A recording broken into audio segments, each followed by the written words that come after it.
1. December 18th, 2028. As I considered my eldest son's odd request, I pushed the last bite of scrambled eggs onto a piece of toast with my last piece of bacon. Luke was 17 now, and working on a civics project for his history class. He'd made it a point to get up early so he could finish his chores and have breakfast with me and his mother. He had grown into a serious young man who also took his schoolwork seriously. Luke, I've got a full day of meetings on the books today. I'm sure you'll be bored out of your mind. Are you sure you want to spend the day with me here at the Capitol? I asked before I took the bite of food. Well, yes. Besides, it wouldn't be all day. Mom's teaching a class on ethics at the college at noon. I wanted to go interview her and some of her students, too. He glanced at Jill momentarily, then back at me. I knew my wife well enough to know that she had given him some pointers on broaching the subject with me. I see. Are you sure you don't want to do the interview with me over dinner tonight? It might save you a few hours of boredom. Dad, I don't care about being bored, and I want to do this interview as professionally as possible. If you have to go to a meeting, there are other people I could interview too, he insisted. Okay, who am I to argue? I shrugged my shoulders. Better get ready to go. Thanks, Dad. He was brimming with excitement when he pushed away from the table. He took his dishes to the kitchen and ran upstairs. Thank you, Jill said quietly and put her hand on mine. He's putting a lot of effort into this paper. I know. I feel bad if my day isn't as exciting as he's hoping. I lifted her hand and kissed the back of it softly. It's not about that, babe. He's the governor's oldest son, and he doesn't want anyone thinking he's getting a pass on this civics class. That's why he's going all out. Well, anyone who knows him or us would know better. I kind of miss the days when we did all of the schooling at the ranch. I picked up my coffee cup with my free hand and downed the last swallow of lukewarm liquid. She smiled softly and patted the back of my hand before pushing away from the table, too. Maybe you should complain to the governor. She winked and picked up my plate and silverware. Probably wouldn't do any good. I hear the guy is kind of an asshole. I chuckled the words. That's the rumor, but I love him anyway. She leaned down and kissed me on the forehead before turning and heading to the kitchen. Are Will and Olivia going to be home today? I asked as I also pushed away from the table. I picked up my empty coffee mug and joined her next to the kitchen sink where she started washing breakfast dishes. No, they're going to spend a couple more days at the ranch with your sister. I guess the three of them are having a good time. Was this their idea or Isabella's? I smiled, knowing how awkward my sister could be around younger children. Believe it or not, it was hers. She passed me a plate to dry. Really? Really? She grinned. I guess they're in the middle of a Black Ops mission making Christmas gifts for everyone. A Black Ops mission, huh? I chuckled and placed the dry plate in the cabinet. She passed me another one. Yep, top secret, eyes only and all that. We're still doing Christmas at the ranch, right? She asked hopefully. Absolutely. If you think I want to spend the holiday here at the Capitol, you've lost your mind. That's one of the reasons I've got so many meetings on my plate all week. I took the offered plate and began drying it. She stopped washing the last plate and looked at me wistfully. Remember that Christmas 4 or 5 years back when it snowed so much? The one when we were held up in front of the fireplace for 3 days? I smiled at the memory. Yeah. Think we could get that lucky again? I mean, Will and Olivia are a bit older now. Her smile turned from wistful to coy. The last weather report I got said there should be a winter storm moving in tonight and hanging around for a few days. She finished rinsing the plate and handed it to me with a wink. We finished with the dishes and wiped the table down. I plucked my blue suit jacket from the back of the chair and shrugged it on. Jill straightened my tie just as she did every morning. I'd never tell her I always left it just a little crooked on purpose because I always enjoyed the kiss after she'd straightened it. This morning was no different. In fact, I think the kiss and the embrace that went with it lasted a little longer than normal. It hadn't been said out loud, but I'm sure both of us were ready for the Christmas break and 2 weeks back on the ranch. She was ready to stop being the First Lady, and I was ready to be anything but the governor for a bit. We were ready for some time with family and friends. We were desperate for some time together, too. Her schedule of teaching at the college and my schedule here at the Capitol were fairly grueling, and they rarely worked together. When I took the job, we knew what we were getting ourselves into. We didn't step into it blindly. We knew less time would be spent at our real home, the ranch. We also knew we'd have to sacrifice some of our time together. It was just the nature of my job and hers. Rebuilding a society and a country was no slight task, to be sure. "You gonna be home in time for dinner tonight?" she asked, finally stepping back from the intimate hug. "I've got a late meeting with Thomas and Anthony. 7 o'clock, if I remember right. We should be done by 8 if I can keep Thomas from talking my ear off," I replied. She raised a skeptical eyebrow and grinned. "What time do you want me to bring you boys dinner?" she chuckled. It was no secret that Thomas always had a lot to say. "I'll grab a sandwich, or 7:30?" Now both of her eyebrows were raised. 7:30 is fine. I could hear Luke coming down the stairs. Jill stepped back, and both of us looked in his direction. His suede brown hair was neatly combed, and he was dressed in a dark blue suit that suspiciously looked like one of mine. He may have been 17, but he was big enough to pull off wearing my clothes. Under his right arm, he had a notebook with 2 pencils in his hand. "Well?" He stopped at the bottom of the stairs as if to show off his new look. "It looks great." His mother beamed as she walked toward him. "Just one little thing we gotta fix." She reached up and adjusted his necktie. "Thanks." He just let her do her thing.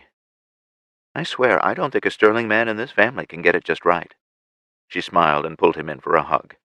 "That's all right, though. It's a good excuse for me to get a hug." She let him go and stepped aside. "You ready to go?" I asked. "Yes, sir," he replied.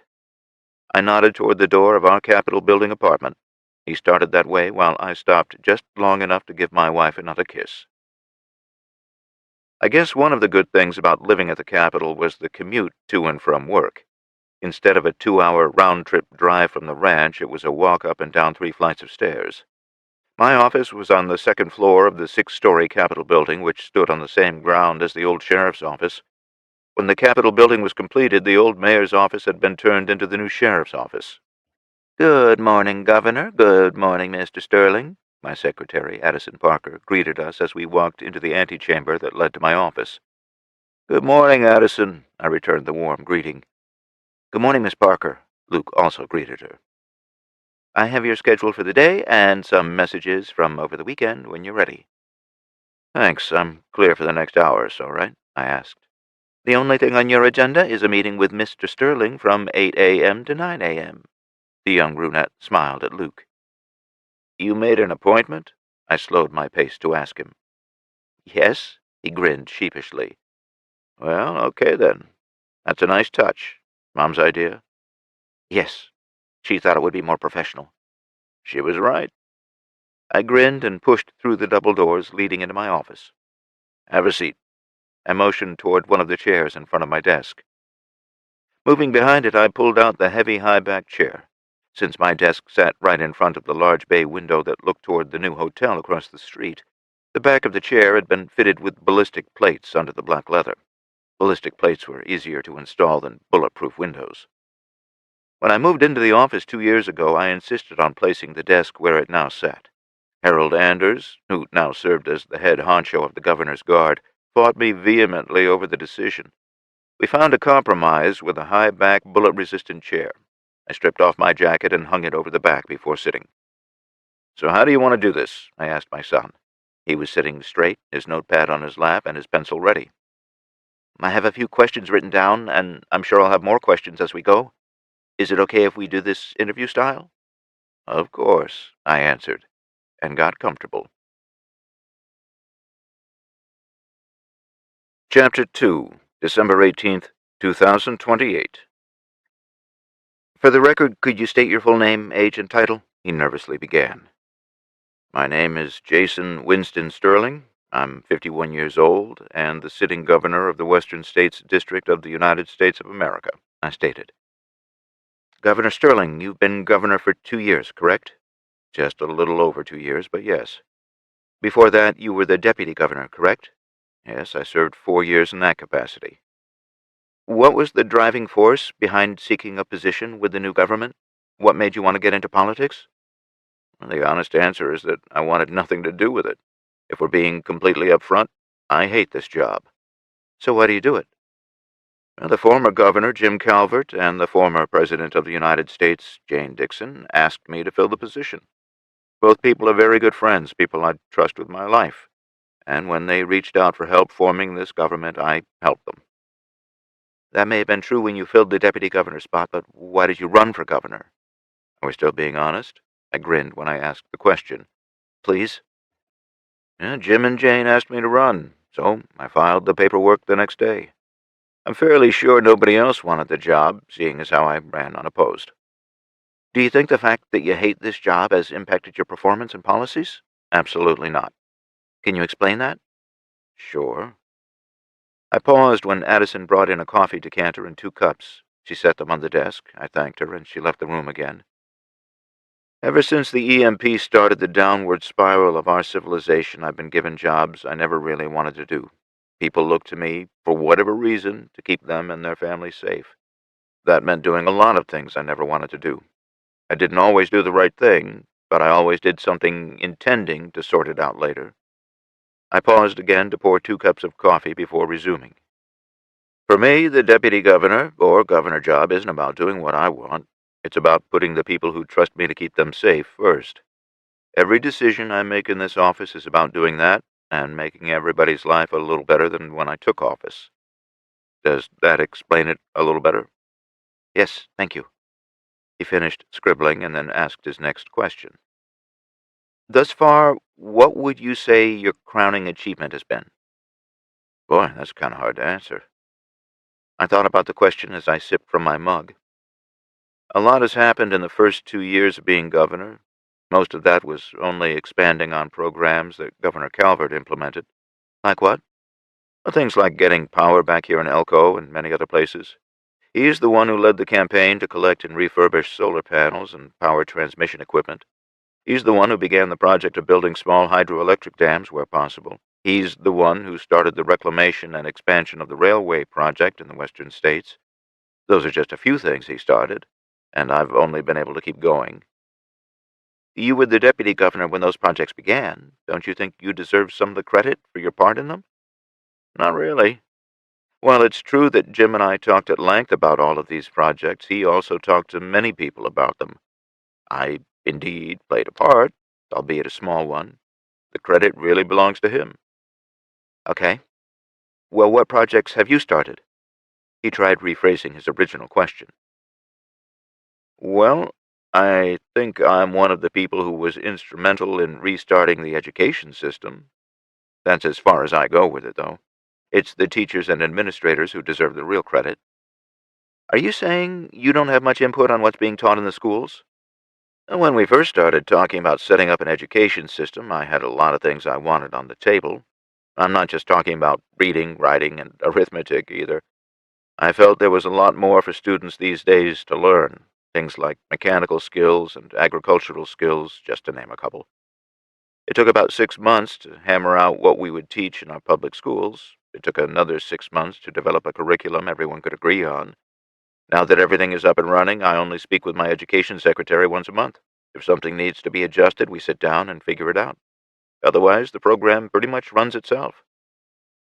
What do you plan on doing about the kids who live too far out to attend school? There are a lot of kids who don't have the opportunity to come into the city, that's very true. We're working on a program for those outlying communities to bring the teachers to them.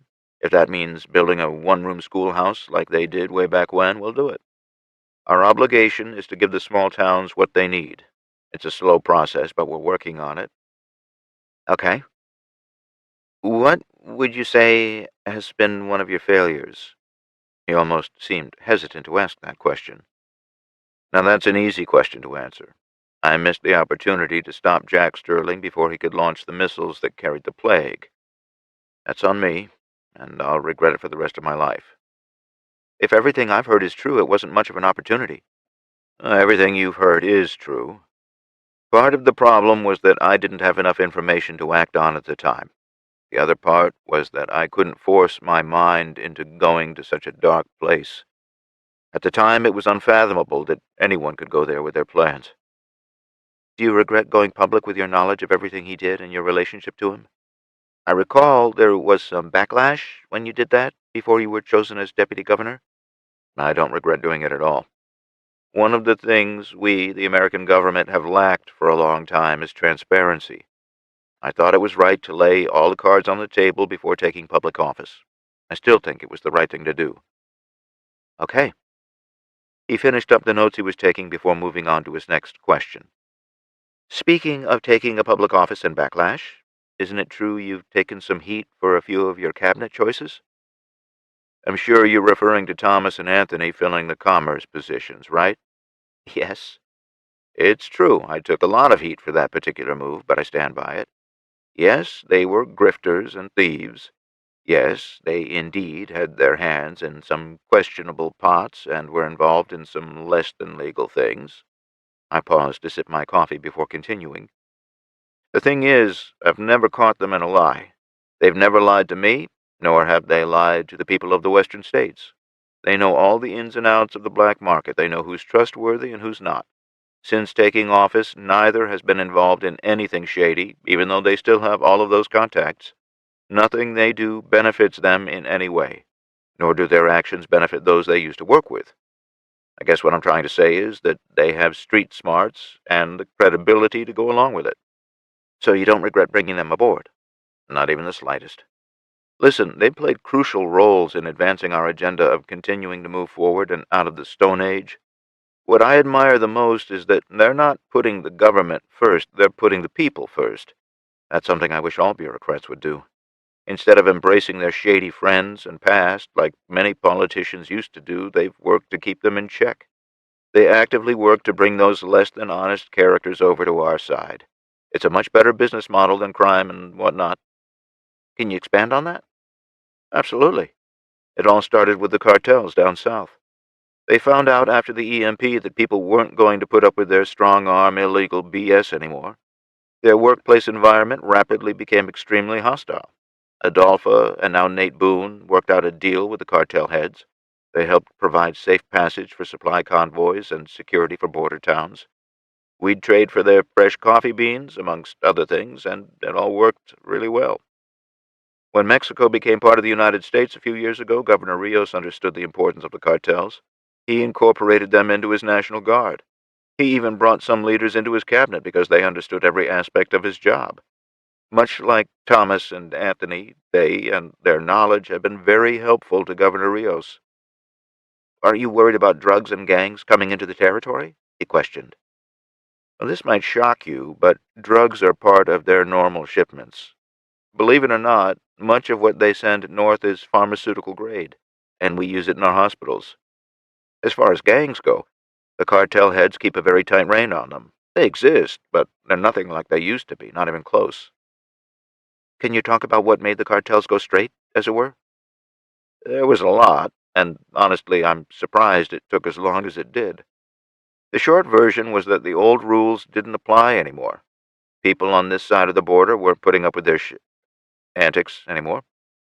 Combine that with all of the arms that made their way south into the hands of law-abiding citizens, and the cartel's losses quickly began to mount. The Mexican military quickly and brutally weeded out the bad apples within itself, and then they went after the corrupt politicians. The cartel members, their leadership in particular, found themselves on the battle's losing side. There was nearly a full year of what amounted to a civil war with some staggering losses on both sides. The cartels were the first ones to throw up the white flag, but my sources tell me the military was very close to doing the same thing. The cartels beat them to it by only a day or two. In the end, with so few real fighters remaining, the two factions decided it was better to work toward putting Mexico back together. Both sides had the will to fight pretty much beaten out of them by this point. The peace negotiations were quick and simple, with both sides ready to call it a day. If you want to compare it to a business model, the cartels lost their customer base and a majority of their managers.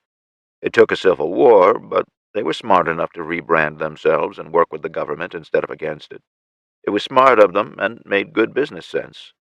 After all of that was settled, the cartel heads, under the direction of their president, came to Las Vegas to try and broker some trade deals. That was just the beginning, because they were also trying to negotiate some border security issues and things like that. Unfortunately, all of that was nearly destroyed by Ray Judge, but Adolpha managed to save that whole thing. "Isn't it true you had a part in that?" my son asked. "Yeah, after the Battle of Vegas, we were in a really good position to negotiate," I grinned. After Mexico became part of the United States, the western states maintained good relations with our neighbors to the south. With all the border issues resolved with their admittance to the Union, their military now works as their National Guard.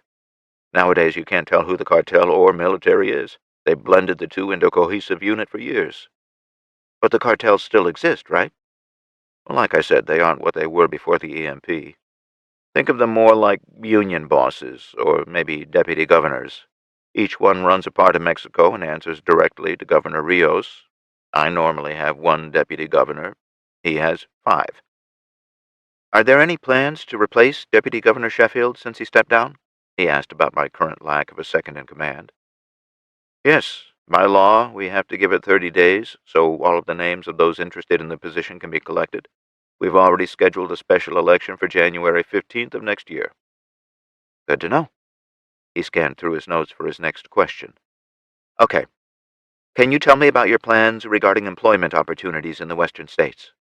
Sure.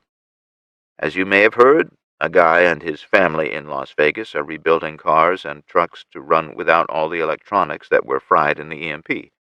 Thomas and Anthony helped them expand their business by negotiating deals with the western states' government. That family now employs around 100 people, and they are turning out around 30 vehicles a month with plans of expanding soon.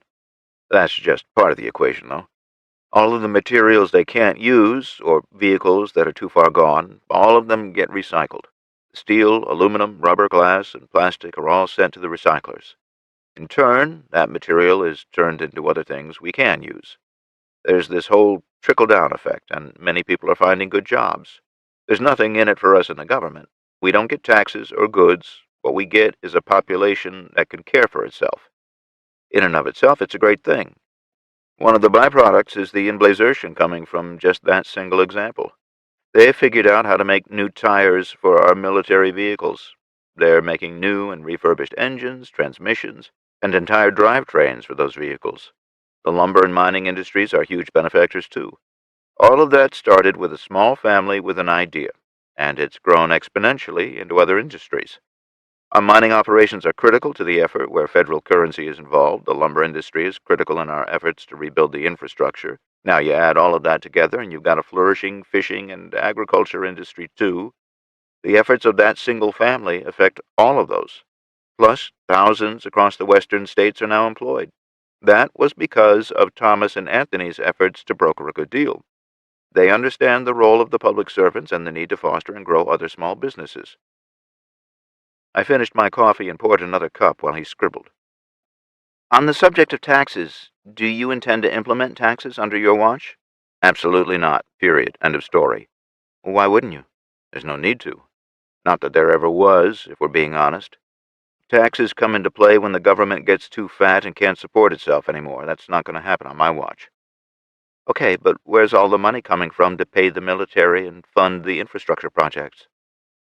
The western states sell or trade many goods with the other districts. Because of that, our local government gets a stipend from the government of Texas. Call it performance-based incentives. The better our performance, the better our allowances. So far, we've kept the government in this district very lean, and we can fund all of those projects and people in the military. But Texas collects taxes, right? In a sense, yes. Along with the other districts, we send about 75% of the precious metals we mine or scavenge to Texas to turn them into federal coins. Of that, a percentage is kept to pay for the performance-based incentives. The money comes back to us, just not right away. It's not a perfect system, but it works as long as everyone remains honest in their accounting. What happens if they don't remain honest? Then that'll be an interesting day. Fortunately, I think we're a long way from that being an issue. We have a federal currency, but most of our economy still works off the barter system. That's how it'll be for a long time. All right. Switching gears here. When your first term is up, do you see yourself running for a second term? I don't know yet. There are a lot of conversations I need to have with my family first. After that, I'd have to look at our progress and ask myself if I can help nurture that or if there's someone else who can do a better job. So to answer your question, it's still up in the air. I smiled. President Hamilton's term will be up at the same time as your first term. Do you have any thoughts on running for a higher office? You mean the presidency? Or vice president, yes. Well, that's an easy question. Not only no, but hell no. I'm done with politics once I've done what I can in this office, I chuckled. Well, thank you for sitting down with me, Governor. I really appreciate your candor. Do you have any closing thoughts you'd like to add? And when Jim Calvert was governor, he took huge strides toward where we are now. By standing on his shoulders, we've continued that progress. Compared to the population before the EMP, the number of citizens in the western states has shrunk considerably. Neither Jim nor I can take full credit for that progress. It all comes down to this district's hard-working men and women who strive daily for a better life. Without them and their positive work ethic, without their emblazerative spirit, we'd have never been able to pull this off. That goes for the entire population of every district of these United States. It's their drive and determination that keeps propelling us forward. At the end of the day, I'm just the guy behind the wheel steering us in the direction they want to go. I don't have one boss, I have a couple 100,000 bosses. As long as those of us in a public servant role remember that we work for them and not the other way around, we should be all right for a long while to come. When public servants forget who they work for, well, that's when the trouble starts. You're not old enough to remember those days, but many of us are, and we never want to return there. It was unsustainable and reckless. The argument can even reasonably be made that that's what led to the EMP and the plague. It was the culmination of decades of bad political actors, too much consolidation of power, blatant corruption, and a populace that thought it could never happen. Hopefully, we know better now. It's just too bad the reminder came at such a high cost. Well, thank you again for your time, Governor. This has been very informative, Luke said as he closed his notebook and rose from his chair. You're quite welcome. Feel free to schedule another appointment if you have any follow-up questions. I smiled and also stood. I walked him to the door. After opening it, he turned and shook my hand. I watched him walk out of my office. My 9 a.m. appointment, the Secretary of Transportation, was already waiting for me. Chapter 3, December 18th, 2028. I couldn't help but study the faces of the two men who sat on the opposite side of my desk. I met Thomas and Anthony damn near 10 years ago now. They had called in a few favors to get me and Jill into Las Vegas when Ray Judge was on his rampage to control the western United States. Back then, I'd judged them to be in their late 20s, maybe early 30s. Even though they were members of my cabinet now, I still didn't know their exact ages. There was still a lot about the pair that remained a mystery to this day. Both were getting a little gray in their hair, and Anthony's neatly trimmed goatee was nearly all white now. Even with the passing of all the years, I still don't think I'd heard Anthony speak enough to fill a single piece of paper with words. If you were looking for the strong, silent type, he was your man. That was fine. Thomas always had enough to say for both of them. They had been hustlers and grifters. I'm pretty sure that was true well before the EMP. They were too well versed in the art for it to have been a recently acquired skill set. They weren't bad men, though. I imagine they thought of themselves as modern-day Robin Hoods. Of course, back then they always got their cut. It was just the price of doing business with them. With them serving in official government posts now, I had to ask them if they were still operating that way. Thomas would vehemently deny accepting services or goods to the point of taking offense at even being asked the question. Anthony would nod or grunt in agreement. When I asked them to work as my head commerce and trade negotiators, I took a lot of flack from every direction. Jim Calvert, my predecessor, was the most vocal, and he had firmly advised against bringing two former thieves into the inner workings of my government. I pressed forward and got them to work for me anyway. It's true they had been thieves at one point in their criminal careers, but I'd always found them to be honest. The combination of the two traits was just as odd as they were, to be sure. And this brings us back to the original payment problem for services rendered, Thomas continued. It's no secret our military vehicles are well past their prime. I'm sure Secretary Wallace brought you up to speed in your meeting this morning, right? Yeah, I understand it's not just the rigs the teams are using, but our National Guard equipment too, I answered. It had been a long day, and more than once after the interview with my son this morning, I found my mind wandering. It's funny how some conversations can cause you to reminisce over the past. Yes, that's correct. We can buy some time with our continued scavenging efforts, but parts are getting much harder to come by. Now, the way I see it, we have two choices.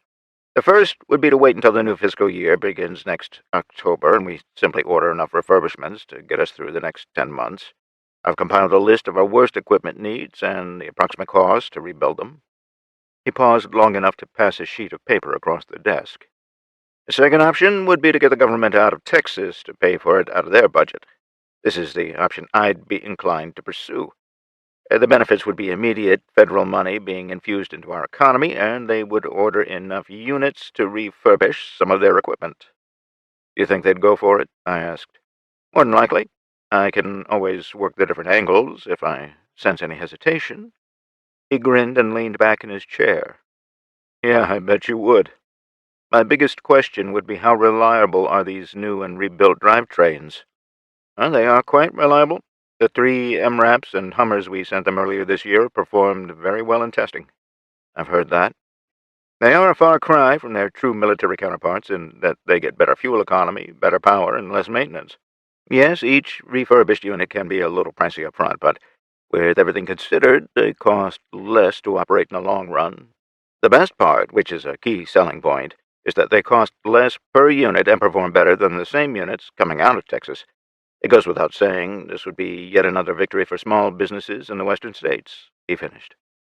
"Now, this is a no-brainer on my end. Work up the proposal and send it up the line to Texas. If they give you any crap, tell them I fully endorse the project." "Oh, we always tell them that." Both men smiled. I was about to come back with a smart-ass remark when there was a gentle knock on my office door. "Yes," I called. The door slowly opened. Harold Anders stuck his head through the opening. Sorry for the interruption, sir," he said sheepishly. "The First Lady is here to see you." "How many times do I have to tell you, Harold?" Jill scolded him with a smile as she strode through the door. A large basket was hanging from her arm, and I could see her 2-man security detail waiting in the anteroom. At least once more, ma'am," he returned her smile. I'm sure he'd have curtsied if he'd thought he could get away with it. The last time he did that, she smacked him on the back of his bald head. "Have you had dinner yet?" She stopped and asked him. "I had a sandwich a little bit ago." "That's a no, if I ever heard one. Get in here and get some real food. I made more than enough." She reached back and grabbed him by the wrist. It was comical to watch her drag the giant of a man around. I rose from my chair and met her halfway across the office with a hug. "I know you haven't eaten," she said with a smirk and a wink as she pulled away. "It's a good thing I made enough to feed an army, 'cause y'all look hungry." She was looking at Thomas and Anthony now. "Jill, it's always a pleasure and the highlight of our day when we see you." Thomas beamed as both men stood to get their customary hugs. "Flattery will get you nowhere." She smiled and set the picnic basket on one of the side tables. As soon as she opened it, I could smell the fried chicken, and the growling of my stomach reminded me that I hadn't eaten since breakfast this morning. "Dig in, boys." "Thanks, babe," I said as I took my place in line. "Somebody's got to make sure to feed you once in a while. Are you going to be home before Luke goes to bed?" she asked. The question caused me to look at my watch. It was already 7:15. "Yeah, I was about to wrap it up with Thomas and Anthony anyway." "I'll have him home by 9, Miss Jill," Harold said from the line just ahead of me. "Thank you," she replied. "Part of the job, ma'am." "Are you headed upstairs?" I asked. "Yeah, but I'm going to run by the hospital and see Amanda and Darren first." That's right, I was going to tell Darren congrats on the new baby today, but I totally spaced it. Tell both of them congrats for me. What's that make the score now, 4 daughters? I could still remember the day I'd met both Darren and Amber. Amber was the feisty Irish paramedic who had saved Jill's life when Paul Wesson had shot her with a sniper rifle. Darren was the leader of the cowboys who showed up a few days after tangling with Marvin Wesson's biker gang. He was also the sheriff here in Ilko and had been for 12 years now. Man, where had the time gone? "Yep, 4 girls," she smiled. When I didn't immediately return the smile, she lowered her voice. "Are you okay?" my wife asked. Harold had heard her and turned to see what was going on. As the head of the governor's guard, my well-being was his #1 priority over everything. "I'm fine," I muttered. Her raised eyebrow told me she wasn't buying it. "I've just found myself getting all nostalgic the last couple of days, especially after the interview with Luke, and I'm wondering where the hell all the time went. Miss the good old days? I miss the time I should have spent at home with you and the kids. Well, there's a lot I miss." "I know, hon, I know. You gotta remember that being here in this office and doing this job is just you being in the right place at the right time. I understand it, and so do the kids. Everybody gets it, I guess. Look at the bright side. What bright side? You may still have the late nights, but the gunfights are a thing of the past. That's what you, Jim Calvert, Alan, my father, and so many others work so hard to make happen. You're making the world a better, safer place for our kids. You're bringing stability and normalcy back every single day. Jim Calvert may have laid the foundation, but you've been building on it every single day. She put her hand on my arm. I'd listen to her, boss. She's right, Harold said without turning around. He was scooping mashed potatoes onto his plate to go with the helping of fried chicken. Here, here, Thomas spoke up. Anthony grunted his approval. I know, I sighed. It just feels like everything is... It feels like I should be doing more. Babe, Jill started, but Anthony turned and interrupted her. Doing more? What more could you possibly do? I mean, come on, Jason. The economy of the western states is by far the best in the nation. You reinstituted a working military with the National Guard. From what I've seen, we have the lowest crime statistics. Agriculture, logging, fishing, mining, every single metric used to measure how you've been doing as the governor has done nothing but increase since you took office. Apart from Texas, we're leading the country in every way possible. He finished.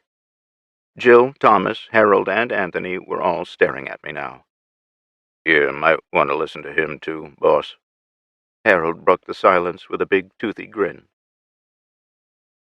Jill excused herself after making sure the four of us had filled our plates and reminding me to bring the basket and everything else back to the apartment. Over dinner, we finished our meeting regarding everything commerce and trade. After that, and a second helping of dinner, the conversation turned to that of old friends sharing a meal. Once they left my office, I organized my thoughts and paperwork so I could start it all again tomorrow. Every day, I asked myself how my predecessor did this job. Why would anyone actively seek this position? Jim Calvert would still stop by every once in a while, usually under the premise of just wanting to say hi and grab a cup of coffee, but I think we all knew that it was to try and offer help or advice where he could. Governing the western third of the United States was way too much for one man to manage. He knew it, and so did I. He'd always tell me, Jason, you're one man with one set of ideals. You're outnumbered and always will be. Change what you can and leave the rest for the next guy sitting in that chair. He wasn't wrong.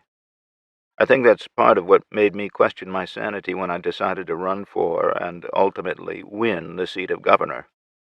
Here I was, on a cold and windy winter's night. I'd been in my office for yet another 12-plus-hour day trying to settle trade disputes, labor disputes, and the ever-present land disputes. I should have been at home, on the ranch, with Jill and the kids enjoying dinner and tucking Will and Olivia into bed. Luke was too old for such nonsense, and he'd happily tell you as much. You look tired, boss, Harold said in his deep bass voice from his security post just inside the door to my oversized office. He was my constant shadow as the head of the governor's guard here at the Capitol. I feel tired, I said through a sigh. I sat up straight, stretched, and leaned back in my chair. You should go home. There's no sense in both of us being here. Oh, this is my home, he chuckled. Besides, who's going to make sure you get upstairs before 9? He pointed at the wall clock. It was already 8:45. I should have left half an hour ago. I've told you this a million times, Harold. I know the way to the stairwell. I smiled and closed the binder that held all the information about the machine shop in Sacramento that had turned out its first dozen prototype engines for the military trucks. The fuel and oil problems had been solved quite a while ago, but keeping the 5 tons, MRAPs, Humvees, and other assorted vehicles running was becoming an insurmountable obstacle, until now. Their work in manufacturing a new power plant looked very promising. Isn't that why you're still here? He couldn't resist the good-hearted jab with his big smile. I was about to retort when the phone on my desk rang. I was still smiling at Harold when I picked up the receiver. Yes, I answered. Sir, this is Corporal Sanders. I'm the night guard supervisor down here in the motor pool, the young man replied. How can I help you, Corporal? Well, I know it's after hours, but both Commerce secretaries and a third person I don't know just came past my post and they're heading into the building. Thomas and Anthony? Yes, sir. I don't know the identity of the third person, sir. They flashed me their ID and just pushed their way inside. I assume they're headed to your office. Do you want me to alert the guard and have them stopped? No, Mr. Anders is here in my office. I'll let him make the call, thank you. I hung up the phone. What's wrong? Harold was already bristling. I don't know.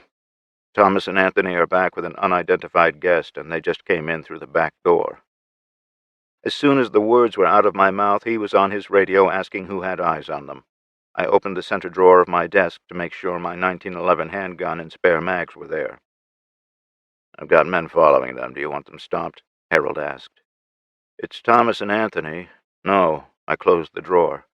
This was highly unusual, but I trusted the two men with my life. Copy. They're 20 seconds from this office. He placed himself between me and the doors of my office. His hand was on the grip of his pistol.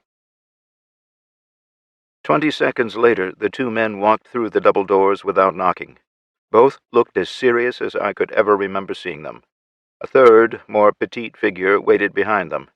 They wore a black cloak and a fur-lined hood pulled low over their face. Harold, close the blinds! Anthony was the one to bark the order, surprising both of us. Without so much as a question, Harold spun and drew the heavy blackout blinds behind my chair. What the hell's going on? I stood. We have a situation, Anthony growled as he waved the third person into the room. I recognized the young woman when she gingerly pulled the hood from her head with her right hand. Her mannerisms and eyes were just as intense as I remembered. Madeline Schmidt, what on earth are you doing here? I quickly moved from behind the desk to greet her. I take it we're not going home, Harold asked with a raised eyebrow. Chapter 4, December 18th, 2028. Jason, I wish this were a social visit. She extended her hand. When I shook it, the coolness of her skin chilled me. Her hand was cold and dirty. Anthony, get her some coffee to help warm her up, I ordered, then looked back at the young woman. At this distance, I could see the dirt streaking the sides of her ashen face and her messy blonde hair with dark roots. The last time I'd seen her, her hair was dark brown, almost black. It looked like she'd had a bad dye job recently. Her eyes were sunken in from malnutrition and exhaustion. What the hell's going on? I motioned her to the nearest chair. You're in danger. She struggled with the words. She more or less collapsed into the chair. Just tell him what you told us, Thomas coaxed. He removed his jacket and placed it on her shoulders. Okay. She paused to take the offered cup of coffee from Anthony. He motioned for Harold to follow him to the room's far corner. The town of Wright has been taken over. I've been on the run for almost 3 weeks now, she started. Taken over by whom? I blurted the question without giving her the chance to continue. Victor Offenhauser. He's the man in charge. He and about 100 of his soldiers showed up a month ago. Soldiers? I interrupted again. Please, Jason, let her tell her story, Thomas said from behind her. Of course, I'm sorry. Go on. I sat on the corner of the desk in front of her. They showed up just before Thanksgiving. Victor was 12th in line of succession in the Ark hierarchy. He came to Wright to assess the vault. When he learned it had been destroyed and how it was destroyed, that's when he arrested me and my staff as traitors. I'm the only one left. Her voice cracked. I already had dozens of questions swirling in my head and had to bite my lip to keep from asking them. He intentionally kept me alive so I could witness him executing my people. The night before I was supposed to be put against the wall and shot, I escaped. I didn't know where else to go, so I came here. Those he didn't kill, mainly townspeople, quickly fell in line. I don't blame them, Jason. They weren't warriors. They were farmers, miners, and bakers. They had their families to think about. With all the warriors dead, no one was left to protect them. She shuddered as she held back tears. Where did this asshole Victor come from? I asked. He was from the Russian Ark. That's where he and his top men came from. The rest he picked up along the way. You said there were about 100 of them? That's what he showed up in Wright with, I think. I'm sure he's got more in reserve, though. Do you know where? I pressed. They crossed the ocean in a large cargo vessel. They beached it somewhere between Washington and Alaska. From what I overheard, he's got many more men under his command. These are bottom feeders, Jason. The worst of the worst. They also brought a lot of firepower with them. That part I've seen firsthand. How many non-combatants are still in Wright? 200, give or take. Why? Damn it, I muttered under my breath. If there weren't so many civilians left in Wright, I could make a call to Texas and have the town turned into a smoking crater. You said something about being in danger. What's that about? He blames the whole Sterling clan for the destruction of the Arks, the vault, and all of the caches. He's vowed to kill anyone who was involved. To him, it doesn't matter how insignificant a person's involvement was. He's got it out for everyone who had a hand in destroying the Ark project. And we'll see about that. I started to stand, but she stretched a hand toward me. Jason, it's far worse than you can imagine. How so? You, of all people, know just how deep the corruption went. You know about the complicity of governments all around the world. You know how deep the corruption went in the government of this country. The elite were a force to be reckoned with before the EMP and plague. That hasn't changed. If anything, they are even more deeply entrenched now. Yeah? So? I shrugged my shoulders. She withdrew her hand. Reaching inside her cloak, she retrieved a thick manila envelope that had been folded in half. She handed it to me. When I unfolded it, I saw the fresh blood soaking into it. I also saw the blood on her hand. Are you bleeding? That's far more important than my wounds. She defiantly pointed to the envelope I was holding. I looked at Thomas. With a nod, he excused himself to find a medic amongst the security staff. What's this? I held up the envelope without opening it. The night I escaped, while they were out looking for me, I stole that from Victor's desk. He foolishly left his office without putting it back in the safe. It's his list of contacts here and around the world. Many of the people in that book are dead or have not been heard from again after the EMP. Many more are still alive and looking to avenge the Ark and the elite, she explained. They want their pound of flesh. Are you telling me that after everything that's happened, the Arks still exist? Not in their original form, but yes. When your father triggered the EMP early and set the Ark structures into automatic lockdown, many of the intended occupants were left out in the cold, so to speak. Why are you just now telling me this? You'd think it might have crossed your mind earlier, I growled. I didn't know. That's the truth. After destroying all satellite communications and the information in the vault, I assumed the threat from them had been greatly diminished. I was wrong, and that's something I'll take to the grave with me, she snapped back. I knew nothing of their true capabilities until Victor arrived in Wright. Before he learned about the fate of the vault, he treated me as one of his minions. He told me their plans hadn't been sent completely off the rails, just delayed by a few years. Jason, he's still intent on bringing every fledgling government to its knees, and he's got total world domination on his mind. He intends to finish what the Ark project began. Trust me, he'll do it, and he'll do it violently and ruthlessly. If he sees you as a threat to his plans or an obstacle, he'll put you in the ground and get a good night's sleep afterward. That's just great. Now we're playing catch-up. I returned to my chair just as Thomas returned with a medic. You couldn't be troubled to call me on the radio or at least send me a written message? Sitting heavily, I opened the envelope and removed what amounted to an address book. Opening it to the first page, 9 of the 10 names had a red line through them. The second page was the same way. Victor immediately took over the radio room, and he controlled all communication out of Wright. It would have been intercepted if I had tried to send anything, she retorted. After I left Wright, I had to stay away from any settlement for fear he had people looking for me. The medic knelt next to her and asked her to remove her cloak. When he gasped, I looked up. The OD green long-sleeved shirt she was wearing was soaked in blood from the top of her left shoulder to her hip. The sleeve was soaked with the dark stain as well. Jesus, I breathed. We need to get her to a hospital, the medic blurted. Madeline winced when he probed the origin of the stain just below her left collarbone. It was a through and through. I'm sure the clavicle is broken, but I'm okay for now. She attempted to reassure everyone in the room. That's not what I'm worried about. You've lost a lot of blood, and this wound looks several days old. Infection is a real concern, he said, as he cut the neck of her shirt to expose the wound. There was already a blood-soaked bandage over the site. I was hit 4 days ago, she stated flatly before looking back at me. Jason, all of you, are in immediate danger. Victor is a threat that'll come at you sideways, and he won't let up until you've been eliminated. This is a danger unlike any you've ever known. You're good, but he's better. And to him, this is personal.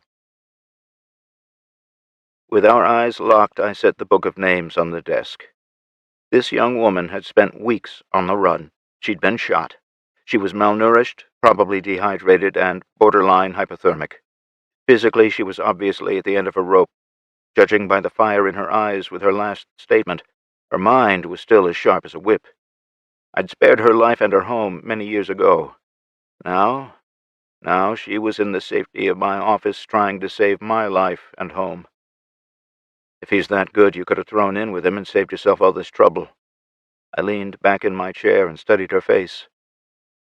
We were mortal enemies at one time, remember that? Of course. You didn't lie to me back then, and you haven't lied to me since then. You've been honorable to a fault sometimes, and you've never wavered from that moral high ground. For the most part, you live a life of black and white. There's very little gray area with you. She shifted with another wince so the medic could get her blood pressure. Men and women like Victor, like your father, live behind the shadowy veil. They thrive on lies and half-truths. They thrive on cruelty and hate. As long as they get what they want, you're safe. Once you no longer hold any value to them, you're dead. I won't lie. He did offer me a way back into the fold. The choice came down to spending the rest of my life waiting for the inevitable knife in the back or standing for what's right. The latter of the two was the easiest choice I've ever made. If it got me killed, so be it. My honor would be intact. Sir, the medic interrupted. Yes? We need to get her to the hospital now. Her blood pressure is dangerously low. I don't know how she's even sitting here talking to you. He removed the BP cuff from her arm. Okay. Harold, I called. He and Anthony were still talking in the corner. Yeah, he started toward us. I want you to get Madeline to the hospital. Team 7 is at the ranch and they can meet you there. I want her protected at all costs. Team 14 should be rolling into town tonight if they aren't already here. Get them on her security detail too. Nobody, and I mean nobody, gets close to her. Understood? Yes, sir. He changed course and headed through the doors of my office. His pace was quick, and I heard him barking orders at some of the governor's guards over his radio. Governor, a word? Anthony asked. Yeah. I pushed away from my desk and met him in the corner. Chapter 5, December 18th, 2028. Sir, I think it would be prudent for you and your family to return to the ranch. It would be a lot easier for Harold to protect you there. You're too exposed here at the Capitol. Anthony spoke quietly, evenly. You're right. As soon as Harold has Madeline secured, I'll have him get Jill and Luke back there right away. I agreed and started to step away. He grabbed my arm before I could take the first step. All of you need to be at the ranch, preferably underground. I'm not leaving here, Anthony. Yes, my wife and kids should be there where it's safe. Hell, anyone who had anything to do with taking down the caches or any ARC infrastructure should be stashed away there. You need to get it through your head, though. I'm not going to hide from this. I don't get that luxury. His incoming argument was stalled when 2 more medics came through the doors, pushing a gurney for Madeline. I used the distraction to move to her side again.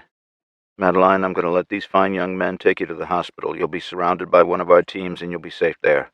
There's more— Ouch! She exclaimed when one of the medics stuck the vein in her arm for an IV. There's more I have to tell you. You can't tell me anything if you pass out from blood loss. I'll be at the hospital shortly, and you can tell me everything, okay? I tried a reassuring smile. No, listen to me. She had to pause while the 3 medics moved her onto the gurney. While they were packaging her for transport, she continued. Marvin Wesson, Ray Judge, they were amateurs, they were thugs. Victor Offenhauser is a professional soldier. He's motivated, he's patient, he's everything they weren't. He will come at you from directions you never dreamed of. He's a ruthless sociopath who knows no bounds. You never met my father, I started. You don't understand, Jason. Jack Sterling still had a moral compass. As corrupt as it was, he still had one. Victor doesn't. He has no empathy for anyone and feels justified in everything he does. He'll go through anyone who stands in his way like you'd walk through a door. I get it, Madeline. He's bad news. As soon as you're on your way to the hospital, I will contact the president and pass on everything I know. That includes the list of names you've given me. I've got Rangers, Marshals, and 24 teams at my disposal. If you want to add in the National Guard, I've got another 8,000 soldiers at my disposal. We'll hunt this prick down and deal with him and his people. President Hamilton will be happy to provide any additional support we might need. He may be after me and mine, but he's picking a fight with the wrong man. I hope you're right, she sighed. Sir, we're ready to load her in the ambulance, the medic at her head stated. Harold, I called and looked around the room. He stepped in from the anteroom. Yeah, boss. Do you have an escort for her ride to the hospital? She'll be riding in an armored Hummer ambulance with an MRAP ahead of her and one behind her. Patrol cars from the sheriff's office are already securing the route.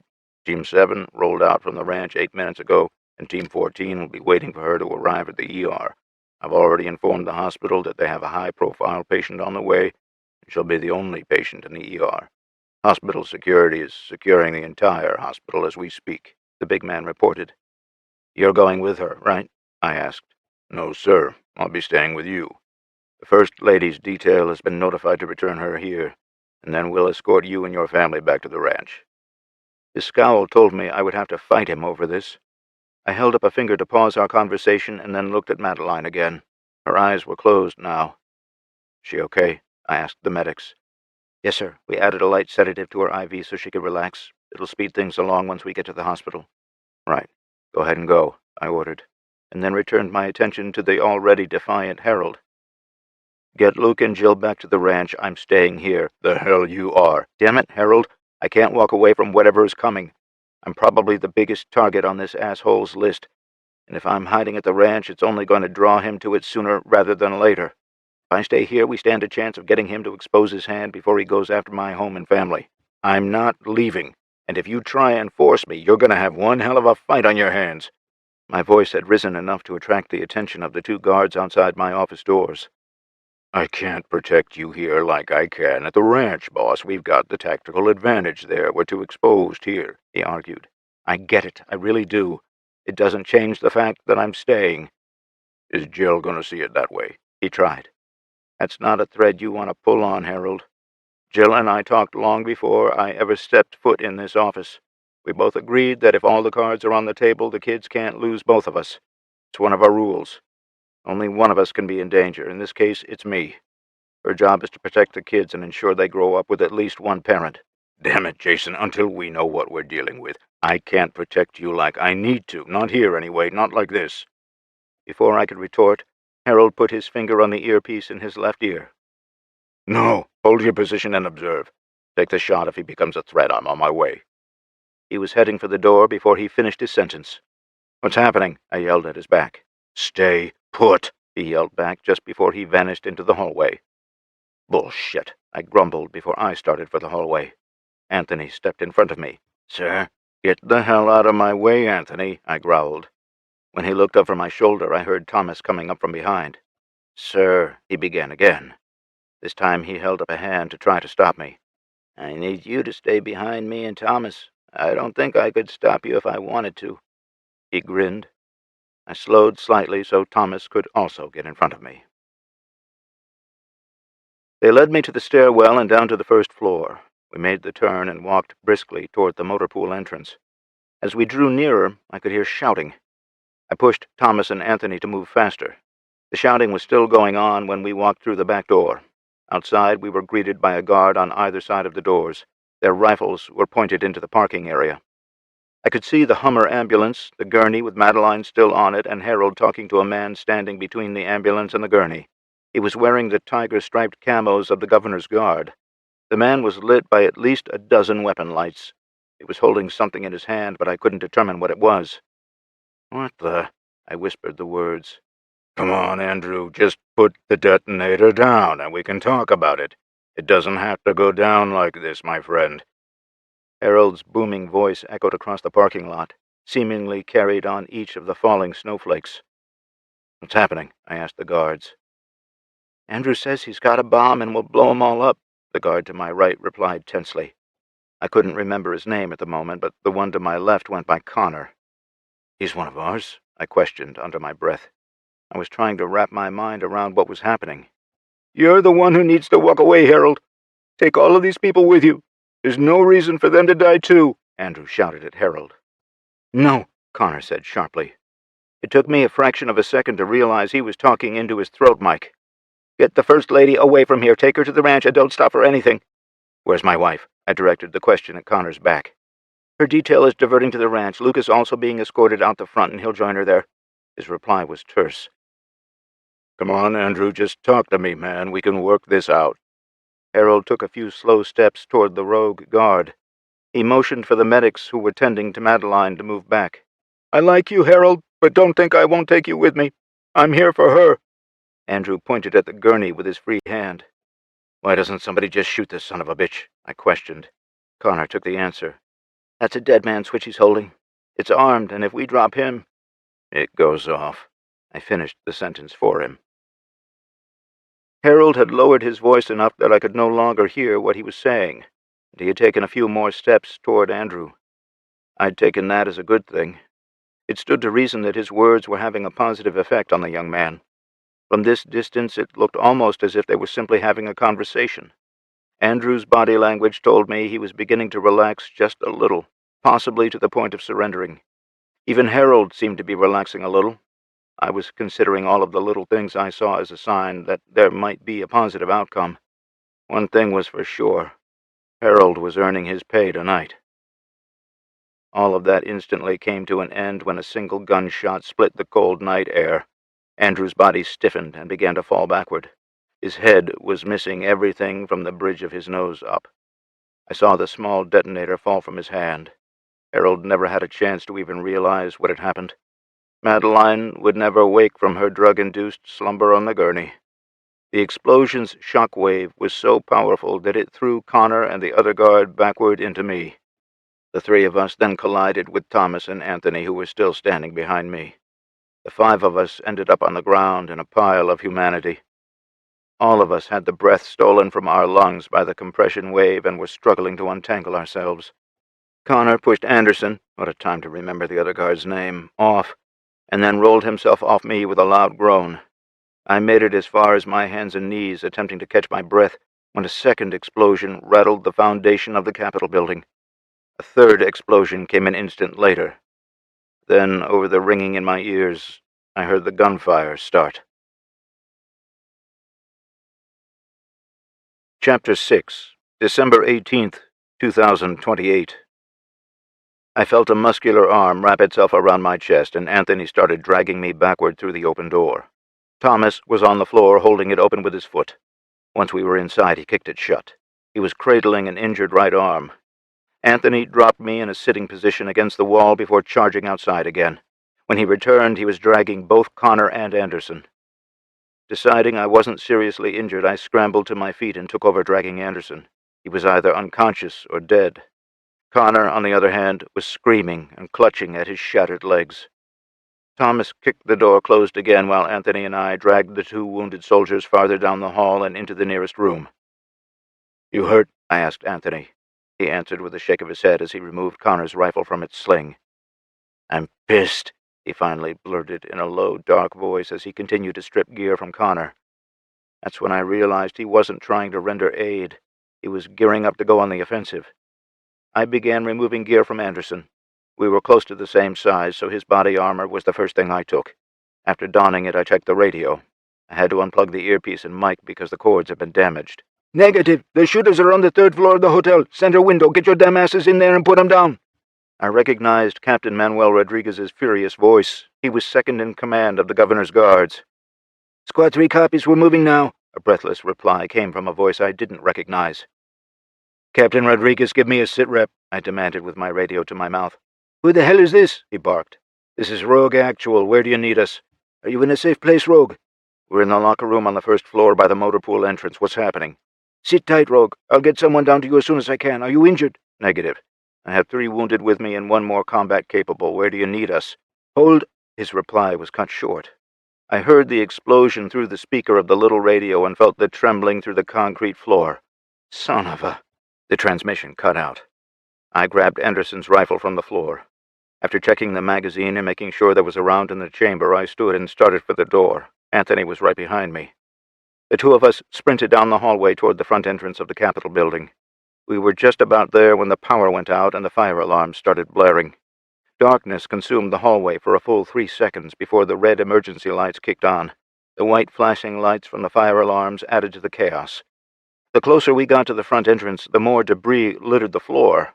Broken glass crunched under our shoes. Chunks of wood and stone were strewn about, and the cold wind blew through the shattered entrance. "Stop right there!" someone shouted from my right. We stopped when the pair of flashlight beams lit us up like daylight. "Who's there?" I asked, shielding my eyes from the light with one hand and pointing my rifle in the general direction with the other. "It's Miller and Burton. Is that you, Governor?" Miller asked. I recognized both names as two of the 4 men from Luke's security detail. "Yeah," I answered, and started toward their position behind the overturned reception desk. As I rounded the corner, I saw Luke on the floor between them. "Shit! Luke!" I nearly shouted the words as I knelt next to his head. His right leg was mangled below the knee. He'd lost a lot of blood, and a tourniquet was stemming the flow from his wound. "I'm fine, Dad. It doesn't hurt much," he spoke quietly. "I know, buddy. You're going to be fine." I squeezed his hand closest to me and brushed the hair from his eyes with my other hand. "Medics are headed to the locker room for the other injured. You need to get him there, right now," I barked at the 2 soldiers. "I got him," Anthony said before either man could move. He threw his rifle to his back and scooped my son up in his massive arms. To his credit, Luke didn't scream or cry out in pain when Anthony lifted him. His right foot hung at a grotesque angle. I could tell he wanted to scream in pain, but he held it in. I stopped Anthony before he could take off. "You're going to be okay, kiddo. Let the medics do their thing, and I'll catch up to you shortly. You hang in there," I reassured him. He acknowledged me with a grunt through clenched teeth and a nod. With that, Anthony whisked him into the eerie red lighting of the hallway. I turned back to the 2 security men. "Where's my wife?" I asked. "She's already on her way to the ranch," Burton answered. "Where's Captain Rodriguez?" "He was escorting us to Luke's car when it was hit. We haven't seen him since. We were too busy getting Luke back inside." This was also Burton. I squeezed the transmit button on my radio to try to contact Rodriguez. The speakers squealed with interference every time I tried to key up. I looked at Burton, and he tried his radio. He got the same interference through his earbud. "Let's move." I didn't wait for an answer from either man. I just started toward the shattered entrance of the building. I worked my way around the overturned chairs as I hugged the wall. As more of the street outside became visible, more of the carnage in the street was revealed. The SUV Luke was supposed to be in was an exploded and burning hulk. I could make out at least 2 still forms on the concrete walkway halfway between the wreck and the front of the building. The blood spilling from their broken bodies appeared black in the fresh white snow. The gunfire had died down drastically. It was nothing more than a few sporadic pops now. The good news was that none of it seemed to be close. It all sounded like it was coming from farther down the street. That could mean one of 2 things. We were either getting the upper hand, or they were. There was no way to know which it was without communications. "Luke is with the medics," Anthony said as he rejoined our group. "Okay, thanks," I responded. "Are your comms working?" "Negative, nothing but feedback on every channel. What's our play?" he asked. Before I answered, he peeked around the corner and looked both ways down the street. "It sounds like the fight has moved a block or 2 to the west. We should probably head that way," I answered. Anthony answered with a grunt, moved past me with his rifle raised, and took the point position. I followed him with my rifle, sweeping any possible hiding places for an ambush. He kept us moving briskly along the building until we reached the corner. He knelt and motioned for Burton to come up next to him. Using hand signals, he motioned for Burton to sprint across the open expanse of the lawn and the street to the opposite corner of the block. The 3 of us who remained covered his sprint. Next across the open area were Miller and me. Anthony stayed behind to cover our backsides. When Miller and I arrived, Anthony sprinted to join us. All 4 of us were pleasantly surprised that no one had taken a potshot at us. Anthony took the lead again, and we started toward the sound of gunfire again. We continued to move quickly and quietly as we constantly surveyed our surroundings. An ambush could be launched from any of the dark storefronts or from any rooftop at any moment. As we watched for signs of trouble, we were also on the constant lookout for places to duck into for safety. We saw our first signs of trouble on the next block's opposite corner. There were 2 unmoving bodies next to a white Chevy Suburban. The rig had crashed through a glass storefront. One body was lying in the middle of the intersection, and the other was on the sidewalk just outside the open back passenger side door. "That's Jill's ride," Anthony nodded toward the Suburban. I leaned around his shoulder and looked for myself. "Fuck," I muttered under my breath and broke into a sprint across the street. Anthony tried to grab me, but I was moving far too quickly. In the back of my mind, I heard him order Burton and Miller to set security. I also heard him running to catch up to me. I slid to a stop at the back of the Suburban and looked through where the back window used to be. The driver was still in his seat behind the bullet-riddled front windshield. There didn't appear to be anyone else in the vehicle. Before I could escape from Anthony again, he led the way down the passenger side. The body on the ground was that of Evan Walker. He was the lead man in Jill's security element. "She's not here," I blurted out the obvious. "She probably went out the driver's side door. It would offer the protection of the building since they were taking fire." Anthony turned and herded me toward the rear of the vehicle again. We didn't stop there, though. Stepping into the wrecked storefront, he briefly showed his weapon-mounted light around the corner. This wasn't a big store, and we could see the heavy steel-clad back door was slightly ajar. Anthony waved at Burton and Miller to join us before we pushed forward. With them safely across the street, our four-man squad moved toward the back door. It was being held open by a cowboy boot-clad foot lying just inside. Anthony slowly pulled the door open to expose a man's body on the ground. An arrow had pierced his neck, causing him to spill copious amounts of blood. "What the fuck?" Anthony muttered.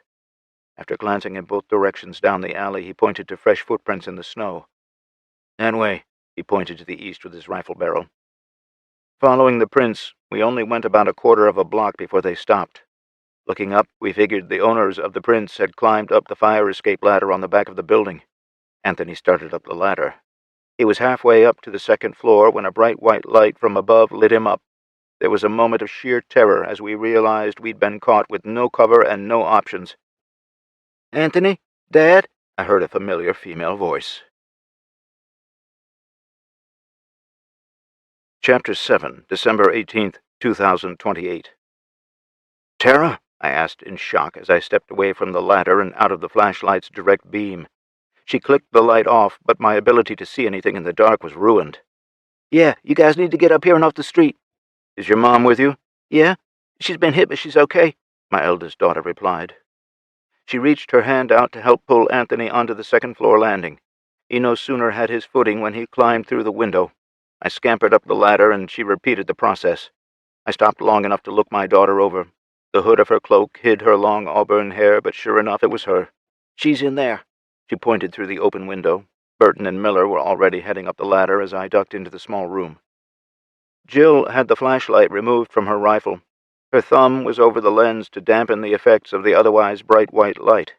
She was sitting in the only chair in the room. I could see blood splatter all over her face. I rushed to her and knelt. "It's not mine," she said hoarsely. The fear must have been evident on my face. Even through her reassurance, I started running my hands over her arms and legs looking for wounds. "Here," she pointed to the middle of the stripped-down body armor she was wearing. "I took 2 center mass." "Can you move? We gotta get you out of here." "No," Anthony said after peeking into the hallway and closing the door again. I heard the door lock and the deadbolt engage. "We found Jill and we're fairly safe here. We're out of this fight for now. We hold this ground until we can be retrieved," he announced. "We need to get her to the medics," I tried to argue. "Ma'am, are you seriously injured? Are you bleeding?" he asked Jill. "I'm gonna have a hell of a bruise, but I'm okay," she answered. "Okay, we stay put then." "She's okay, Dad. I've already checked her out. Anthony's right. Without comms, we could end up walking into another ambush or, worse, get hit by friendly fire. It's best just to sit it out here," Tara said as she knelt on the other side of her mother. "What the hell are you doing here? I thought you were staying home." I was looking at Tara, but Jill answered the question. "It was supposed to be a surprise. We'd just picked her up at the train station and were on our way back to the capital when all hell broke loose." Both girls were flashing small white smiles in the dim glow from the muted flashlight. "Surprise?" Tara tried in a sardonic tone. I was about to reply when suddenly every radio in the room came to life. "Actual, I repeat, does anyone have eyes on Rogue Actual?" The faceless voice sounded frantic. Anthony immediately keyed up his radio. "This is Brickhouse. I've got Rogue, Sparrow, and Shepard with me. They're safe." "Where are you? I'll send help your way." "Who is this?" Anthony asked suspiciously. It was the long pause before the reply that caught our attention. "Brickhouse, give me your location and I'll get troops to you right away," the voice insisted. All sorts of red flags were flying, along with some alarm klaxons. "Negative, I'm not giving you anything without verification and authentication," Anthony growled. There was another long pause. Hell, was worth a try." "Are you even there, Sterling, or is this some half-baked ruse by one of your minions?" the male voice asked. "I'm here. Who the hell is this?" I barked into the mic of my radio. "Ah, Jason. May I call you Jason? He didn't wait for an answer before continuing. We've never met in person, so you don't know me. Before tonight, you've probably never even heard of me. I can tell you this. I know you and your family. The stories of you being an elusive prey were not exaggerated. So much the better. I kind of prefer it this way. It would have been nice and tidy just to finish you off tonight. Kudos to your security man for having a little common sense. It's okay, though.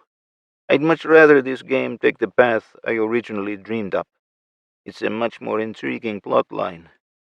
I will enjoy watching you squirm as your whole world closes in on you. I shall enjoy your torment as everything and everyone around you falter and fail. It's a much more satisfying third act. It will be for me, anyway. You, not so much. I could hear him chuckling before letting go of the transmit button. Victor Offenhauser, I asked. Da, very good. The Russian accent was starting to come out. Where the hell are you? We can settle this right here, right now. No, I don't think we will. You started this game, and I'm enjoying myself now. I think we'll just let it all play out for everyone to see. Don't fret, though. I'll make sure the sterling name is properly and forever tarnished. If you survive, you'll feel the shame in your soul. If you perish, well, the shame will be there for your children to bear. You stay the hell away from my kids, I shouted into the mic. I sense this evening has worn on you a little and you're probably feeling a little overwhelmed. It sounds like it because you're getting rather snippy. So I'll just say good night and do svidaniya and allow you to lick your wounds. For now. The radio went silent. Victor? There was no response. Victor! I shouted as if it would help. Rogue Actual, this is Governor's Guard QRF Bravo. Trisha Woodward's familiar voice burst from the speaker. I need a sitrep, sir. What do you know, Bravo? I asked the code phrase. I would know her raspy voice anywhere, but I had to be sure. The sun sets in the west, came the counterphrase without hesitation. Copy that. It's good to hear a friendly voice. The situation report is as follows. Brickhouse, Shepard, Sparrow, and I are safe with only minor injuries. We have 2 others in our party, and we will make our way back to the roost when it's been secured. I won't put our location out there because of compromised communications. Copy, sir. We're making final sweeps of the grounds now. The fires have been extinguished and the wounded are being tended to. We'll advise when the roost has been secured. Good. What's the word on Hawk and Banker? Hawk was Luke's call sign. Banker was Thomas's. Both are in good shape. Some broken bones, but nothing too serious, I'm being told. At the mention of Luke being injured, I had Jill and Tara's full attention. Copy. Advise when we can return. Rogue out. Will do. QRF Bravo out. What happened to Luke? Tara and Jill asked at the same time. His security team was rushing him to his car when it was blown up. I think he took shrapnel to his lower leg. I know it's busted, but I don't know much beyond that, I explained.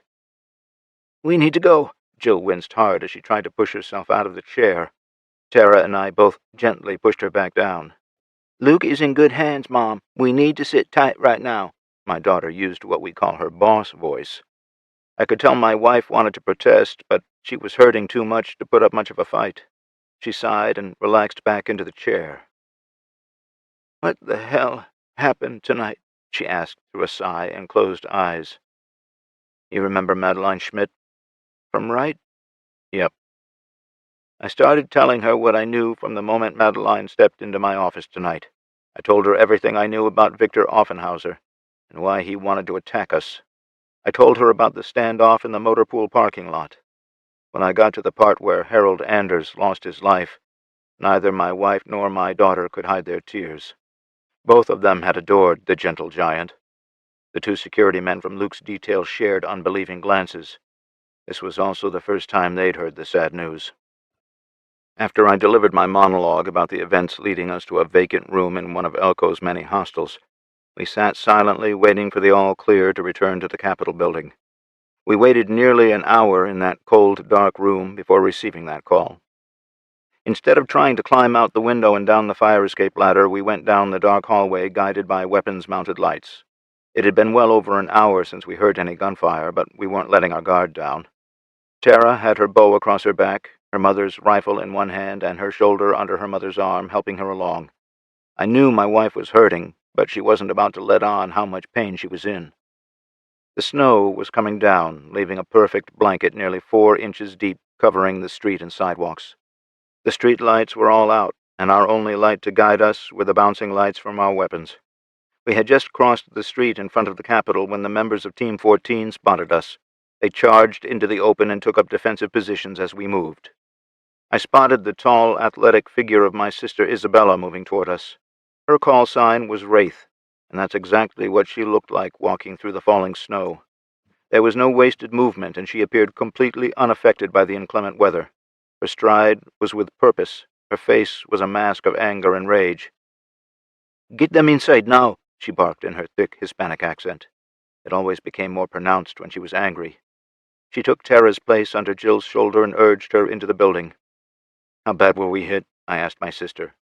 "It's bad," was all she said. We hurriedly made our way inside, where a gurney and 2 medics were waiting for Jill. "Get her to triage," Isabel ordered the medics and slid from under Jill's shoulder.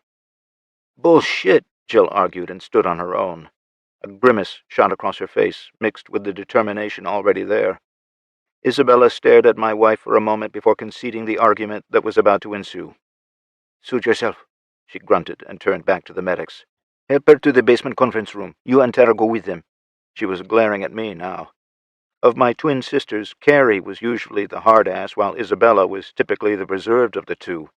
Judging by her demeanor, Izzy was pissed and in no mood for anything tonight. I can't say that any of us were in the mood, but it seemed to be hitting Izzy even harder. That couldn't be good. Without argument, we headed down the nearest stairwell into the Capitol building's basement. The corridors were still lit with red emergency lights, but at least it was a little warmer down here. We were escorted into the spacious conference room, where we found Dennis Jackson and Melissa Lang. "You had us worried for a minute or two," Dennis said, rising from his seat. Melissa also rose. "How bad is it, Dennis?" I asked. "Bad. As of right now, we've got a dozen dead from the governor's guard.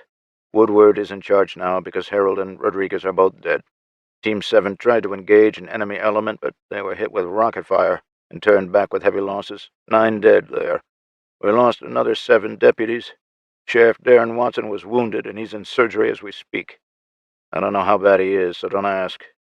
You better sit down before I tell you the rest." "Spit it out, Dennis." "Former Governor Jim Calvert and former President Jane Dixon are dead." "What?" The question exploded from my mouth. "Both of their residences were hit by rocket fire. They were both dead before they realized anything had gone wrong." "Fuck!" I shouted and slammed my fist on the conference room table.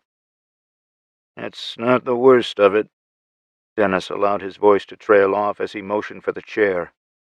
That was his way of telling me to sit my ass down.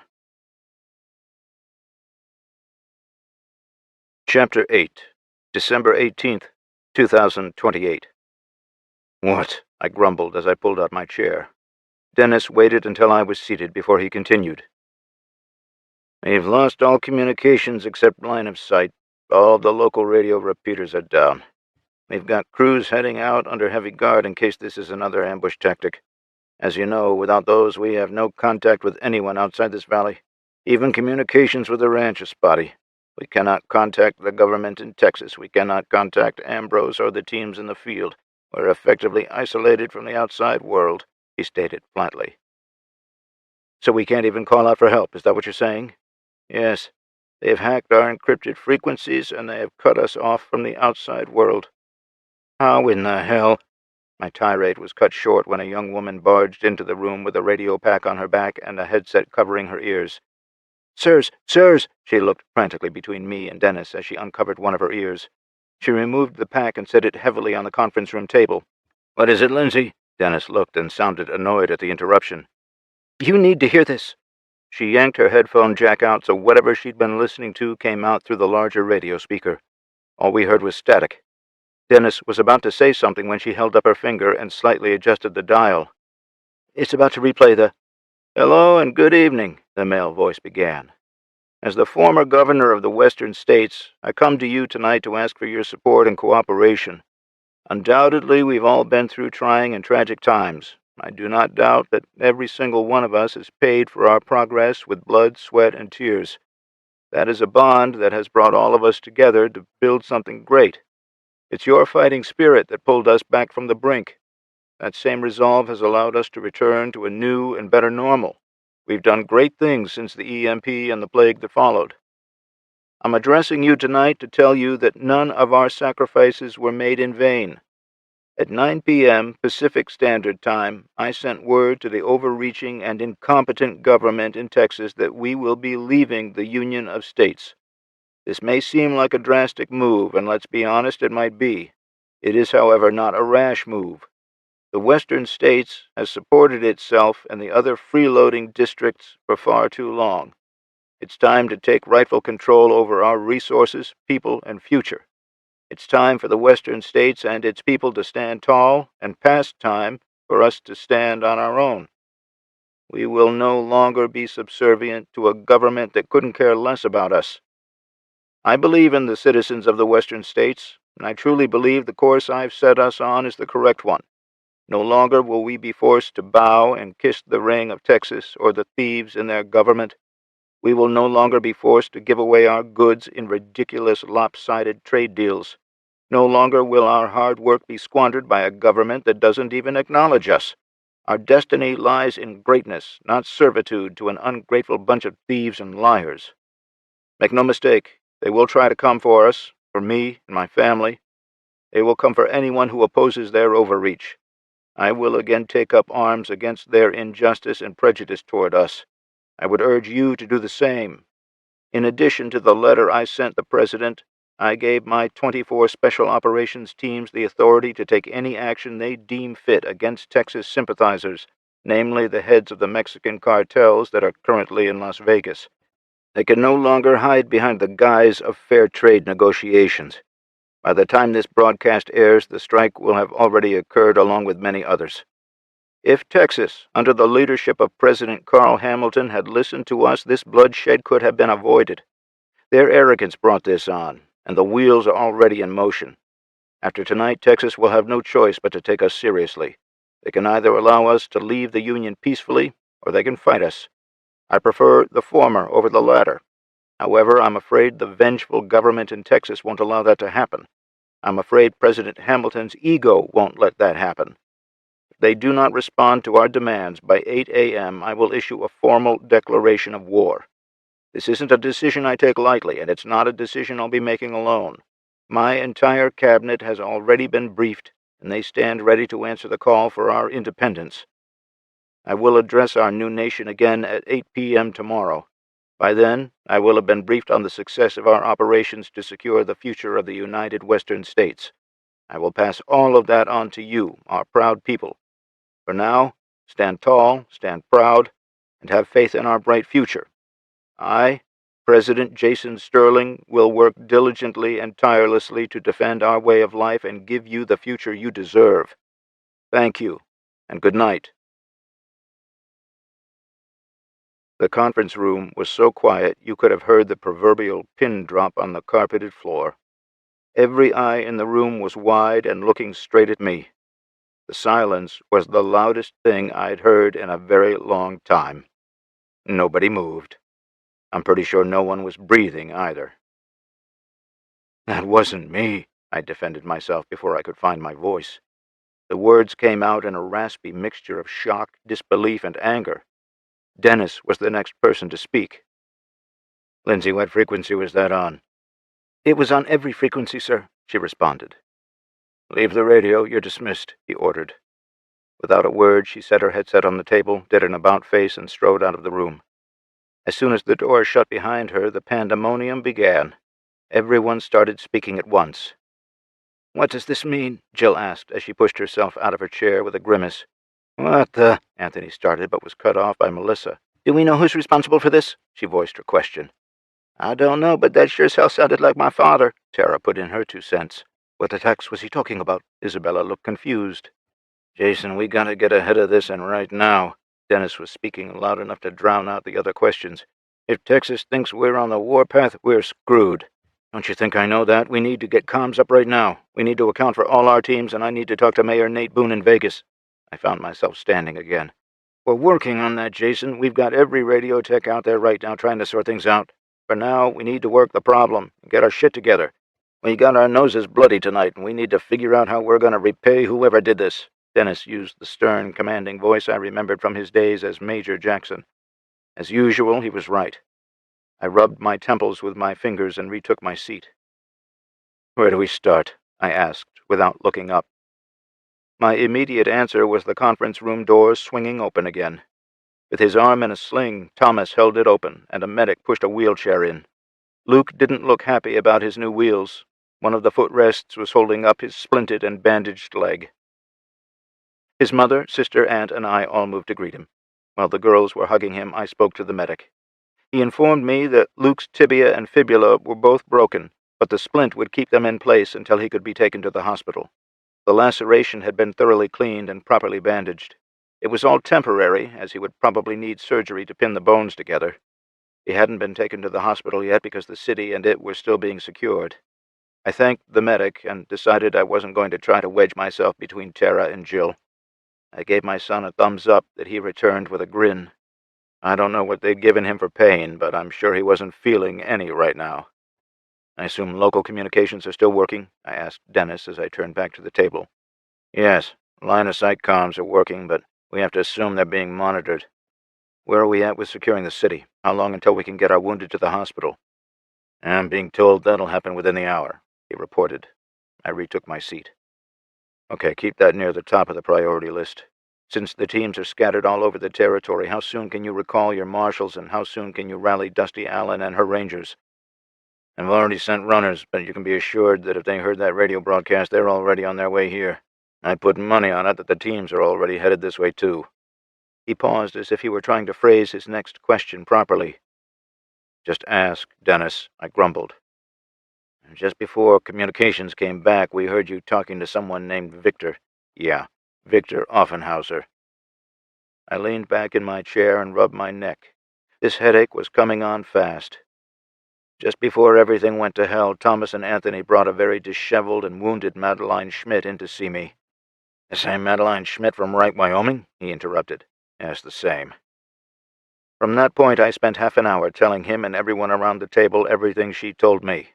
Anthony and Thomas were helpful when it came to all of the small details or parts I glossed over. When I told Dennis about the book of names Madeline had provided, a sideways look at Melissa sent her out of the room. I assumed she was headed to my office to retrieve it. She was gone for less than 10 minutes when she returned empty-handed.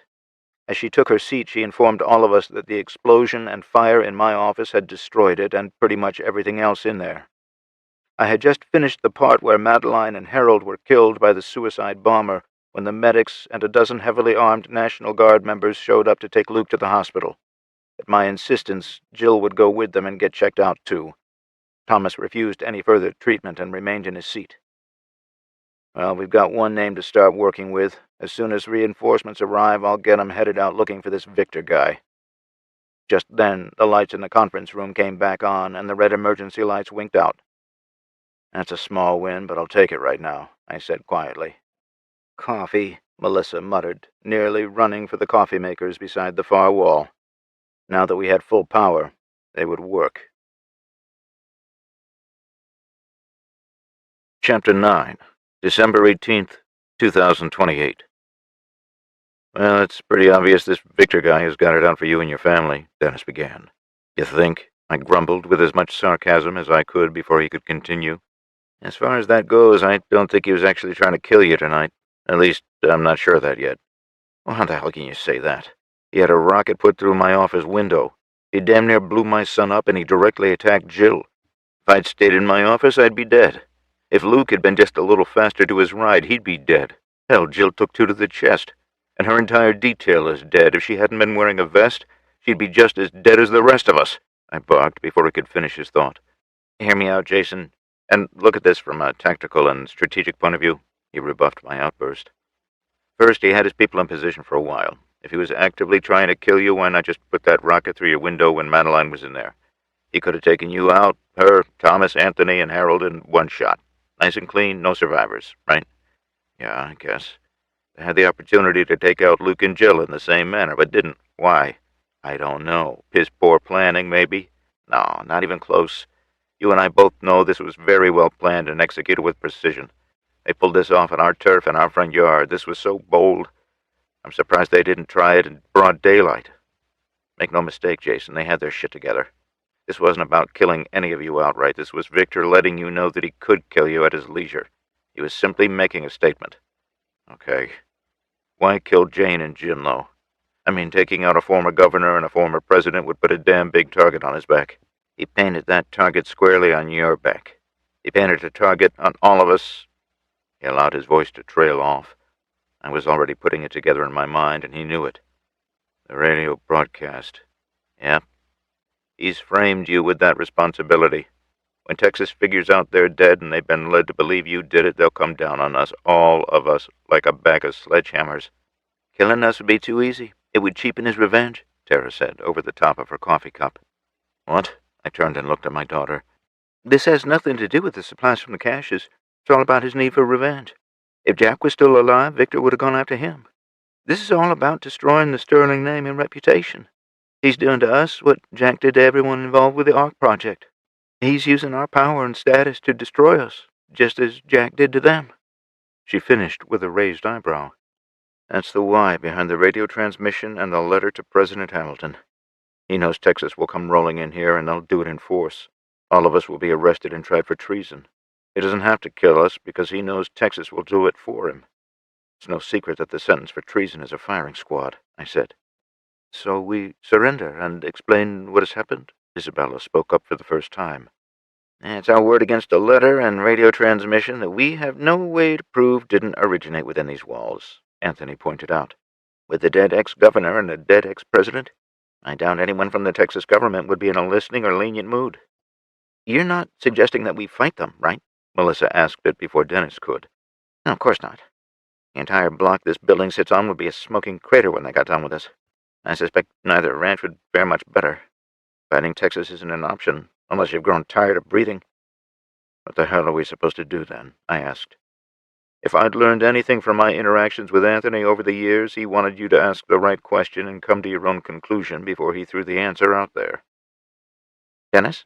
Anthony shifted his gaze from me to the former major. Would you classify this evening's engagement as a guerrilla-style engagement?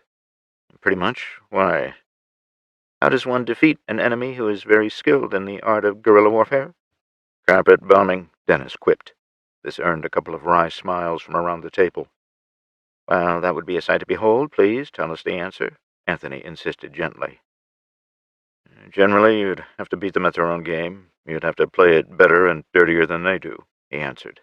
And, well, Dennis leaned back in his chair and rubbed his chin thoughtfully. They've succeeded in cutting off our communications, so getting help isn't going to be a quick endeavor. We can't contact Texas and give them our side of the story, nor can we contact our units outside of the immediate area of operations.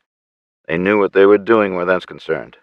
They hit us hard enough to knock us on our ass and buy themselves time to escape in the confusion afterward, all with minimal casualties. I don't have their casualty assessment yet, but I don't expect their numbers to be anywhere near ours.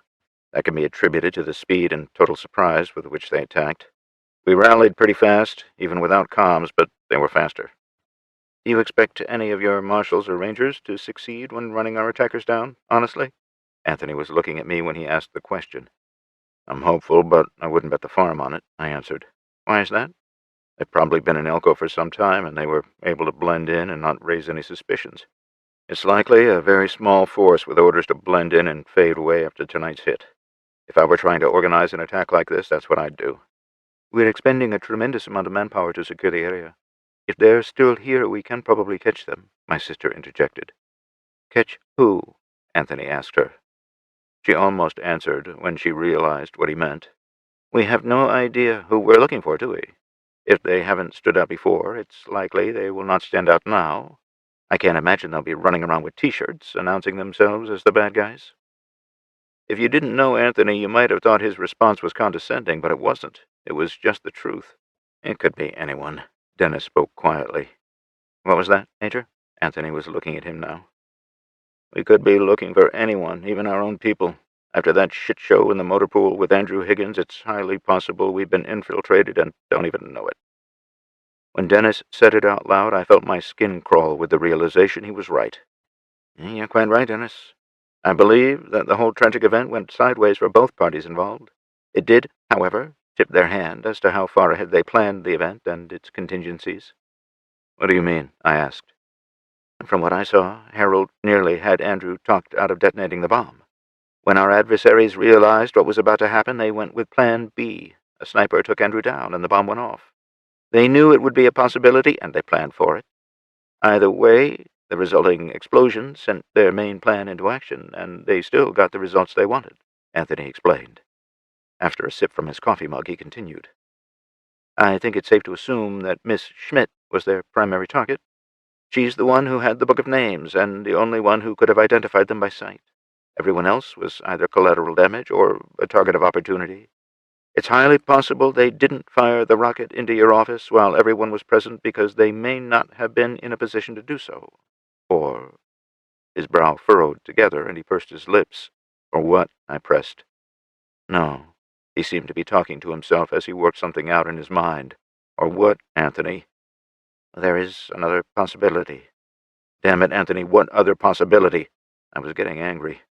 He focused and sat up straight in his seat. I'm still sorting through this, but hear me out. What if Madeline was being used as the catalyst to kick this whole thing off? What? No way she would ever do something like that. Think about it, Jason. She probably didn't even know she was being played. She conveniently escaped their custody just before she was to be executed. Victor, an intelligent person, conveniently leaves a valuable book of names on his desk for her to find and steal.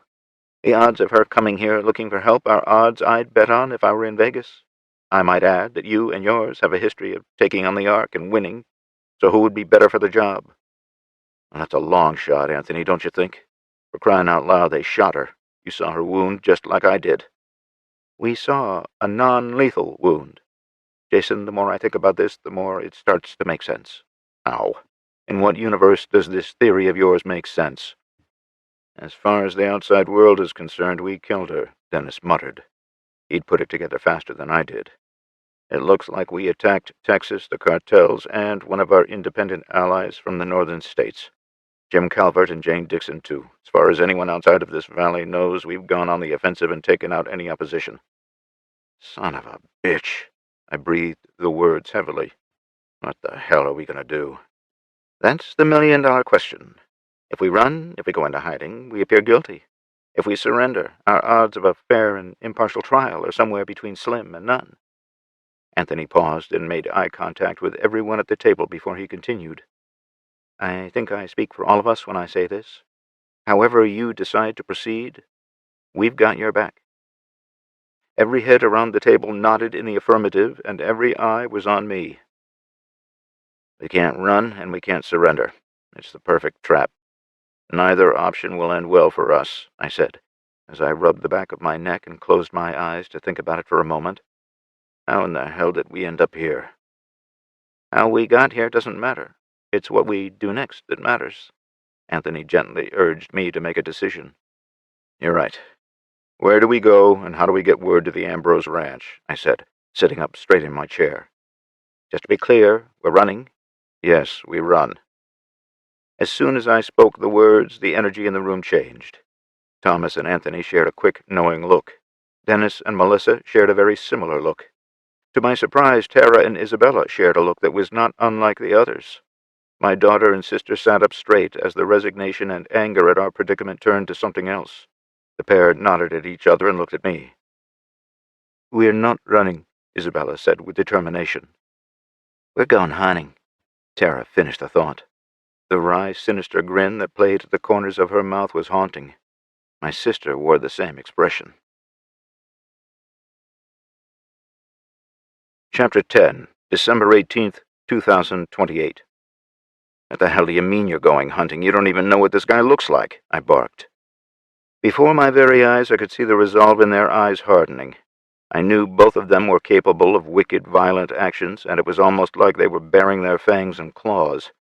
I'd seen for myself and heard stories of what these two women were capable of, and I could say for sure I wouldn't want to be in Victor Offenhauser's shoes if they managed to track him down.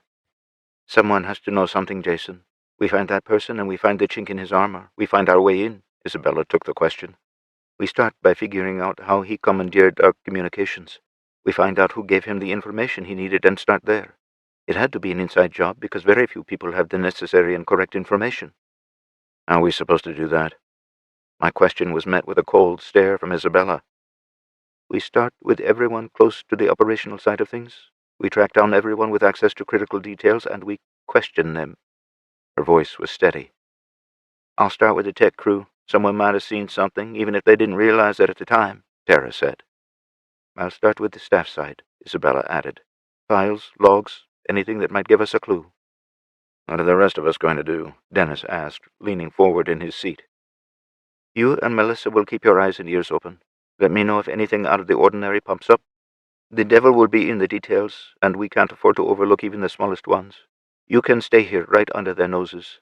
This took place on the Capitol grounds, so you have the reason to be here, and you have the jurisdiction to be a part of their investigation, Isabella answered. She's right, Dennis. You and Melissa have to stay here. You can't go into hiding with the rest of us. You're not members of my cabinet. You're federal law enforcement, and you work for them, not for me. As long as you get your story straight, you should be fine. You'll probably be able to tip us off as any new information comes in, I added. I turned my attention to Thomas. Do you still have any of your underground or black market contacts that could help me and the rest of my family? Thomas hesitated for a moment, then nodded. Yes, I still have a few reliable contacts who can help. They owe me favors and won't ask too many questions. I'll make some inquiries, but we'll need to move fast. The longer we stay here, the harder it will be to get out. Good, I said, feeling a small measure of relief. We need to be ready to move as soon as possible. We have to assume forces from Texas are on their way, and we have to assume they've already been in contact with the Western States National Guard units. Tara stood up, determination etched on her face. I'll start gathering intel from the tech crew immediately. We need to find that leak and plug it before it causes more damage. We're going to need secure communications if we're going to get out ahead of Offenhauser. As she passed me, she leaned down and hugged me. Be safe, kiddo. No unnecessary risks. Got it? I whispered into her ear before she could pull away. I could say the same to you, she replied with a smile before kissing my forehead. I'll be as careful as I can, Dad, she reassured me, stood straight, turned, and briskly headed for the doors. I'll do the same with the administrative side, Isabella echoed.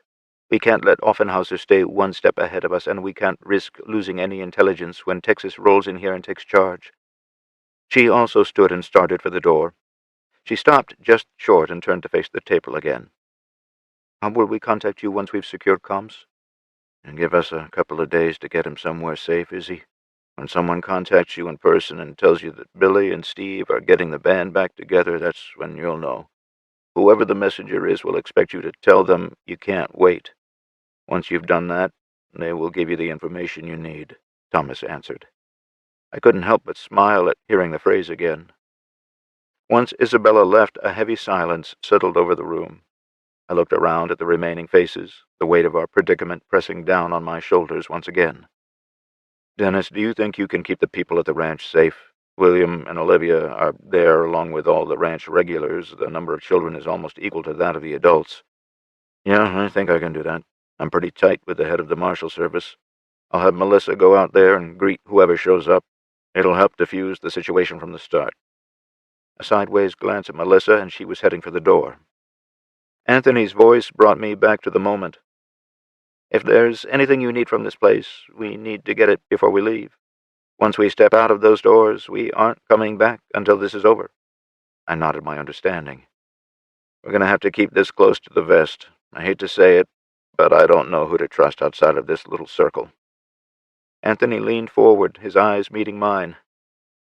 Offenhauser might think he has the upper hand, but he underestimates us. We've faced much worse situations before, and we always prevail. Nothing like betting against the Sterling family, only to have the table get flipped on you. He grinned. I know. This one just surprised me. It shouldn't have, but it did, I admitted. Turning my attention back to Dennis, I asked a question I didn't really want to hear the answer to. Do you think you can hold your own against whoever Texas sends here? If the answer is anything but an emphatic yes, we need to make plans to get you out of here too. Without hesitation, he answered, Trust me, I can handle them. We still have a lot of friends in the Texas military and government, friends who owe me. Melissa and I will be fine. Everybody heard that radio message, Dennis. I pointed to the radio set that was still on the table. How are you going to explain losing track of us, even though multiple people know you were here with us? You let me worry about that, okay? Speaking of that, I should probably excuse myself from this meeting at this point. The less I know about what happens next, the better. I can't lie about something I have no knowledge of. Can you do us one favor before we part ways? Thomas asked. Name it. Could you make sure the stairwell to the governor's apartment is clear of personnel? Sure. 15 minutes after you leave this room, could you discreetly pull a fire alarm? You said one favor. Dennis grinned as he stood. That's two, but I think I can arrange it. Anything else? Thank you. No. That should suffice. Thomas and Anthony both stood. I was the last one on my feet. Good luck and good hunting, Dennis, I said as I stepped closer to my friend. Same to you, he replied with an outstretched hand. After a simple handshake, he abruptly turned and left the room. What now? I asked the two remaining men. We give it a minute, then we head up to your apartment. We have some business to attend to. This escape has to look legit and hurried. We could just walk right out of the building. We don't have to do all this cloak and dagger stuff, I offered. You're right. We could just walk out and drive away. The problem with that is it'll get innocent people in trouble. That doesn't make any sense, Thomas. If people think they should lie and say they didn't see us leave, it might call into question anything else they tell the authorities. If they really didn't see us leave, they don't have to lie about anything. That's why Dennis left the room when he did. Yeah, you're right, I sighed. The room fell silent after that. We waited for close to a minute, listening to the faint hum of the building and the distant murmur of voices. When the time came, I nodded to Thomas and Anthony, and we made our way to the center stairwell of the building. The door to the stairwell creaked open ever so slightly as we opened it, the sound echoing up the concrete-encased stairwell. We moved cautiously, our footsteps light and deliberate. We were careful not to make any noise that might alert anyone. As we climbed, each flight seemed longer than the last. I could feel the air grow warmer as we climbed higher. The scent of cleaning chemicals from the maintenance crew mixed with the smell of smoke from the fire in my office. We paused momentarily at each landing and listened for any signs of movement above or below us. When we reached the apartment's landing, I fumbled with the keys for a moment before unlocking the door. It swung open, revealing the darkened interior of our modest living space. We stepped inside cautiously, closing the door quietly behind us. Now what? I asked in a hushed tone. Change into some decent clothes and grab some for Jill. Then we're going to make it look like you left in a hurry, Anthony answered. I didn't question it. I just headed for the bedroom for a change of clothes. After I changed clothes and returned to the front room, I placed the jeans and t-shirt I grabbed for Jill on the table next to the door. Do you have a safe up here? Thomas asked. Yeah, behind that painting, I pointed. He walked over to the painting and pulled it from the wall. Instead of setting it down gently, he tossed it into the middle of the room. Open it, he instructed. I joined him at the safe and inserted the key on my key ring into the lock. Twisting it, the safe opened and I stood back. He reached in and pulled half of the contents out, letting them fall to the floor. The rest he jumbled up, making it look like the safe had been ransacked. Go into the bedroom and push the mattress off the bed, then open your closet doors and toss some clothes around, he ordered. I did as he asked.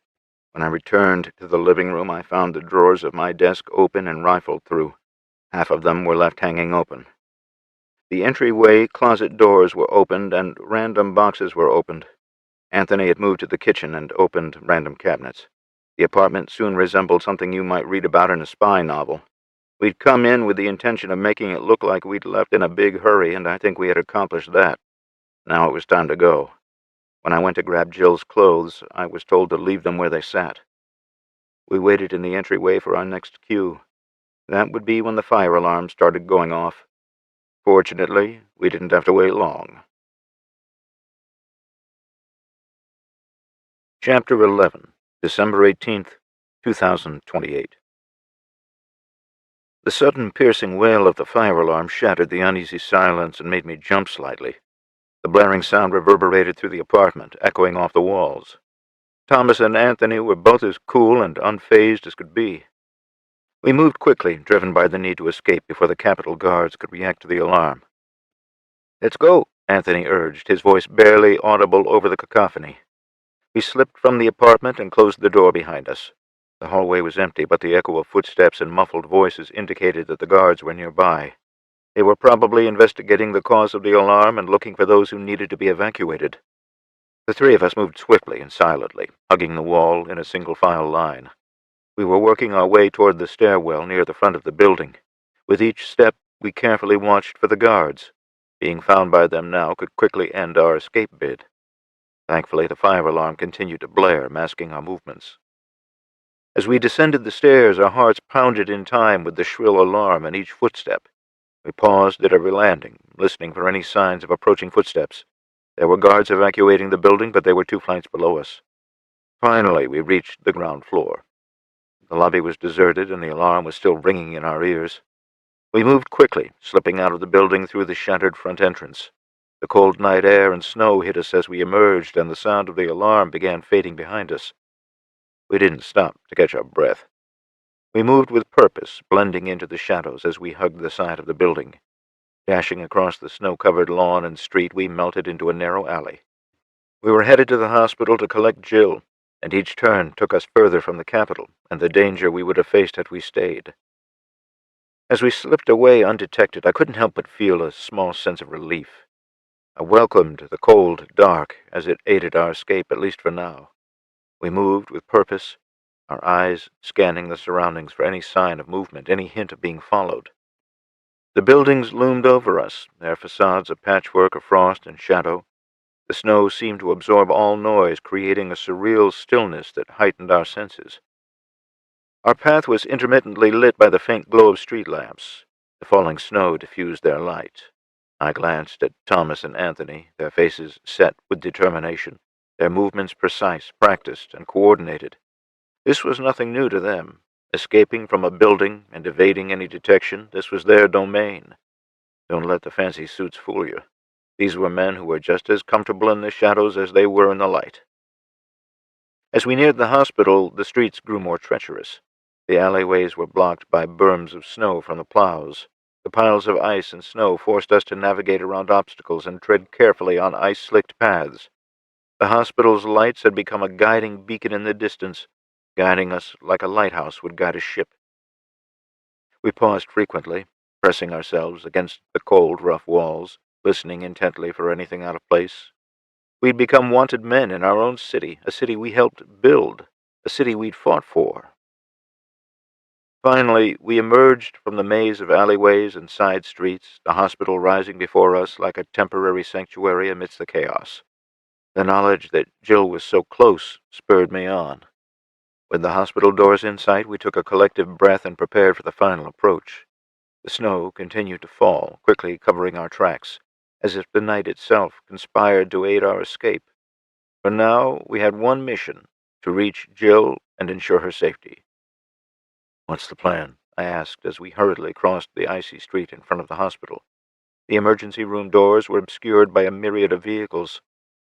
"You and Anthony will secure some transport while I go in and retrieve Jill," Thomas answered. Anthony was already pulling away from our group. He was headed for an old Chevy Blazer parked along the curb. Thomas quickened his pace rapidly, putting distance between us. I wanted to go with Thomas so I could explain to my wife what was happening. Deep down, I had my suspicions that she'd resist our plan of getting out of town. After all, it was our rule that we'd never leave the kids without at least one parent, and we'd taken that rule very seriously. We found the old Blazer unlocked, and Anthony quickly slid into the driver's seat. I started for the passenger seat. He flipped the sun visor down, looking for the keys, but came up empty. He reached under the dashboard, his hands moving with practiced efficiency.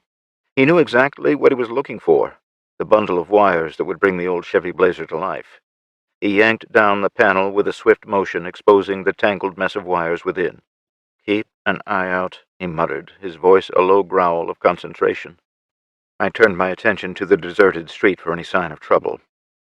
The snow continued to fall, adding yet another layer to the already treacherous ground. Anthony deftly stripped the insulation from 2 wires with a small knife he had produced from his coat pocket. The metal gleamed dully in the faint light as he twisted the wires together. Sparks flew, and for a moment the engine sputtered. He cursed under his breath, adjusting his position to get a better angle. Come on, he whispered to the car. With a final twist and a jolt, the engine roared to life, shattering the silence of the night. The sound was both a relief and a reminder of the urgency of our mission. "Get in," he ordered, and I clambered into the back seat, pulling the door shut behind me. Anthony revved the engine, the car vibrating with pent-up energy, ready to bolt into the night. As we waited for Thomas to return with Jill, the minutes felt like hours. Every sound seemed amplified, every shadow a potential threat. But for now, we had a working car and a chance to escape. Anthony's obvious skill had given us that much. He cranked the heater up and got out of the car again. He was clearing the heavy snow from the windshield when Thomas and Jill emerged from the emergency room doors. The pair appeared to be in the middle of an animated conversation. Thomas was talking with his hands, as he always did, and he had to urge Jill forward every time she stopped walking. It looked as if they were arguing about something because she was using her hands as much as he was. That was a sure sign she was agitated. "What the hell's going on?" she demanded as soon as she threw the passenger door open. "We can't stay here. We need to get out of town until we can sort this whole mess out," I tried saying over the front seat. "Thomas told me that part, and I understand what you have to do. Unless we're taking the kids with us, one of us has to stay here. You know that."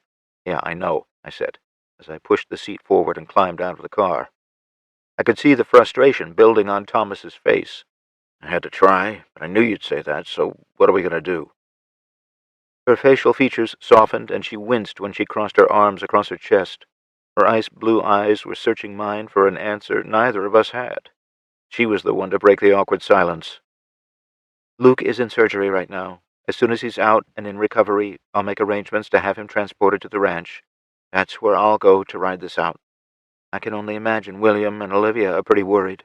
She spoke softly. "You and I both know Will probably rolled over and went back to sleep." I tried a little humor. It did solicit a slight smile from my wife. "Melissa is on her way to the ranch as we speak, and she'll run interference with whatever federal troops show up there. Just sit tight, keep your eyes and ears open, and don't give them any reason to arrest you." "Where's Tara and Isabella?" "They're doing whatever it is they do in the shadows. For now, they're going to stick around here and see what they can dig up in the way of intelligence and see what they can do about getting comms back online. I wouldn't worry about them too much. This is what they do." "Okay. Where are you—" But never mind. I don't want to know. I wouldn't tell you even if I knew where I was going. Like Dennis said, you can't lie if you really don't know." "Jason, I really hate to hurry this along, but we need to get moving," Thomas interjected. Go and find out who did this, and make them pay for it." Jill's voice was dark and gravelly. She uncrossed her arms and pulled me in tightly for an embrace. "I love you," she whispered in my ear and squeezed a little tighter. "I love you too, babe. Be safe, and I'll be home as soon as I get this sorted out. Give the kids my love, too." She released her embrace and gave me a kiss. It wasn't passionate or anything like that, but we both savored it for a moment before separating. When she pulled away, she held eye contact for a few seconds before turning around and walking back into the hospital. There was nothing left to say, just a job to do. I watched until she disappeared behind the knot of cars at the ER entrance. Once I could no longer see her, I turned and climbed back into the Blazer. The Blazer's engine roared to life as soon as Anthony stepped on the throttle, its throaty sound reverberating through the cold night air. The snowstorm intensified quickly, the white blanket covering the ground almost as fast as my thoughts were consumed by the weight of the situation. With each mile that took me further from the hospital, my thoughts grew angrier. The warmth and safety of family and peace were being left behind yet again, only to be replaced by the uncertainty and danger of the path ahead. I could still feel Jill's embrace, her whispered words echoing in my mind, offering a semblance of comfort amidst the rage building inside me. But the road ahead demanded every bit of my attention. I wasn't thinking of the actual road, but the path we'd found ourselves on, and the responsibilities that lay before me. The wipers worked tirelessly, battling the snow that sought to obscure the windshield, much like the emotions that threatened to cloud my resolve. As the hospital receded into the distance behind us, the snowstorm became an almost symbolic embodiment of the storm building inside me. The world outside was a blur of white, a stark contrast to the vivid memories of everything that had happened that night. The Blazer pushed on through the storm, its headlights cutting a path through the darkness. I knew that each mile was a step closer to uncovering the truth, to finding those responsible and making them pay. But with every passing moment, the weight of once again being loaded into the breach wore on me. In the solitude of the back seat, I allowed myself a rare moment of vulnerability. A single tear traced its path down my cheek, a silent testament to the rage and anger intertwined within me. I wiped it away quickly. There was no room for emotions now. It was time to become that cold, hard warrior once again. Rather than focus on what I was leaving behind, I turned that focus into a pinpoint laser beam with Victor Offenhauser as its target. He was the reason I was running away in the middle of a blizzard. He was the reason so many good people had lost their lives tonight. He and people like him were the reason peace cost so much to keep. If he wanted to destroy my family, he was going to have to get through me first. Chapter 12, December 19th, 2028. The Capitol. The early morning darkness was pierced by the harsh glare of headlights as the elite Texas military unit, the Phoenix Brigade, arrived at the western state's capital. The blizzard raged around them, the snow falling thick and fast, blanketing the streets and reducing visibility to mere feet at times. The convoy of armored vehicles moved slowly, their engines growling back against the wind's howl. As the lead Hummer came to a halt in front of the Capitol building, the soldiers disembarked with precision and discipline. Their uniforms, adorned with the fiery emblem of the phoenix on a Texas background, stood in stark contrast to the frozen landscape. The air was charged with both the biting cold and the palpable tension of their arrival. Colonel Wyatt Matthews, the leader of the Phoenix Brigade, stepped out of his vehicle, his breath forming clouds in the freezing air. His sharp and unyielding eyes scanned the area as his gloved hand rested on the holstered pistol at his side. He was here to take control, to bring order to the chaos that had ensnared the western states. Awaiting their arrival was Dennis Jackson, the legendary leader of the western states Marshal Service. His frame was rigid, his expression a mask of professionalism. The two men approached each other, their footsteps crunching on the snow-covered ground, the blizzard swirling around them. "Colonel Matthews," Dennis greeted, his voice steady despite the icy wind. "We weren't expecting you so soon. Thank you for your promptness." "Marshal Jackson, do you have somewhere we can talk?" Dennis nodded. "This way, Colonel," he said, turning on his heel and striding towards the Capitol's entrance. Wyatt followed, his soldiers fanning out to secure the perimeter. The Capitol's entrance, once a symbol of strength and authority, now bore the marks of battle. The heavy glass doors were shattered, and fragments of the wood frames and glass were scattered across the stone floor. Dennis led the way, his steps measured and purposeful. Wyatt kept pace, his eyes taking in every detail, assessing the damage and the fortifications of overturned desks. They descended a wide staircase into the basement. The air grew warmer as they moved deeper into the building, the sounds of the blizzard outside fading into a distant roar. At the bottom of the stairs, they reached a heavy, reinforced set of double doors. Dennis punched in a code on the keypad, and the magnetic door lock unlatched with a mechanical click. He gestured for Wyatt to enter first, a silent acknowledgment of the colonel's rank. The conference room was stark and functional. A large, thick wooden table dominating the center was surrounded by chairs. Maps and tactical charts covered one of the walls, the remnants of previous strategic discussions. A low hum of the ventilation system mixed with the sound of the coffee makers brewing fresh coffee. Dennis closed the doors behind them, sealing out the chaos of the world above. "We can speak freely here," he said, moving to take a seat at the table. "Where do you want to begin, Colonel?" The ranch.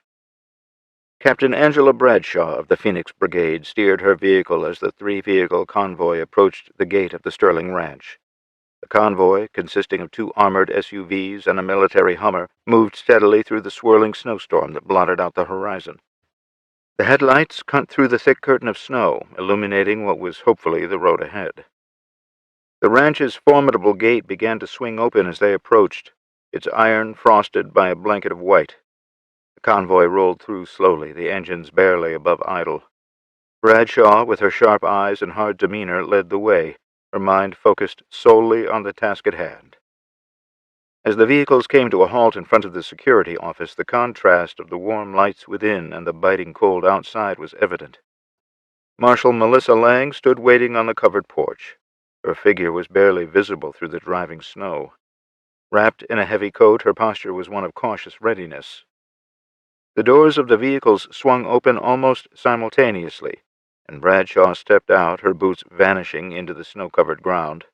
She pulled her coat tighter around her, her breath swept away in the freezing wind. Her soldiers disembarked as well, forming a protective ring around the vehicles. Melissa took a step forward. "Captain Bradshaw," she said, her voice carrying authority over the wind. Even with spotty communications with Elko, Dennis had been able to brief Melissa on the captain's pending arrival. "I was beginning to think you wouldn't make it with this weather." "Marshal Lang," Bradshaw replied, her tone measured. "We have urgent matters to discuss. Let's not beat around the bush." The tension in the air was palpable as two women of authority sized each other up. Lang's eyes flickered to the convoy, assessing the heavily armed soldiers before returning to Bradshaw. "Follow me," she finally said, turning towards the security office. As they walked, the blizzard seemed to intensify, whipping around them with ferocity. Inside the office, the warmth was a welcome relief from the biting cold.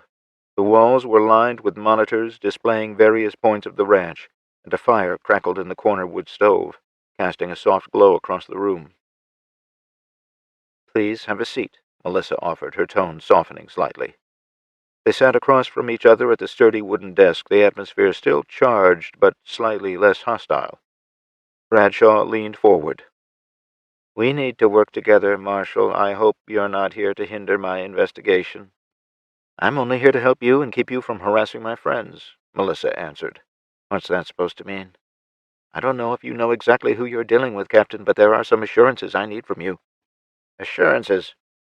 Like what?" Bradshaw seemed to have been caught off guard by the statement. "First, I've already been over every square inch of this ranch looking for Jason Sterling. He's not here, and he hasn't been here, but I don't expect you to take my word for it. You and your soldiers are more than welcome, encouraged even, to proceed with your own search. Second, his wife, 2 young children, and injured teenage son are all here, along with several other families. If you go around threatening them or trying to bully them, you and I are going to have a problem. Understood?" Melissa's voice was stone cold. "Marshal Lang, I assure you, we're not here to bully women and children. We're not here to bully anyone. Of course, I will need to question Mrs. Sterling and anyone else in a leadership role. I'm under orders to arrest anyone who might have had anything to do with this attempted coup, though. I'm sure you understand that," Bradshaw answered calmly. "Captain Bradshaw, the Marshal Service has a long history of working well with military units to bring criminals to justice, wouldn't you agree?" "Of course. If it comes down to it and you determine through the course of your investigation that anyone here needs to be detained, I'm going to strongly suggest you make it an in-house detention. You have my word that nobody's going to try to run. I'm here to make sure that isn't even an option. Am I making myself clear?" Melissa persisted. "Crystal." As the conversation progressed, the initial tension began to dissipate. The two women found common ground in their shared goal. The blizzard outside continued to rage, but within the security office a sense of respect and understanding started to grow. By the time their meeting concluded, what had started as a tense encounter had transformed into a collaborative effort. Bradshaw and Lang stood, and Melissa led Captain Bradshaw to the Sterling residence while her men stayed behind to warm up in the security office. Straight flush. As we fled Elko in that old blazer last night, I'd assumed we'd hit the highway and put as much distance behind us as possible. I was a bit surprised when Anthony steered the blazer onto one of the dirt roads leading north out of town. I knew this road, and I knew there was nothing out here except sagebrush, pinon juniper trees, and the occasional herd of wild horses or donkeys. I thought about questioning Thomas or Anthony about our destination and their sanity, but thought better of it. They wouldn't take us into the middle of nowhere with no supplies and no winter gear if they didn't have a plan. So I settled into the back seat and buckled my seatbelt. After plodding through the ever-deepening snow for nearly 2 hours, Anthony slowed the car and turned onto a narrow side road that might or might not have been an actual road. My mouth was still clamped shut, but my brain was trying to figure out how to survive out here when the Blazer finally got stuck in the snow. The four-wheel drive Blazer struggled up the narrow dirt road, its tires spinning and slipping on the thick blanket of snow that covered the treacherous mountain path. Make no mistake, this was a path, not a road. Anthony gripped the steering wheel tightly, his knuckles white with the tension as he navigated the steep inclines and sharp turns. The blizzard raged in torrents around us, reducing visibility to mere feet and transforming the landscape into a swirling abyss of white. I finally knew our destination after seeing the very faded wooden sign on the side of the road. The once flourishing but now long abandoned Straight Flush Mine was somewhere ahead of us. Like many of the long-defunct mines that dotted the Nevada landscape, this once bustling hub of activity had provided livelihood and hope to many.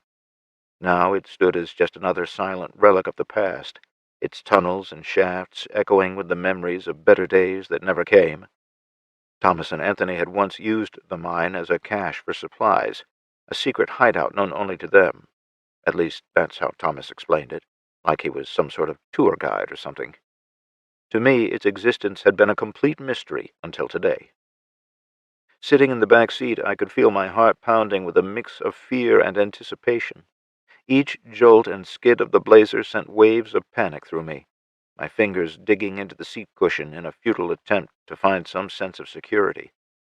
The mountainous terrain and the relentless snowstorm seemed determined to thwart our progress, and every moment felt like a precarious dance with danger.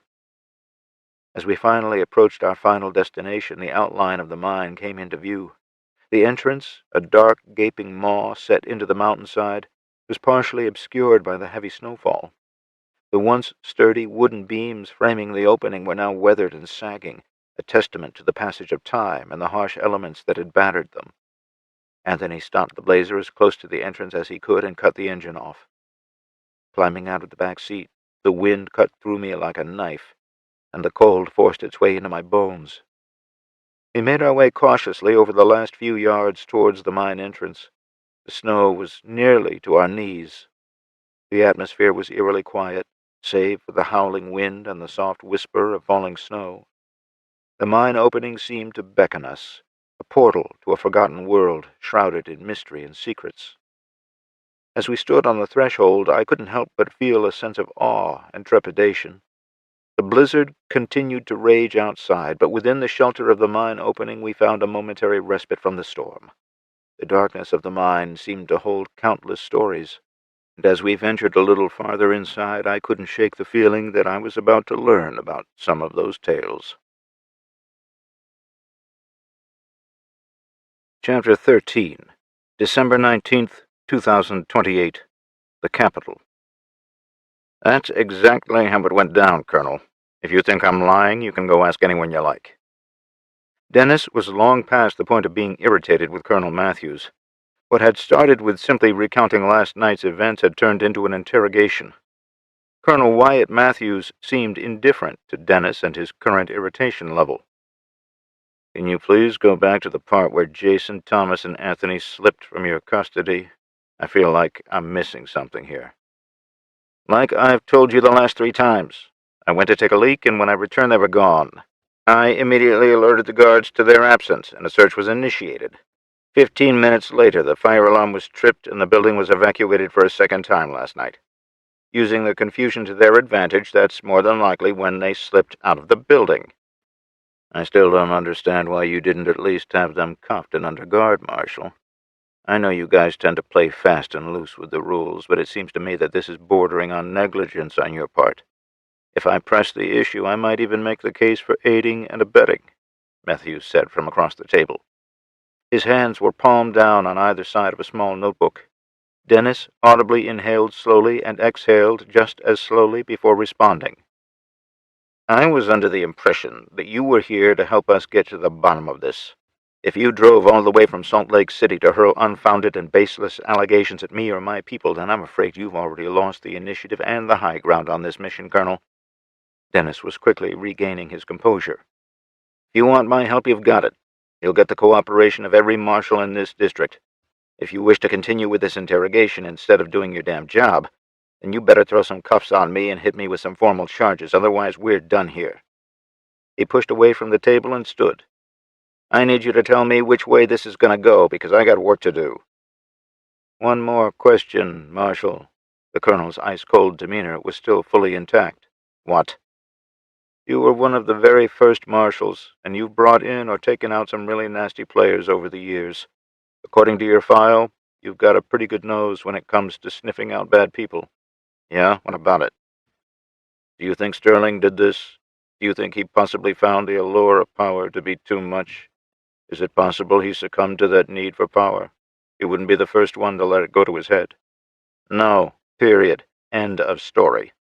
I've fought shoulder to shoulder with that man on more than one occasion, and I can tell you that you'll never find a more principled individual. You and I can't hold a candle to that guy.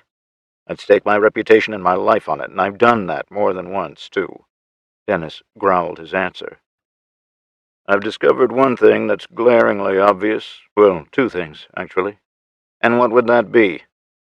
"Our intelligence file regarding Governor Sterling left out one rather important detail.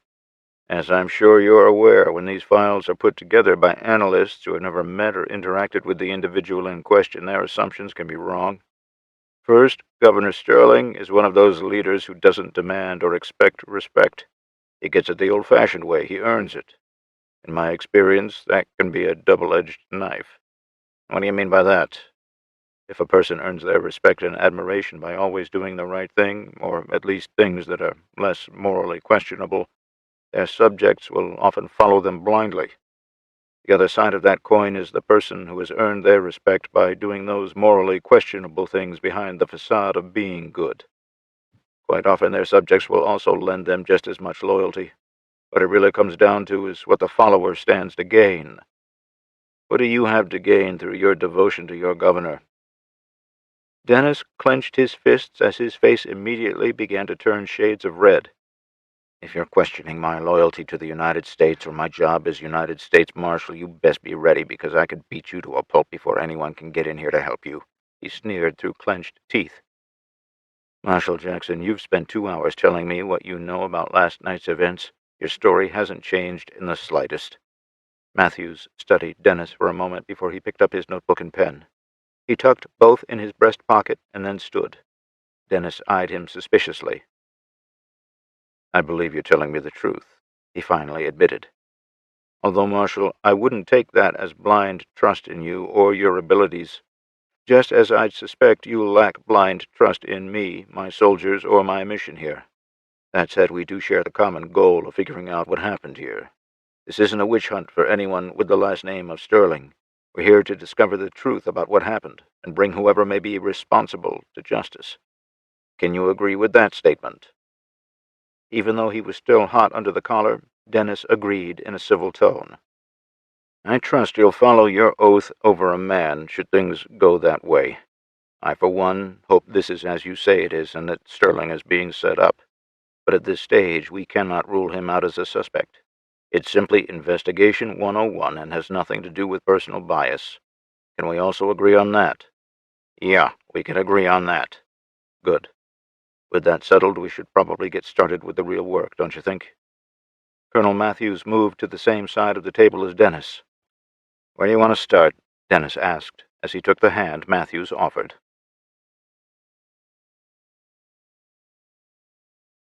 "Straight flush mine." Just beyond the mine's entrance, we were greeted by an imposing iron gate that loomed before us like a barrier between worlds. The gate had to be incredibly heavy, its dark surface marred by the passage of time and the relentless encroachment of rust. Despite its age, the iron seemed impenetrable, as if forged from the very essence of the earth itself. There were no visible hinges or locks, leaving me to wonder how such a formidable obstacle could be bypassed. The gate's bars were thick and unyielding, spaced just narrowly enough to prevent any attempt at squeezing through. It stood as a silent sentinel guarding whatever secrets lay deeper within the mine. "Do you remember how to open it?" Thomas asked Anthony. As was his custom, he nodded and slipped out of his heavy jacket without uttering a word. He pushed the sleeve of his shirt as far up his arm as he could. He took a moment and seemed to be counting the heavy vertical bars from left to right. He forced his thick arm between the fifth and sixth steel slats. He then struggled to reach up and feel the top crossbar until he found what he was looking for. Due to the odd angle, he struggled to get enough leverage to push whatever he had his fingertips on. Suddenly, a metallic click echoed down the tunnel, and he grinned a broad grin. With the slightest pressure, the whole gate structure started to swing inward. He withdrew his arm and donned the coat that Thomas had been holding. "Well done, my friend," Thomas smiled and took the lead. "What the hell is this place?" I couldn't contain my curiosity any longer. "Back in the day, we used it as a cache and a safe house." "Back in the day?" "Well, yes. In our chosen profession at the time, it was always a good idea to have a place to lay low for a while. You know, just kind of vanish off the radar for a bit, as it were." "I see. When was the last time you were up here?" Thomas glanced at Anthony and then back at me before answering. "The last time either of us were here had to be close to 11 years ago." We stopped long enough for Anthony to close the gate behind us.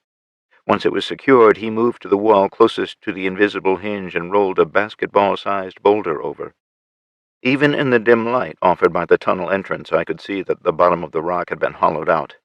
He removed an oily-looking paper bag and opened it. "Somebody's been here since we last visited." He didn't seem concerned by the revelation, and neither did Thomas. From the bag, he removed 3 small green glow sticks, the kind you snap in the middle and they emit light.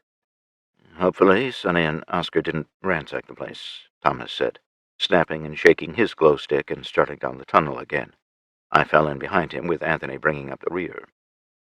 "I swear just about the time I've got you two figured out, you do something that shows me I'll never know what you're all about," I joked. Thomas laughed. "It's just part of our charm, Jason." The air was thick and oppressive as the mine tunnel stretched out before us, its walls hewn from ancient stone with shadows clinging to every crevice. The passageway branched off into multiple side tunnels that disappeared into an impenetrable darkness. The faint echoes of dripping water reverberated through the air, adding to the eerie and mysterious atmosphere that seemed to press in from all sides. With each step, I felt the temperature rise slightly, as if we were descending into the very heart of the earth. The smell of damp rock and decaying wood hung heavily in the air, a reminder of the mine's long-abandoned state. As we ventured deeper and deeper, Thomas suddenly stopped at one of the side tunnels. He led us in, and we followed its winding path until it opened up into a larger cavern. There, partially concealed by debris and dust, was their cache. There had to be a dozen wooden crates in the center and lining the rock walls. All of the crates were worn and splintered from years of neglect. Anthony stepped around us and lit an old oil lamp that sat on one of the crates in the center of the room. Its warm yellow light almost made this place feel inviting. "Everything a man on the lam needs to stay off the radar for a bit." Thomas waved his hands around the room as if showcasing the prize on a game show. "We've got food, clothes, water, weapons, and just about anything else we might need." "A working radio would be nice," I grumbled, stepping closer to the hissing lamp. I outstretched my hands to warm them around its dusty glass globe.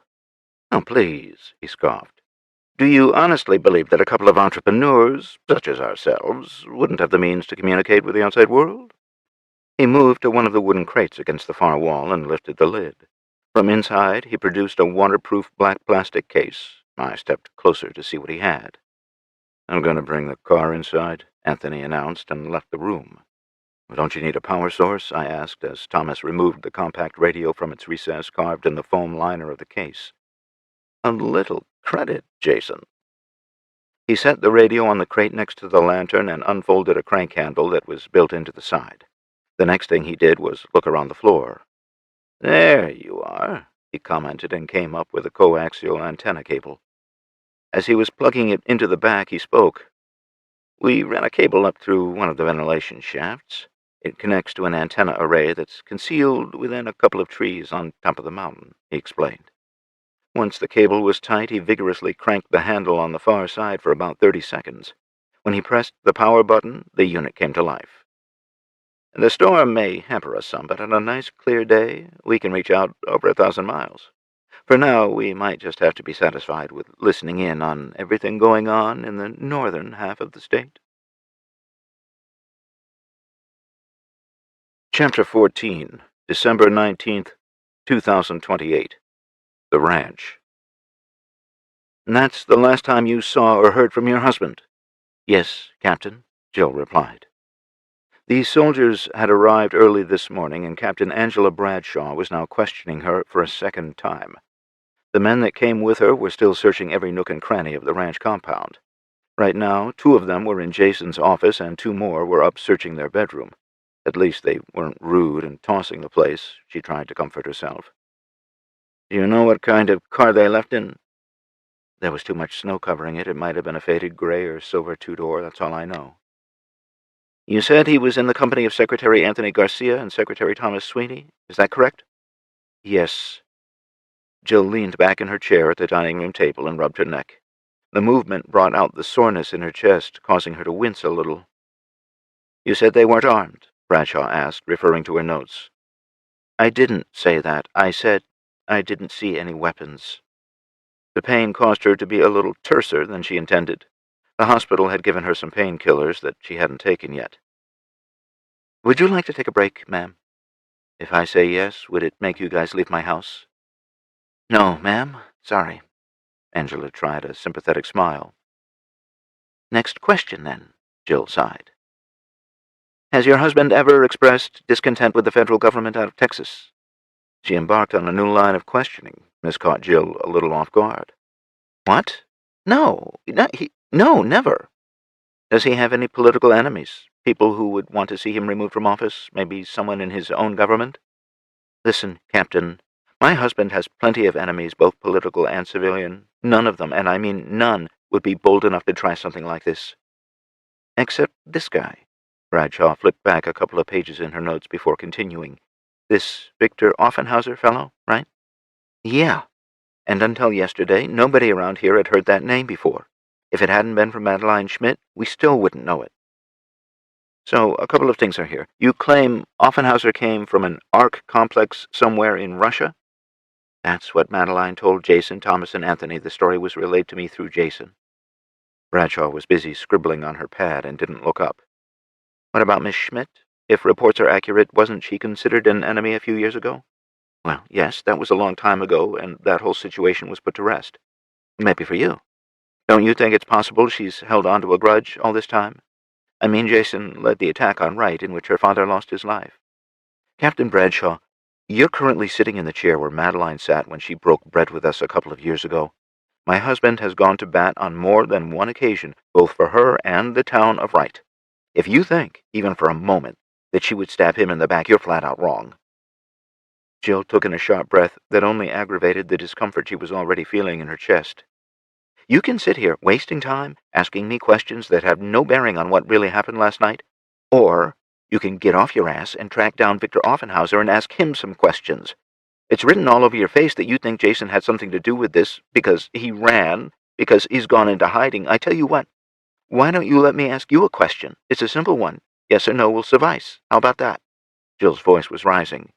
What's your question? If Jason were here or at the Capitol, would you have arrested him?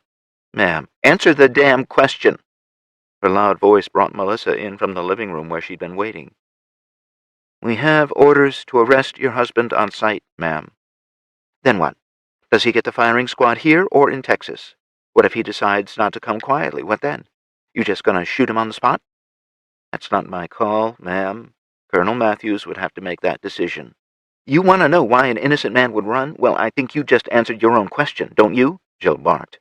Ma'am, I know you're upset, but... Upset? No, honey, I'm not upset. I'm fucking pissed off. Jill stood fast enough to send her chair sliding across the floor. She leaned forward at the waist, resting her fists on the tabletop. She lowered her voice to little more than a growl. Captain Angela Bradshaw unknowingly recoiled away from the table ever so slightly. Now, sweetie, why don't you and your colonel get to fucking work and track down everyone responsible for this mess? You've wasted 4 hours asking me the same questions. You've wasted 4 hours looking for my husband, who obviously isn't here. About the only damn thing you've managed to do is give Jason a longer head start. By the time you decide to get serious about this shit, Jason is going to have most of the bodies already stacked for you. Jill pushed off the table and stood straight. She never broke eye contact with the young captain. Ma'am, I'm done being nice, Captain. I'm done playing your little investigative games. From now on, you will address me as Lieutenant Colonel Sterling. It's a rank bestowed on me by the former President of the United States, and it doesn't have a goddamn expiration date." Bradshaw glanced at Melissa Lang, who hadn't fully entered the room yet. The slightest smirk cracked at the corners of her mouth. Bradshaw was forcefully jerked back into the conversation when Jill began again. "If you want my help, I'll gladly give it to you. If you want help from any member of the ranch, you'll get it. By the way, just about everyone here outranks you, so keep that in mind when you address my people. If you're going to waste our time, just do yourself a favor and get the hell out of our way. We've been taking care of our own problems for a long time. You understand me?" "Yes, ma'am. Yes, Lieutenant Colonel." "Good. Do you have any further questions?" "I do not." Angela stood erect. "Good. Now I'm going to go next door to my brother's house and see my children. If something comes up that I can help with, or if you manage to find the next clues in my underwear drawer, you can find me there. Understood?" "Yes. Thank you for your time, Lieutenant Colonel." Bradshaw snapped to attention with a crisp salute and waited to be dismissed. Jill straightened herself and returned the salute. "Dismissed." With that, Bradshaw turned and headed for the front door. If she knew one thing for certain, it was that she didn't want to be around Mrs. Jill Sterling any longer. Melissa joined her for the trek through the snow as they walked back to the security office. The grin was still on her face. "What's so funny?" Angela asked over the howling wind. "You need to change your shorts?" she chuckled. "You kidding? My sphincter is so tight right now, it's going to take me a month to shit. She seemed like such a nice woman, too. I did not see that coming. She's terrifying." "Jill is one of the sweetest and kindest people you'll ever meet. That is until someone she loves is in danger. I'm kind of surprised you hadn't heard the stories." "I've heard about the Battle of Vegas. I'm pretty sure everyone has." "Oh, Angela, Vegas was child's play. Why don't we go sit in the shack, get some coffee, and I'll give you all the details about the Battle of the Ranch. If you want to know what kind of people Jill and Jason are, you'll learn some things." Melissa chuckled and turned up the steps leading into the security shack. "The Battle of the Ranch? I've heard some rumors, but I always figured it was like a big fish story," Angela said as she took off her coat and hung it behind the door. Then she moved to the raging fire in the wood stove. "Trust me, Captain, what you heard was probably the watered-down version. If you don't want to believe me, I have access to the security feeds from that night." Melissa stood next to her and warmed up her hands. "They kept them for future historians and for training purposes." Angela looked sideways at Melissa, her face a mask of disbelief. Captain Angela Bradshaw had just unwittingly unlocked a door she didn't even know she needed to open.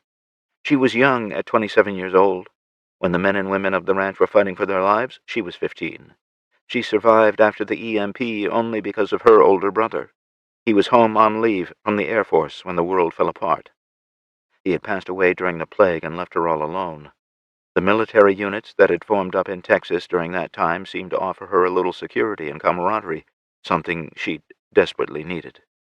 She'd heard the stories about the Battle of Vegas.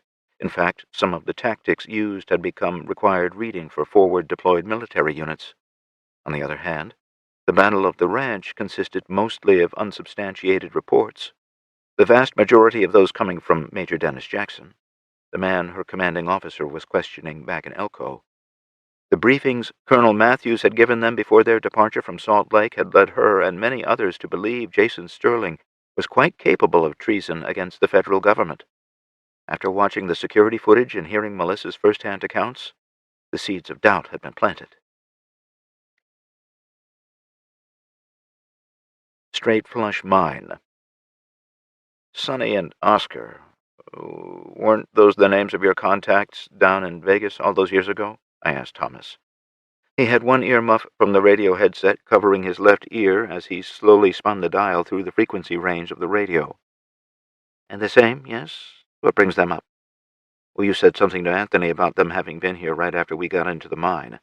They weren't your contacts, they were your associates, right?" He didn't even have to look directly at me to see the sly smile on his face. "Correct. The four of you have been together since at least the EMP, but I'm guessing your association goes back a lot farther?" "That's a good guess." "Pals in high school?" I inquired. I was trying to make small talk to occupy my mind. "A right time frame, but it wasn't high school. We met in a juvenile detention center in Maine." "What?" "Yeah. Anthony was in for stealing cars. I was in for beating the shit out of my drunk asshole of a stepfather. Oscar and Sonny had stolen some computer equipment from their high school. We were all under 18, so we got off with a slap on the wrist. The rest is history, I guess. By history, you're referring to your life of crime. Did you ever end up in jail again? I was curious now. Nope, never got pinched again, none of us. Couple of close calls, though, he chuckled, continuing to twist the knob on the radio. So you guys managed to stay under the cops' radar. How the hell did you manage that? Oh, we had rules. We'd steal from the corner drug dealer, but destroy his drugs. We'd take care of the neighborhood enforcers after we stole all their shit. Money, guns, cars, we stole it all from bad people that really didn't want to file a report with the cops. We'd be in Chicago doing business on Friday, and San Diego on Sunday. We kept moving, and we were very picky about our targets, he explained. He must have found a live frequency because he suddenly stopped dialing. He listened for a moment before unplugging the headset. He still had to turn the volume up a few notches so I could hear it too. Chapter 15, December 19th, 2028, Straight Flush Mine. This is Colonel Wyatt Matthews with the Phoenix Brigade, a federal military unit. I come to you this afternoon with a public service announcement. The federal government seeks the public's assistance in locating Jason Sterling, the former governor turned fugitive wanted for severe acts of treason against the United States. Jason Sterling is accused of committing multiple offenses that undermine the national security and interests of our country and the Western States District. His actions have been deemed treasonous, and he poses a significant threat to public safety and the well-being of the nation. Sterling is charged with the following treasonous activities: espionage, providing classified information to foreign entities; sabotage, engaging in actions intended to disrupt governmental functions; conspiracy, collaborating with external actors to undermine the federal government; domestic terrorism, ordering multiple attacks on personnel and infrastructure; murder and attempted murder. The federal government urges anyone with any information regarding the whereabouts of Jason Sterling to come forward immediately. Sterling is considered armed and extremely dangerous and should not be approached. If you have any information, please contact your nearest law enforcement office or visit the nearest federal building. A substantial reward is being offered for any information that leads to the capture and arrest of Jason Sterling. Your cooperation is vital to ensuring the safety and security of our nation. Together we can bring Jason Sterling to justice and maintain the integrity of our country. Shit, I muttered under my breath at the end of the broadcast.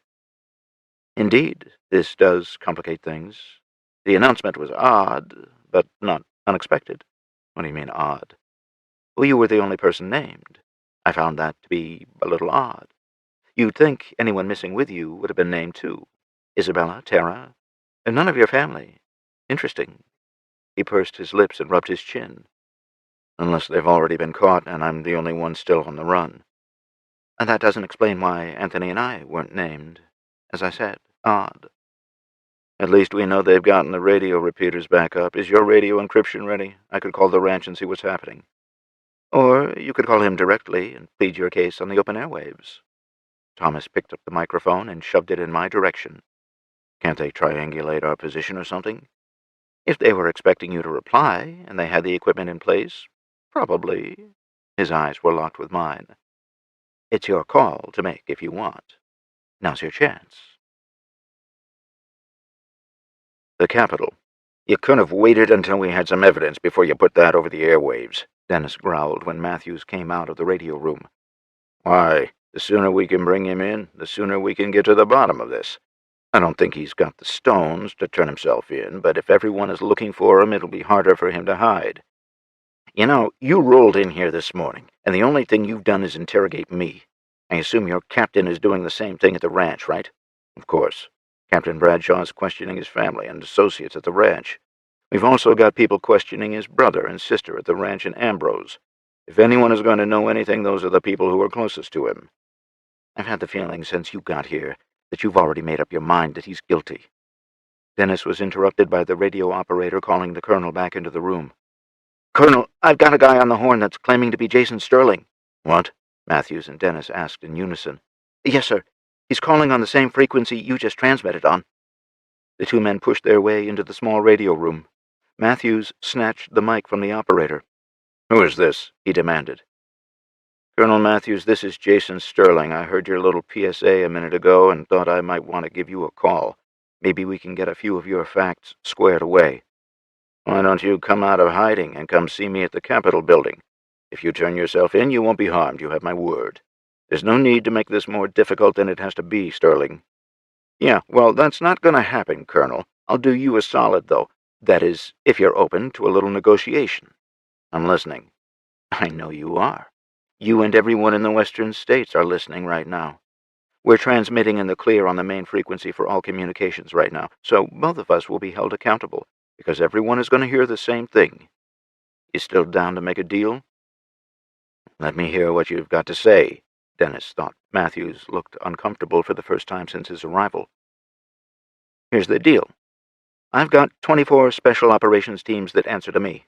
That's nearly 500 highly trained men and women who are all hardened to combat. I'll order all of them to stand down and return to their home bases or the nearest government building. They'll sit this one out. In return, I want your word that my family won't be touched or harassed by you or your people." "I don't know if I can do that, Jason. One of your teams is responsible for an attack in Las Vegas that killed 2 deputy governors from the Mexico district. I've also received intel that puts one of your teams in the area of the attack that killed President Dixon. Give me those 2 teams, and I can work something out with the other 22. Those attacks were not carried out by any of my people, and they most certainly weren't ordered by me. The offer to stand down is still on the table. The alternative, Colonel, isn't something either of us wants to contemplate." "Are you making threats, Sterling?" "I'm stating a fact. I tell them to stand down, and they will. I tell them to go hunting, and there's going to be a lot of people getting hurt that didn't need to be. That's your people and mine. What do you want me to believe, Colonel? Are you in Elko to find the truth, or are you there on a witch hunt? Which is it?" Matthews locked his eyes with Dennis. "He's bluffing." "He doesn't bluff," Dennis replied evenly, coldly. "He's questioning your integrity, and he's doing it on stage. You just got called out, and you only get one chance to get it right." "You still there, Colonel?" Jason's voice coming from the speaker made him wince a little. "Yeah, I'm here. Tell your teams to stand down, and your family won't be harassed. They will be confined to the ranch here and in Embers. I'll also need your daughter Tara and your sister Isabella to turn themselves in. They'll be taken to the ranch and confined with everyone else. I have your word none of them will be harassed or arrested, and everyone will receive the most humane treatment you can give?" "You have my word, Sterling." "Good. Attention, all special operations teams under my command. Effective immediately, you are situation bingo. I repeat, the situation is bingo. Stand down and return to your base of operations. Authentication is Delta Whiskey 90. Brake, Sparrow, and Wraith. If you're ever going to listen to me, now's the time. Return to base immediately." "There you go, Colonel. Now, if you fail to uphold your end of the deal, we're going to have a very big problem." "You have my word, Sterling. Now what are we going to do about bringing you in? You've been hit with some pretty hefty charges, and there's a big price on your head that's going to make things a bit uncomfortable for you. You think there's another deal to be made here today?" "I'm not turning myself in. You might as well write that off. I assume Marshal Jackson told you about the conversation I had with Victor Offenhauser, right?" "He did." "If you want to find out who's responsible for this shitstorm, find him. Last I heard, he still had people in the town of Wright, Wyoming. Why don't you roll in there and start banging on doors?" "You of all people know we can't do that, Jason. You're the one who negotiated the treaty that made them a sovereign territory. If we roll in there, it could be considered an act of war. You're also the one who allowed them to arm themselves to the teeth. Remember that? If Victor is in the western states killing people, or if he beached a cargo ship with military troops on the coast between Washington and Alaska, that can also be construed as an act of war. You need a break in this case, and you're not going to get it by bringing me in. I hate to state the obvious, Jason, but the envoy from Wright was killed in your motor pool by a bomb that was detonated by one of your guards. Your teams were linked to the attacks on the former president, the former governor, and the attack in Vegas. I've been presented with the evidence, and there are a couple of things that don't add up, and with you on the run, it's not a good look." "You're right, it's not a good look. Right now, though, it's unavoidable. You're barking up the wrong tree, Colonel." "I don't think I am, Jason. Your people claim your communications network was down, but my technicians can't find anything to prove that. The comms have been working fine since we arrived. In fact, they seemed to be working just fine when you sent that transmission last night. It was sent out on every frequency. Many people have said it was your voice. The letter that was sent to the president was signed by you. The signature perfectly matched the signature on every other piece of correspondence you've ever sent. I'm asking you again, turn yourself in." "And I'm telling you again, no," Jason answered flatly. "I get that you're the leader of an elite military unit, and you've been tasked with bringing me in. You've been given a mission that you intend to see through to the end, whatever end that might be. You've sworn the same oath I have. Neither of us takes it lightly. So maybe, just maybe, you should be asking yourself what the real mission here is. Is it to snag a wanted fugitive, or is it to uncover the truth? This is a lot bigger than either of us, Colonel. Once you actually begin to investigate things, you'll understand that. I'm not the one trying to subvert the legitimate government. I'm not the one who has given foreign players sensitive information. I'm not the one who's engaged in domestic terrorism. I can tell you this, though. When I find the man who is responsible, you're going to see a side of me not many get to see. And trust me, Colonel, I will get to the bottom of this, and I will make those responsible pay. So I guess you only have two options. You can continue falling for this false narrative created by Victor Offenhauser, or you can do your fucking job and find out what the truth is. I can't force you to make the choice, but if you choose poorly, Victor will do nothing but see that more innocent people die. He will continue to create discontent and division until nothing but anarchy is left in his wake. I know what I'm going to do. Do you?" Jason finished. Dennis could see that the colonel was getting angrier by the second. Jason had just called him out for everyone to hear, again. Colonel Wyatt Matthews rarely had someone stand up to him, and those rare occasions had probably been behind closed doors. Jason had masterfully played Wyatt by forcing his hand. To back down now would be a sign of weakness. To side with Jason could cause a rift all the way through his command. "I'll tell you what I'm going to do, Sterling. I'm going to continue wholeheartedly with my efforts to bring you and any collaborators in. The justice system can sort out your fault or innocence. At the same time, I can guarantee you that I'll be looking into your claims. If you are as innocent as you say, then I still need to bring in the real villain. Is that a compromise you can live with?" Wyatt's voice was steady as he chose his words carefully. Chapter 16, December 19th, 2028. Straight Flush Mine. "Well played," Thomas remarked when I handed him the mic back. "I get a briefing whenever Texas puts troops on our soil, and I've read the jacket of Colonel Wyatt Matthews several times. I like to know who we're working with. Care to fill me in?" He sat on the corner of the wooden crate. "Sure," I said, settling onto a crate opposite him. "Colonel Wyatt Matthews is one of the most highly decorated soldiers I've come across. His record is impeccable. He's received numerous awards for bravery and excellence in the line of duty. The man's a legend in the Texas military circles." "Go on." "He's the epitome of what it means to be disciplined and by the book. He's known for his strict adherence to protocols and regulations. There's no room for error under his command, and he expects nothing less than perfection from his team. That's probably why he's been so successful in his career." "So he's not someone who bends the rules?" "Not a chance," I replied. "He's as straight-laced as they come. That's part of what makes him so effective. His men respect him because they know he'll hold them to the highest standards, but they also know he'll always have their backs." "Sounds like another colonel I know?" He chuckled. "Don't start," I laughed. "But that's why this situation is so complicated. Matthews is not the type to ignore evidence or let personal bias cloud his judgment. If he's looking into my claims, he'll do it thoroughly. But at the same time, he won't hesitate to bring me in if he thinks it's the right thing to do." "It's a dangerous game you're playing, but it sounds like you've got the right man to have as a rival. Here's hoping he sees the truth." "Indeed," I agreed. "Wyatt Matthews is a formidable adversary and an invaluable ally. Let's hope he finds the truth before it's too late." Thomas shifted his position slightly, the gravity of our discussion hanging in the air. So it was suggested in the conference room last night that there might be a turncoat within our ranks. Have you given any thought to that prospect? I nodded.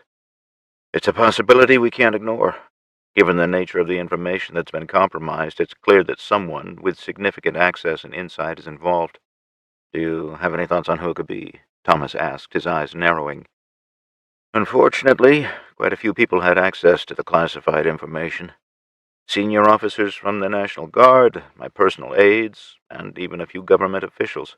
Each had legitimate reasons to be privy to sensitive data, but any one of them could be the leak. Thomas frowned. That's quite a broad spectrum. Anyone in particular stand out? Yes, I replied.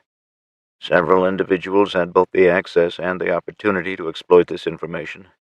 For instance, Lieutenant Harris had access to most of the operational details, and Major Evans was crucial in our communications planning. Thomas sighed. What about those in administrative positions? Yeah, that's where things get tricky, I said, leaning forward. Those in administrative roles, especially those close to me, had unparalleled access. They could easily gather comprehensive information without raising any suspicion. And who among them would be in a prime, trusted position to turn against you? I hesitated for a moment before speaking. I'd been dreading putting words to my thoughts where this was concerned. Well, my secretary, Addison Parker, stands out as a prime suspect. She's been with me for nearly a year, and I trusted her implicitly. Her access to classified documents, correspondence, and schedules was unprecedented. She knew my whereabouts, my plans, and even my confidential conversations. Addison Parker? Thomas raised an eyebrow. What makes you think she's capable of this level of betrayal? Well, that's the problem. I can't wrap my head around how she could do something like this. She's intelligent, resourceful, highly skilled. Her loyalty seemed unwavering, but recent events have made me question everything and everyone. She's the only one who had unregulated access to everything. Thomas looked me squarely in the eye. Do you have any concrete evidence against her? No, I admitted. But if there's anyone who could have orchestrated this without arousing suspicion, it's her. She literally had everything at her fingertips. She was responsible for typing all official letters. She knew operational plans regarding the teams. She sent out the daily brief that contained the communications plan for the week. Hell, most of the time she knew where I was going to be before I did. If she truly is the leak, confronting her without solid proof could jeopardize everything. It's far too dangerous for you to confront Miss Parker. It's not something Anthony and I could do either, because we'd be recognized by her immediately. You're on the right track. But we need someone who wouldn't be recognized to act as our proxy. I might just know somebody, too. The Capitol. The conference room, once a place of deliberation and strategy, had been hastily transformed into a command post. Desks had been brought in and were pushed together to form elongated tables covered with maps, dossiers, and radio equipment. The air buzzed with the chatter of men and women from the Phoenix Brigade. Captain Angela Bradshaw stood at the head of one such table, her sharp eyes scanning her handwritten notes. Standing across from her was Colonel Matthews, his demeanor calm, but his eyes betraying a hint of impatience. "So what did you find at the ranch, Captain?" Colonel Matthews asked, his voice cutting through the background noise. "The situation was tense, sir. It wasn't openly hostile, but they definitely didn't want us there. My men and I searched the entire compound, but it was obvious Jason Sterling hadn't been there. Did you know they have an extensive underground bunker?" "Yes. They allowed you to search it?" Matthews seemed a little surprised. "Yes, sir. They gave us full access." "Were you able to get any useful information from the wife, Jill?" "Lieutenant Colonel Jill Sterling was a tough nut, sir. Her story about going to the hospital has been checked out and verified. She was telling the truth. She talked about Secretary Thomas Sweeney retrieving her from the hospital. She was met in the parking lot by her husband and Secretary Anthony Garcia. She claims she doesn't know where the trio went after they left the hospital. The description of the car is also in my report." "Do you believe that she doesn't know their whereabouts?" he asked, looking up from her handwritten report. "Yes, sir. I believe she's telling the truth. It would have been a tactical error on Governor Sterling's part had he divulged their destination to her."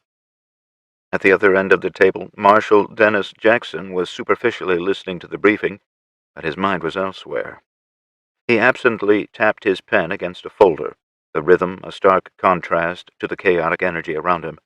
His thoughts wandered as he tried to piece together disparate clues each conversation around him a potential puzzle piece in the grander scheme they were trying to uncover. Angela continued. I left a 4-man squad at the ranch to keep an eye on things. We did manage to secure some documents and maps from the ranch, though. We're analyzing them now to see if they hold any actionable intelligence, maybe shed some light on associates or hideouts he could use. Colonel Matthews nodded. Good work, Captain. We need every bit of information we can get. Keep me updated on any developments. Angela saluted crisply before turning to leave, but she stopped just short. After a moment, she turned to face her leader. Sir. What is it, Captain? Permission to speak off the record, sir. Go ahead. He nodded. The sudden change in demeanor had Dennis studying the pair of officers. Sir, the Phoenix Brigade is one of the premier military units from Texas. We're the best in a fight. We're the best at resolving conflicts without firing a shot, and we're some of the best investigators Texas has. Why do I feel like this investigation is over before it ever got off the ground? Why do I feel like we're spinning our wheels? She seemed deflated. Honestly, we don't have a lot to go on. Sterling refuses to turn himself in, and that doesn't help matters. Every avenue we explore is another dead end. Until we manage to kick over the right rock, this is how it is going to be. Dennis had been straining to eavesdrop on their conversation when a hand on his shoulder startled him. Marshal, your wife is at the front entrance with your supper, a young private announced. My wife? Dennis asked. Yes, sir. We cannot allow her in the building due to ongoing security concerns. Oh, yeah, right. Dennis pushed himself out of his chair and followed the soldier out of the room. Standing just outside the recently boarded-up front entrance, a bundled-up, blonde-haired Isabella Sterling was waiting for him. She had a thermos under one arm and a cloth sack clutched in her hand. Without turning around, he noticed that Colonel Matthews had followed him. Matthews was keeping his distance, but he never lost visual. Kamina, you didn't have to do this, Dennis said loudly and made a show of hugging his pretend wife. When he drew back, he dusted the fresh snow from his arms. He also ushered her closer to the door like a good husband would to keep her from the direct assault of the snow and wind. I didn't know when you'd be home, and I didn't know when you last ate, so I make food for you. Isabella shoved the sack toward him. The coffee's fresh and hot, she added, handing him the thermos, too. Her Spanish accent was so strong Dennis was having a hard time understanding her. Well, thank you. He hugged her again. When his ear was close to her mouth, she whispered, Kiss me. He's watching. Dennis couldn't see the colonel, but he knew she could. Without missing a beat, he relaxed his embrace and kissed her square on the lips. She held the kiss long enough to make both Dennis and the colonel uncomfortable. They then traded the customary I love you, and Isabella walked away. Dennis headed back inside, but was stopped at the new security checkpoint just inside the door. They insisted on checking everything Isabella had given him. They checked his bag to make sure it really was food. They even unscrewed the cap on the thermos and spilled a few drops of the hot coffee. Well, at least they were serious about security, he thought to himself. Your dossier didn't say anything about a wife, Marshal, Matthews said, and started walking beside Dennis. It's probably because Kamina and I have only been married for a couple of weeks. You and I both know paperwork only gets updated as fast as the paper pushers can get around to it. You hungry? He offered. She always makes way too much. You wouldn't believe how much I've had to up my game at the gym. No, thank you. Want some coffee? It's hot and the beans were just ground. Dennis stopped suddenly and locked eyes with the colonel. Wait a damn minute. You followed me on purpose, didn't you? I did. I wanted to see for myself who you were meeting. You thought... Damn it, Colonel. I've been straight with you at every turn. In case you missed the memo, we're on the same team. Then help me understand what the actual fuck is going on around here, Marshal. Help me understand how Tara and Isabella Sterling vanish into thin air. How does Jason Sterling vanish in a blizzard? We've got every approach and departure from the city covered, and I know they've left town, but how? Are these people related to Harry friggin' Houdini or something? I'm running into nothing but brick walls. Wyatt Matthews was far more frustrated than he'd ever been in his entire career. What do you know about the ARC project? Dennis intentionally kept his voice low. I do have a top-secret clearance, so I've seen most of the intelligence. What do you know about the Sterlings? I've read their files a dozen times over, practically have most of them memorized. Why? Do you think you can turn off the investigator and analyst that lives in your head for a couple of hours? You think you can objectively sit down and hear firsthand some actual human intelligence? If it gets me past this stalemate, I'll try just about anything. Okay. I'm going to go up to my office and eat the food my wife prepared for me. Give me 30 minutes and then meet me out front. Bring Captain Bradshaw along, too. Where are we going? The three of us are going to the ranch. Trust me, Colonel. This visit will open your eyes to what you're dealing with and the players involved. You want some insight? You're about to get a hell of a lot more than you ever bargained for. I'll have the vehicles wait. No, Dennis cut him off. Me, you, and Bradshaw. Nobody else. Fine. 30 minutes? 30 minutes.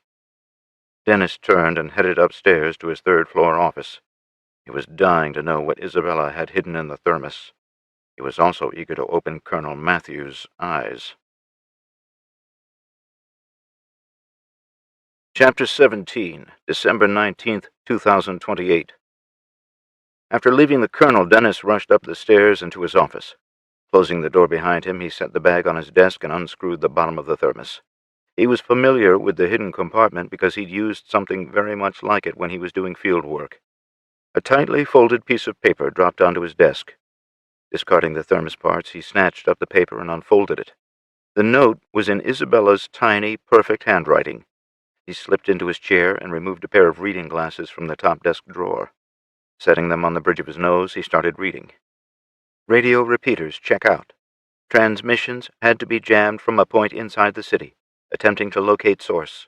Recommend frequency offset of -3. Recommend encryption offset +4. Also recommend comms plan X-ray. Notify on emergency frequency Z when transition complete. Only staff unaccounted for is Addison Parker. Residence is empty. Vehicle still in driveway. No records at train depot. Sparrow and Wraith working surveillance in attempt to locate suspect and jamming equipment. Will advise with continued dead drops from your wife. Follow comms recommendation, but consider those countermeasures unsafe until proven. Dennis allowed the sound to slip past his lips. Matthews had said the radios seemed to be working fine, and it appears he wasn't lying about it, he thought to himself. The troubling aspect was that if Victor had already done it once, he would have been able to shut down their radios again. At least he could do it with their known frequencies and compromised encryption anyway. It was smart of Isabella to recommend changing both up. The smell of the still warm burritos emanating from the bag caused his stomach to grumble. He couldn't remember when he last ate, and there was no reason to let the food go to waste. They were from a little mom-and-pop cafe about a block from the Capitol. As he worked his way through his meal, he considered what he knew about Addison Parker. After all, he was one of the people who vetted her for the position of executive secretary to the governor of the western states. He couldn't help but ask himself what he'd missed. 30 minutes later, Dennis was in the front passenger seat of a Hummer heading to the ranch. Addison Parker was at the forefront of his thoughts, and the note Izzy had passed him was stuck in his pocket. Matthews was behind the wheel, expertly pushing through the snow that had to be 2 feet deep, with drifts twice as deep across the road that blotted out the headlights. I still don't know why we're doing this, Wyatt grumbled. We've already searched the ranch and talked to everyone there. What's to be gained by doing this? Captain Bradshaw? Dennis twisted in his seat to look at the young woman in the back seat. Yes? You said something earlier about your first visit to the ranch being tense. Care to elaborate? I was met by Marshal Lang, and we had a conversation in the security shack. After that, I knew I was going to have to tread lightly. She let me know in no uncertain terms that we would be granted access, but respect from us was expected, and there was no leeway where that was concerned. And knowing Melissa, she was probably a little more direct than that, he smiled. Oh, yes, she was up front, and I can appreciate that. Anyway, the first interview with Mrs. Sterling went about as well as I'd expected. It was near the end of the second interview when she lost her cool. Did she yell at you? It was more like getting dressed down by an angry drill instructor. She almost shuddered at the recollection.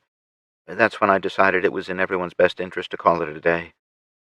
Good thinking on your part, he chuckled. At any point in your questioning, did you ask anyone about the ARC project? Well, no. I didn't think it was pertinent to this investigation. Should I have? Yeah, and let me tell you why. Victor Offenhauser came from an ARC, the one in Russia, to be exact. Now, I'm pretty sure I've seen the same reports you've seen on the ARCs and the people who were involved. You might as well take those reports and chuck them in the trash. The analytics of it all was okay, but a lot of the nuance regarding the players was just trash. Are you saying the reports are wrong? Wyatt asked, without taking his eyes from the road. No, the facts are all there. That's not the problem. The problem is that it's difficult to understand a murderous sociopath unless you've seen them in action. What the reports fail to get across is that just about every single person in a leadership role was one sort of sociopath or another. I agree, but I still don't understand why. That right there is why you need to go back to the ranch. You don't understand what a guy like Victor Offenhauser is capable of. That's probably why you're not looking at him as a serious suspect. That's exactly why he's such a threat. I'm not completely discounting Offenhauser, but I have to go where the investigation leads. Right now, it's pointing to Sterling, Matthews defended. Forgive me for asking, Colonel. What leads do you have? Sterling and 2 of his cabinet members are missing. Every one of us has told you our radios went down during the attack, but you found nothing at the repeater sites. Sterling's daughter and sister are nowhere to be found. Exactly what leads and what actual evidence are you following? The only thing we've got is the letter that was sent to the president and the radio broadcast. You want to know what I think, Colonel? What? You said it yourself. You're hitting a brick wall at every turn. Sterling won't cooperate, and shit's not lining up the way you want it to. You're a good investigator, Wyatt, but you've been spoiled by easy cut-and-dry cases. You've lost that 30,000-foot view, and you're down here in the mud with the rest of us. You've never had to deal with any of the bullshit regarding the arcs, and you can't understand why shit's not adding up the way you think it should. Let me tell you something. When you're dealing with anything arc-related, 2 plus 2 doesn't equal 4, ever, Dennis snapped. Colonel Matthews was silent for a few moments. He was considering everything Marshal Jackson had said. It was true that he was grasping at straws, and he was confused by the lack of evidence against Sterling. His office and everything in it had been obliterated by the explosion and fire, but there should have been something. If Sterling was as anti-government as he'd been led to believe, why didn't they find anything at his ranch? His wife could have destroyed evidence, sure, but it was seeming less and less likely that that was the case. Dennis was right, though. Over the last 4 years, his operations, in which some sort of investigation was required, have become more and more routine. Being the best didn't mean what it once did. Easy investigations didn't make for a better investigator. He also wasn't wrong about coming into this with a preconceived bias. When the order to come to Elko came down, it came directly from General Miley's desk. He was President Hamilton's right-hand man where military operations were concerned. "Headlights coming up fast behind us," Angela alerted everyone. Dennis and Wyatt both looked in the side mirrors. Visibility was bad looking through the windshield, but everything behind them was a blur in the snow kicked up by the Hummer. "Hostiles?" Matthews asked. "Unknown. Whoever they are, they're in a big hurry." "Let them get by," Dennis said. "If it is who I think it is, they're not hostile. They're just trying to get home." "Who is it?" Wyatt and Angela asked in unison. "It's probably one of the teams heading back to the ranch." "Why would they be headed there?" Wyatt was slightly alarmed. "Just doing what they were ordered to do." Any possible conversation inside the Hummer was drowned out by the roaring exhaust of the first MRAP blowing past them. Dennis had to smile when he saw the ferocious badger painted on the door, holding the Roman numeral 1. In all, they were passed by 15 MRAPs. Team 1, the Badgers, Team 2, the Mustangs, and Team 3, the Wolfpack. After the last MRAP blew past them, Wyatt looked at Dennis in disbelief. The grin that Dennis wore on his face said it all. Colonel Wyatt Matthews had been played by Jason Sterling, and now he knew it. The colonel realized far too late what Sterling had done.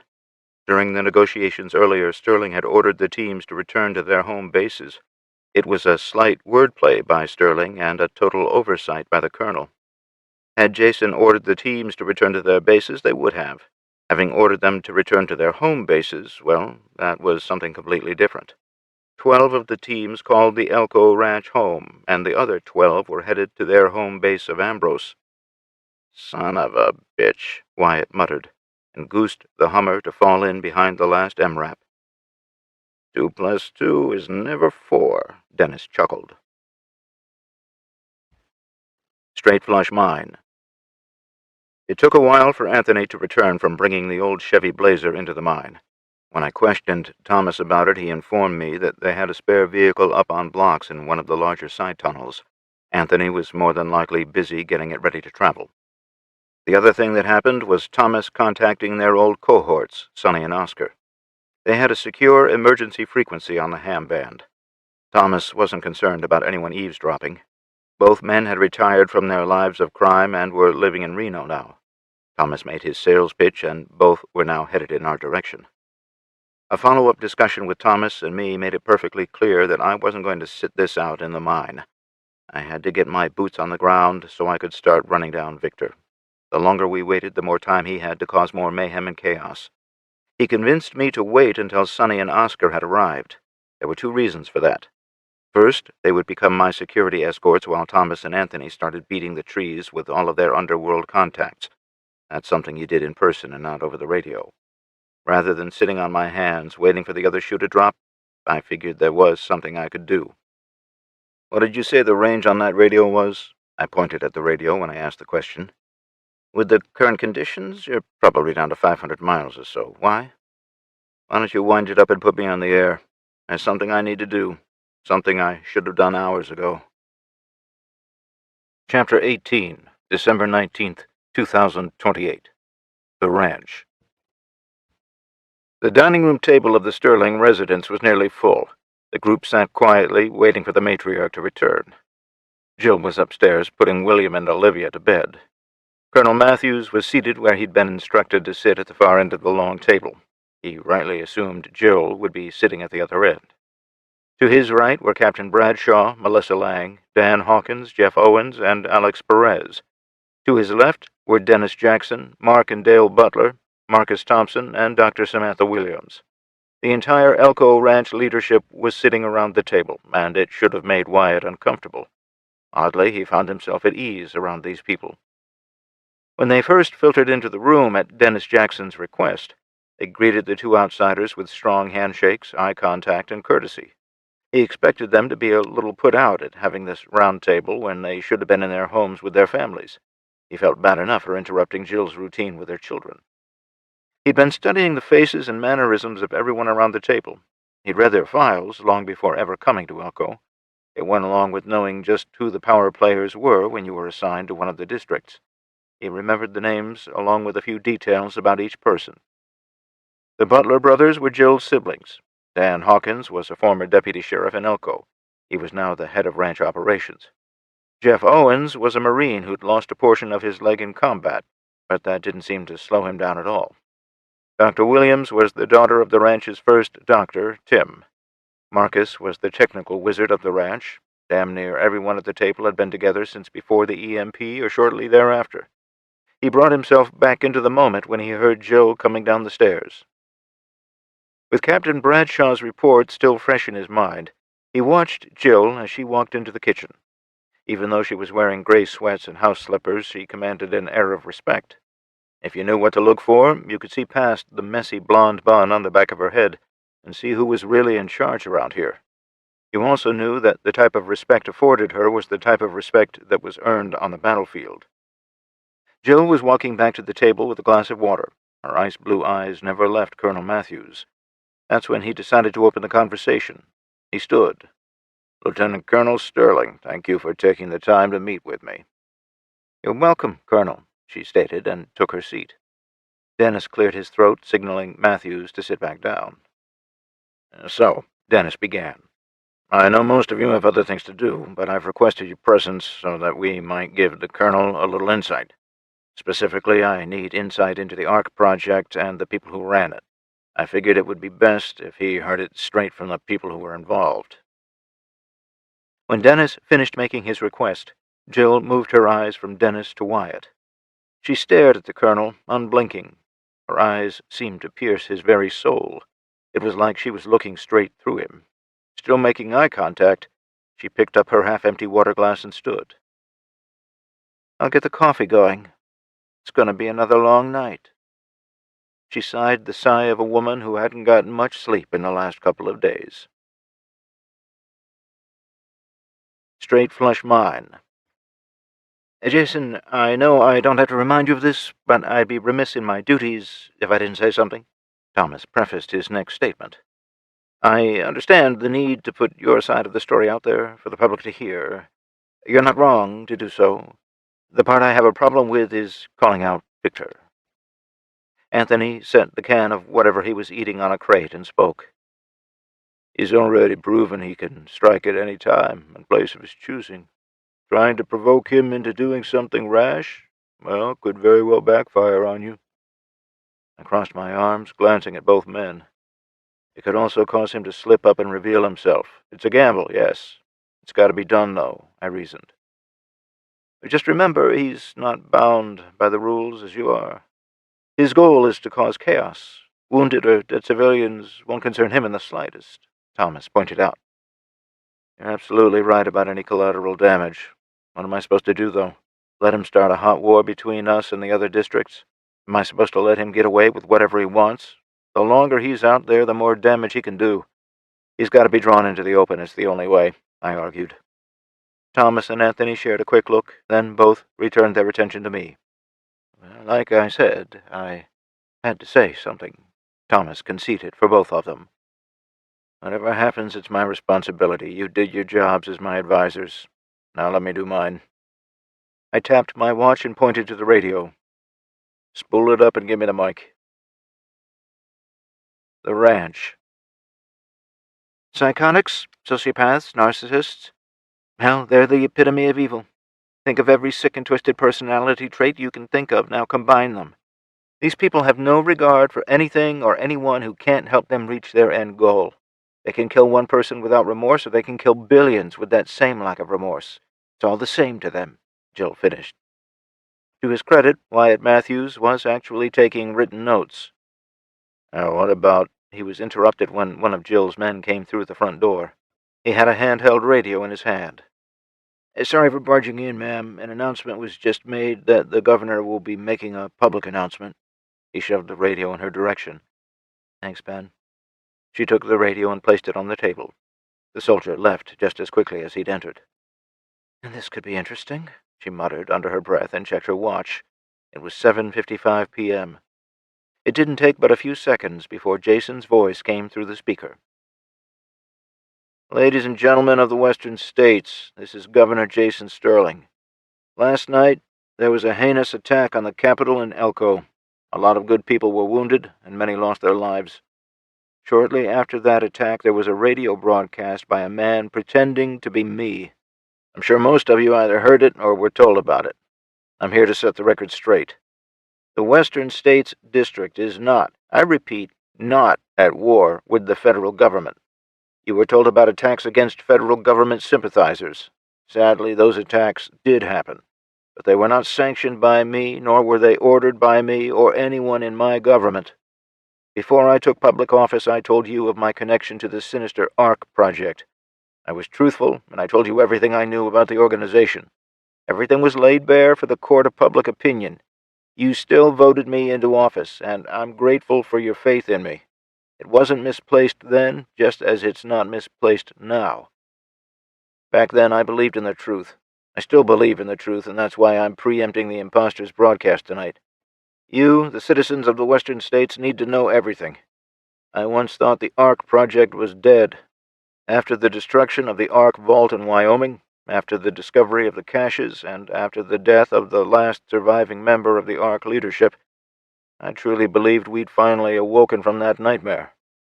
I'm humble enough to admit that I was wrong. There's a new threat to all of us tonight. That threat goes by the name of Victor Offenhauser. He and his band of soldiers came from a defunct ARC in Russia. They sailed a cargo ship across the ocean and landed on the west coast, somewhere between Washington and Alaska. They came here to try to revive their dreams of an ARC society. They came here to destroy everything we've worked so tirelessly to create. Last night, an imposter told you to rise up and fight. Well, tonight, I'm going to ask you to do that very thing. Our fight is with Victor Offenhauser and his band of miscreants. Our fight is for our way of life. I'm urging every citizen to maintain a lookout for people who don't belong. I'm asking you to be wary of anyone trying to provoke an attack against the federal government or its agents. Do not try to apprehend Offenhauser or his people. They are extremely dangerous and should be treated as such. If you see something that doesn't add up, report it to the nearest law enforcement agency. Report it to a marshal or a ranger. Unfortunately, right now, I'm a wanted fugitive. I accept that, and it had to be this way. I wouldn't be able to take on Victor if I were locked away in a prison cell. I'm a fugitive because I'm fighting for you. I fear I'm a fugitive because there are still ARC operatives working within not only our government, but the federal government as well. I'll see that every single agent is rooted out and dealt with. I have one more thing to say, and this is directed at Victor Offenhauser. I'm coming for you. You hide in the shadows like a cockroach, and I'll crush you like one. There's nothing that can stop me. You had my friends killed last night, and I take that kind of personal. You talked a big game during the attack at the Capitol. You did your best to get under my skin. The only thing you did was piss me off. Hell, you turned down an offer to meet me in the street and settled this face-to-face. That tells me that you're nothing more than a coward who hides behind a microphone. As they say in your country, poślnia kiotrus.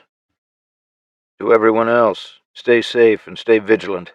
I will not be addressing the district unless there are new developments in the hunt for the coward Victor Offenhauser. To those who might be doubting my identity, all I have to say is this: right place, right time. If you know, you know. Thank you, and God bless. Shit, Dan muttered.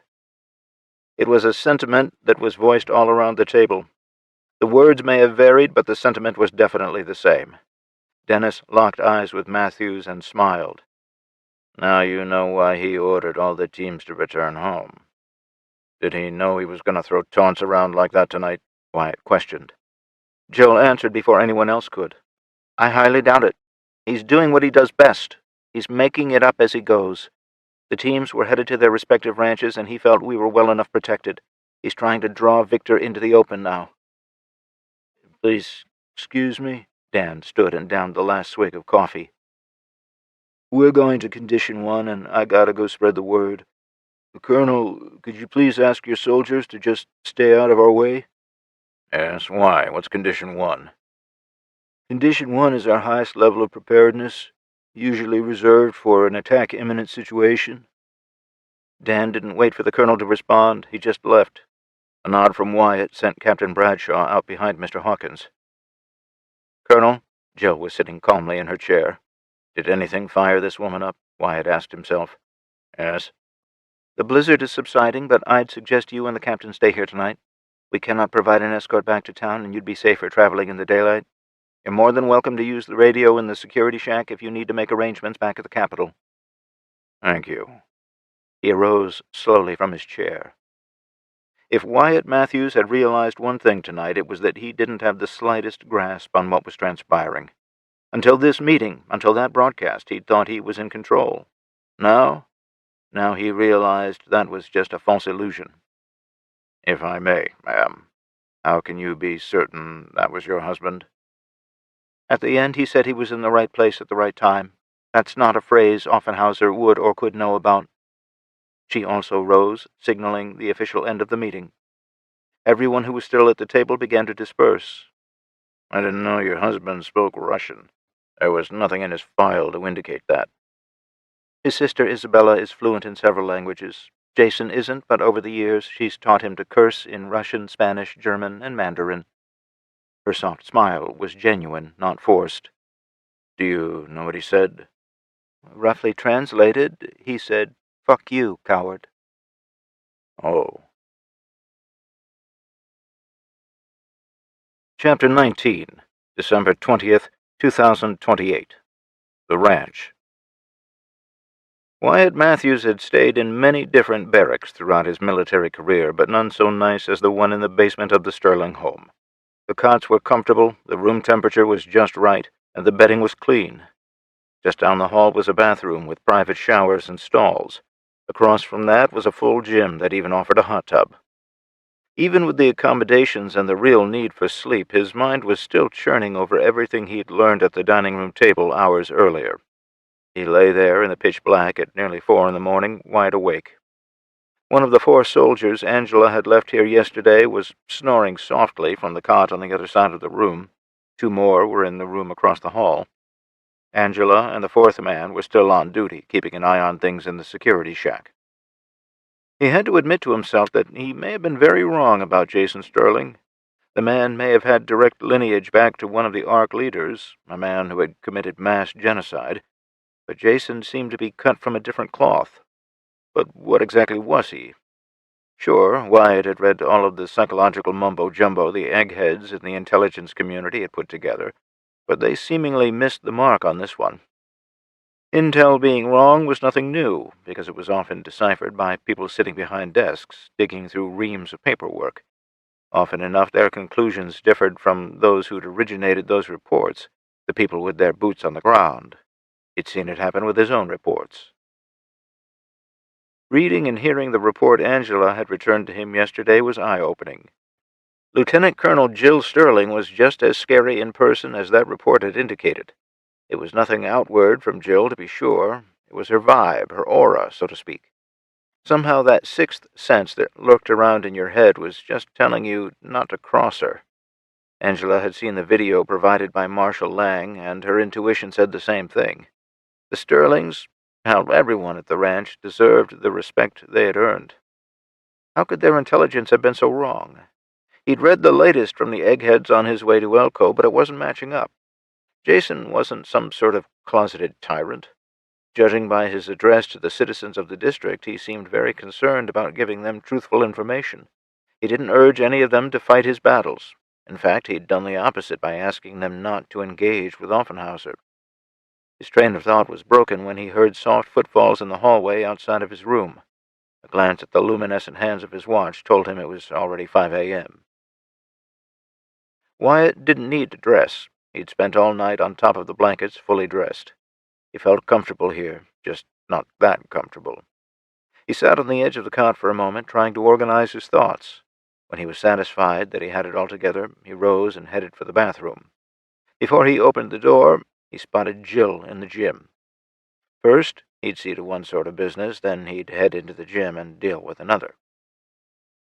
Feeling refreshed from the cold water he'd splashed on his face and freshly brushed teeth, he checked himself in the mirror. He was tired, but that was nothing new. With a sharp sigh, he left the bathroom and went straight into the gym. Jill was just getting off the treadmill when she greeted him.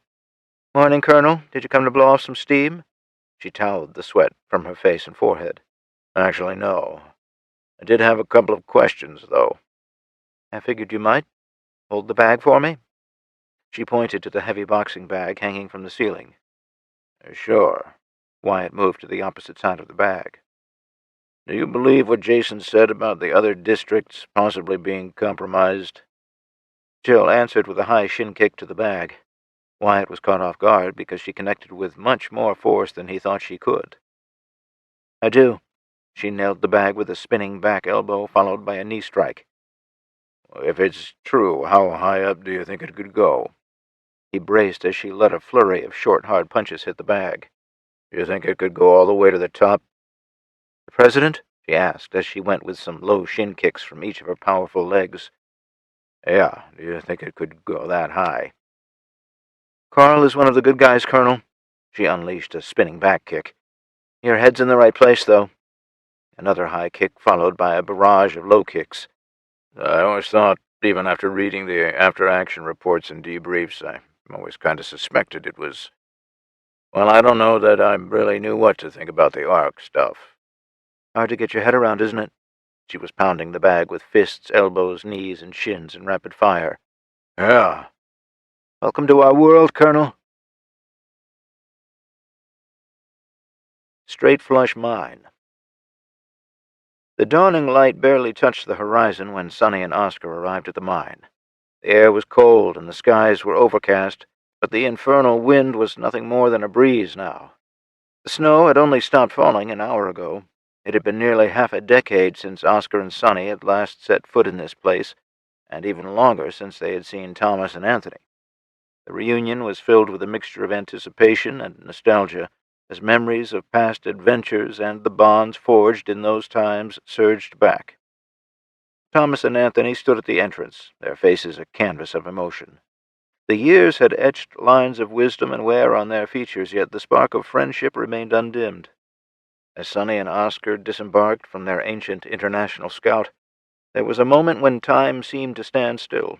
The silence was broken by heartfelt embraces and laughter, the kind that only old friends can share. I watched as they greeted each other, not wanting to interrupt the moment. I simply stayed in the shadows of the mine entrance. I met Oscar and Sonny for the briefest of moments just before the Battle of Vegas years ago. They helped Jill and me get into the King's Casino and take down Ray Judge. My brother Braden had actually met all four of these men long before that. They'd helped him on a couple of occasions when they were making the trek to the ranch from their home in Kansas. My brother and I owed these men a lot. "Jason!" Sonny's voice boomed when he spotted me in the background. "Thomas here tells me you got a little trouble you need some help with." He gestured over his shoulder with his thumb before he stuck his hand out. "You could say that." I shook his still strong hand. "You know, if you ask for 2 favors from us, you get the third one free," he joked and moved to my side so I could shake Oscar's outstretched hand. It had been a long time, but the smaller Oscar still looked like he could walk right through a brick wall. "Good to see you again. I just got one bone to pick with you before we get down to business." Oscar's voice and expression were serious. "Oh? Yeah, man. You kind of put us in a bind." Yeah. I mean, where do you get off turning these 2 scoundrels into law-abiding citizens?" He laughed heartily, motioning toward Thomas and Anthony. I had to laugh, realizing that he had me going for a second. "You know, Oscar, I'd rather have them working for me than against me." "I always thought you were pretty smart. What do you say we get our asses inside? It's freaking freezing out here." He pointed into the mine before the 5 of us made our way back inside. The ranch. The morning sun was trying its hardest to break through the cloud cover. Its broken rays would pierce the dining room window and then be gone again. Jill bustled around the spacious kitchen preparing breakfast.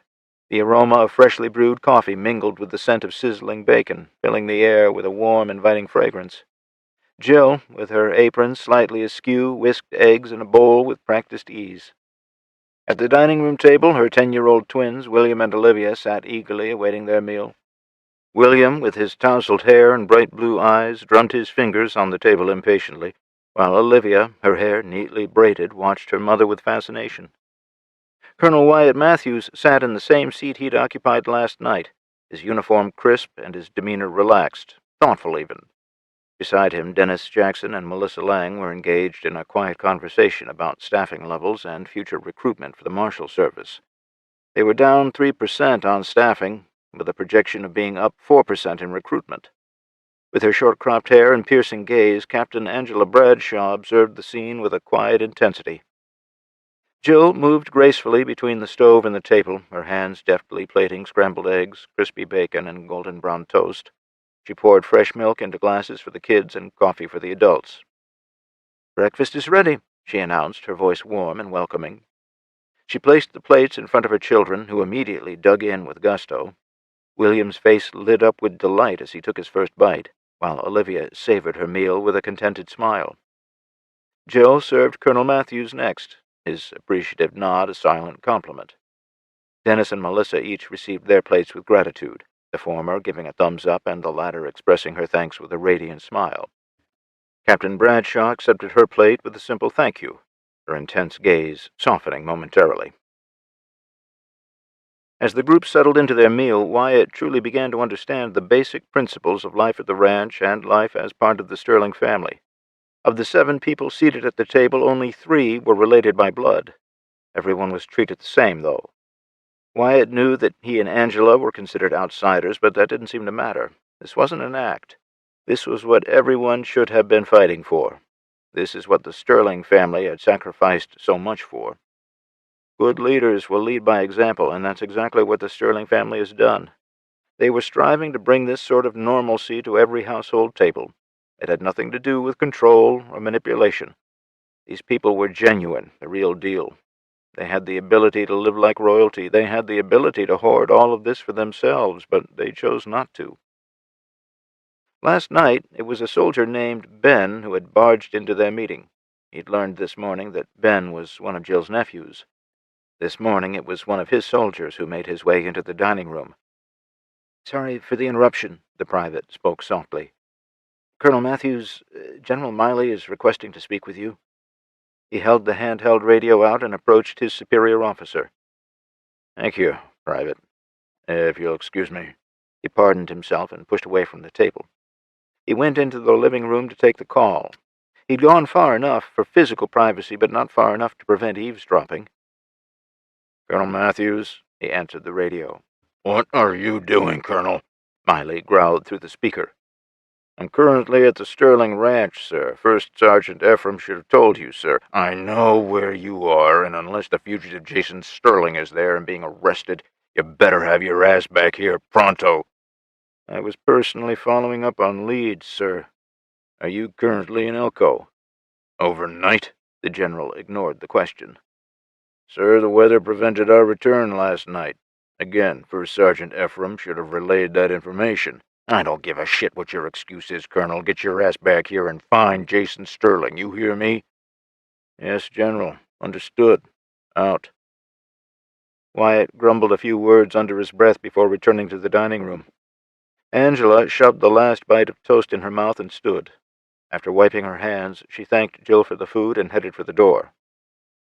"It wouldn't happen to have been General Scott Miley, would it?" Dennis asked.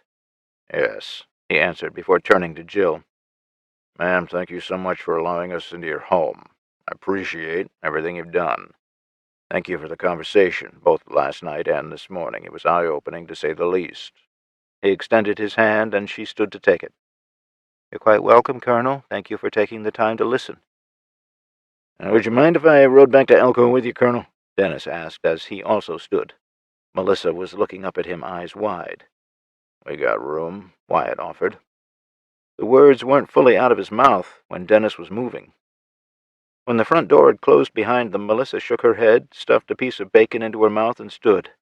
"Thank you," she said, and gave the much taller woman a hug. "You're going too?" Jill seemed a little confused.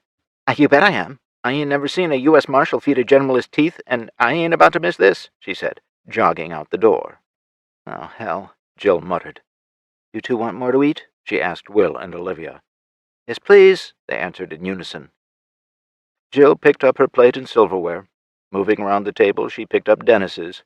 When she grabbed his cloth napkin, she saw the writing on the back of it. "Down 3 and up 4. Secure comms."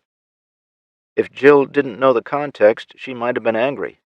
Knowing that she now had secure radio communications made all the difference. Chapter 20, December 20th, 2028. The Capitol. When the foursome arrived back at the Capitol building, the mood had changed drastically since their departure. General Miley had brought troops of his own, and a lot of them. Roadblocks had been set up surrounding the building, a full 2 blocks in every direction. They were manned by men and women who looked pissed off at the world, and they weren't very friendly. "What unit are these guys?" Dennis asked from the back seat. "I don't see any patches." "They don't wear patches because they don't exist. Just ask them, that's what you'll get told," Wyatt answered as they were signaled to stop at the checkpoint. "They're assholes," he muttered under his breath as he brought the Hummer to a stop. There were 3 rifles pointed at them as the 4th man approached the driver's door. "State your business," the soldier said flatly. "Colonel Matthews, Captain Bradshaw, Marshal Lang, and Marshal Jackson returning to the Capitol." "IDs?" he demanded, and held out his hand. All 4 occupants of the Hummer removed their official IDs from their pockets or from around their necks and handed them over. He checked each one and passed them back. "You're cleared to proceed. General Miley is expecting you. Park on the street in front of the building and go straight inside. You'll be directed to the general." He stepped back from the truck and motioned for his men to remove the barricade. "Great," Wyatt answered with a shake of his head as he closed the door. As soon as they were clear of the roadblock, he grumbled under his breath again. "Have a great day, asshole. Hope your pecker freezes off." The remark made Angela and Melissa grin. Dennis let out a chuckle. "I take it you and these guys don't get along." He leaned forward between the seats. "Nah, I can't stand them. Every single time they show up, the shit show is right behind them. They call themselves the Stalkers. That's why no insignias or name tapes. They think it adds to their mystique, when in reality the only thing it adds to is their creep factor." He cranked the wheel, doing a U-turn in the middle of the street so he could park along the curb closest to the building. "They seem like such nice boys, though. Friendly, even," Dennis said with as much sarcasm as he could muster. It was Melissa's turn to chuckle. All four doors of the Hummer opened at the same time, and everyone congregated on the sidewalk before heading into the building. Wyatt looked a little nervous at having a 3-star general showing up with his goon squad. General Miley was well known for his pretentious attitude and notorious temper. Angela looked just as worried. She knew shit rolled downhill, and she'd be the first one to step in it. Dennis, on the other hand, looked like he was happy to be there. He had a little bounce in his step and a smile on his face. Melissa knew what was about to happen, and she hoped she wasn't the only marshal around when it did. At the boarded-up entrance, they were asked for their IDs again, and again they were waved through with instructions to go to the command post. Heading for the stairwell, Dennis started to lag behind. They were descending the stairs single file, with him bringing up the rear. The doors to the conference room had been propped open, and General Scott Miley could be heard berating some poor soul. As soon as they walked into the room, the general immediately turned his ire to the 2 officers who'd snapped to attention. "About damn time," he shouted. "When I order you to return to your command post, that means right the fuck now. Did you stop for coffee or something?" When they'd come in, Melissa had stepped to one side because she knew she was going to have to cover Dennis's back. Well, that's true, and she really wanted a front-row seat for this. Dennis didn't even slow his pace when he went between Bradshaw and Matthews. There was a moment when Miley was trying to figure out what was happening. He recognized Dennis too late. Dennis came in with a hard, powerful right that connected squarely with his nose. The blow sent blood flying from his shattered nose, and it sent him to the ground, clutching his face. Dennis didn't follow up with another hit. He simply stood there with his hands raised in surrender.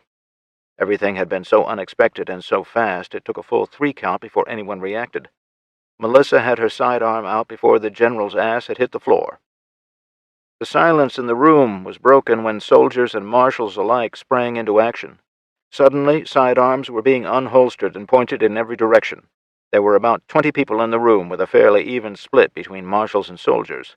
All of them were pointing guns at each other and at Dennis.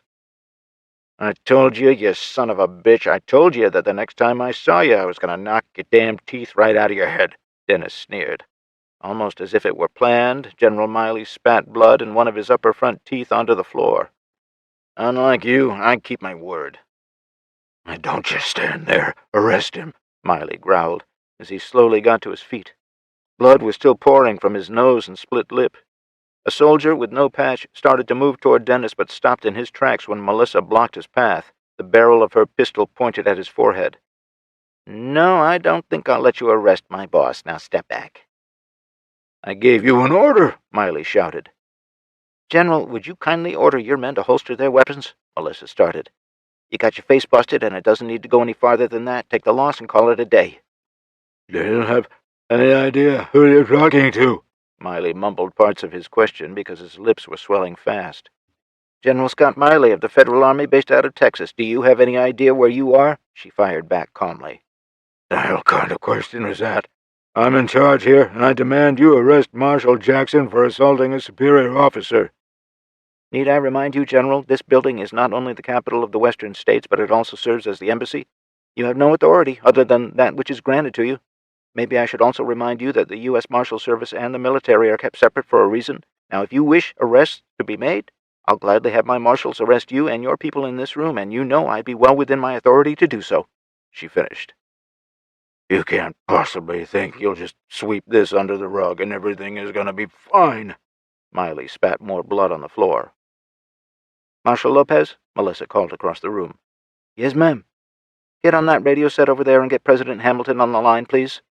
"Yes, ma'am." The woman started for the radio that had been set up on the table next to the wall. "Belay that," General Miley said gruffly. "Change of heart, General?" Melissa questioned. "There's no need to take this personal matter to the President." "Good. Something we can agree on. Marshal Lopez, belay my last. Stand down." "Yes, ma'am." "Here's a novel idea, General. Why don't you clean yourself up, maybe visit the cafeteria and get some ice for your face, and have a medic take a look at it? After that, we can have a civil conversation that doesn't involve people getting punched in the face. Think we can do that?" "Yeah." Okay, then. She holstered her sidearm. Following her lead, everyone else holstered their weapons. Scott Miley glared at her for a second before giving Dennis a wide berth and stomping out of the room. Several of his men followed him like obedient lapdogs. Dennis lowered his arms and rubbed the knuckles of his right hand. "Need some ice?" she asked her boss. "Nope," he said. "It feels pretty good." What in the actual fuck just happened? Wyatt asked. His face was still a mask of stunned disbelief. "Just settling an old score," Dennis replied, with the grin still plastered on his face. Straight Flush Mine. "Do we really have to take this get-up this far?" I asked. "Why don't you do a slow spin for us?" Sonny chuckled. "Really show it off and sell it, man. We worked hard on this disguise." "You want me to strut down the catwalk, too?" "Do what you gotta do." "Whatever." I glanced down at my disguise, worn-out, dirty coveralls that hung loosely on my frame. The coveralls were smeared with oil and grime, evidence of long hours of laborious work. My work boots, scuffed and caked with mud, added to the authenticity, their steel toes showing through the leather from years of wear and tear. A heavy wool shirt completed the ensemble, its fabric rough and threadbare, with patches of dirt clinging stubbornly to its fibers. My hands and face were streaked with dirt, giving me the appearance of someone who had spent countless hours in the mines, far removed from the comforts of cleanliness. I could feel the grit beneath my fingernails and the distinct scent of earth, oil, and sweat clinging to my skin. Just to appease Oscar and Sonny, I held out my arms and did a slow spin. "Bravo! I'd like to see a little more beard, but I think we can get you into town unnoticed," Oscar said. "More beard and more hair would be nice. I guess we just gotta work with what we got," Sonny commented. "You sure you want to do this, man? Pretty much everyone knows what you look like. This could get kind of dicey in a hurry. I mean, we could do it without you. You could stay here where it's safe." "Do you know what Addison Parker looks like?" 5'6", petite build, mousy brunette hair, hazel eyes. That's your description of her." "Yes, but do you know how many women in Elko could fit that description?" I countered. "Well, man, if you're hell-bent on doing this, we should get moving so we can slip in around dark." "Let's go then," I said, as I slipped my borrowed Beretta 92 handgun into the also borrowed shoulder holster. I picked up and donned the heavily worn and stained jacket and stocking cap that went with my disguise. I clambered into the back of the weathered and dented International Scout, its once vibrant paint now dulled by years of exposure to the elements. The seats were worn, but provided a semblance of comfort. After saying their goodbyes to Thomas and Anthony, Sonny and Oscar settled into the front seats. As Sonny turned the key in the ignition, the engine roared to life with a gruff mechanical growl. The vehicle lurched forward, and we began the drive back down the mountain toward Elko. The barren, snow-covered landscape stretched out before us, an unrelenting white expanse that seemed to swallow the narrow, winding thought of a road. The Scout's tires cut through the snow and ice, each bump and jolt resonating through the vehicle's frame and stiff suspension. The heater struggled to keep the cold at bay in the sparse steel interior. I pulled my jacket tighter around me, trying to ward off the chill that seeped through missing door seals and rust holes in the floor. It had started to snow again, and visibility was poor, with snowflakes swirling in the air and clinging to the windshield. Sonny's hands were steady on the wheel, his knuckles white from the grip. Oscar occasionally leaned forward, wiping the foggy windows. Even with his efforts, visibility didn't improve much. I don't remember the ride from Elko taking this long, but then again, I had been self-absorbed with my thoughts. With all the fresh snow and tall snowdrifts, it was slow going. Each mile felt like an eternity. The snowdrifts across the road loomed like silent sentinels, their presence a constant reminder of the treacherous conditions. As we wound our way through the desolate landscape, the silence inside the vehicle was punctuated only by the rhythmic squeak of the windshield wipers, the hum of the engine, and different rattles emanating from different areas of the truck's body. My mind was taking it all in, but ignoring most of it. My focus now was all about what lay ahead.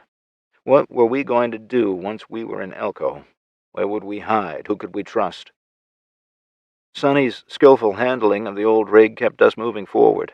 Inch by painstaking inch, we worked our way down the mountainside and back into the flat country. I think there was even more snow down here, and the drifts were definitely deeper. After what felt like an eternity, the familiar shapes of Elko began to materialize into view through the falling, blowing snow. The sight of civilization only served to heighten my sense of unease. I took a deep breath, finalizing my thoughts and steeling my resolve as we approached the edge of town.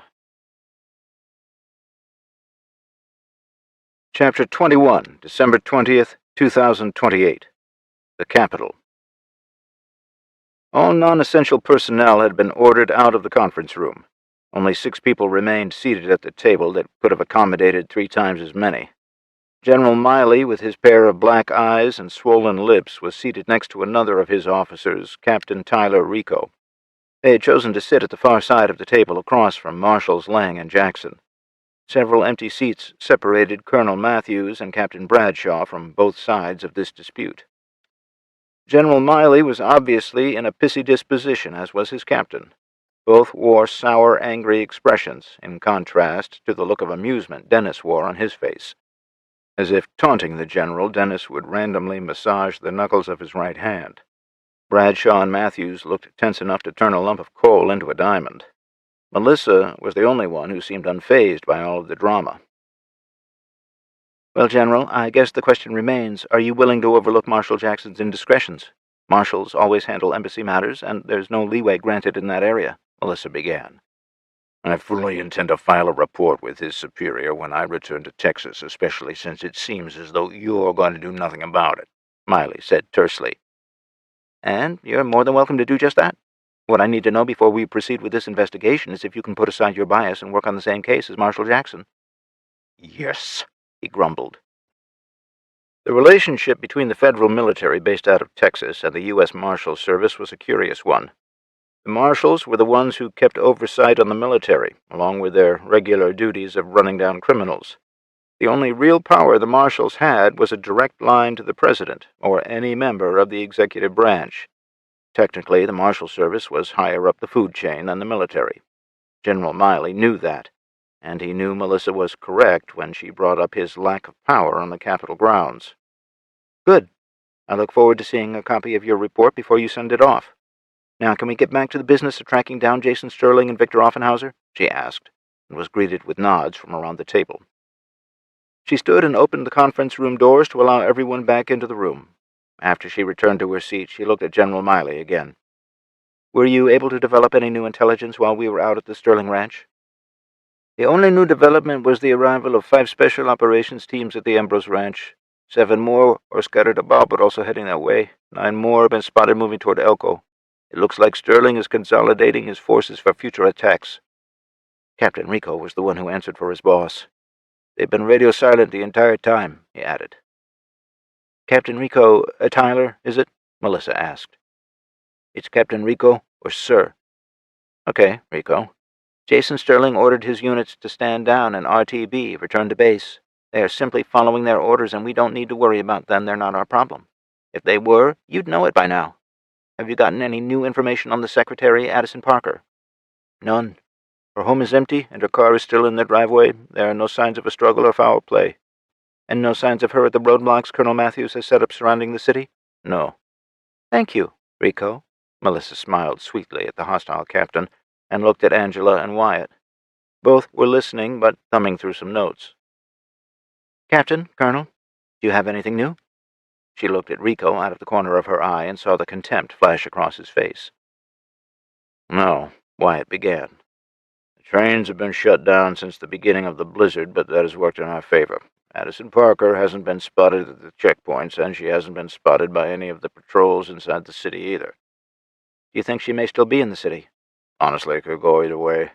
She was one of the few who owned a car, but she didn't use it. The trains haven't been an option either. If she did leave, she didn't use either of those. She could just be lying low and off the radar." "And nothing new on the perpetrators of the attack on the Capitol?" Angela fielded the answer. "The only new development surrounds the suicide bomber Andrew Higgins. A search of his apartment was conducted, and they found a second explosive vest that was ready to go. My bomb techs said it was made of run-of-the-mill C4 explosives embedded with ball bearings. Nothing in the construction yielded any clues as to where it was made, though." "What kind of vest?" Dennis entered the conversation. Angela scanned her notes. It was a typical load-bearing vest that's standard issue amongst military and National Guard units. It's also the same one the Governor's Guard uses. Why? I can't speak for the other districts or the feds, but out here, every person that's issued equipment is required to stencil their ID number inside their gear. Did the vest have any such stenciling? No, I don't see anything here about anything like that. Was there a serial number on it? Yes, let's see. Here it is. Serial number 313475, she answered. Dennis nodded thoughtfully and stood.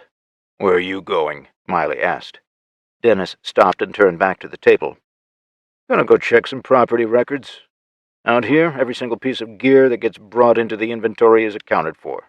If I find out where that unissued vest came from, I might find somebody to talk to. Wait for me.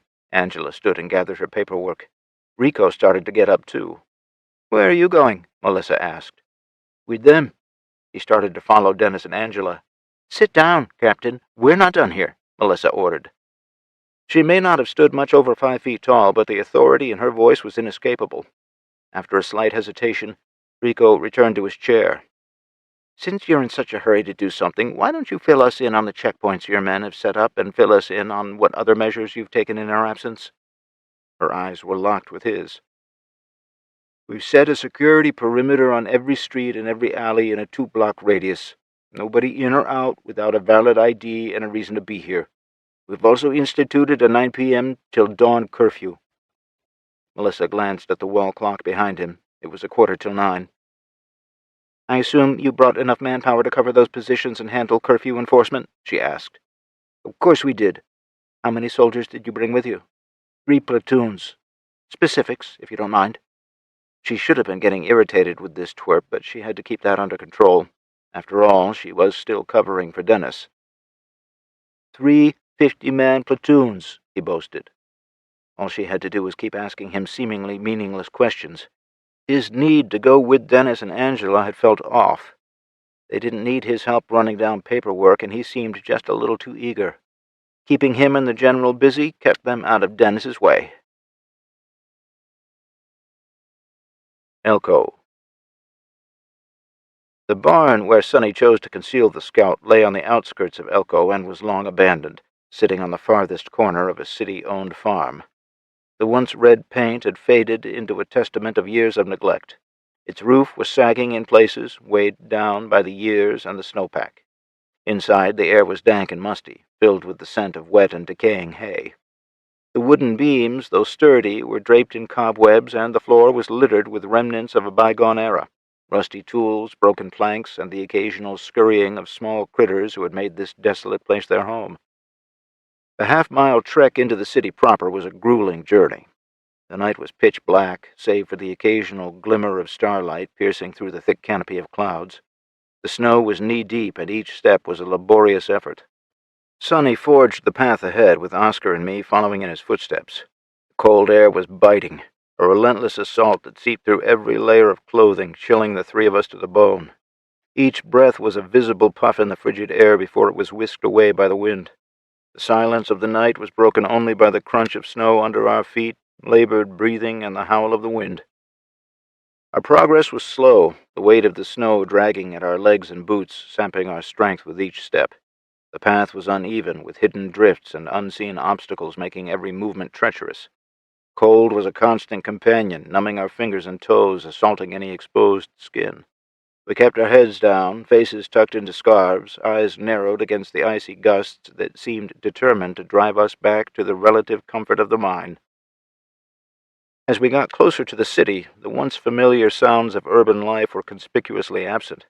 They had been replaced by an eerie stillness that sent shivers down my spine. We slipped between the shadows of buildings, the dim glow of streetlights casting long silhouettes across the snow-covered ground. Just as we were about to cross a main road to a narrow alleyway, the distant rumble of a diesel engine broke the silence. We froze, crouching behind a dumpster, as a military patrol vehicle slowly rolled into view, its headlights dimmed by the heavy, wet snowflakes. We pressed ourselves against the cold steel and held our breath as the patrol passed mere yards from our hiding spot. The rumble of its diesel engine seemed to echo thunderously against the walls of the buildings. Once the vehicle had passed and the sound of its engine faded away, we exhaled collectively, the tension in our shoulders easing slightly. Sonny was the first to break the silence. "We need to be more careful. I'm guessing they must have a curfew in place." Oscar nodded, his eyes scanning the empty streets ahead. "Yeah, it's not just the mounted patrols we need to worry about. There could be foot patrols, too." "So what are our options? How do we move around without getting caught?" I glanced at my companions. All of us were shivering from a mixture of cold and anxiety. Sonny rubbed his gloved hands together, deep in thought. "We need to stick to the alleys and avoid the main roads, and we should probably find some place to lay low until the sun comes up. It'll be easier to blend in during the day." "You know anybody that could get us off the streets for the night?" Oscar added. He was looking at me. "Get a hotel room?" I thought out loud. "No, if we check in after the curfew, it might raise suspicion with the clerk," Oscar said with a shake of his head. "Yeah, you're right," I admitted as I thought about our options. It only took a few seconds before I came to a conclusion. "I have an idea. You're going to hate it, though." I grinned in the shadows. "I don't want to know. Just get us there before we get pinched out here in the cold," Sonny answered for both of them. He was rubbing his gloved hands together, trying to thaw his fingers. "Which way?" "Follow me."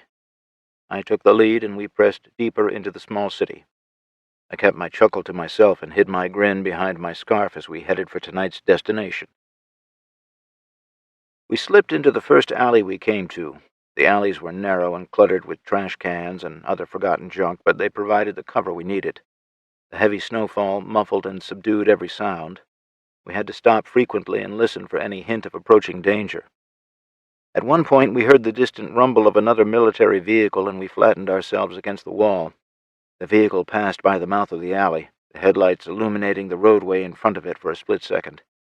We remained motionless until the vehicle disappeared again, the sound of its engine fading into the night.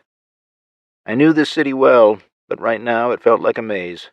Each turn took us closer to our destination, but it also took us deeper into a city that had seemingly become hostile. We encountered a few more patrols along the way, and each time we managed to evade them by ducking into doorways or crouching behind dumpsters. Finally, after what felt like an eternity, we arrived at the dark, unassuming home of U.S. Marshal Dennis Jackson. The house was nestled in a quiet part of the city. Its windows were dark and uninviting. We approached cautiously, scanning the area for any signs of movement before I went up the stairs and tried a soft knock at the door. There was no response from inside. That's when I tried the door handle and found it unlocked. "Is this a safe house or something?" Sonny asked. "Kinda. It's the home of Dennis Jackson," I replied. "Marshal Dennis Jackson? The same marshal that runs the Western States Marshals?" "Yep." "This is a bad idea, Jason," Oscar warned from behind me. "You got a better one?" I didn't wait for an answer. I just pushed my way inside. Oscar and Sonny nervously followed. Chapter 22, December 20th, 2028. The Capital. Wyatt was smart enough to pick up on Melissa's plan of keeping the General and Captain Rico distracted. It took a few minutes, but he too began asking both of them questions that didn't really matter at the end of the day. It was simply a means to keep them in the room while Dennis and Angela ran down the lead regarding the load-bearing vest used to make the second explosive vest. It took a tedious 45 minutes before Dennis and Angela returned to the conference room. Dennis had a thick file folder in his hand when he sat at the table again. Melissa caught a glimpse of a shared look between Angela and Wyatt. She imagined it was a lot like the looks she and Dennis had shared over the years, one of those where nonverbal communication actually worked just as well as verbal, maybe even better. The vest in question was brought into inventory at the guard unit back in July. It was part of a 24-unit lot. Dennis spoke without looking up from the now open file. It was a direct shipment from the Red River Depot in Texas. Records showed 24 left Red River and 24 arrived here. "They've never been issued?" Wyatt asked. "Nope. Looks like the whole lot was zeroed out and written off as a loss due to packaging issues and rodent damage." "Who wrote them off?" Melissa asked. Dennis scanned the page. "Looks like the lot was written off and scheduled for destruction by Sergeant Willows back in October. You're never going to believe who the paperwork went to when he turned it in. Addison Parker? Yep. Dennis was still looking through the stack of papers. Why would it go to her? General Miley asked. Out here in the districts, everything has to be routed back to Texas, especially where military equipment is concerned. There's a paper trail a mile long on anything we get or consume, beans, bullets, Band-Aids. It's all got to be accounted for. The governor's office is responsible for all that accounting and reporting, Melissa answered. This only proves Sterling was involved, his National Guard, his secretary. I can't think of a better way to try and cover your tracks, Rico announced. The glare Melissa shot him made him physically recoil. The only thing this proves is that the vest wasn't destroyed when it was scheduled to be. That paperwork would have gone through Addison's hands and probably never even have seen the inside of the governor's office, Melissa snapped. In and of itself, the vest isn't the important thing here. We suspected Addison was part of this, but now we have another name, Sergeant Willows. Melissa pushed away from the table, stretched, then walked to where the radio was against the wall. She spoke to the operator, a fellow marshal, then returned to the table. She chose to remain standing to appease her back that was aching from doing so much sitting. You having the sergeant come over? Dennis asked. He was still leafing through the file. Yeah, and Major Evans. It's not right to question the sergeant without his commanding officer present, she stated. You really think he'll talk with the major in the room? Wyatt asked. No, I'm not expecting much, but it'll give us a chance to toss his apartment and his office at the armory while he's busy here. She was watching Captain Rico out of the corner of her eye for a reaction, and he didn't disappoint.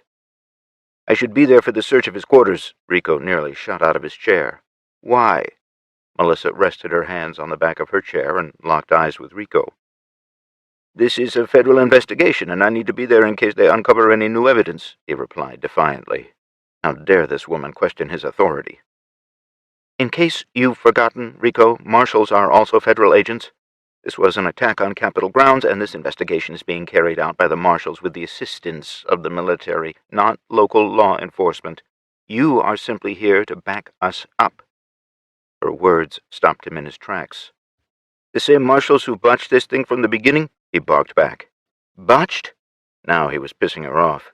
How about this? I can let you go over to Sergeant Willows's home, or hell, even his office. You can even ride over there with the marshals. Good. He took 2 steps toward the door when she let him have both barrels. I'm sure the marshals would appreciate having someone outside to direct traffic. That seems to be the only thing you're good at, Captain. He stopped with his back still facing her. She turned her attention to the general.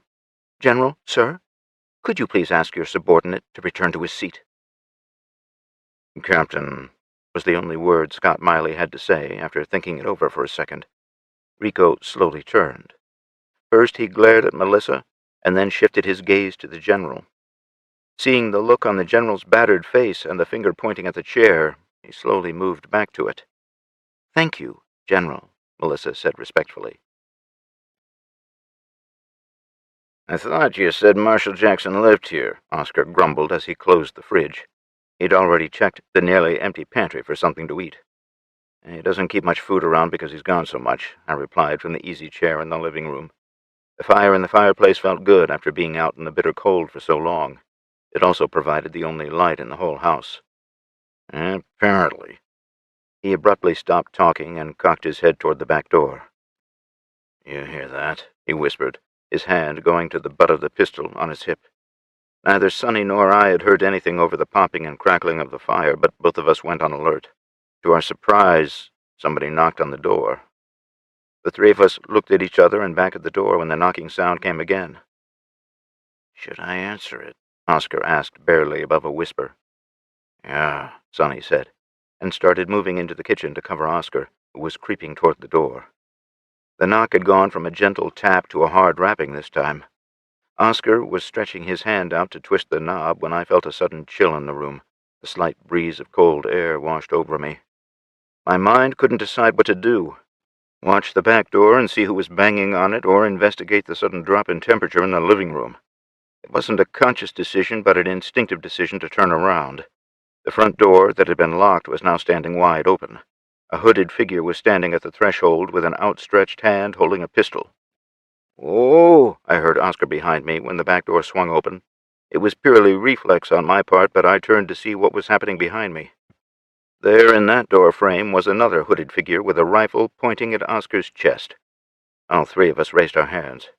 Outside in the distance, I could hear a vehicle approaching. The figure in front of me lowered the weapon and stepped inside. They shut the door quickly behind them and peered through the small glass panes at the top. I also heard the back door close.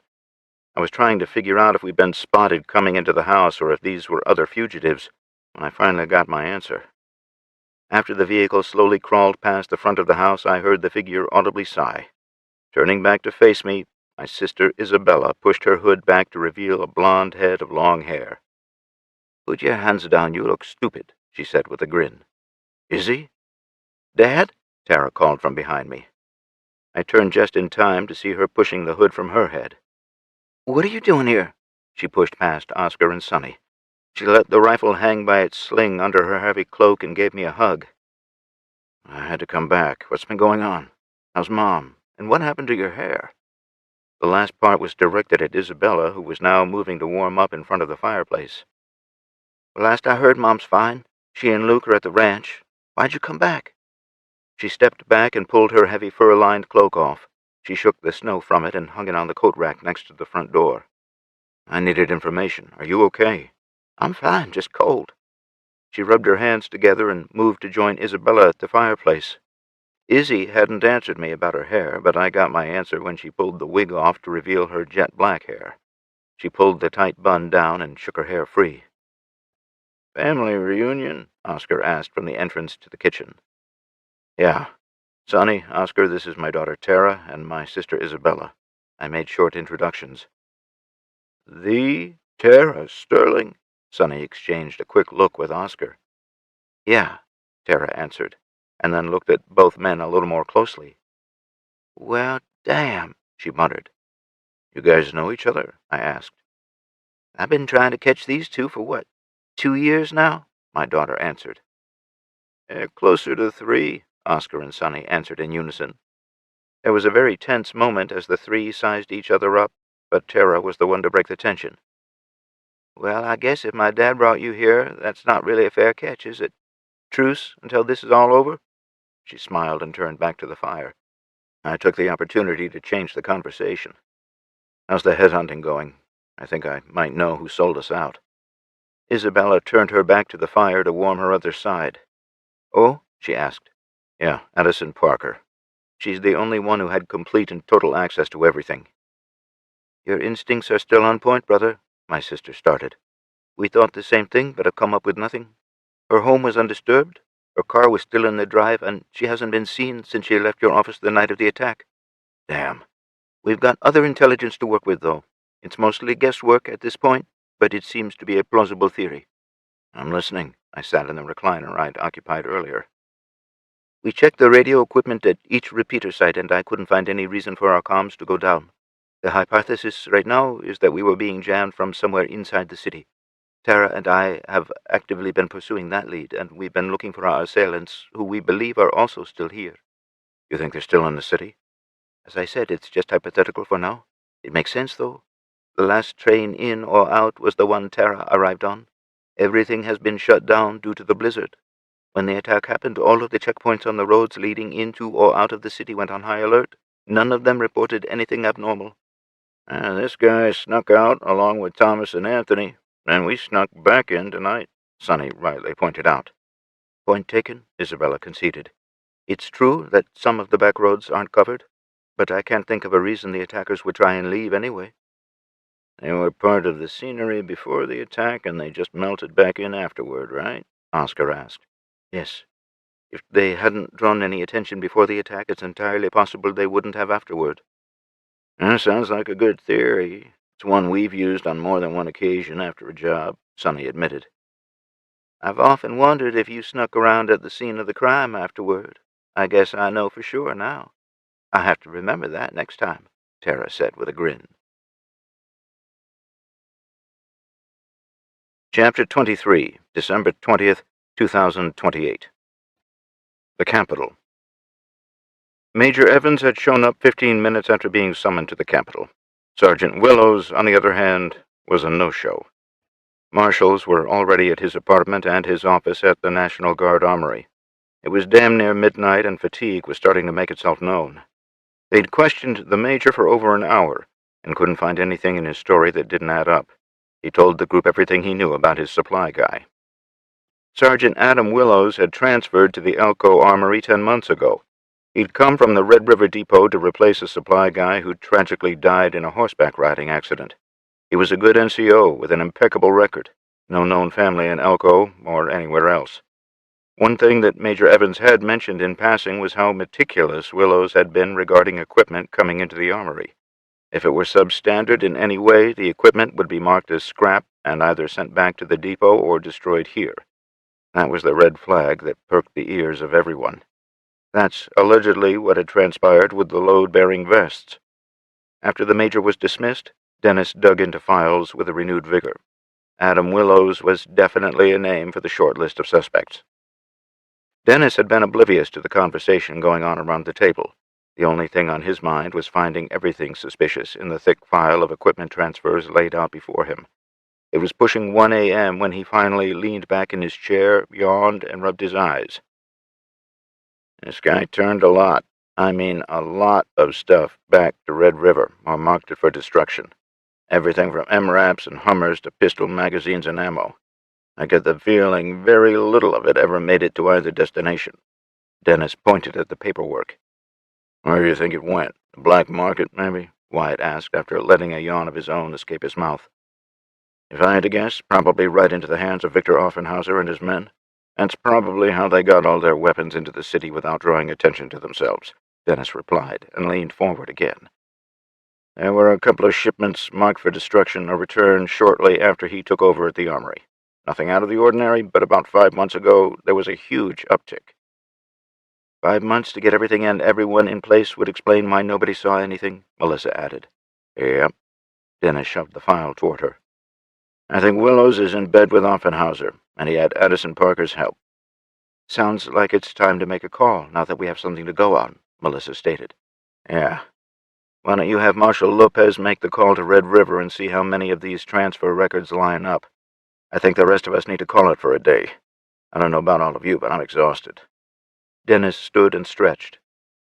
You two have somewhere to sleep tonight? He asked Angela and Wyatt. Sleeping bags on the floor over there, Wyatt answered. Horse shit. Come on back to my place, I've got plenty of room, Dennis insisted. Your wife won't mind? Nah. He was already trying to come up with a cover story since Isabella/Kamina wouldn't be there. She's staying at her mom's tonight. Oh, he wouldn't want to impose. Nonsense. There are 2 spare rooms and my sidekick has her own room. He pointed at Melissa. Okay then. Wyatt and Angela stood. We'll collect our packs and meet you at the Hummer out front in 10. Sounds good. The grumbling roar of the diesel-powered Hummer announced its arrival long before it came into view, the engine's deep, throaty rumble reverberating through the quiet night. When it rolled into the driveway, a wave of panic hit me and the others. Dennis was home. The vehicle came to a halt with a low hum, idling for a moment before shutting off. Peeking through the blinds, I saw all 4 doors open with a metallic clunk, followed by the sounds of boots hitting the frozen snow. Dennis, Melissa, and 2 others climbed out, stretching their weary limbs. The air inside the house was thick with the residual tension of the day's events, palpable and almost oppressive.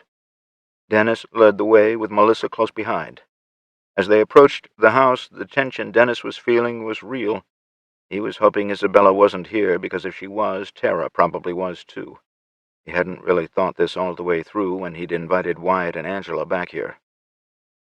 Isabella, Tara, Sonny, Oscar, and I were all too aware of the complicated web of secrets and lies that surrounded us. The atmosphere was thick with unspoken words, uncertain futures, and furtive glances. I had only half expected Dennis to return home tonight. I certainly didn't think he'd be bringing 2 federal military officers with him. I knew, all of us knew, it was too late to run.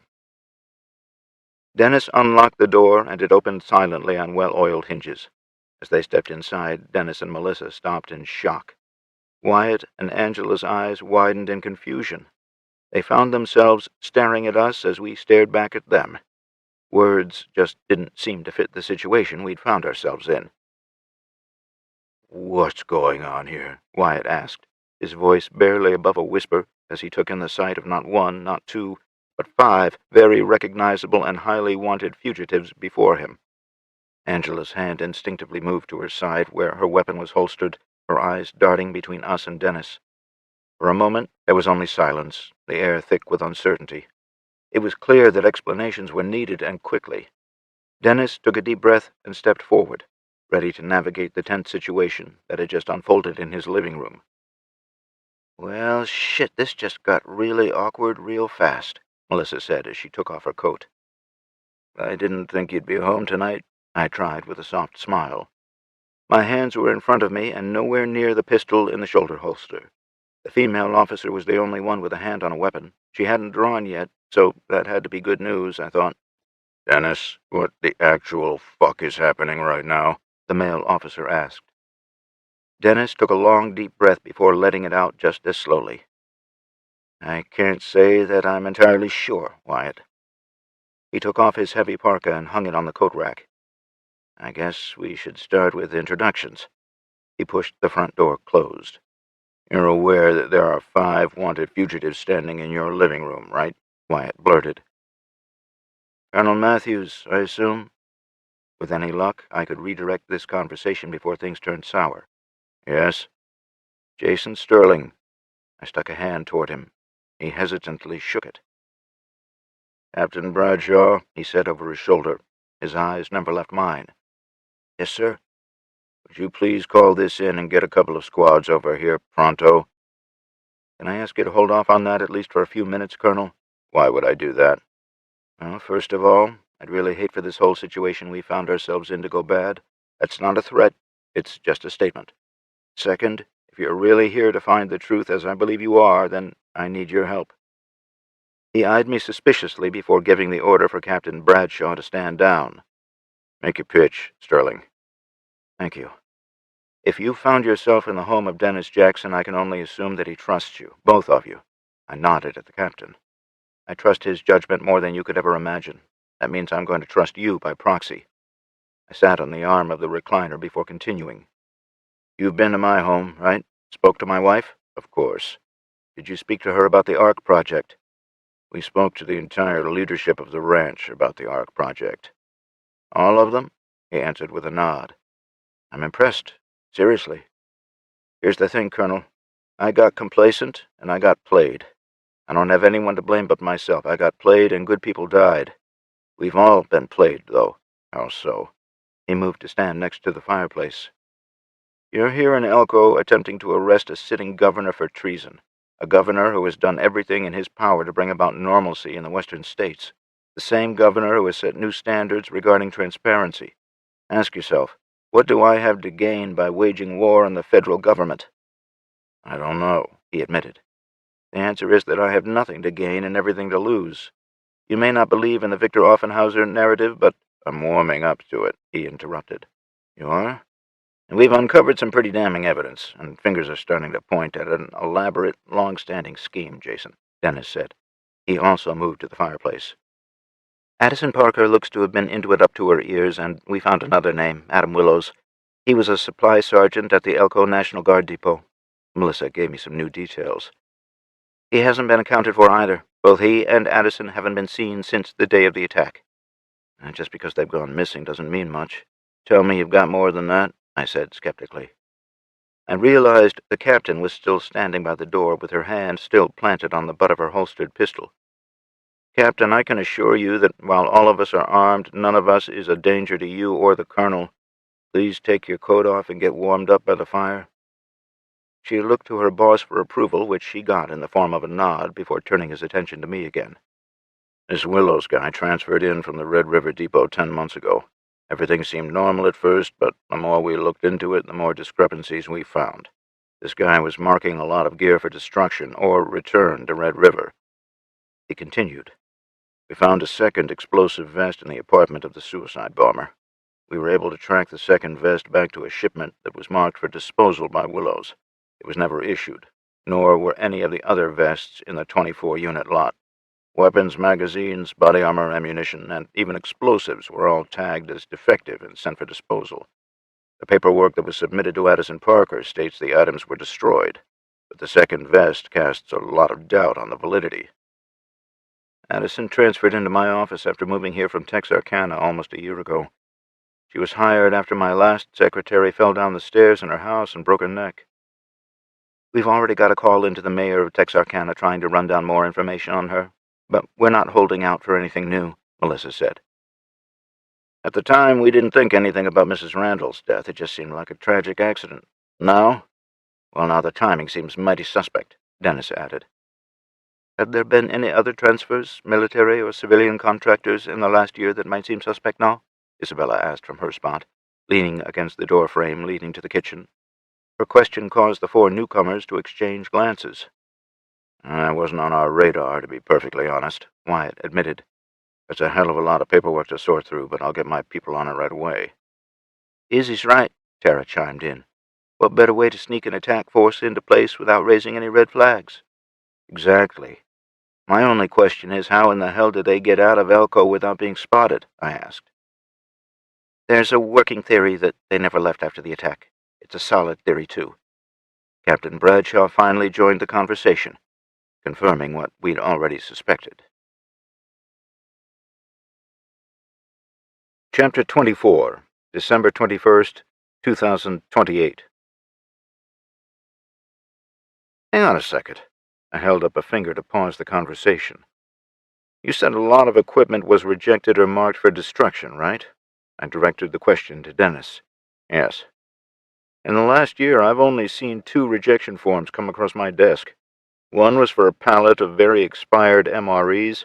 The second was for sleeping bags that were wet and covered in mold. You're telling me there were more that I didn't see? Correct. What kind of equipment are we talking about? I don't have the list with me, but it was extensive. Was it the kind of stuff you could use to wage a guerrilla type of engagement? Yes. Just from memory, there was ammo, weapons, magazines, even vehicles. There was other stuff, but what kind of vehicles? A couple of MRAPs and Hummers. Where are you going with this? He asked, his head cocked to one side. You got a radio here? I was already pushing myself out of the recliner. Of course I do. Why? Show me. Come on, Colonel. Let's see if we can get some answers. I had to wait a minute or two for Dennis to dial up the right frequency. Encrypted? He asked over his shoulder. No, I want it in the clear. Okay, he muttered. It was 3 in the morning, and Mayor Nate Boone was more than likely asleep. I was a little surprised when his familiar voice crackled from the radio speaker less than 5 minutes later. Can I ask what the hell is so damn important that it couldn't wait till morning, Marshal Jackson? Yep, he'd been sleeping and wasn't in a good mood to begin with. Dennis handed me the mic without answering the question. Nate, it's Jason, and I need to ask you a few questions. Jason, you son of a... You got a hell of a lot of nerve calling me up. Shut up, Nate. This is important. I gave the briefest of pauses and started again. One of my teams has been accused of carrying out the attack that killed 2 deputy governors from Mexico while they were there in Vegas. I need to know which team it was. Team 6, why? You know this for certain? Yeah, what the hell is this about? Were you a witness to this attack? No, but I went to Blisshaven as soon as I got word of the attack, he answered. He sounded almost as confused as I felt. Wait, if the attack happened in Blisshaven, why was it being reported as having happened in Vegas? And how were you able to confirm my team's involvement? I guess the news got it wrong. I don't know. I saw firsthand the bodies of your men. I saw the burned-out hulk of an MRAP. You sure it was my people? It was Team 6, Jason. The bodies had the Falcon patches, and the MRAP still had its markings. I've dealt with enough of your teams to know what I saw. I'm not doubting you, Nate. I believe you. Why were the guys from Mexico up in Blisshaven? Well, we'd just wrapped up a new deal, and they wanted to go blow off some steam. They always go to visit the sisters up there. It's a safe place for them to relax. At least it used to be. Last question. How bad were the casualties amongst the Blisshaven warriors? 7 dead, including Mother Stephanie. Did you lose any of your people? No. Good. Listen, Nate. I know that you don't believe me, but this wasn't me or my people. I'm certain that you saw exactly what you were meant to see. Hopefully, when this is all over, I'll be welcome at your table for a scotch and cigar. Thank you for the information. Sterling out. I spun in the office chair to look at Wyatt. The radio broadcast that was allegedly sent by me was probably pre-recorded. You heard the man. The attack didn't happen in Vegas, but in Blisshaven. Now, one of 2 things is true. Either the broadcast was a recording, or, if live, the speaker was working from a script that hadn't been updated. I'll give you that one, Wyatt conceded. But there's still one little problem. It was one of your teams that carried out the attack. And we're going to clear that up right now. Sterling Ranch, this is Rogue Actual. Do you copy? I spoke into the mic after adjusting the frequency. This is Sterling Ranch. Do you have authentication for Rogue Actual? A sleepy-sounding Dan Hawkins answered the radio. Listen, Dan, I don't have the time, and I'm not going to put my authentication code out over the open compromised airwaves. Has Team 6 returned to the ranch yet? Copy that. They arrived about an hour ago. How many in their party? Full complement. Why? How many, Dan? It's important. Full crew of 20 and 5 MRAPs, Dan stated. Can you round up Captain Oso and put her on, please? Affirm. Stand by. We had to wait 10 long minutes for Captain Maria Oso to pick up the mic. This is Captain Oso. Maria, it's me, Jason. Listen, I've got a couple of questions for you. Copy. What do you want to know? Were you in Vegas on the 18th of this month? No, sir. We left Vegas on the 17th and headed to Pahrump. We were there until we received your order to RTB. Okay, is your unit intact? Of course, sir. Fully intact. Were you involved in any engagements during your deployment? No, sir. Okay, Captain. I need you to go out and quarantine your equipment and your troopers. They speak to no one other than federal military investigators, and you allow no one near your rigs except for the same investigators. Turn over your logs and manifests for inspection and cooperate fully with their investigation. Do you understand? Yes, sir. Are we in trouble? I'll be honest, Captain. Allegations have been levied against your team, but I don't believe them to be true. This is how you clear your name and the name of the Falcons. We'll have this sorted out in no time. Copy, came the one-word reply. I had to be honest with Maria, just as I was with all of the Special Operations teams. They were held to the highest standards of conduct, and to have someone question that had to hurt on a personal level. I knew the Falcons weren't involved, but now I had to prove it. Thank you, Captain Oso. Can you put Mr. Hawkins back on, please? Go ahead, Dan's voice replaced that of Maria. How's Luke? Doc says he should make a good recovery. He's still young, strong, and healthy. Jill and the kids? They're good. Jill's been hitting the gym harder than Doc wants, but you know how that goes. If a bruised sternum and bruised ribs won't slow her down, do you think a 120-pound doctor can? I could almost hear him chuckle. Thank you for keeping an eye on everything, Dan. Hopefully I'll be back before too long. Just gotta sort some shit out first. Copy that, boss man. Stay safe out there. Will do. Rogue Actual out. I turned around in the office chair and locked eyes with Wyatt again. The ball's back in your court, Colonel. He didn't say anything right away. He just stared at me like he was sizing me up for a fight. His expression was hard to read. He finally reached up and squeezed the radio mic clipped to his BDU shirt. I about half expected him to turn me in, but he didn't. He asked his radio operator back at the Capitol if they'd heard the transmissions I'd just made, and they confirmed that they had. After that, he contacted the squad that had stayed behind at the ranch. He ordered them to interview every member of the Falcons, comb every inch of their equipment, and go over their manifests and logs line by line looking for any discrepancies. The entire time, his gaze never broke from mine.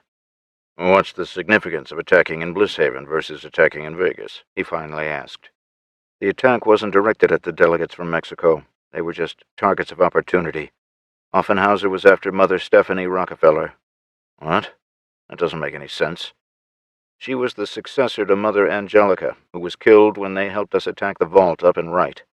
Stephanie was present at the battle and took over when Angelica was killed, so Offenhauser had her killed for her role. Former President Jane Dixon greenlit the mission, and she's dead.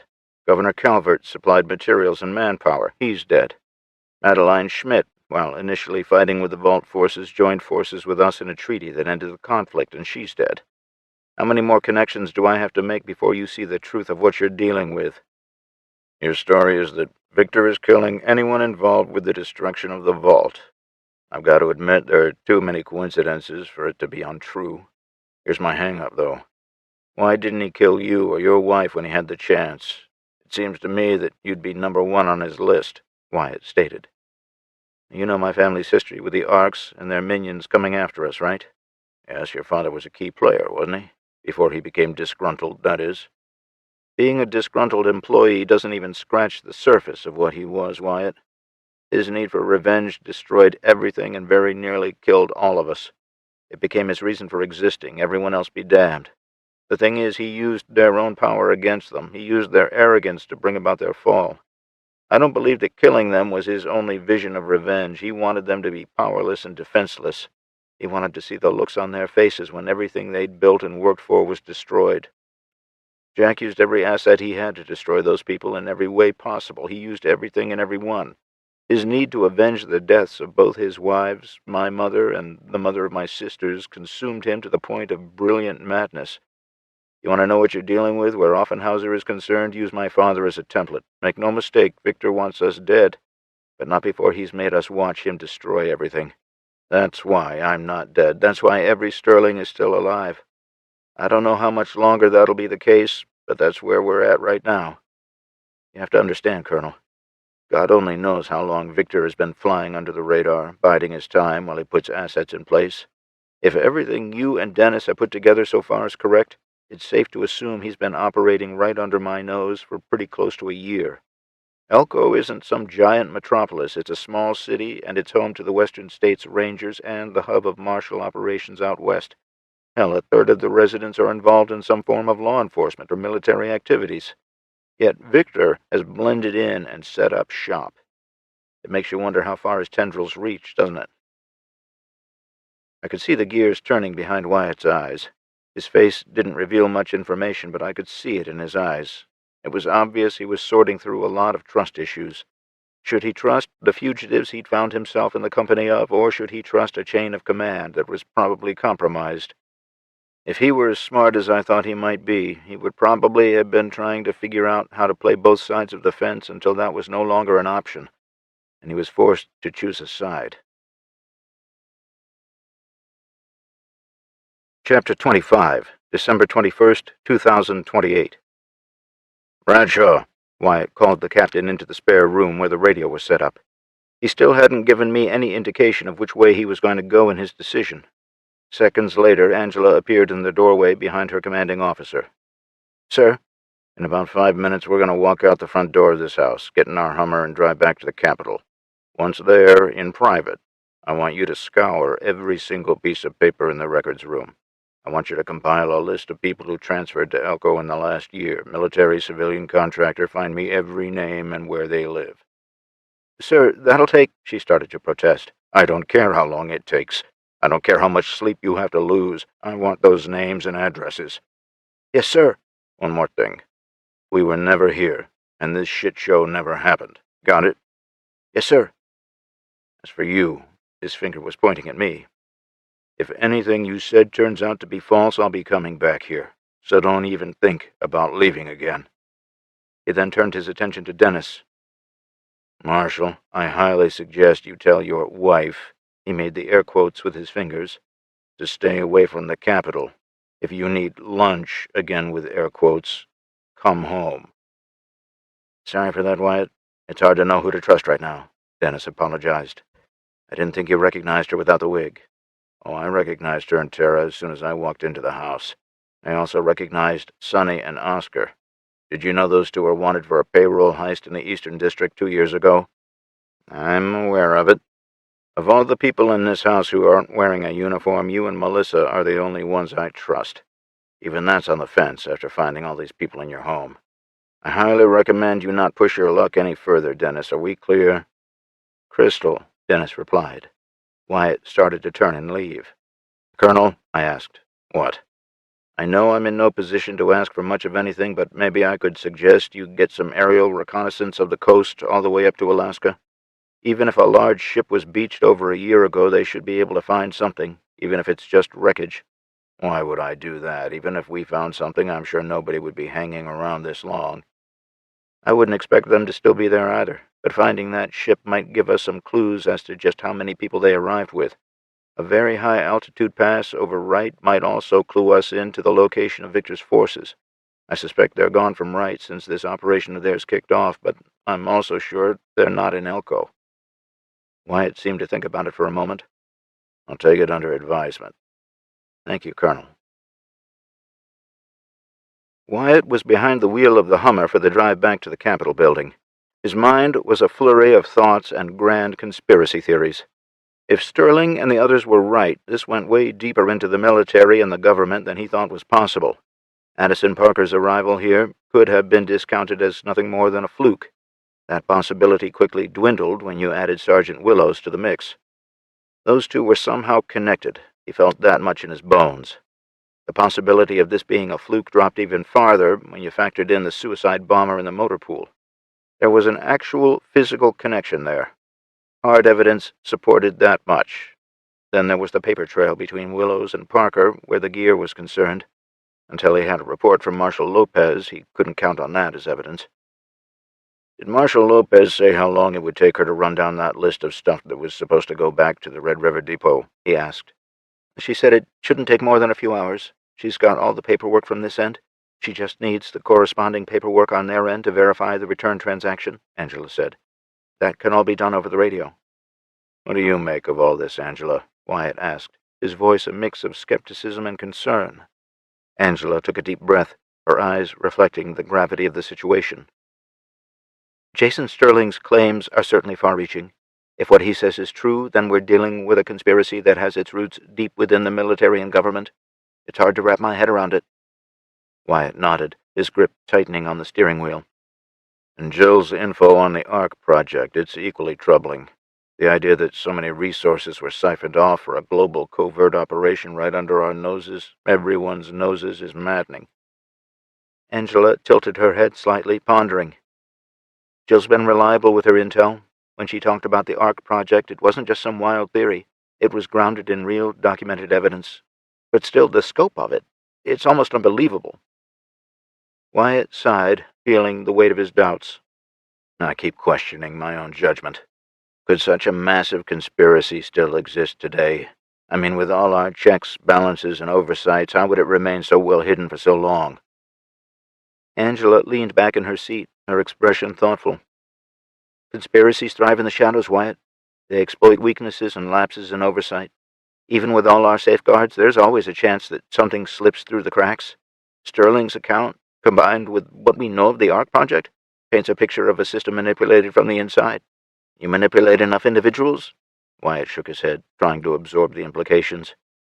It feels like we're chasing ghosts at this point. If Jason and Jill are right, then we're up against something far bigger than we imagined, and I don't know if we're equipped to handle it. Angela reached out, placing a reassuring hand on Wyatt's arm, something she would never do if they weren't alone. We might be chasing ghosts, but we have to keep pushing forward. We need to verify each piece of information, connect the dots, and expose whatever is hidden. Doubt is natural, but it shouldn't paralyze us. What if Jason is right about everything? What if the military and federal government have been compromised by Offenhauser and ARC agents? How deeply are they embedded? How do we stop them, and at what cost? You know, Jason and Jill took on the fight against the ARC and won. They took on so many other challenges and won. I can tell you it wasn't because they wanted to. I'm sure they would have been perfectly happy raising their family at their ranch. They took on the challenges because they didn't have a choice. If they hadn't stepped up, who would have? Sounds like you kind of admire them a little. I do. They've been through it. They've lost family and friends. They very nearly died to protect not only themselves, but people they don't even know. They seem to always come out on top. Not because they're better, but because they don't know how to quit. They can't turn it off, Wyatt. They don't know how. That unyielding will doesn't just apply to Jason and Jill. It seems to infect everyone around them. Losing, quitting, those words aren't in their vocabulary. Angela paused her thoughts for a moment and stared out the windshield before she began again. That used to be you. That used to be us. We used to fight for what was right at every turn, no matter what cost, but it feels like that slipped away. Now it feels like we just fill in the blanks on the paperwork and pass the problems on to someone else. Wyatt took his eyes off the road and looked at her for a second. I know you feel it too, Wyatt. I know you feel like we've gotten weak and lazy. We're supposed to be the defenders of the innocent, and we're supposed to be the voices for those who aren't being heard, but we're not. Not anymore. We're glorified paper pushers who've gotten comfortable doing the bare minimum. We've got to do better than that. We've got to get that fighting spirit back. I mean, come on. We just drove away from a house where the head of the Marshal Service for the Western States District had 5 so-called fugitives in his living room, and we walked away. You gave Sterling a chance, and you heard him out. Doesn't that say something about the way both of us are feeling right now?" she asked. "Yeah, it's just... I feel like Sterling is telling the truth and has been all along. Yes, he's got evidence to back up his claims, but it's more than that. It's the same gut feeling I used to get. You know, that feeling you get when the narrative and your intuition don't line up, when something just feels off, when it feels wrong." "So where does that leave us? What do we do now?" "I know what my gut's telling me to do. What's yours saying?" "We could call in a squad, turn this rig around, and go arrest everyone in that house. We'd be hailed as heroes, probably collect a medal and a promotion. Then we could go on to the next mission. Or we could do the right thing and sort this shit all the way out, no matter what the cost is personally. At the very least, we'd walk away knowing we did the right thing." She put the ball back in his court for a final ruling. Angela knew she didn't have to say anything else. She'd made her point and put it all on the proverbial table. She knew Wyatt well enough to know he'd do the right thing. He mulled things over while he stared out the windshield and gently held her hand on the center console. When they were about a block from the checkpoint leading to the Capitol, he slowed the Hummer slightly. "If we're wrong about this, you know we'll either end up in the stockade or on the wrong end of a firing squad, right?" He finally broke the silence. "I'm fully aware of the consequences if we're wrong," she stated. "I also know what the consequences are if we're right. If you think shedding light on a new plot to bring our government down from within won't garner some heat, let's just say we're damned if we do and damned if we don't." "Yeah, I've thought about that too, and you're not wrong." "I've always had your 6, Wyatt, just as you've always had mine. Now's no different. You've also got a full platoon of men and women who would charge the gates of hell with nothing more than a mouthful of spit if you asked them to." She pointed toward the Capitol where the members of the Phoenix Brigade were stationed. She also gave his hand a slight squeeze before withdrawing hers. They were approaching the checkpoint set up by Captain Rico. After presenting their IDs, they were waved through without further questioning. Wyatt parked the Hummer along the front curb and let it idle for a minute before shutting it down. Neither he nor Angela moved to open the doors. "We're really going to do this?" she asked. "It's the right thing to do." "After the EMP, my brother had a saying, and it's always stuck with me. He'd say that if you couldn't do the smart thing, always do the right thing." "Your brother was smart and right." He offered her a slight smile. "Shall we get to work?" "Yes, sir." She seamlessly transitioned back into her professional role. "Thank you, Captain. It's always reassuring to know that I have someone to talk to." His work persona returned as well. Chapter 26, December 21st, 2028. The smell of something cooking is what dragged me kicking and screaming from the slumber I'd been enjoying in the recliner by the fireplace. It was still dark in the house, and a peek at my watch told me it was only 5:30. It wasn't much sleep, maybe an hour, but it was better than nothing. Oscar and Sonny were still sprawled out on the floor on top of their sleeping bags. Tara was crashed out on the couch, snoring softly. Isabella was the only one missing. I'd assumed Dennis and Melissa were still asleep in their rooms. I stretched with a slight groan and more than a few joints popping. As quietly as possible, I let the foot of the chair down and pushed myself out of it. I stepped over Oscar and set another log on the fire. Nobody stirred when I made my way into the kitchen, where Isabella was cooking on the old wood-fired stove. "Morning," she said when she looked up at me. "Coffee should still be hot." She pointed to the percolator sitting on the back of the stove. "Thanks," I muttered, and opened the cabinet doors until I found the coffee cups. After pouring myself a cup and topping hers off, I sat at the kitchen table. "Well, Izzy, what do you make of all this?" "I'm angry, brother, so very angry." She flipped the thick slice of ham she was cooking. "Yeah, tell me about it," I said in a rhetorical way, but she took it in a literal fashion. "I let my guard down, and a lot of people died. I should have known. I should have anticipated that the Ark Project wouldn't die along with our father." "I assumed Jack was the last real fanatic of that death cult. I figured when Tara put him down, that nightmare was over. It wasn't just you, sis. All of us thought the same thing, and all of us should have known better." I sipped the strong coffee. She seemed to consider what I'd said while she opened the oven and added the slice of ham to a plateful. She shut the oven and threw another slab in the pan to sizzle. "Are we going to end it this time? Even if we bring Victor down, how many more will simply step into his place? How many more times are we going to have to do this? Do we have to look over our shoulders for the rest of our lives?" "I don't know, Izzy. I don't have the answer to that. I wish I did, but I don't. I do know that we'll beat them back every time they stick their heads out, though. What choice do we have?" I said, looking into my half-empty coffee cup. She was silent long enough for me to finish my coffee. I stood next to her at the stove and put my arm around her shoulders. She tried to pull away, but I wouldn't let her. "We'll do what we have to do, sis. We'll do it so the next generation won't have to. We'll do it so William and Olivia can grow up without the shadow of the Ark. This was dumped in our laps, and we'll deal with it," I said, as I gently squeezed her shoulders. She didn't say anything, and I didn't expect her to. That just wasn't her way. I refilled my cup and went back to the table. After putting the last slab of ham in the oven, she started cracking eggs into the pan. "Whatever we're going to do, we can't do it on empty stomachs," she said, more to herself than to me. I sat there sipping my coffee and wondering what our next move would be. I concluded that we were simply waiting for Victor to make his next move. I'd always hated being reactive instead of active. I'd have preferred to play offense over defense any day of the week.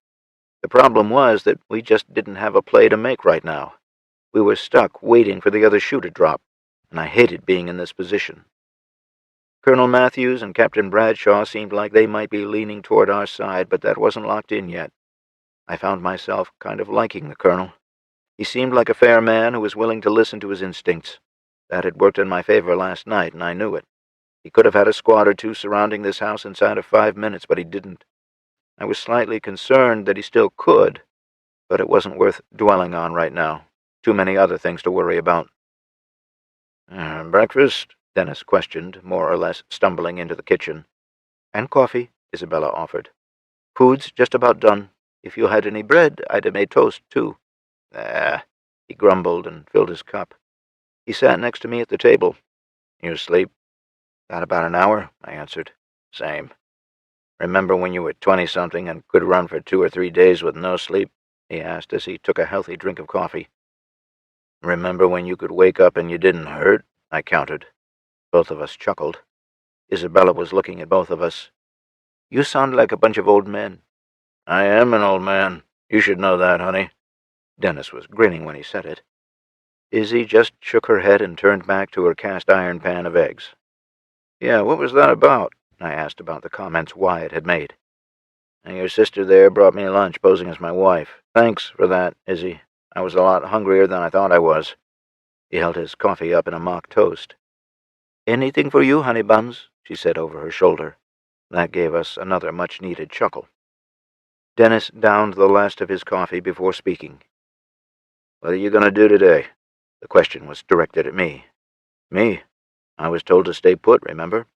"Yeah, I know better than that. Wyatt doesn't. So what are you going to do today?" "I need to figure out where Victor and his men are holed up. I was thinking about checking out some of the old warehouses on the east side of town." Don't waste your time. I've already had them checked out. They're just as empty as they've been for the past couple of years." "What about the farms and ranches on the other side of the river?" They've all been checked out. Speaking of that, you need to send the sheriff out to Old Man Withers's place again. He took a pot shot at my marshals. And trust me, Dennis, if he was shooting at them, he wouldn't have missed. Any update on the sheriff yet?" "Darren is one tough SOB. He's still critical, but hanging on. Docs are hopeful, but guarded." "Amber and the girls?" I asked. "They haven't left the hospital since he got shot. About what I'd expect. Could you do me a favor?" "Depends." "Swing by the hospital and let Amber know that if she and the kids don't want to go back home, they're welcome to crash at the ranch. They're always welcome there." "Sure thing, man." "If you want something to eat, serve yourselves. It's ready," Isabella said when she pulled the plate stacked with ham slices out of the oven. She then went into the living room to wake everyone else. The Capitol. The conference room command center was starting to come to life as the next shift came in. Wyatt was still at the table, combing through the paperwork Dennis and Angela had brought in. Angela had taken over the radio and relieved Marshal Lopez. She was quietly comparing notes with the guy in charge of the Red River Depot. Out of an abundance of paranoia and caution, they were using a frequency that was very rarely used. The list of names Angela had put together was surprisingly short. 24 names, to be exact. That was both good and bad news. Addison Parker and Sergeant Willows were on that list. Addison because she was a government contract employee, and Willows because he was military. Of the remaining 22 names, 10 were contractors and 12 were military. Other than being assigned to Elko, it appeared none of them ever had any contact with each other. He had all of their files, but couldn't find anything that stood out, at least at first glance. None of the transfer dates lined up. None of the base of operations lined up. Even the time in service didn't match up. He was growing more and more frustrated as time marched on. He had to be missing something so mundane that it just wouldn't catch his eye. "Sir?" a young man asked quietly. He was one of the specialists who had been left behind at the ranch. "Yes?" "Sir, we completed our inspection of the team in question at the ranch. Here's the report." He handed over a notepad. "My eyes feel like someone dumped sand in them. Could you give me the verbal version, please?" "Of course, sir. We questioned all 20 members of the team and found 0 discrepancies worth noting in their story. A complete inspection and inventory were done on their vehicles, and again we found no discrepancies of note. We collected all 6 logbooks and couldn't find anything amiss there either, sir." Wyatt let out a heavy sigh. It was one of relief and exhaustion. "Thank you, specialist. Go get some chow and rest." Wyatt dismissed the soldier. "Well?" Angela asked, coming up behind him. "Sterling was telling the truth about his Team 6. Everything checks out. It wasn't his people." "Yeah, that's good news. Here's the bad." She handed over her notepad and sat next to him. "Of the 38 return to depot transfer orders, only 4 were legitimate. They never received 34 of them and had no paperwork requesting a return order." "Great," Wyatt grumbled. "It gets better. Of the 44 dispose on-site orders, 2 were legitimate. Red River never received any notification of the other 42 disposal orders, and before you ask, here's a list of all the equipment that's unaccounted for." Wyatt took a moment to lean back in his chair and read the extensive list before blowing out a pensive breath. "Holy shit. That's enough to equip a couple of platoons. They'd be geared out the same way we are." Before Angela could reply, General Miley walked through the doors. Wyatt and Angela both stood at attention and saluted. Miley half-heartedly returned the salute and headed for the coffee makers. He poured himself a cup and came to the table. "Anything new happen overnight?" he asked, and dropped into a chair. Wyatt wasn't sure how to respond. Surely the general had been made aware of the transmissions Jason had put out over the radio. We followed up after hearing Sterling talking to the mayor of Las Vegas and then his ranch." "What are you talking about?" "Sir? What are you talking about?" Miley repeated the question. "Yes, sir. Sterling contacted the mayor of Las Vegas very early this morning, and he was asking questions about the attack that occurred there. The one where 2 delegates from Mexico were killed and one of the special operations teams was allegedly involved." Wyatt's voice trailed off as he realized the general hadn't been briefed. "Okay, and?" "I can play the transmission for you, sir. It was recorded by our signals people." "I want to hear it, but it's obvious someone failed to wake me up when all this was happening. Give me the overview," the general ordered. "Captain Bradshaw and I followed up on the new intel that came to light. It appears that the attack actually took place in Blisshaven. The 2 delegates were killed along with 7 members of the Blisshaven Warriors, including their leader, Mother Stephanie Rockefeller. 1 MRAP from the attacking force was destroyed, along with an unknown number of enemy combatants. The MRAP and enemy KIA were linked to the 6th Special Operations Team of the Western States District." "Okay. You said Sterling contacted his ranch, too?" "He did. He spoke to the commanding officer of Team 6 and ordered them to submit themselves, their equipment, and their logs for the investigation into their alleged wrongdoing. I immediately ordered my soldiers at the ranch to conduct an inspection. During that inspection, they found nothing out of place, absolutely nothing. I was just briefed by one of my specialists, and they were able to account for all equipment and personnel. It's my professional opinion that Team 6 was not involved in any engagement in or near Las Vegas. Also, in light of the evidence Captain Bradshaw and I uncovered this morning, it's my opinion that we're hunting the wrong people, sir. I believe there may be some validity to Sterling's claims of being the scapegoat." As Wyatt pondered over the revelations Jason and Jill had shared with him, a sense of unease continued to permeate his thoughts. The information about Victor Offenhauser running a covert operation to undermine Sterling's reputation gnawed at him. It painted a picture of treachery and deceit that, if true, meant they were entangled in a web of lies far more complex than he had initially been led to believe. This operation aimed at discrediting Sterling made him question the integrity of not only their intelligence or the motives of those involved, but also who might be involved. It was becoming more and more obvious that the federal government had indeed been compromised. Could the general himself be a part of the larger conspiracy? He had no way of knowing how deep this went. It was like he'd suddenly found himself standing in the middle of a minefield. Any misstep could have lethal consequences. He'd just taken his first step by indicating his thoughts to the general. Wyatt was still trying to decide if it was the right thing to do when General Miley finally spoke. "Colonel Matthews, let me give you a little advice. Be careful when you open doors that are better left closed. Oftentimes they lead you to places you really don't want to go. Dark, frightening places. Sometimes it's just better to stick to what you know rather than venture off into the unknown. Sometimes, and I say this because I've been in your shoes, it's far less perilous if you stop shining lights on things that need to remain in the shadows. You understand what I'm saying?"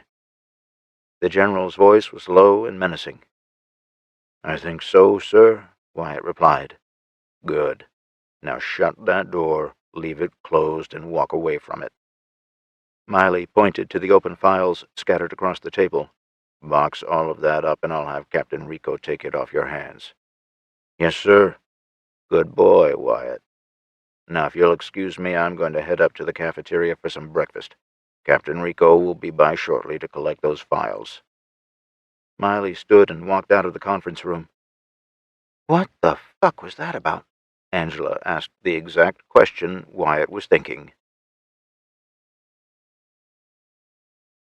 Chapter 27, December 21st, 2028. The Capitol. "Angela, I need you to haul ass up to the records room, fill a box with whatever bullshit you find lying around, and get it back down here before Rico shows up. Move." Wyatt spoke quietly, but was moving with purpose as he gathered up all the files on the table. Angela didn't waste time with an answer. She just jogged out of the room. He was sure he didn't have enough time to get these records out of the building, so he feverishly looked for a good hiding place. He found an empty plastic case in which the radio equipment had been packaged and quickly stuffed the files in it. He shoved it back onto the table, covering it with a jacket that had been left by someone. Angela, nearly breathless, jogged back into the room with a box filled with random files. She slid it across the table. "Rico just came through the front doors," she hissed at Wyatt. Thinking quickly, he removed a handful of the files and spread them out in front of himself. As Rico marched through the conference room doors, Wyatt was sticking them back in the box one by one. He was making it look like he was doing what the general had told him to do. Rico pushed himself between Wyatt and the box. He gathered up the last few files and shoved them in.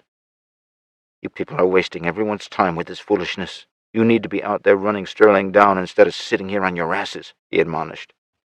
"Where are you taking those?" Wyatt asked, ignoring Rico's attitude. "They ought to keep the burn barrel out front burning for a bit." He shrugged and lifted the box. "Gotta keep the boys and girls outside warm, too."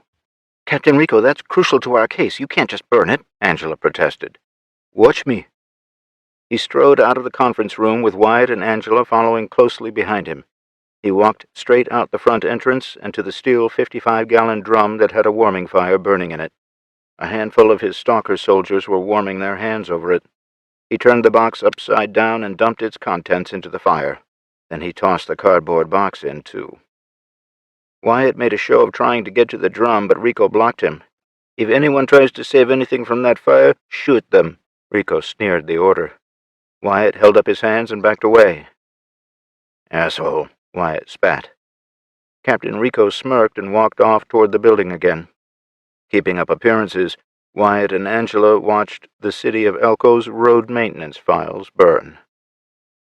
After a few minutes, they turned and went back to the conference room. We need to get those files out of here and get them to Sterling, he whispered. I know, but how? They're safe for the moment. Hopefully Dennis will be here soon and we can figure something out.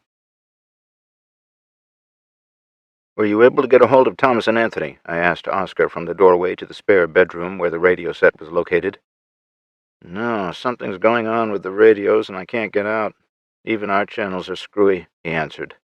Are they being jammed again? I was immediately concerned. Yes and no. It's weird. All the channels the feds are using are clear. I can hear them talking to their patrols and the checkpoints. It's most of the other channels that are shut down. He was steadily moving the dial up and down the scale. Most of the other channels, not all of them? I moved next to the desk and watched him work. No, not all of them. This one here. He spun the dial and turned the volume up slightly. This one sounds like a burst encryption, but it's not bouncing through a repeater, and it's a strong signal. What doesn't make sense is that this radio has the ability to send and receive all encryption, but I can't break into this channel. So, what, they're using a new encryption sequence or something? I don't know about new, but it's definitely something we can't listen to. Judging by the signal strength, it's not far away either.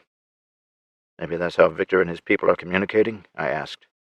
Yeah, certainly a possibility, but why hasn't the comms guy with the feds picked up on it? Why are all frequencies except military comms and this one being affected? He questioned. I wonder if it has anything to do with the calls I made earlier. I wondered aloud. Were you on a military channel or a civilian one? Civilian. I called Nate Boone down in Vegas, and I called the ranch. What about the transmission you made from the mine? That went out on both. I needed to reach the general population and the military units. Why? Well, they've shut down everything except their channels. You could still call the Capitol, but it'd be a private call. They've effectively cut you off from calling anyone else. They can't find me, so they're trying to shut me up, right? Sounds like it. Great, I muttered under my breath. Since we can listen in on them, have you heard anything we might need to know about? No. The Phoenix Brigade guys are mostly patrolling the city, and the Stalker guys are pulling security at the Capitol. Doesn't sound like they're working too hard to try and find me. No. It's almost like they're waiting for you to come to them. If that's the case, they're going to be waiting a while. I chuckled. Oscar grunted his agreement. Dad, Aunt Izzy and I are heading out to do some recon. You need us to bring anything back later? Tara asked from the spot in the doorway I'd occupied a few moments before. I don't think so. Tell your aunt that if she intends to keep cooking like she did this morning, you guys are going to have to make a grocery run. I grinned at my daughter. Already on it. Okay. You two be safe and keep your heads down, you hear me? You know me, Pops.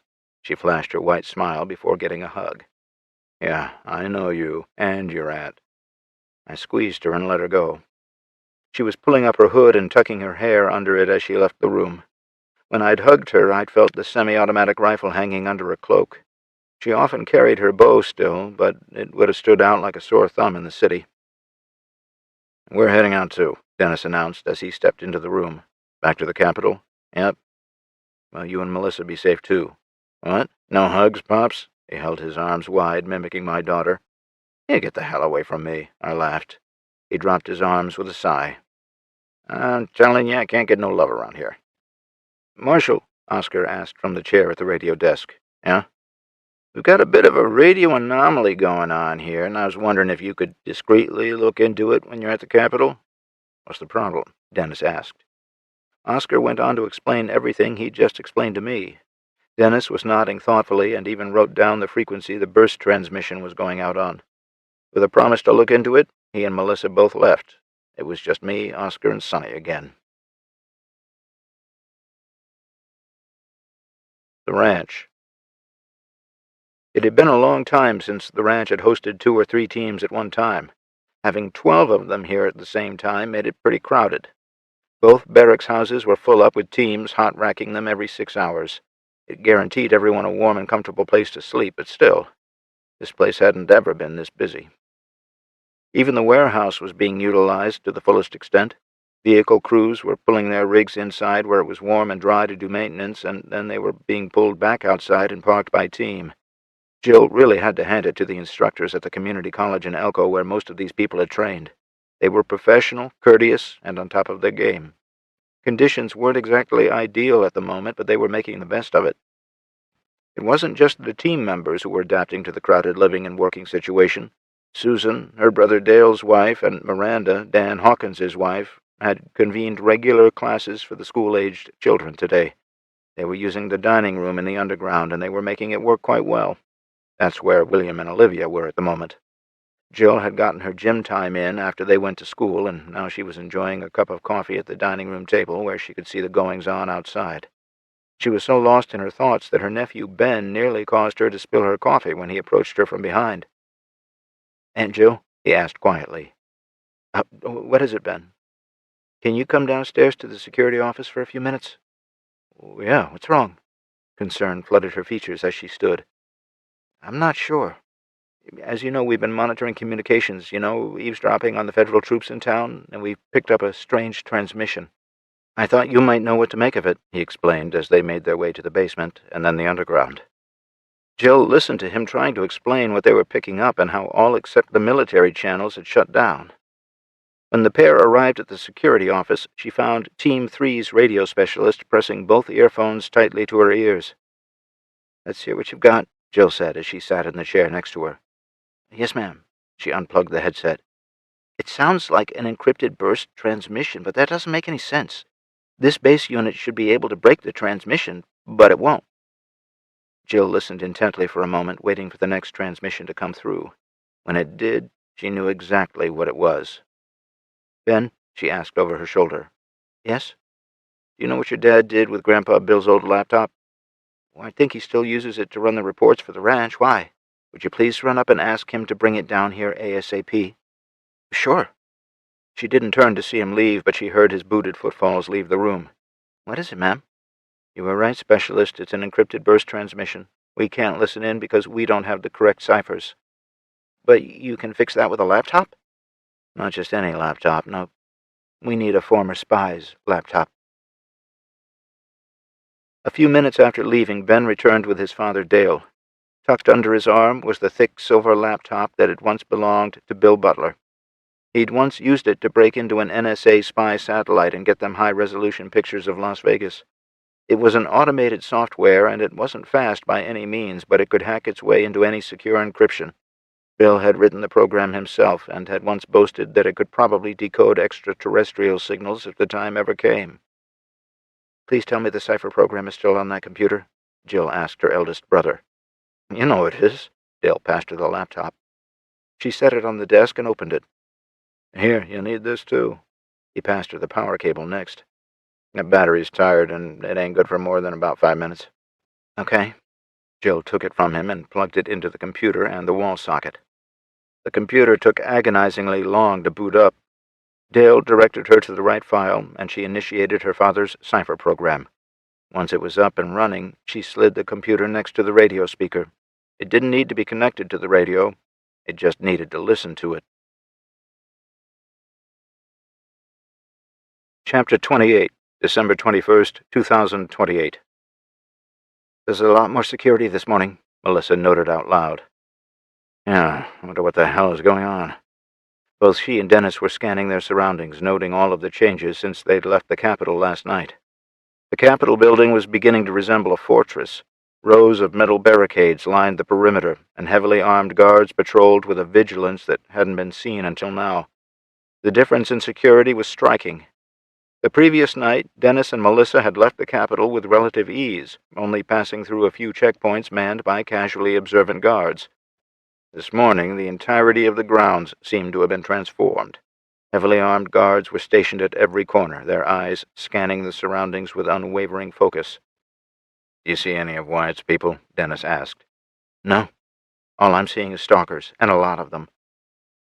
As they approached the main gate, they were confronted by a stern-looking guard, a stalker, identifiable by the distinctive lack of insignia or rank. The guard stepped forward, raising a hand to stop them. "IDs," he demanded in a clipped tone. Dennis and Melissa both wore their ID tags and their U.S. Marshal badges on chains around their necks. Dennis was already getting irritated because he had to unbutton half of his jacket to remove it. Melissa was just as irritated.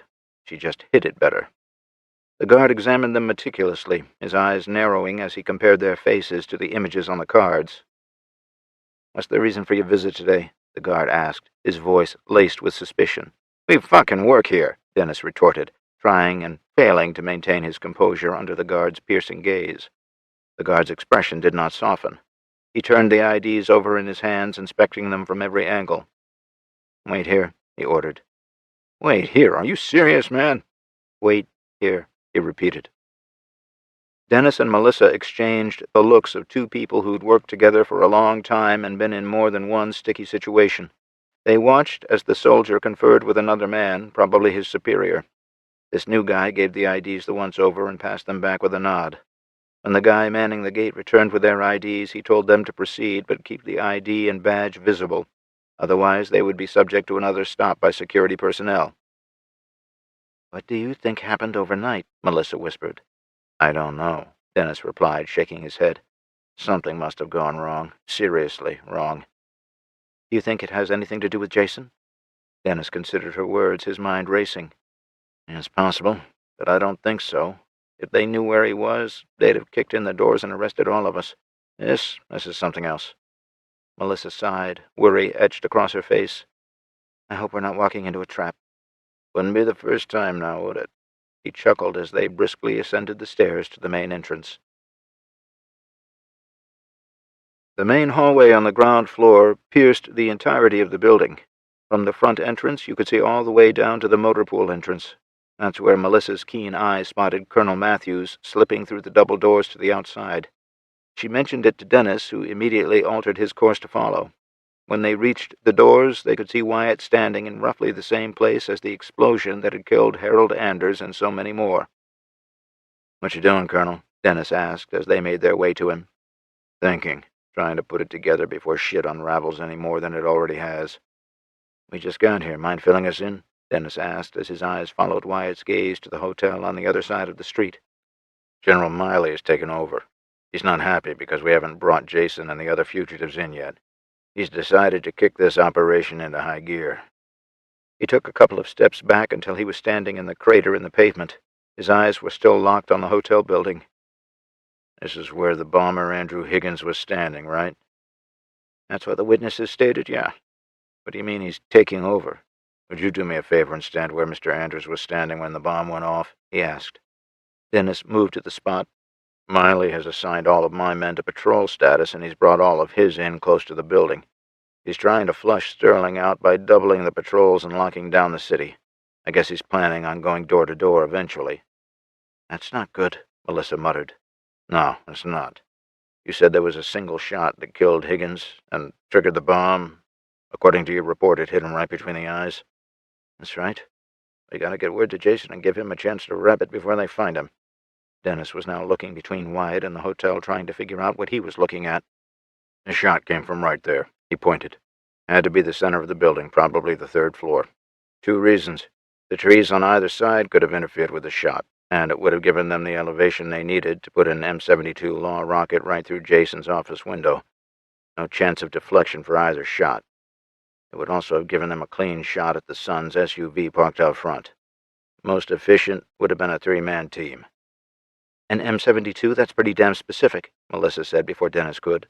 "How do you know that?" "In the conference room under the table to the left of the radio, there's a black, hard-sided plastic radio case. You need to get what's in it out of the building, and you need to get it to Sterling. At the very least, get it to someone who can do something with the information." "On it." Melissa was already spinning on her heel, headed for the door. "What sort of info did you dig up?"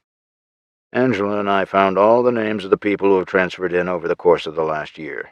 More importantly, we were able to put together a comprehensive list of everything they've armed themselves with. The load-bearing vests? Tip of the iceberg, man." "That bad?" "I arrived here with a 50-man platoon, Marshal.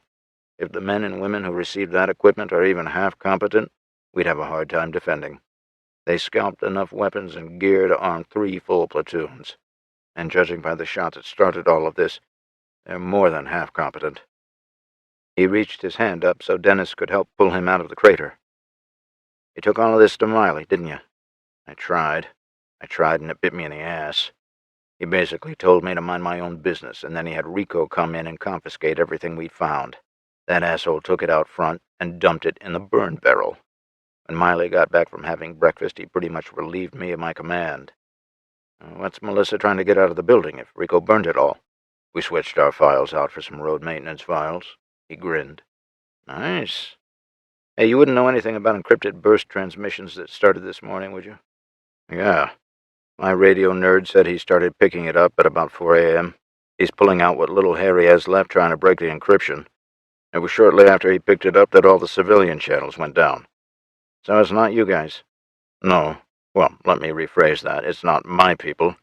I can't speak for Miley and his band of creepy assholes. Okay.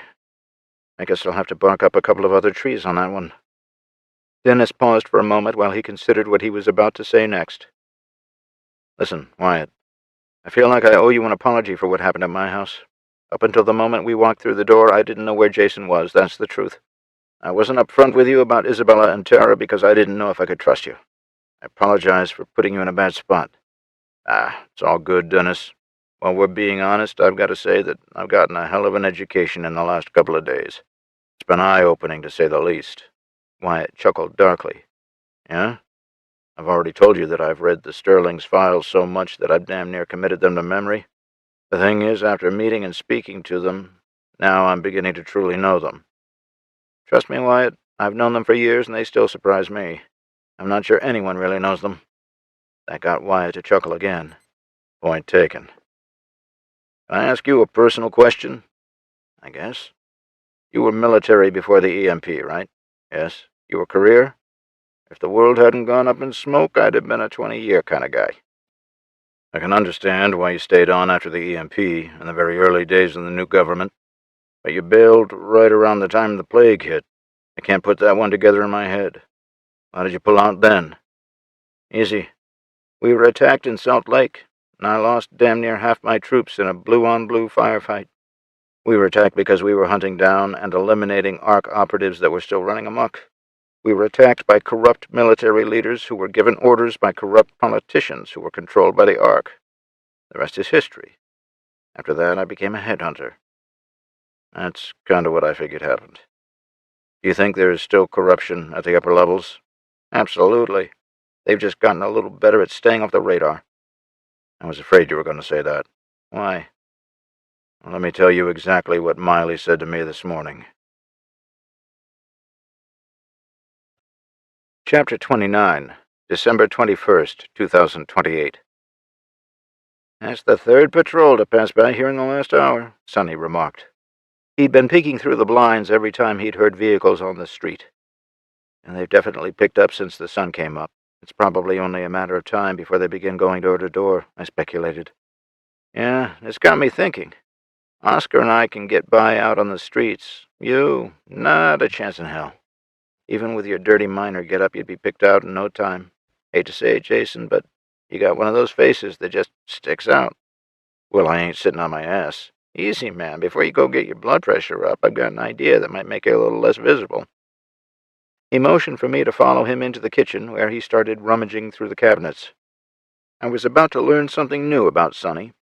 He began with simple ingredients from the kitchen cabinets. He pulled out flour and cornstarch and set them on the table. He then rummaged through a drawer and located a small container of cocoa powder, which he placed beside the other items. And I'm no makeup artist, but I think we can make this work, he said, his fingers already mixing the flour and cornstarch together in a small bowl. This will be the base. We need to get the right shade to change your skin tone, so we'll add some cocoa powder. It'll be like a homemade makeup foundation. Okay. He continued to blend the ingredients with care, testing the mixture on the back of his hand until he found the correct balance. Next, he reached for a bottle of cooking oil on the counter and added a few drops to the mixture, creating a smoother consistency. From the other side of the room, he grabbed a small bag that must have belonged to Melissa or one of the other marshals who frequented the house. Opening it, he revealed an assortment of makeup items. Among them, he selected a worn-out makeup sponge and some brushes, repurposing them for our use. All right, let's see if this works, he said, motioning for me to sit still. Using the sponge, he applied the mixture to my face. He took his time, blending it evenly. To finish, he used one of the old eyeliners to darken my eyebrows and around my eyes to make them appear sunken in. All of it matched the now muted, dirty tone of my skin. After a few meticulous minutes, Sonny stepped back to admire his work. "There you go. You'll never be a supermodel, but I think we changed your face enough that it won't stand out anymore." I glanced at myself in the mirror from the bag of makeup, hardly recognizing the face staring back at me. The transformation was simple, subtle, and effective. "Now all we gotta do is give you a limp, and you might just pass for a bum hobbling down the street." He grinned. "Go get dressed in those ratty clothes, 'cause I got another idea." The Capitol. Melissa casually observed the conference room from her place by the coffee makers. Her eyes wandered to the black plastic radio box tucked under the table next to the radio. It seemed innocuous enough to anyone unfamiliar with its contents, but she knew better. Inside were the files they desperately needed to retrieve. Her mind raced with possibilities for a diversion. She needed something that would create enough chaos to allow her to snatch the files unnoticed and then slip out of the room. Her gaze shifted to the fire alarm on the wall. The idea of triggering it crossed her mind, knowing that the ensuing pandemonium would provide the perfect cover. "How to pull it off," she mused silently. There were half a dozen people in the room, and setting off the fire alarm was risky, but it would certainly draw everyone away from her objective. She could imagine the confusion, the blaring alarm, people scrambling to evacuate, the momentary disarray. In that small window of time, she could slip the files into her parka and then blend into the fleeing crowd. She mentally planned her course of action, eyes flicking back to the radio box. The plan was simple but effective. As she considered the steps, her confidence grew. Now it was just a matter of timing and execution. All she needed was the right moment, and the files would be hers. "What are you doing here?" The voice from behind her startled her out of her thoughts. "I've got work to do, Rico. I'm still trying to figure out what you're doing here besides being an overbearing ass," she said as she turned to face the captain. "I guess you didn't get the memo," he sneered. "The one that said you've got your head so far up Miley's ass that you can taste his breakfast? Or was it the one that said you're an insufferable asshole because you got a micropecker?" She fired back without missing a beat. Her rapid-fire insults caused the man to stutter when rage flashed across his face. "New plan," she thought to herself. You can't—" "I can't what? I can't talk to you like that? Is that what you were about to say?" She barked loud enough to have every set of eyes in the room land on her. "Give us the room," she nearly shouted. It took all of 15 seconds for everyone to clear out, leaving the two of them alone. "You want to go with me, little man?" she asked when the doors closed. "I've never—" he started, but she wasn't about to let him finish his sentence. "And you probably never will. Let's get one thing straight right now. You're not my boss, and I don't answer to the likes of you." She stabbed her finger in the middle of his chest, causing him to take a step backward. "This is my house." Another jab with her finger. "This is my investigation." Another jab and another step backward. "You can do one of two things, Rico. You can accept that and shut that goddamn hole in your face, or you can keep spewing your bullshit and I can shut it for you. Trust me, you'll have a real hard time talking shit when you're eating your meals through a fucking straw." She punctuated her statement with another jab to the chest. "We'll see what the general has to say about this." "I'll tell him the same thing." She jabbed him in the chest again for emphasis. "It'll be interesting to get his perspective on this one, though, don't you think?" "What do you mean?" "Nothing. I just like to see the look on his beat-to-shit face when you tell him that little old me backed you down like the bitch you are. That'll probably be the best entertainment I've had in days." "Shut it." Another jab. "You've got 2 seconds to walk your ass out those doors. If you utter a word, I swear I'll rip your tiny balls off and make you choke on them. Get out of my face and get out of my conference room. Don't come back here until you have something of substance to report. Go." She pointed at the double doors. Captain Rico furiously glared at her. With their eyes locked for the briefest of seconds, he'd wisely determined that she could more than likely follow through with her threats of bodily harm. He was enraged, but she was in full control of her emotions. Her eyes were unreadable. Rico was smart enough to know that made her dangerous, very dangerous. He wisely kept his mouth shut, spun around, and left the room. The instant the doors shut, Melissa turned and ran to the radio case. She threw it open, removed the files, and tucked them under the parka she was still wearing. They were held in place under her arm. She closed the case and was halfway to the doors when the people started to filter back in. Every set of eyes she passed was staring at her. The only thing on her mind was making it out of the building with the files. the ranch. Jill's fingers drummed an anxious rhythm on the desk, her eyes darting between the old radio set and the laptop. The room was dimly lit, the only source of light emanating from the laptop's screen, casting a pale blue glow across her face. The radio crackled intermittently with static-filled bursts of unintelligible transmissions. Each time the static faltered, her heart leaped with hope, only to sink into deeper uncertainty when no clear words emerged. She leaned forward, her face inches from the radio, as if proximity might somehow grant her the ability to decode the garbled messages. The laptop beside her hummed softly, its encryption software working tirelessly to make sense of the transmissions. Every minute felt like an eternity as the software worked to decipher the complex layers of encryption. The transmissions were a jumbled mess of sounds, occasionally interspersed with brief moments of clarity, snippets of words that made no sense on their own. Her mind raced, trying to piece together the fragments into something coherent, something that might tell her what was going on in Elko, or what was going on with Jason and Tara. The static seemed almost cruel, a barrier between her and the voices she needed to hear. Jill's thoughts were a whirlwind of anxiety and hope. Please let them be safe, she repeated to herself like a mantra. She imagined Jason's reassuring smile, the way he would hold her and tell her everything would be all right. He's smart, he knows how to handle these situations, she reassured herself, but the worry still gnawed at her resolve. It had been a long time since she'd felt this way. Her mind then shifted to Tara. What if something has happened to her?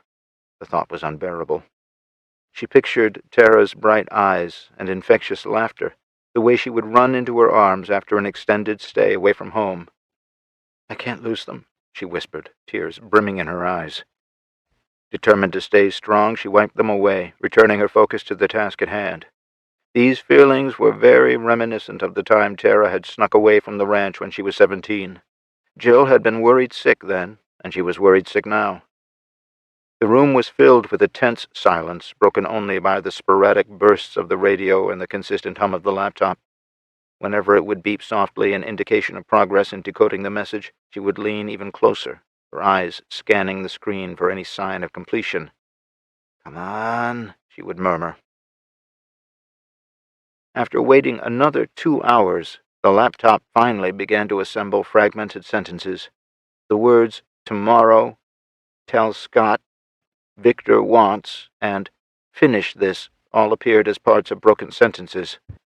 Her heart raced as she tried to piece together the meaning behind the fragments. The urgency of the situation was apparent, and she knew she had to act quickly. Tomorrow, she repeated to herself, the words echoing in her mind. That didn't give them much time. She grabbed a notebook and hastily scribbled down the fragments, her mind working overtime to devise a plan. She needed to get to Elko to warn her husband, or Dennis. They had to know that something was coming. How, though? She'd effectively been placed on house arrest and told not to leave the ranch. If she tried, they'd know she was coming long before she ever arrived in Elko. Come on, Jill, think, she muttered under her breath. 30 seconds passed before a plan began to form in her mind. It wasn't the best idea she'd ever had, but it wasn't the worst either. She leaned over and pressed the intra-ranch intercom button. Doc Williams, are you there? Yes, Jill, everything okay? Samantha Williams answered almost immediately. Yeah, could you bring your kit and come down to the underground security office, please? On my way. Chapter 30, December 21st, 2028. Marshal Lang, the radio operator called to Melissa's back as she reached for the door handle of the conference room. I'm picking up emergency radio traffic between the Sterling Ranch and the hospital. They're transporting Jill Sterling to the hospital here in Elko with some sort of medical emergency. What? Melissa wasn't sure she'd heard the operator correctly. Yeah, Dr. Samantha Williams will be attending, and they're requesting the cardiac unit stand by for their arrival. ETA 35 minutes. Okay. Melissa's mind was racing with the possibilities. Jill was in better shape than 95% of the people she knew. Of course, there was a chance this could be the real deal, and something really could be wrong. There was also a better-than-even chance of this being her way to get back to Elko. Marshal Jackson and I will head over to the hospital to intercept. We'll let you know what's going on as soon as we know. She started out of the room again. Do I need to inform Captain Rico of this development? Negative. Send a runner to inform General Miley and let him know that the marshals will be handling her security for the duration of her hospital stay. The stalkers have better things to do than babysit a sick woman. Will do, ma'am. Hopefully, that would be enough to keep the stalkers away from the hospital, she thought to herself as she hurried out of the room. It took everything she had to keep from running up the stairs to the ground level and then sprinting to find Dennis. Nearing the motor pool doors, she saw Marshal Lopez going into the locker room for the governor's guards. Another idea sprang into her mind, and she also turned into the locker room. Inside, she found 4 of her marshals and 3 from the governor's guard. It must have been her lucky day, she thought. Acting Governor's Guard Chief Tricia Woodward was there and putting on her uniform. All eyes were on Melissa. "Chief, are you and your people still on the job?" Melissa asked Tricia directly. Officially? No. That walking pile of excrement Rico relieved us yesterday. Some of us thought we should still be here, though. What's up? The First Lady is on her way to the hospital, and I need you and your people, along with my marshals," she swept her free hand across the 4 marshals, "to set security for her stay. Can you do that?" "Well, can we do that, Marshal? If you're still standing there talking in another minute, you'll be talking to yourself," Woodward grinned. "I'll pick up a few more guards on the way over there." She slid into her body armor. "Good. Lopez," Melissa looked to the senior marshal, "do the same. I don't want to take any chances where the First Lady is concerned. You guys work with Chief Woodward and lock it down." Yes, ma'am. "Marshal Jackson and I will be there shortly," Melissa announced as she turned and left the room. Making a left in the hallway, she still had to resist the urge to run through the back doors. Outside, she saw that Captain Bradshaw had joined Dennis and Wyatt. The 3 were having an animated conversation when Melissa joined them. "Did you get the files?" Wyatt asked. "I got 'em." She turned her attention to Dennis. "We need to get over to the hospital pronto." "Why, what's wrong?" Concern flashed across his facial features. "Jill is being transported from the ranch to the cardiac unit, that's all I know. I've already talked to Chief Woodward. She's heading over there with a mixed unit of governor's guards and marshals." "Crap. Okay." Dennis looked back at Angela and Wyatt. "You guys stay on it and let me know what you find." He started to turn away but stopped. "If you could track down Dusty Allen, too, that would be great. Don't make contact. Just let me know where she and her rangers are." "Will do, Dennis," Wyatt replied and ushered Angela back toward the building. Dennis and Melissa began walking to the far end of the parking area. One of the last white SUVs used to transport the first family was still parked there. "What's going on with Jill?" he asked. "I don't know. I seriously doubt that woman is having a heart problem, though." "Right," he smiled. "I also doubt she's been sitting on her hands doing nothing out there at the ranch. Maybe she knows something that we need to know, and this is the only way for her to get to town without causing too much of a ruckus," he speculated. Melissa didn't answer verbally, she just nodded. When they got to the big SUV, they cleared the snow off of the hood and windows before climbing in. Dennis found the keys on the visor and fired up the rig. While it warmed up a little, Melissa removed the stack of files from inside her parka. The entire time, she was looking out the windows for anyone approaching the vehicle. Thankfully, they were waved through the guard station without stopping. Melissa opened the first file and found handwritten notes right on top. It was the list of names Angela and Wyatt had compiled of possibly compromised people. They'd done their due diligence, even including the home addresses. In an envelope, she found the pictures to go with each name. That was the good thing about dealing with government employees. A photo was always kept in their files. In the next file, she found more handwritten notes right on top. This was a comprehensive list of gear, weapons, and vehicles that had gone missing after being funneled through the National Guard unit's supply depot here in Elko. Wyatt and Angela had even been thoughtful enough to include the bumper numbers from each vehicle. They were basically the vehicle inventory numbers stenciled on the front and rear bumpers. Not wanting to tote the files around, Melissa removed all the handwritten pages, folded them, and put them in the inside pocket of her parka. She then began leafing through each personnel file. There was just the basic information on each employee, whether they were National Guard or civilian contractors. Addison Parker was a prime example of a contract employee. She'd been hired from the pool of executive secretaries after her posting in Texarkana came to an end. Sergeant Willows had completed his assignment at the Red River Depot and was reassigned to the Elko National Guard Depot. 2 of the instructors at the college had completed assignments in the Plains District and been reassigned to the community college in Elko. The list went on and on. Nothing seemed out of place, nothing stood out. None of these people were remarkable in any way. They were only 2 blocks from the hospital when she was rapidly flipping through the files and something suddenly stood out. As soon as she saw it, she let out a little gasp as if the revelation had reached out and slapped her across the face. "You okay?" Dennis asked. She didn't answer. She was speed-leafing through the files now. She'd spotted the one common denominator amongst all the people and equipment transfers. "Mel, you okay?" Dennis repeated. "It's Miley and Rico." "Excuse me?" "The signatures on every one of their files belong to either Miley or Rico. They've signed off on all of the equipment and personnel transfers. They signed off on the disposal orders from Willows. All of it, Dennis. The requests for equipment disposal went from Willows to Parker, and then they were signed off on by Miley or Rico. The legitimate orders were signed off on by Jason, but everything else was funneled through those two." She was excited about tying it all together, and that excitement came out in her voice. Dennis and Melissa arrived at the hospital emergency room just moments after Jill made her entrance in the lone MRAP. The atmosphere was charged with tension and urgency. Doctors and nurses were waiting by the doors to assist the First Lady. Dennis pulled up behind the MRAP and climbed out. Melissa stuffed the files under the front seat and checked her pocket again for the handwritten notes before getting out. The emergency room was abuzz with activity. Medical personnel moved swiftly to assess Jill's condition as she was helped out of the MRAP and onto a gurney. The pair of marshals stayed back, not wanting to interfere. The stark contrast between the rugged military vehicle and the clinical setting of the hospital was striking. Dennis and Melissa exchanged glances, both of their minds racing with the information they had just discovered. As they followed Jill and her medical entourage into the emergency room, Melissa clutched the folded handwritten pages inside her parka, her heart pounding with excitement. Dennis, ever vigilant, scanned the room for any signs of threat or unusual behavior, a habit ingrained from years of training and experience. They were immediately approached by a nurse who directed them to a waiting area. Melissa's eyes darted around, absorbing every detail, while Dennis maintained a calm exterior, though his thoughts were anything but serene. They could see Jill being wheeled away on a gurney. "Sorry, ma'am, we're the lead elements of the First Lady's security detail, and we need to stay near her," Dennis stated, pushing his way past the nurse. The urgency of their mission seemed to increase tenfold in that moment. Melissa's discovery about Miley and Rico's involvement in the equipment and personnel transfers was monumental, and it added a layer of complexity to their already daunting task. They needed to find a way to relay this information to someone who could look into it further, and they needed to do it without compromising themselves. The bigger problem right now was Jill. They followed the gurney until it entered the elevator.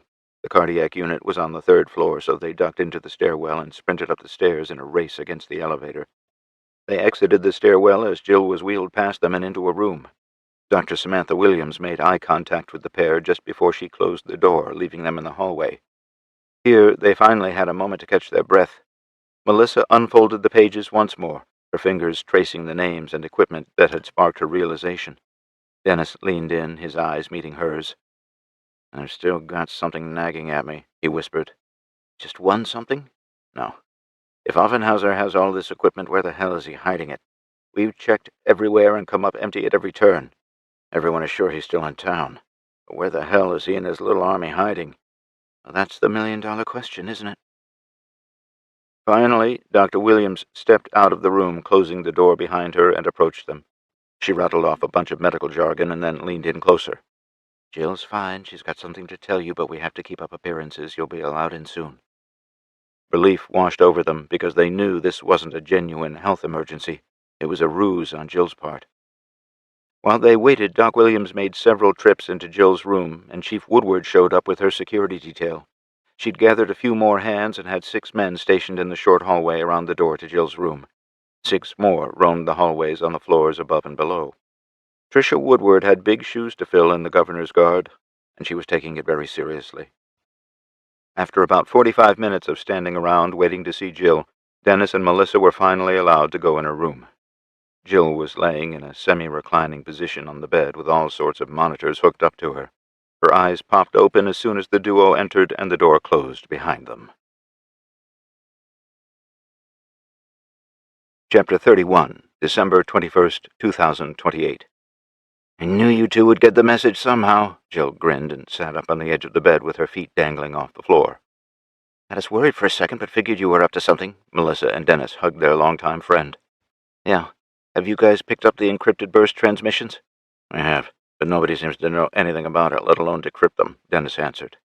I turned the encryption hacking software my father developed loose on it when we first picked up the transmissions.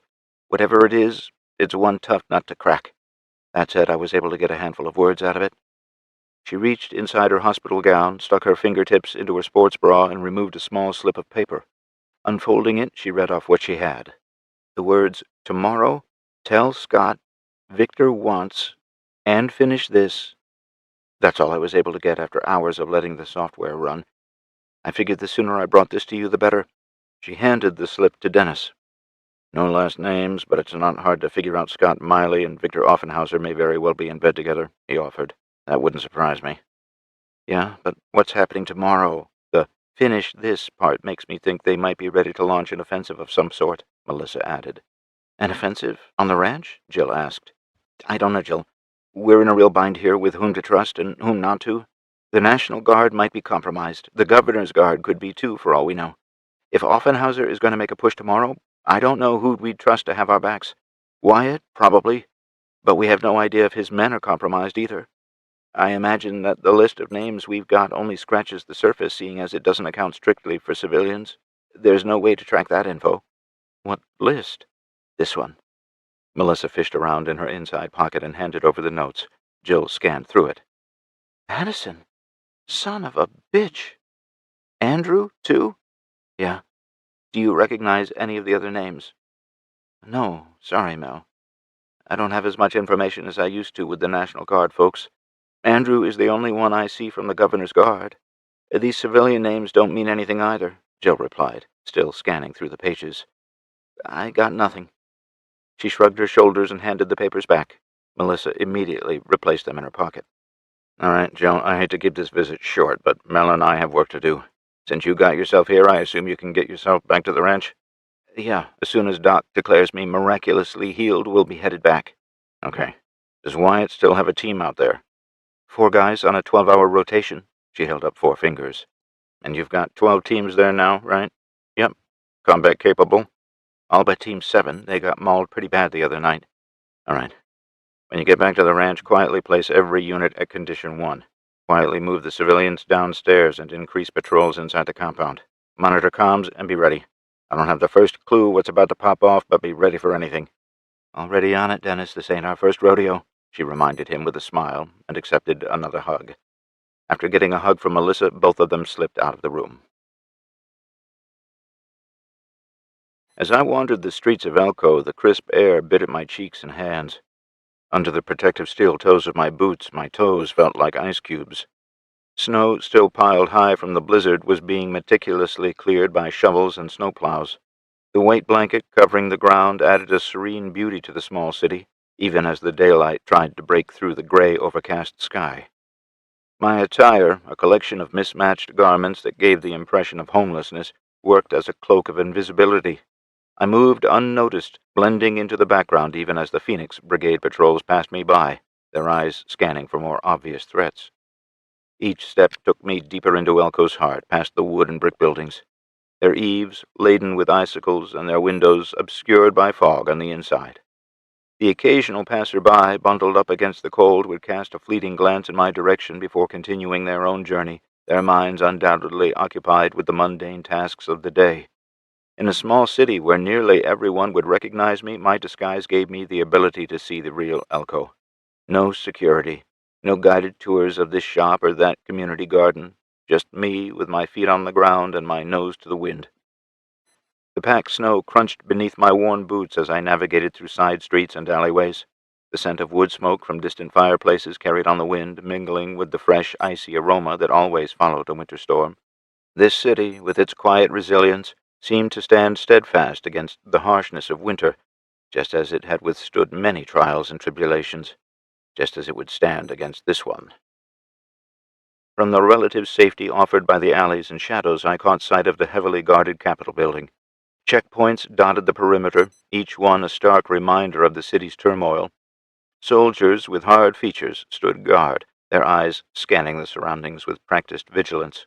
Their uniforms, devoid of any insignias, added to their imposing presence, rendering them faceless, nameless enforcers of an unseen authority. The checkpoints were the main hive of activity. Concrete barriers and barbed wire were being installed to help control entry points, Armed guards methodically inspected every vehicle and pedestrian attempting passage, their expressions unyielding, their movements efficient and mechanical. It was obvious these soldiers were gearing up for something. The snow clearing around the capital was moving at a feverish pace, as was the construction of the security measures. On a normal day, one could simply walk across the street and right through the front doors. Now it looked like they were getting ready to repel the devil himself. It was impossible to get an accurate count, but my best guess put the number of stalker soldiers well north of 100. The one thing I hadn't seen was any of Colonel Matthews' men inside the security perimeter. It appeared they had all been assigned to patrols. I knew from talking to Wyatt that he only had one platoon, 50 men, in the city. His second platoon had split at the beginning of this assignment and gone north to Embers. I wasn't really worried about that, though. Just like I wasn't worried about his men here in the city, it was these stalkers and their leader, General Miley, that concerned me. Dennis had filled me in after Melissa told him about punching the general right square in the face without so much as a hello.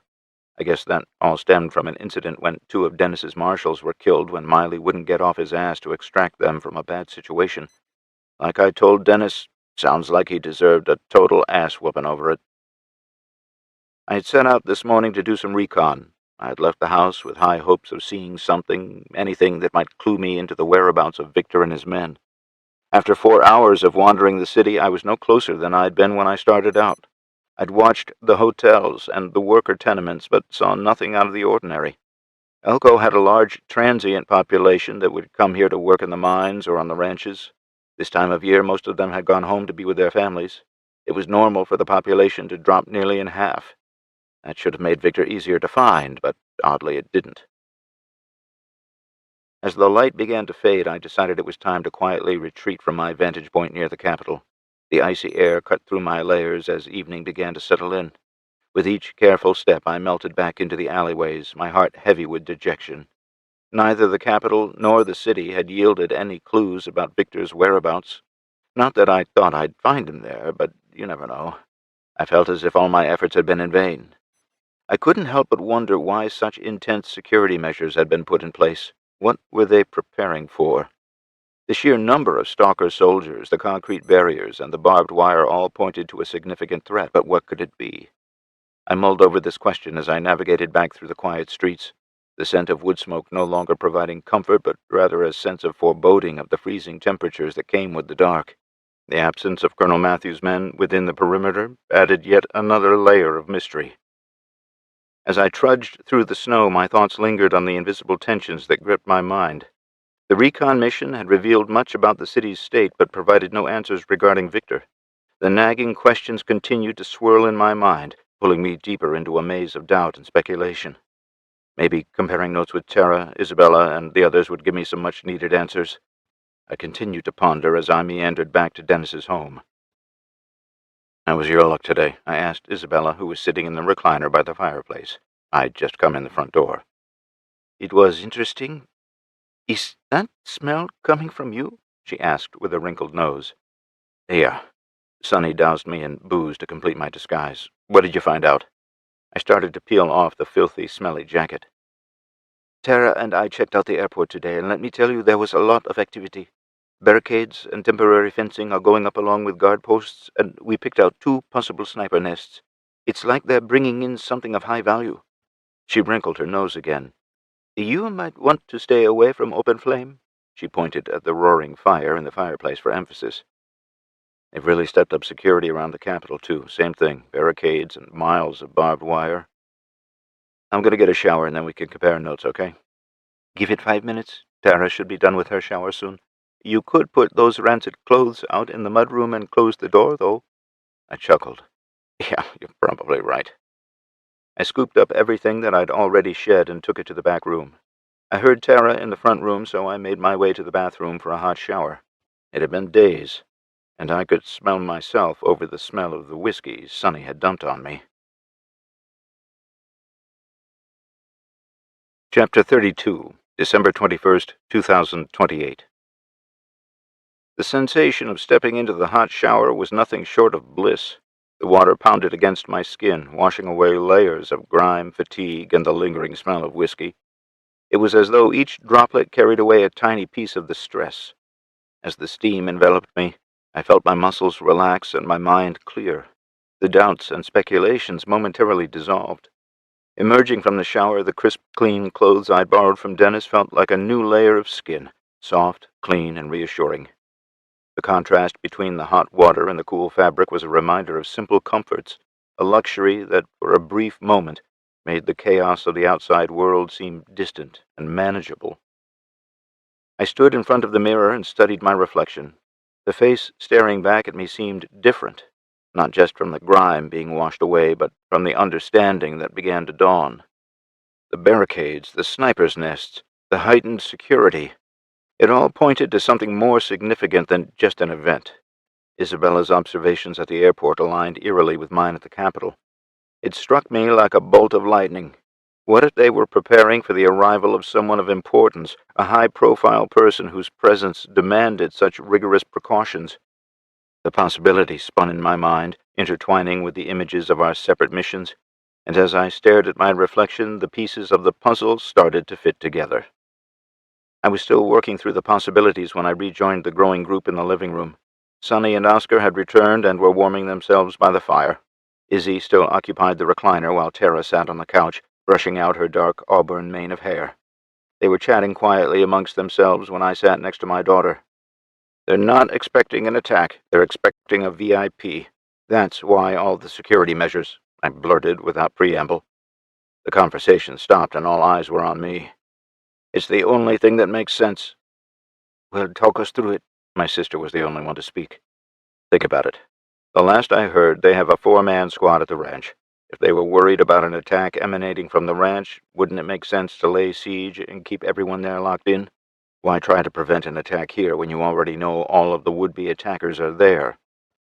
"Well, it could be that they're worried about the other 12 special operations teams that were supposed to go to Ambrose, maybe?" Sonny asked. "You were sitting right here last night when Wyatt told us that the 12 teams you're talking about did indeed arrive at Ambrose.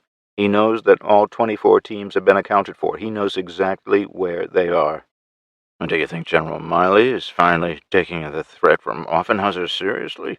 Maybe that's why he's beefing up security?" Oscar asked the question. "Those aren't odds I'd be willing to bet on, Oscar. Even if I'm wrong on that, it doesn't explain the security at the airport." "Valid point," he conceded. "You've been the one listening to the radio for the better part of the day. Are there any indications someone might be flying in?" "Yeah, I took a break for a couple of hours early this afternoon, but I didn't hear anything like that. It was all pretty standard stuff, patrols checking in and whatnot. Unless they're talking about it on the one frequency we can't listen to, I got nothing." "I take it you weren't able to break the encryption?" "No, I've usually got a knack for it, but not this time, sorry." "Damn." Dennis and Melissa stopped at a quaint diner on their way back to the Capitol. The neon sign flickered invitingly, promising a hot meal and the best coffee in Elko. The scent of sizzling burgers greeted them as they walked through the door. Taking a seat in a cozy booth, they ordered their meals. Melissa's eyes were fixed on Dennis, her mind racing with the implications of the few decoded words Jill had shared with them. "Tomorrow, tell Scott, Victor wants, and finish this." "Do you think Scott is General Scott Miley?" Melissa asked, her voice tinged with curiosity and concern. Dennis took a bite of his burger before replying. "It seems likely. General Scott Miley is the key player on the military side of this entire operation. If it's him, he's directly implicated, and it just might explain what he said to Wyatt this morning." Melissa nodded, her thoughts whirling. "And Victor? Victor Offenhauser? The timing and urgency make sense." "Victor Offenhauser's been the shadowy figure in all this, but it would explain a lot if they were working together. Their goals might align, but their methods, they're drastically different." "So if General Miley and Victor Offenhauser are collaborating, what does it mean for us?" she asked as she sipped from her hot tea. Dennis leaned back, reflecting on the coded message's implications. "It would mean a coordinated effort with a shared goal in mind. What is that goal?" He shrugged his shoulders. "I think it's safe to say we'll find out tomorrow. Whatever they've got planned sounds imminent. Tell Scott implies communication, perhaps orders or updates. Victor wants could be a directive, and finish this suggests an endgame we're completely in the dark about." Melissa furrowed her brow. But if those two are working together, what's the nature of their cooperation? Are they allies? Well, that's the million-dollar question, isn't it? If they're working together, it could be for a greater strategic purpose. But if they're at odds, and I don't think they are, it may spell trouble for everyone involved. Melissa took another bite of her burger. We need more information. Jill's decoding might be our best shot at understanding their plans, but we need to act quickly. Whatever tomorrow signifies, it means we're running out of time, and we're all out of timeouts. And we need to talk to Wyatt and Angela. They need to know what we know. General Miley and Victor Offenhauser's cooperation, whether genuine or coerced, changes the whole game. As they finished their meals, the urgency and tension weighed heavily on them again. The diner's comfortable atmosphere contrasted sharply with the tension they felt. Melissa checked her watch. We should get back to the Capitol. She snatched the last fry from Dennis's plate and ate it before sliding out of the booth. Dennis agreed, paying for their meal and thanking the diner staff. As they walked out into the cool evening air, a soldier with no insignia bumped into his shoulder as they passed through the doorway. 3 more soldiers followed the first into the restaurant. Jackass, Melissa muttered under her breath. Dennis just watched the 4 men sit in the booth they had just left. They were rude and oblivious to everyone and everything around them. Dennis turned his attention to the street. The Hummer that the 4 had arrived in was parked right in front of their SUV. He quickly started for the military rig. He opened the passenger side front door, reached in, and removed a handheld radio that had been left behind. He stuffed it inside his coat before standing up straight and closing the door. We should go. He moved quickly to climb behind the wheel of their rig. Melissa jumped into the passenger seat and shut the door. That's when something caught her eye and made her heart skip a beat. Wait, she demanded when Dennis dropped the SUV into reverse. Melissa reached into her parka and removed the handwritten notes she'd been hiding. She feverishly flipped through the pages until she found the one she was looking for. Her fingers scanned as fast as her eyes did through the list. No way, her tone exasperated. What is it? Dennis asked. That Hummer is on the list. The bumper numbers match. Are you sure? Look. She pointed to the numbers on the back bumper. 8008135. It's a match. She shoved the sheet of paper toward him. Ah, was all he said before backing away and then dropping it in drive and pulling away. How the hell did you remember the bumper number? That one just stuck in my mind. Maybe it had something to do with having older brothers when I was young. What? I don't get it. What's having brothers got to do with it? He was thoroughly confused now. 8008135? Boobies? She laughed darkly. Dennis nearly blew through a stop sign because he was looking blankly at her. She just returned his look as innocently as she could. He pulled away from the stop sign, shaking his head and chuckling. I thought we were going back to the Capitol, Melissa asked as they missed that turn. We gotta get this radio back to my place and get it plugged into the base station. I'd put real money on it. This handheld has the encryption we're lacking. We gotta hurry, though. If they discover it missing, they'll probably change the encryption and we'll be screwed again. Got it. Download the program and then what? I run it over with the truck and we turn it into one of the stalkers. Tell them we found it in a snowbank and hope they're none the wiser for it. Quit lollygagging and step on it, then. Yes, ma'am. He gave the big, heavy truck a little more throttle. Boobies. I always knew you were a little off. He was still shaking his head. Dennis slid the SUV into the driveway and shut it down. Melissa was out the door before it came to a complete stop. In one hand, she had the handheld radio, while her other hand clutched the stack of files. Dennis caught up to her on the stairs and threw the front door open, allowing her to go straight inside. I know I thought the worst when I heard the vehicle roar into the driveway and shut down immediately. I also knew I wasn't the only one. All 5 of us were reaching for weapons when Melissa burst through the door. Dennis was hot on her heels, but slowed long enough to close the door. Melissa was halfway down the hall already. What the hell? I said as I holstered my handgun. The room filled with safeties clicking back on in the brief moment that followed. We got one of their radios, but we gotta move fast, Dennis said as he shed his parka, dropped it on the back of the recliner, and hurried after Melissa. What? I think all of us asked in unison. I was off the sofa, leading the procession down the hall after them. I stole one of their radios. He stopped suddenly at the hall closet. Throwing the door open, he removed a laptop from the shelf and started down the hall again. Turning into the spare bedroom, I saw Melissa linking the handheld to the base unit. She held out her hands to receive the computer from Dennis. She expertly used a second cord to connect the base station to the laptop. Has it got the frequency we need? Isabella asked as she moved to Melissa's side. Both were waiting anxiously for the laptop to come to life. Probably. This isn't the big news, though. The stalkers are using equipment that went missing from the armory. Jill was able to decode tiny pieces of their encrypted comms, and I think Offenhauser and Miley are working together. It's my guess that they're using that frequency to talk to each other. He finished nearly breathlessly. Wait, what? When did you see Jill? We saw her at the hospital, and she passed along what she'd decoded using her dad's laptop. The screen of the laptop finally got past the startup screen. Dennis reached over Melissa's shoulder to punch in his PIN password. Jill was at the hospital? Yeah, she had Doc Williams take her to the cardiac unit. Whoa, what? Slow the hell down, Dennis. Is my wife okay? I started to freak out a little. Yes, she's fine. Here's what happened. He took a deep breath and began to explain what they'd been doing all day and why my wife was at the hospital. Chapter 33, December 21st, 2028. We're in, Melissa said triumphantly from the radio desk. Dennis had just finished telling me how eventful their day had been. Good. Hurry up and back up the frequencies to the laptop. If they've got one encrypted channel, they've probably got more, he ordered. Doing it now, she replied. Just so we're all on the same page, Dennis. Offenhauser and the General are working together. They're gearing up for some unknown event tomorrow. What or who that is, we still don't know. Tomorrow is the day, but we don't have a time yet. The stalkers are using stolen equipment and are probably working for Victor. Am I missing anything? I asked. Oh, and we still have no idea what Victor Offenhauser looks like. Is that it? Basic nutshell, yes. It's just an educated guess, and I'll have to talk to Wyatt about this, but I think Victor is hiding amongst the stalkers. They're probably the soldiers Madeline referred to, and not legitimate federal soldiers. I can confirm that with a radio call to Denver, their home base, but that would tip our hand. I don't have time to send a runner, and if I put it out over the air, our cover's blown. Yeah, we can't tip our hand this late in the game.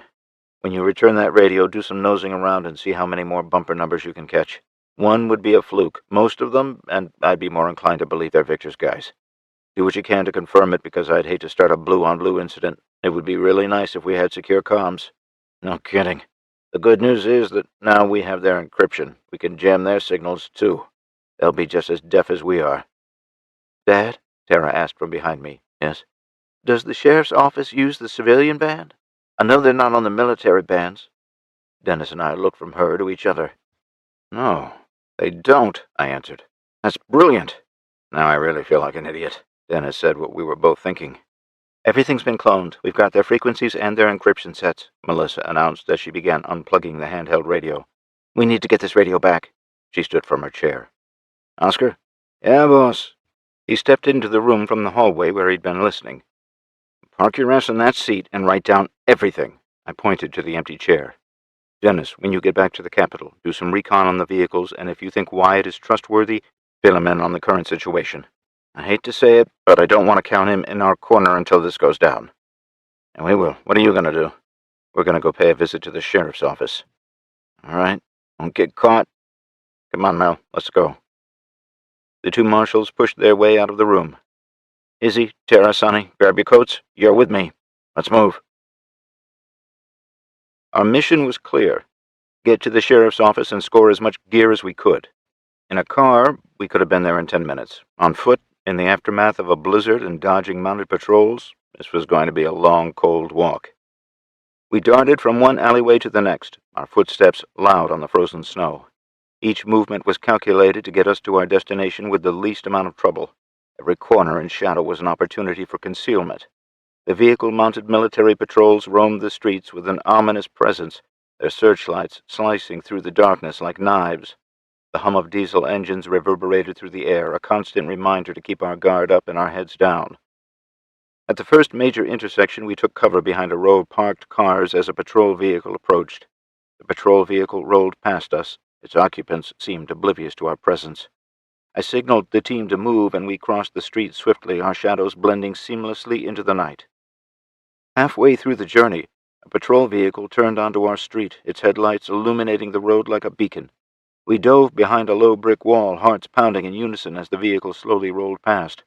The officer inside scanned the area, but we remained invisible, shrouded in darkness. Once the vehicle disappeared around the corner, we resumed our trek. It was becoming obvious that these soldiers were more concerned with staying warm in their vehicles than they were with actually patrolling. The closer we got to our destination, the more frequent the patrols became. At one point, we found ourselves cornered, a patrol vehicle blocking our path ahead and another approaching from behind. With no time to spare, we ducked into an abandoned furniture store. The scent of decay hung in the air, but we stayed silent, waiting for the danger to pass. The vehicles eventually moved on, and we emerged from the building. The final stretch was the most daunting. The sheriff's office stood within sight, but a convoy of patrol vehicles guarded its perimeter. We huddled behind a dumpster, mapping out our next move. Timing was going to be critical. As the patrol vehicles began to disperse for their routine maneuvers, we seized that opportunity to dash across the street, taking cover behind a low wall of barren bushes. With one last deep breath, we sprinted towards the entrance of the sheriff's office, our bodies moving in perfect synchronization. The cold air stung our lungs, but the adrenaline pushed us forward. We reached the door, and with a swift motion we slipped inside, finally safe from the icy night and the vigilant patrols. Dennis stopped the big SUV 2 blocks before the first checkpoint. He told Melissa to take the radio and put it under the rear tire. She did as instructed, and he ran it over. She picked up the radio and made sure it wouldn't power up and the screen was destroyed before climbing back into her seat. She handed it to Dennis, and he slid it up over the sleeve of his parka before turning and heading back to the motor pool at the Capitol. They were once again stopped at one of the new checkpoints that had been set up by the stalkers. After producing their IDs and being subjected to bright flashlights being shown in the vehicle and their eyes, they were allowed to pass through. After parking the SUV and getting out, he made a show of spotting something in a snowbank. Reaching down, he allowed the radio to slip from its hiding spot into his hand that was in the snow. "Hey, Mel," he called loud enough to attract the attention of the nearby stalker checkpoint guards. "Yeah, boss," she called back. "Did you lose a radio?" He held it up to examine it in the light that permeated the parking area. "No?" She walked to his side of the vehicle to examine the found radio. "What are you doing?" one of the guards called out.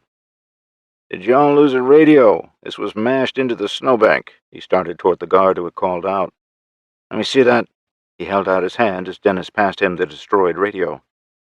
"Somebody's going to be in trouble," Dennis chuckled. The guard didn't find any humor in the statement. Without so much as a thank you, he turned back to the guard shack. Mission complete, Dennis and Melissa made their way inside and headed straight to the conference room. Entering the room, they found General Miley and Captain Rico. Rico immediately locked eyes with Melissa and visibly bristled. She mustered the sweetest smile she could. "There you are," Miley said, looking up from an open file on the table. It seemed rather conspicuous that he closed it before the pair could get any closer. "Please sit. We have some things to discuss." "What's up?" Dennis pulled out a chair and sat. Melissa chose to remain standing. Both of them could feel the change in the general's demeanor, and it wasn't for the better. Straight to the point, as always," he mused. "Here's the deal, Marshal. You and Marshal Lang have been reassigned, effective immediately. You're both being relieved of your duties here at the Capitol, and you are to report to the Portland, Oregon field office. You have 24 hours to report to your new duty station, so might I suggest you pack your bags and leave immediately." "Bullshit," Dennis chuckled the single word. "You don't have any authority here, Scott. I thought Marshal Lang made that clear." "You're right, Jackson. I don't have any authority that isn't granted to me. You see, I put in a call to the head of the Marshal's office. Tobias and I had a long talk about the need for you to be here when he and the Secret Service arrive tomorrow. If I remember your whole chain of command correctly, the Secret Service trumps the Marshal Service." Tobias agreed, and now you and your playmate are headed for good old Portland. Unless you wish to defy your orders, and honestly, I'm hoping you will, because in that case it's straight to the stockade. Always the one with the poker face, Dennis stared at Miley for a moment. His voice was dead calm when he spoke. "Well, Scotty boy, I guess I'll have to give you this one. You actually got something right. Color me impressed." Dennis slowly rose from his seat. "Just remember one thing, and this isn't a threat. It's simply a matter of the math. You and I will cross paths again someday. Might be in 6 months or maybe 6 years, but it'll happen. Now, I want you to remember how hard I hit you the other night, and I'll leave you with this thought. As much as I wanted to, I didn't hit you any harder than I had to. I got my point across. Next time I won't hold back." Dennis watched the smile fade from Miley's face as one spread across his own. "Marshal Lang?" "Yes, Marshal Jackson. It appears that this walking, talking pile of shit has outmaneuvered us on this one. What do you think?" Which part, sir? The walking, talking excrement or the outmaneuvered part?" Melissa was seething on the inside, but Dennis had long ago taught her everything he knew about the art of the poker face. "Both points." "Ah, yes. I would fully agree on both points, sir." "Why don't you play your little games on your way out the door, Jackson? You've got a long drive ahead of you, and I suggest you get moving," Miley sneered. In a last act of defiance, Dennis properly saluted Miley, except as he brought his hand down, it went from the knife hand to the middle finger. Without another word, Dennis and Melissa spun and left the room. Dennis and Melissa walked calmly down the main hallway, their footsteps echoing off the marble floors. The tension of the confrontation with Miley hung in the air, but they both maintained an aura of cool composure. As they passed by the grand pillars and historical pictures lining the walls, they exchanged a glance that spoke volumes of their unspoken resolve and mutual understanding. They pushed open the Capitol's temporary front doors, stepping into the cold, crisp evening air. The sky was painted in shades of twilight, casting a serene glow over the sprawling grounds. Dennis and Melissa took deliberate, measured steps, heading towards the motor pool with purpose. They intentionally chose the longest route, weaving their way around as many stalker vehicles as possible. This gave them the opportunity to verify the bumper numbers on the stalker vehicles. Their eyes scanned each vehicle meticulously, committing as many numbers to memory as possible. They didn't speak for fear of corrupting their memories. As soon as they reached the SUV in the motor pool, Melissa grabbed a pencil and a slip of paper from the glove box. First, she wrote down the numbers she could remember. Then she passed them to Dennis so he could do the same. Instead of trying to memorize the whole number, they had concentrated on the last 3 digits of each vehicle. That should be enough to cross-reference everything once they got back to the house. "And that was a lot more informative than I'd anticipated," he said as he fired up the SUV and backed out of the parking spot. "Yeah. If the Secret Service is going to be here tomorrow, I guess Jason was right. And now we know who else is going to be here." "The President," the duo said at the same time. Chapter 34, December 21st, 2028. The entire time we were making our way to the sheriff's office, I had been a little concerned that we might not be able to just take what we wanted unopposed. Stepping into the well-lit building, I spotted a friendly face manning the front desk, and I knew we were in luck. Under-Sheriff Junior Riggs instantly recognized me. He'd come to the ranch all those years ago with his boss, Darren Watson, and the rest of the cowboys. He was Darren's right-hand man back then, and he still was to this day. "Junior," I greeted him as I approached the desk. Junior was already moving toward me with his hand outstretched. "Governor, what are you doing here?" "I don't have a lot of time to explain, Junior. I need radios, guns, body armor, and I need to steal 1 or 2 of your vehicles." Come again?"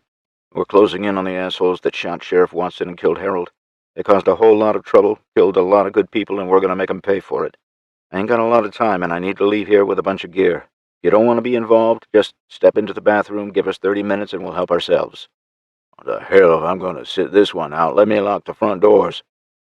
He moved as quickly as his permanent limp would allow. He was the cowboy who had been thrown from his horse when they were attacked by Marvin Wesson. He'd had a steel fence post driven all the way through his thigh. He returned with his keys still in his hand. "Follow me." The ranch. Since her return from the hospital, Jill hadn't left the underground security office. According to the encryption-breaking software, there hadn't been any new conversations since the initial bursts this morning.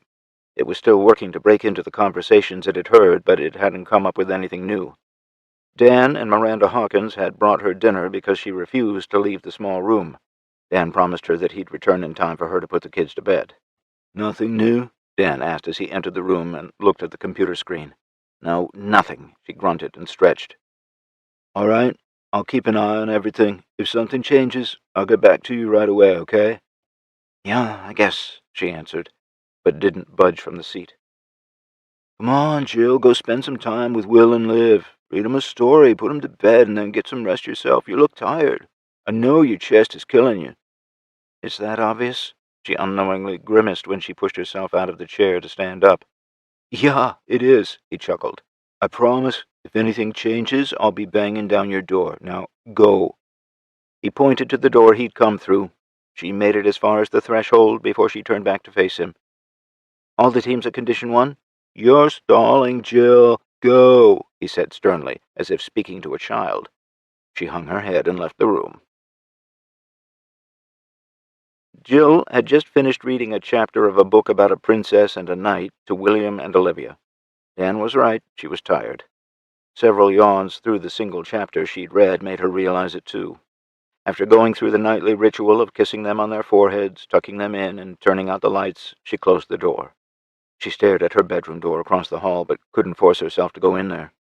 It wasn't that Jason wasn't waiting for her on the other side of the door.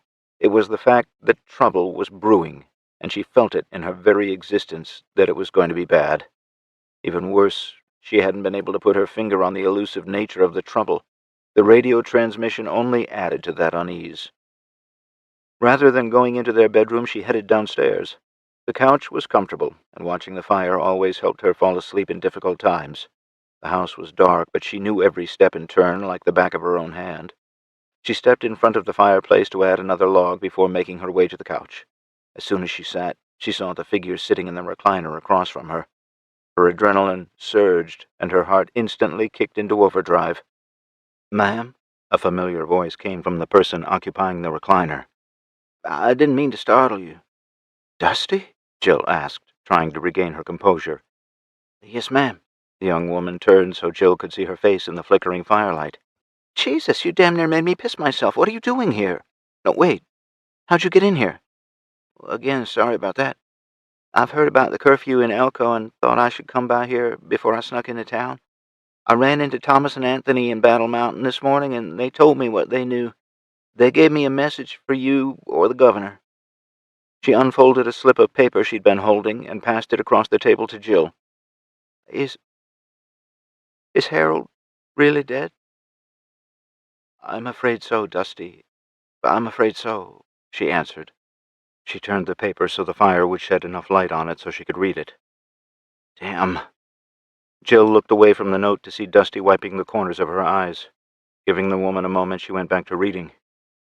"How solid is their intelligence on this?" Jill asked. "I asked the same thing. Thomas said he'd bet everything he had on it." Dusty sniffled and just sat a little straighter. "And the book Thomas wrote about, where is it?" "It's safe." "I need you to get this message and the book to Jason. He's in Elko, and he might be able to do something about it." Jill handed the note back to Dusty. "We all miss him, Dusty, but we don't have time to mourn our losses right now. When this is all over, you and I can have a good cry together, okay?" After a deep breath, Dusty took the offered piece of paper. "I'll hold you to it, ma'am. Where's the governor, and I'll get this to him tonight." "I'm good for it," Jill smiled softly. "You still haven't told me how you got in here." Dusty fished around her pants pocket and produced a set of keys. "Did you know your daughter had a pair of keys for the back gate lock?"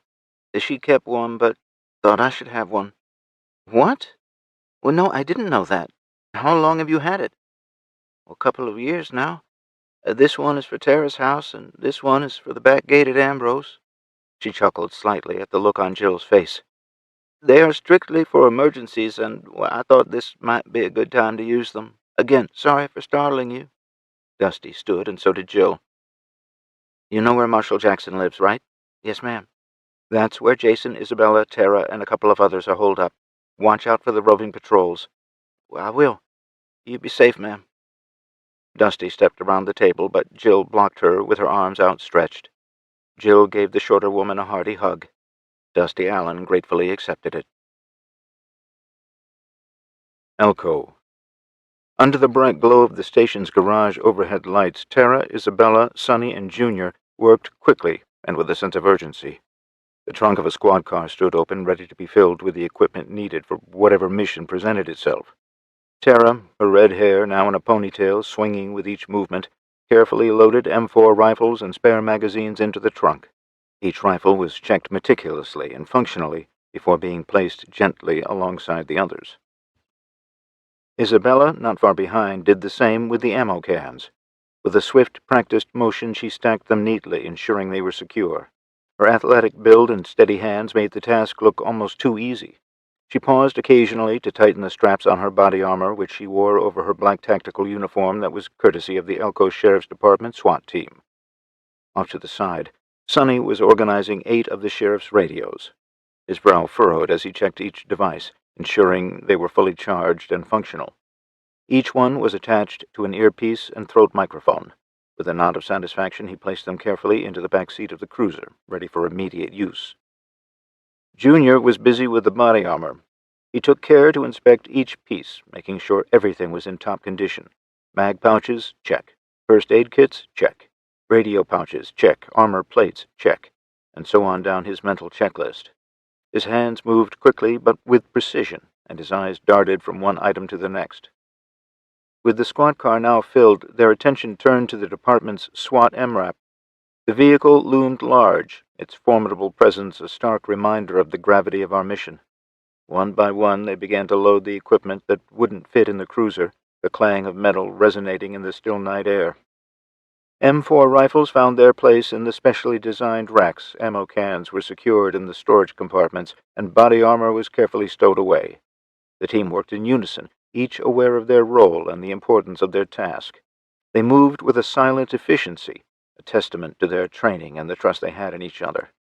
As the last piece of equipment was loaded, Tara gave a final check to ensure everything was in order. With a deep breath, she turned to the others, her eyes meeting theirs. "Let's do this," she said. The team nodded in unison, and everyone except Junior climbed into the vehicles. Sonny and Tara were in the cruiser, while Izzy and I took the MRAP. Junior walked up to the passenger side of the MRAP and motioned for me to open the door. When I did, he stepped up on the running board. "What do you want me to tell the day shift guys when they show up?" "Tell 'em I hit you and you don't remember anything after that." He raised his eyebrows and grinned. Junior may have been a couple of inches shorter than my 6'2", but he had me by a few pounds and was several years younger. "Yeah, that'll fly." "Seriously, Junior, tell them whatever you have to. Just make sure they understand that we're not sure what's going to happen tomorrow. I am sure this whole thing is going to come to a head, though. If the guys and gals of the sheriff's office want to sit it out for this shit show, I understand and wouldn't blame them at all. In fact, if this doesn't go our way, it might just be better if you guys weren't involved. And good luck with that, Governor. Everyone who works here knows what really happened the other night, and they know you'd never try to pull a stunt like that. I can guarantee you, ain't none of us going to be sitting on our hands. We've got your back. Just let us know what we can do to help, and we'll come running." "Thank you, Junior." I stuck my hand through the open door, and he shook it before stepping off the running board. "Ain't nothing." He walked to where the push-button switch was for the roll-up door. He shot us a thumbs up and punched the button. We rolled out into the frigid night air. As the cruiser cleared the door, I watched it close in the mirror. "Is this thing even going to fit in the garage at Dennis's place?" Isabella asked from the driver's seat. "I don't have the foggiest idea, sis. I'm making this shit up on the fly." Chapter 35, December 21st, 2028. I'm 100% certain that everyone puckered hard enough to suck the seat cushions into unspeakable places when we saw the first roving patrol on our way back to what had become our safe house. I made the split-second decision and told Isabella to hold speed and direction, and it proved to be the right decision. The patrol was headed in the opposite direction we were when we passed them. They didn't even give the SWAT MRAP or the squad car a second glance. We passed 2 more patrols before we turned onto the quiet street where Dennis called home. Each time the patrols paid us no attention. As we drew closer to the house, we could see the white SUV Dennis and Melissa had commandeered and the 4-door Hummer Wyatt and Angela were driving in the front driveway. I pointed Izzy to the back driveway that led to the garage. She stopped long enough to let me out to open the wooden gate that spanned the drive. As soon as the MRAP and squad car were in the backyard, I pulled the gate closed. The MRAP wouldn't fit in the garage, so I directed Isabella to park it close behind the house where it would be very difficult to spot from the street. Sonny backed the squad car into the garage and closed the door. The 4 of us headed for the back door as a group, Dennis and Wyatt were standing on the porch watching us. Did you guys leave the cops anything, or did you clean 'em out? Dennis asked with a huge grin on his face. Oh, we left 'em plenty. Most of their SWAT guys got tore up the other night, and we figured we'd put their gear to work. I grinned just as broadly. I think we're going to need it. Come on in the house so we can bring you guys up to speed. His tone was shifting darker as he spoke. The grin faded from his face. Why in the hell would the president be flying in here tomorrow? I questioned myself more than anyone else in the kitchen. Dennis and Wyatt had just finished briefing the rest of us. I guess he wants to make some big speech about how violence or threats of violence against the federal government won't be tolerated. It's a show of strength on his part, Wyatt answered. I get that, but why in the hell can't he just do it in a radio address? It makes no sense for him to come here. It makes perfect sense. Another voice joined the conversation from the front room. Every single person in the kitchen reached for a weapon as all eyes landed on the lone figure standing in the shadows of the living room. It makes perfect sense if he's the target, Dusty Allen spoke as she stepped into the light being cast from the kitchen. Dusty, I said excitedly as I stood from my seat and moved to greet her properly. Don't you ever lock your doors? Wyatt directed the question to Dennis. It was locked, he retorted. You should probably move the key you keep hidden above the doorframe, Dennis.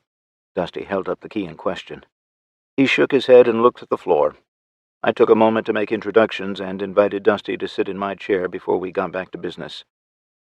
President Hamilton is the target, I asked. How do you know this? Thomas and Anthony send their regards. She removed a slip of paper and a small notebook from inside her jacket and handed them to me. Everything you need to know is explained in that note, and everything to back it up is in that little black book. I looked from Dusty to the note and the notebook that suspiciously looked like the one Madeline had given me. I started to read the note in my head, but stopped and began reading it aloud. Jason, as you know, the main plot was never to kill you or your family. The attacks were meant to make you the most hated, most wanted man in the western states, but that narrative has fallen flat. Victor has his hands in nearly every government and military agency. You'll find every name in the book that accompanies this letter. I was able to obtain it, and I am certain it will aid you in your quest to clear your family name. There's more you should know, though. The ARC project was very intent on keeping bloodlines intact when it came to overseeing the project. Andre Richards was officially number 10 in the line of succession in the ARC hierarchy. Upon his death, his daughter Madeline took his place. Now that she's dead, there's only one bloodline left standing in his way of full control of the ARC remnants. Jack Sterling was number 5, and that fell to you and your siblings when he died. Rather than trying to kill everyone with the Sterling name, it would suffice to have you either imprisoned or disgraced. The latter of the two made more sense in his mind. Trying to kill all of you would have been futile, and he knows this. In case you haven't done the math yet, Jason, your family is now the controlling interest of the ARC project. Victor wants that for himself, and he'll do everything he can, including assassinating the president and pinning it on you to get what he wants. I'm sure I don't have to tell you, but you must stop him at all costs. Be safe, my friend, and good hunting. The letter ended. The first set of eyes I looked at was those of my sister. Her almond-colored eyes were wide and her mouth was hanging open. This was as close to shaken as I'd ever seen her. Well, shit, she finally muttered.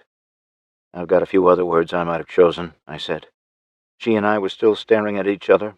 She nodded her agreement slowly. So let me get this straight, Wyatt started. Offenhauser killed Madeline because she was higher on the food chain than he was. She was also an only child, so that was a simple choice. He's coming after the Sterling bloodline, but with 4 siblings, coming after us one by one would expose him, and he'd probably end up dead. By disgracing our name, by pinning the attacks on us along with the assassination of President Hamilton, he knows we'd end up in prison or dead. With us out of the way and with the government in turmoil, he has the once-in-a-lifetime opportunity to seize control without getting his own hands bloody. I finished his thought for him. Isabella continued with my thoughts as the pieces began to fall into place. He would have killed Jill and Jason when he attacked the Capitol, but something happened, and he missed that opportunity. It wasn't a failure by any means, though. This was a multi-pronged approach to dealing with a singular problem. If Jason and Jill were killed, the shame would have fallen on the remaining siblings, Braden, Carrie, and myself. President Hamilton might very well still be showing up to deliver a similar speech, where the remaining Sterlings could still be blamed for the assassination. Either way, it still plays out very much the same. The Sterling name is destroyed, Carl Hamilton is dead, and Victor gets what he wants. Exactly, I muttered. But as far as we can tell, he's been putting this together for nearly a year. There's got to be something we're missing, Angela spoke up. He's been putting this together for a long time, Angela. We've only been able to trace it back a year. This has probably been brewing since we destroyed the vault. You gotta understand, these assholes are patient and consistent, if nothing else. How long does it take to groom individuals to infiltrate nearly every level of the military and government? How long does it take to put every asset on the board? No, he's been working on this for years, I said. You have to understand, the ARC plays the long game, Tara started. It's something that's instilled in them from birth.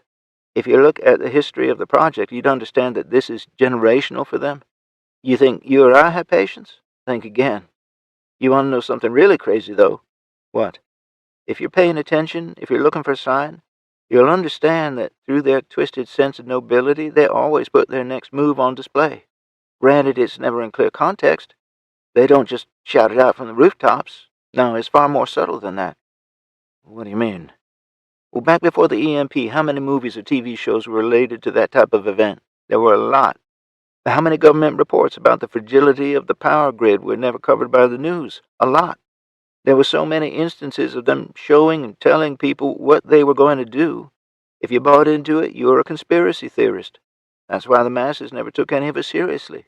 The ARC was showing them, telling them what was about to happen, but most people never realized it. It was the ARC's plan on display, but to the masses it was nothing more than entertainment. You said we've got to be missing something. I don't believe we are. If President Hamilton dies tomorrow, our name is destroyed, and I'm sure Victor will seize the opportunity to advance the ARC project. If he fails, we have to seize the opportunity to expose the remaining ARC operatives within our nation and destroy them, I said. Oh, it's just that simple? She chuckled. Yes and no. We know what their plan is, and we know we have to stop them. Thanks to Thomas and Anthony's efforts, we now know who's on Offenhauser's team. I held up the book. It's everything in between that's going to get a bit wild. You've got 12 teams at the ranch. That's 240 soldiers you could just roll in with and be seen as the aggressors, no. The teams sit tight and stay out of it until that's no longer an option. This is something that's going to fall on us. The 10 of us are all that stands between Offenhauser and his grand scheme. We're in it up to our necks, and we're the ones on the front lines. Jill and the teams can't do anything until the real aggressors have been outed and identified. Once that has been clearly defined, then they can throw in their hats and get involved. I looked at each person in the kitchen. If they hadn't already come to terms with the gravity of the situation, they had now. Dusty? Yes, Governor? Please tell me you brought a bunch of Rangers with you. We could really use the manpower. Sorry, sir. My Rangers have been tasked with going after the least prominent names in that book. All you get is me. The least prominent names? Why them? Wyatt asked. Because they are the ones with the best chances of slipping away. They can fade away like they never existed and come back later to start trouble. If we round up enough of the little fish, eventually they'll start talking and they'll hand us the big fish along with enough evidence to bring them down once and for all. She's right. I smiled at Dusty. The first time I'd spoken to the woman, she'd defied presidential orders and assisted me in my quest to take down the vault. That didn't seem like that long ago, but it was unbelievable how much she'd grown and matured. I guess I'll ask the question that's on all our minds. Wyatt started what was going to be a very long conversation. Just how in the hell are we supposed to bring Offenhauser down when we have no idea who he is or what he looks like? He could be anybody. I'm glad you asked. I began laying out my plan. Chapter 36, December 22nd, 2028. Using the intelligence we'd gathered and pooling our knowledge, we worked well into the night to formulate a plan to save the president. Well, I think the word plan was a loose interpretation of what we had come up with. Everyone at the table had seen one form of combat or another, and we were all aware that no plan survived first contact. What we had was more of a list of contingencies. Wyatt had informed us that the president would be speaking to a small, hand-picked crowd of city officials and business owners from the front steps of the Capitol. In that crowd would be another 50 or so random citizens for a total crowd of about 100 people. It was going to be broadcast live on the radio for the citizens of the United States, though. I couldn't help but think how bad that would be for us if we failed. It wouldn't just be bad, it would be catastrophic. We still didn't know what time the address was supposed to take place, but our best guess would be early afternoon. Historically, that's when these sorts of things normally happened. Wyatt and Angela still had access to the Capitol and were planning on being there for their normal day shift that started at 6 a.m. Dennis and Melissa were on General Miley's radar, and they were supposed to be headed to Portland. Seeing them might raise eyebrows, and we didn't need that. It was decided that they would hang back outside of the security perimeter. They would be our eyes and ears from the time the president landed until his departure, if we made it that far. Dusty was the one who would infiltrate the crowd because she's the one who was the least recognizable. That, and she wasn't on any wanted lists. She would be watching the crowd for any trouble. Her position was probably the most dangerous, as she wouldn't have any comms or weapons. They'd undoubtedly be checking people at the checkpoints. If she ran into trouble, she was going to cause a scene to attract our attention. Isabella and Oscar were going to act as our counter-sniper team. By counter-sniper, I mean they were going to try and locate and remove any snipers, not with long-range rifles, but by invading their hides and removing them from the equation. Dressed as sheriff's SWAT officers with their face coverings in place, hopefully they would remain invisible. Sonny and I would hang back with the MRAP. It wouldn't attract attention if it were parked a few blocks from the security blockade with the cruiser. We didn't know for certain, but it wouldn't be uncommon for the sheriff's office to be handling security farther back. All of us would be dressed in black SWAT fatigues and gear.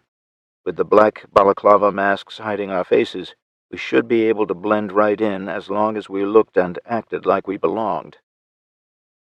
With the vast amount of security working the front of the building, Tara was going to post up across the street from the motor pool entrance. She would also be working as a counter-sniper, much like her aunt and Oscar, with the additional duty of acting as a spotter for the entire rear of the building and both sides. She would be far enough back to have a good view. I primarily needed her eyes and ears to watch and listen. Since she'd be the farthest from danger, she had 2 radios, one with the federal frequencies and one with the sheriff's office channels. She would be able to relay information about their movements in real time. The ranch. "Anything new on the radio overnight?" Jill asked as she stepped into the underground security office. She was dressed in the black fatigues she was known for before becoming First Lady. Her sidearm was strapped to her right thigh. "You didn't go to bed, did you?" Dan observed. "No. Anything new?" "It was as quiet as a church mouse until about 5 minutes ago. It started promptly at 5 a.m. The computer still hasn't spit anything new out, though. Maybe this encryption is too advanced for this ancient laptop. I hate to say it, but you might be right." She eased herself down into the other chair. "Still hurting pretty bad?" "Yeah. You should see the bruises. Doc's pretty sure nothing is broken, but I think a bruised sternum and bruised ribs hurt damn near as bad." "No doubt," he agreed. "You going somewhere today?" "I hope not. I can tell you that I spent all night staring at the fire and just couldn't turn my brain off.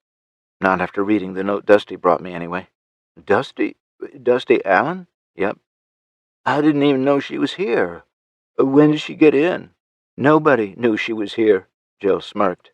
"Did you know that Tara had 2 keys for the back gate and she gave one to Dusty?" "What? No, I didn't know that. Do you want me to change the locks?" "No. Tara and Dusty can have the keys. It's really not a big deal." "You said she brought you a note. Mind if I read it?" "I sent her into Elko so she could give the information to Jason and the others." "Well, can I ask what it said?" "It was the intel from Thomas and Anthony. The president is flying in sometime today, and that Russian bastard is going to assassinate him. The blame will fall on the Sterling name, and that'll clear the way for Victor to move in and set up shop. That's the basics." "Do you think Jason will be able to stop him?" Dan stood from the chair and stretched. "I think the stakes are high enough that Jason is going to do something rash. Hopefully, it's not stupid and reckless, but you know." He does his best thinking when there's no script, Jill. You and I both know that. It's probably something Offenhauser overlooked because he can't understand it. I hope and pray you're right. She switched seats to the chair Dan had just vacated. Well, for what it's worth, we're ready on our end. Teams 1, 2, and 3 will all be sitting in their rigs at 6 a.m. with the engines running. The rest of the teams are on a hot standby to roll out minutes later. Team 7 will remain in reserve since they're short-handed.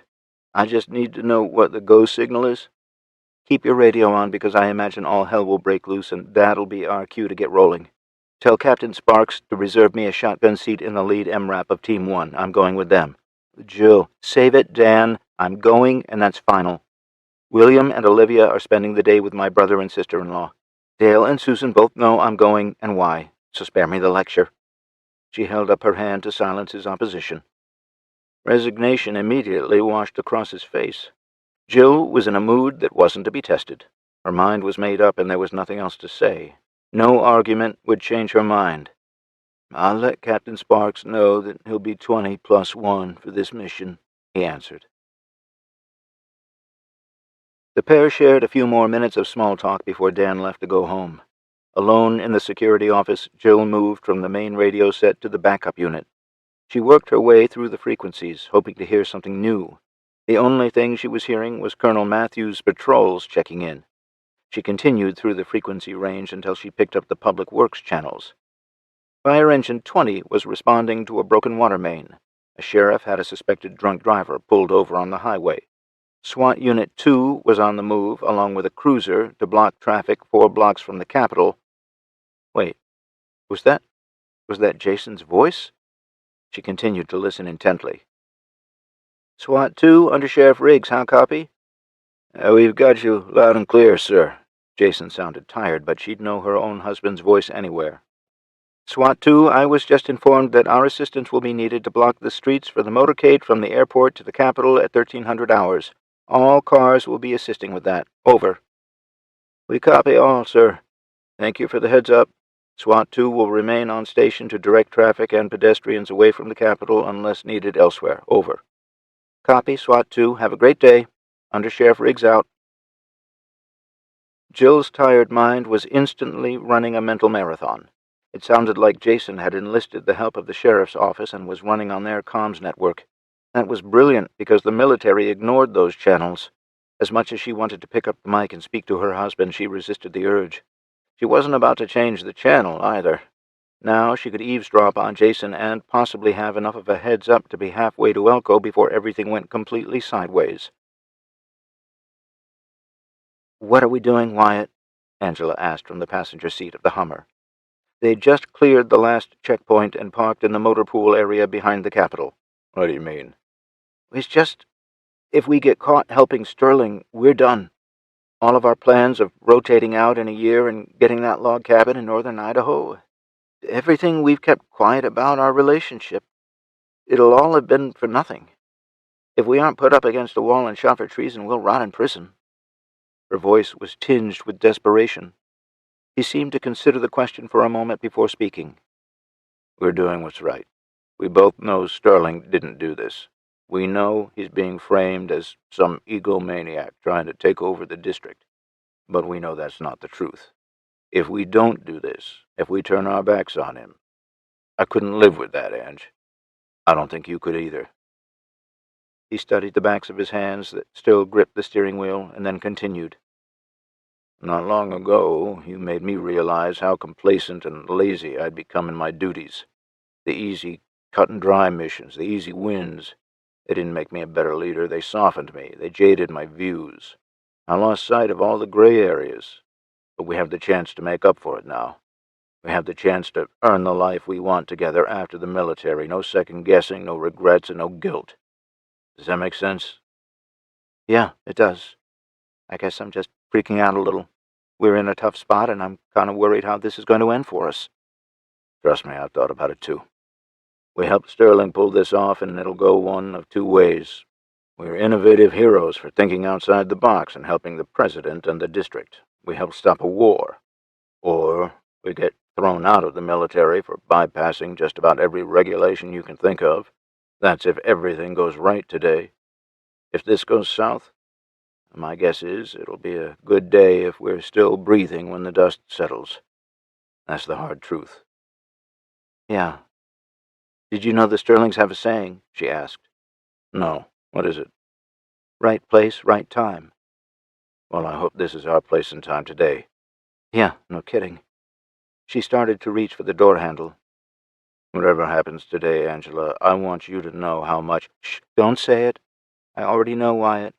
I feel the same way about you. Let's just get this day over with.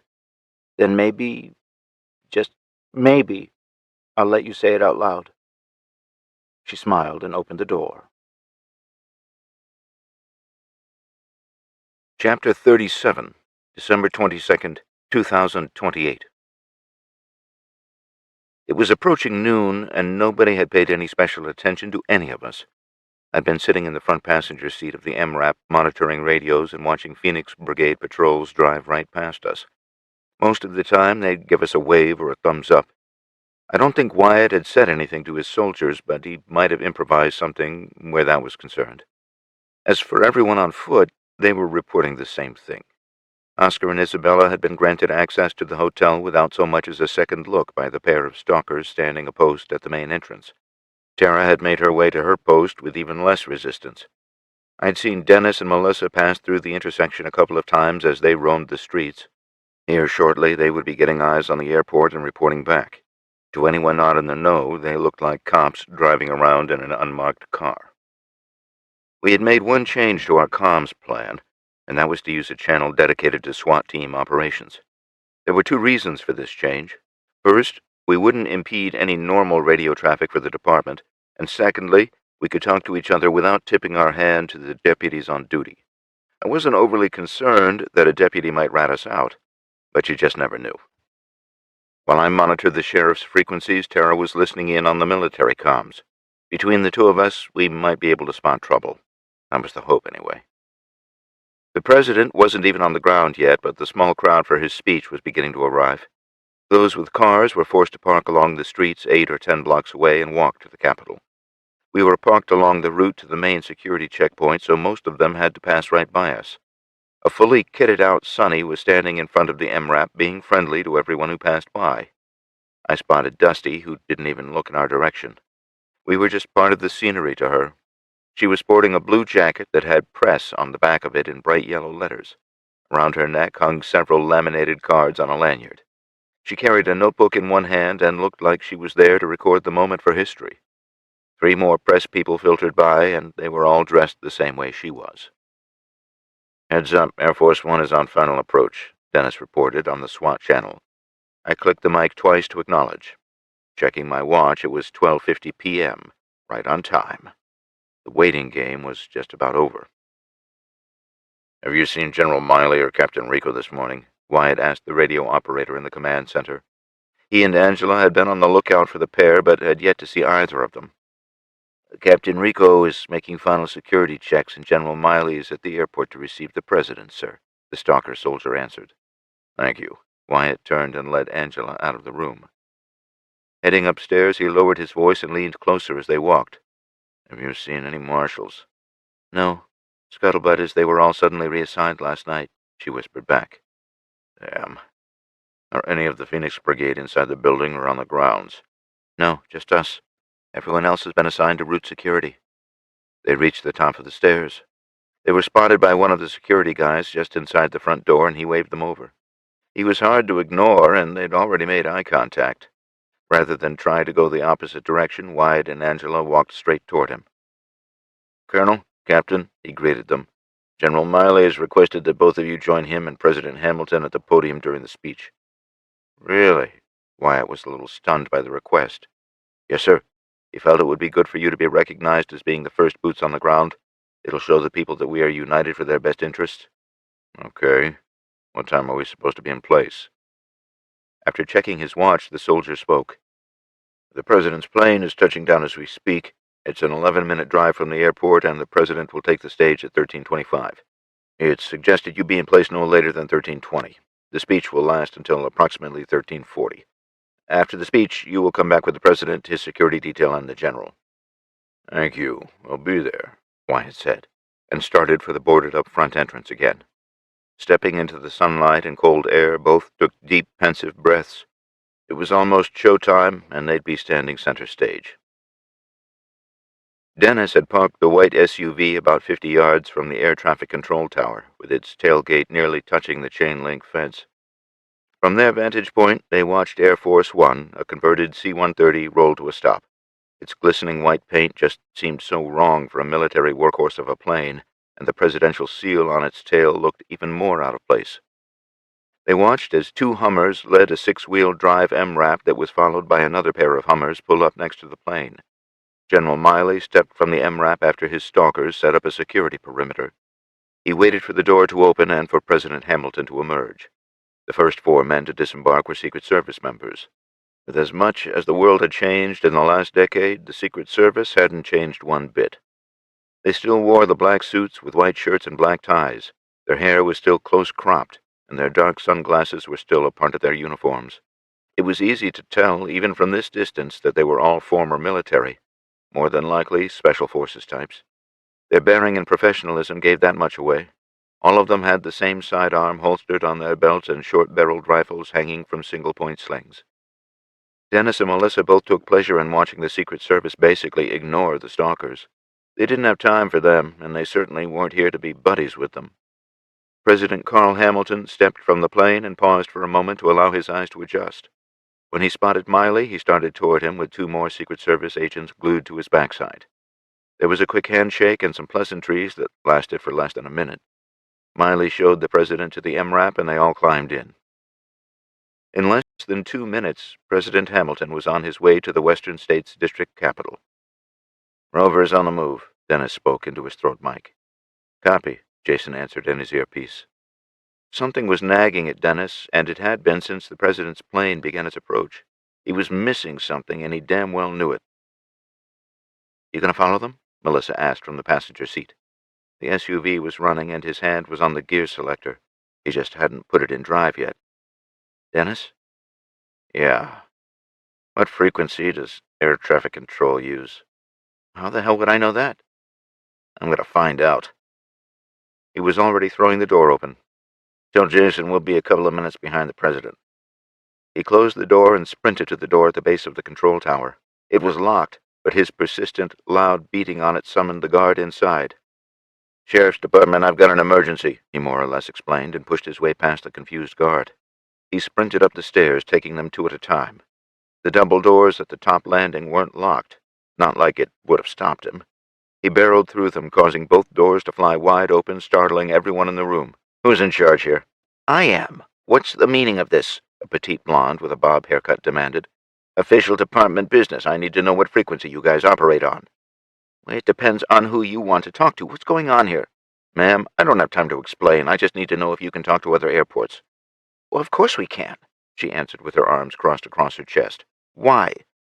"Are your communications monitored by the military?" "All ATC communications are secure. Is that what you're asking?" "Miss Hunter," he pointed at the name tag on her blouse, "can you contact the air traffic control tower at the Denver airport, and can you do it without the military listening in?" Dennis was quickly beginning to think this was a waste of precious time. "Yes, and I don't know if the military monitors our radios." "Oh, fuck it. I need you to put me on with the Denver tower, and I need you to do it right now, please." He was suddenly aware of the security guard standing behind him. "It's okay, Manny." She waved the guard off and turned her attention back to Dennis. He could just tell that she was trying to make a decision. "Ma'am, this is an urgent matter of national security. I need to talk to Denver right now," he said, trying to speed up her decision-making process. "Come with me, Deputy," she finally answered. "What in the hell do you mean he left you in the car?" I asked Melissa over the SWAT channel. "Go find him and get your asses moving." "Copy that." "Motorcade is entering the motor pool. 4 Hummers and 1 6x6 MRAP, Tara chimed in from her vantage point. "Copy, Sparrow. Eyes open," I answered. "Wraith?" "Sparrow," she called Isabella. "Go ahead, Sparrow." "3rd floor, east side, south end, 3rd window from the end. I've got movement in the curtains. Are you in a position to check it out?" "Moving," Isabella answered instantly. "SWAT 2, Sparrow." "Go," I answered. "Rover is in the doghouse. Did you copy traffic with Wraith?" "Affirmative. Good eye. Keep it up. Break." "Wraith, you got an ETA for an update?" "We're 3 minutes away." "Copy." You are free to do what you need to do. All units, SWAT 2 is authorizing weapons free. Repeat, weapons free. Good hunting, ladies and gentlemen. The ranch. It's starting, Jill told Dan. She was listening to the radio and buckling her body armor at the same time. Dan was already fully kitted and ready to go. I was hoping I'd never hear that calmness in Jason's voice ever again, he muttered. He helped her get one of the side buckles hooked in because it was causing her a lot of pain. She was trying to contort herself to get it buckled on her own. Everyone ready? Yeah. Locked, loaded, and engines running. We go on your word. He patted her back plate to let her know she was good. Ma'am, a voice called from the doorway. It was Sergeant Ian McVicker from the Phoenix Brigade. Yes, Sergeant. She turned to face him. Her sudden gasp caused Dan to look up from the radio.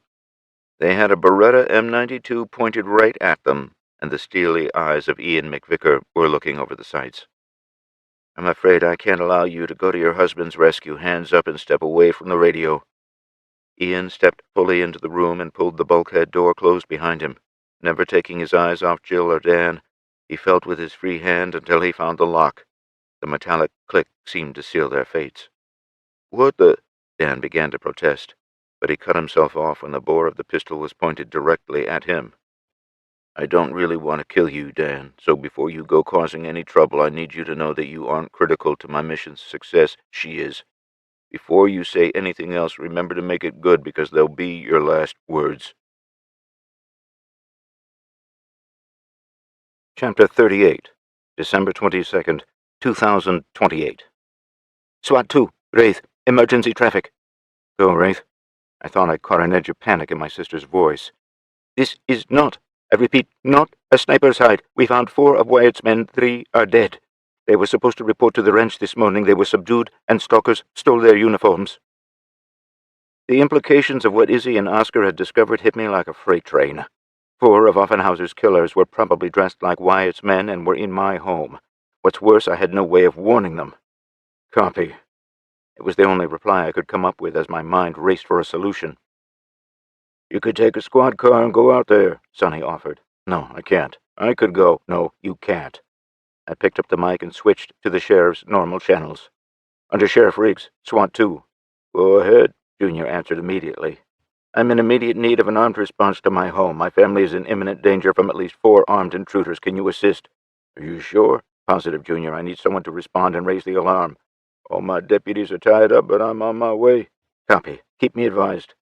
Rover's on the porch, Oscar said before I could hang up the mic. The ranch. What frequency is Jason using? Police band? Ian asked, glancing at the backup radio. Jill just glared at him with rage clouding her ice-blue eyes. Fine, be that way. He keyed up his radio mic and spoke. You're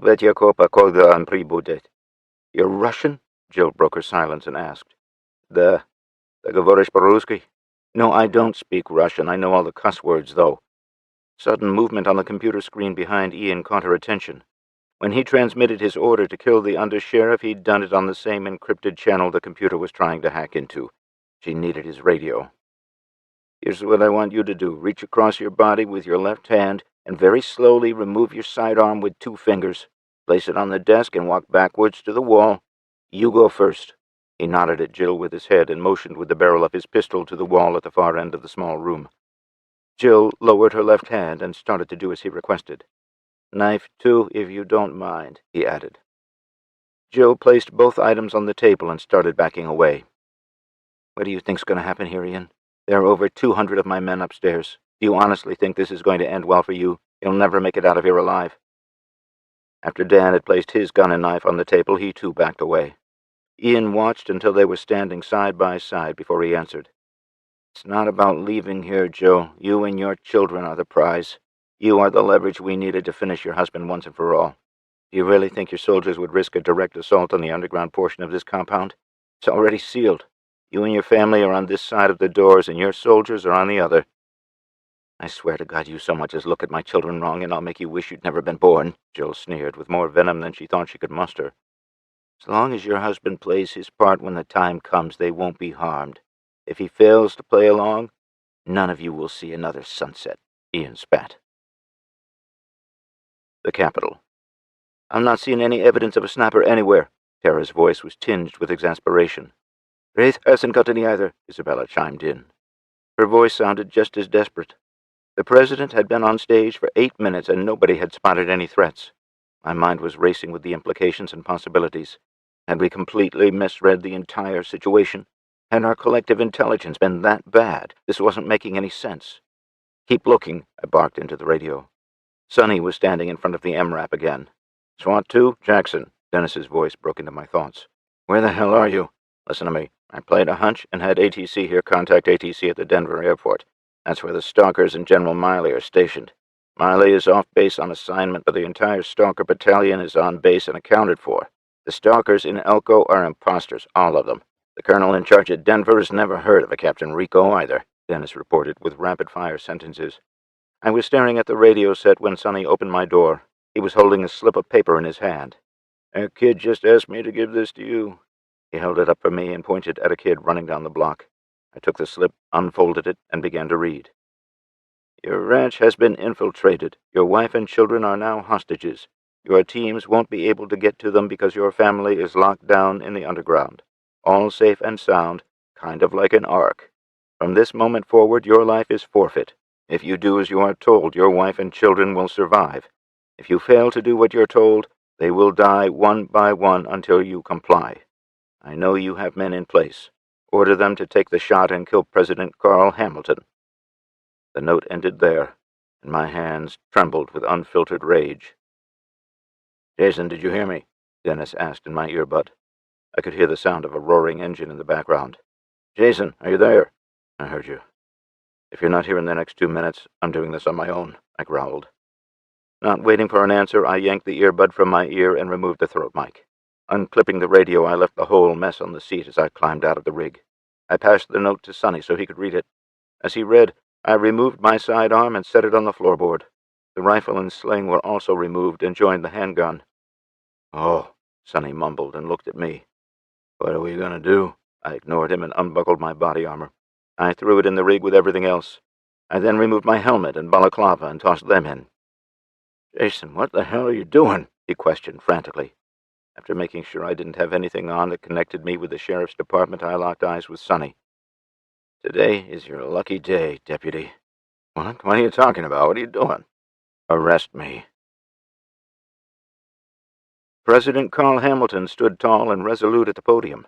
His voice was steady as he delivered an impassioned anti-violence speech to the gathered crowd of about 100 people. The sun cast a warm glow over the assembly, a stark reminder of just how quickly things can change. Just a couple of days ago, the area had been blanketed by a driving blizzard. The weather wasn't the only thing that could change in a short span of time. Slightly behind and to his right, Wyatt and Angela stood with their feet slightly apart and hands tucked into the small of their backs. Both had learned long ago to hide their emotions when standing at parade rest. Their faces may have been masks of stone, but their eyes scanned the crowd with a mixture of vigilance and calm, ready to respond at a moment's notice. Their presence emanated strength and support, a silent but powerful testament to the unity of leadership. To the left of President Hamilton, Captain Rico, General Miley, and Tobias Walsh, the head of the Marshal Service and the Secret Service, formed a parallel line of defense. Captain Rico, with his sharp features and unwavering gaze, stood as a figure of authority and determination. General Miley, a seasoned veteran with a commanding presence, exuded an aura of leadership and experience. Tobias Walsh, the consummate professional, stood alongside them with a sense of duty and commitment to his president. The juxtaposition of Colonel Matthews and Captain Bradshaw on one side and Captain Rico, General Miley, and Tobias Walsh on the other symbolized a united front. Their presence underscored the importance of solidarity and strength in the face of adversity. In this case, it was a strength against violence brought on by the fugitive and former governor, Jason Sterling. As the president prattled on, Wyatt was feeling sick. He knew the president had been spoon-fed outright lies. He'd been given extremely biased briefs by Miley and Rico. They had made sure President Hamilton knew that Jason Sterling was responsible even if he wasn't.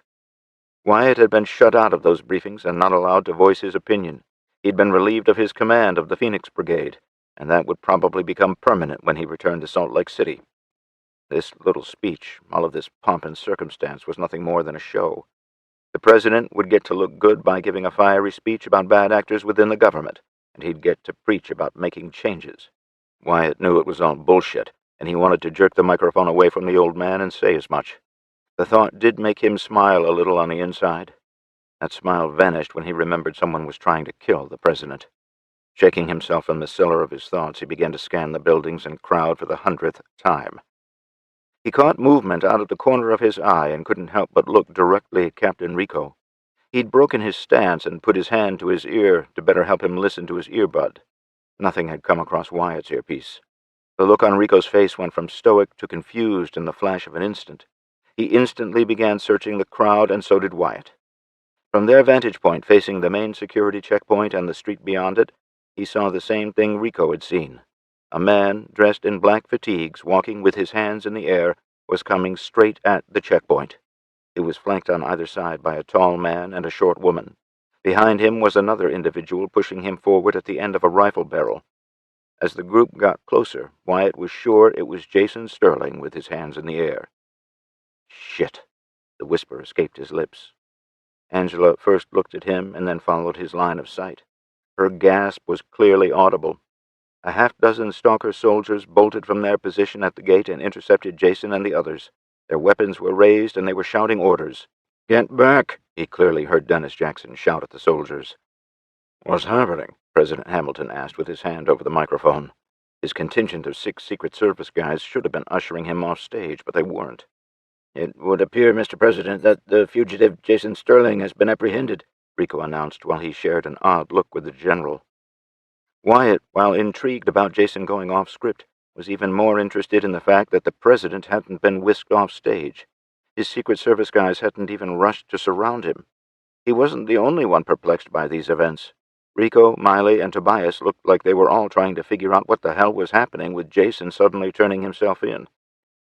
By the time Jason was escorted halfway through the crowd, Wyatt realized who his escorts were. Melissa and Sonny were the other two. They were keeping the stalkers at a distance.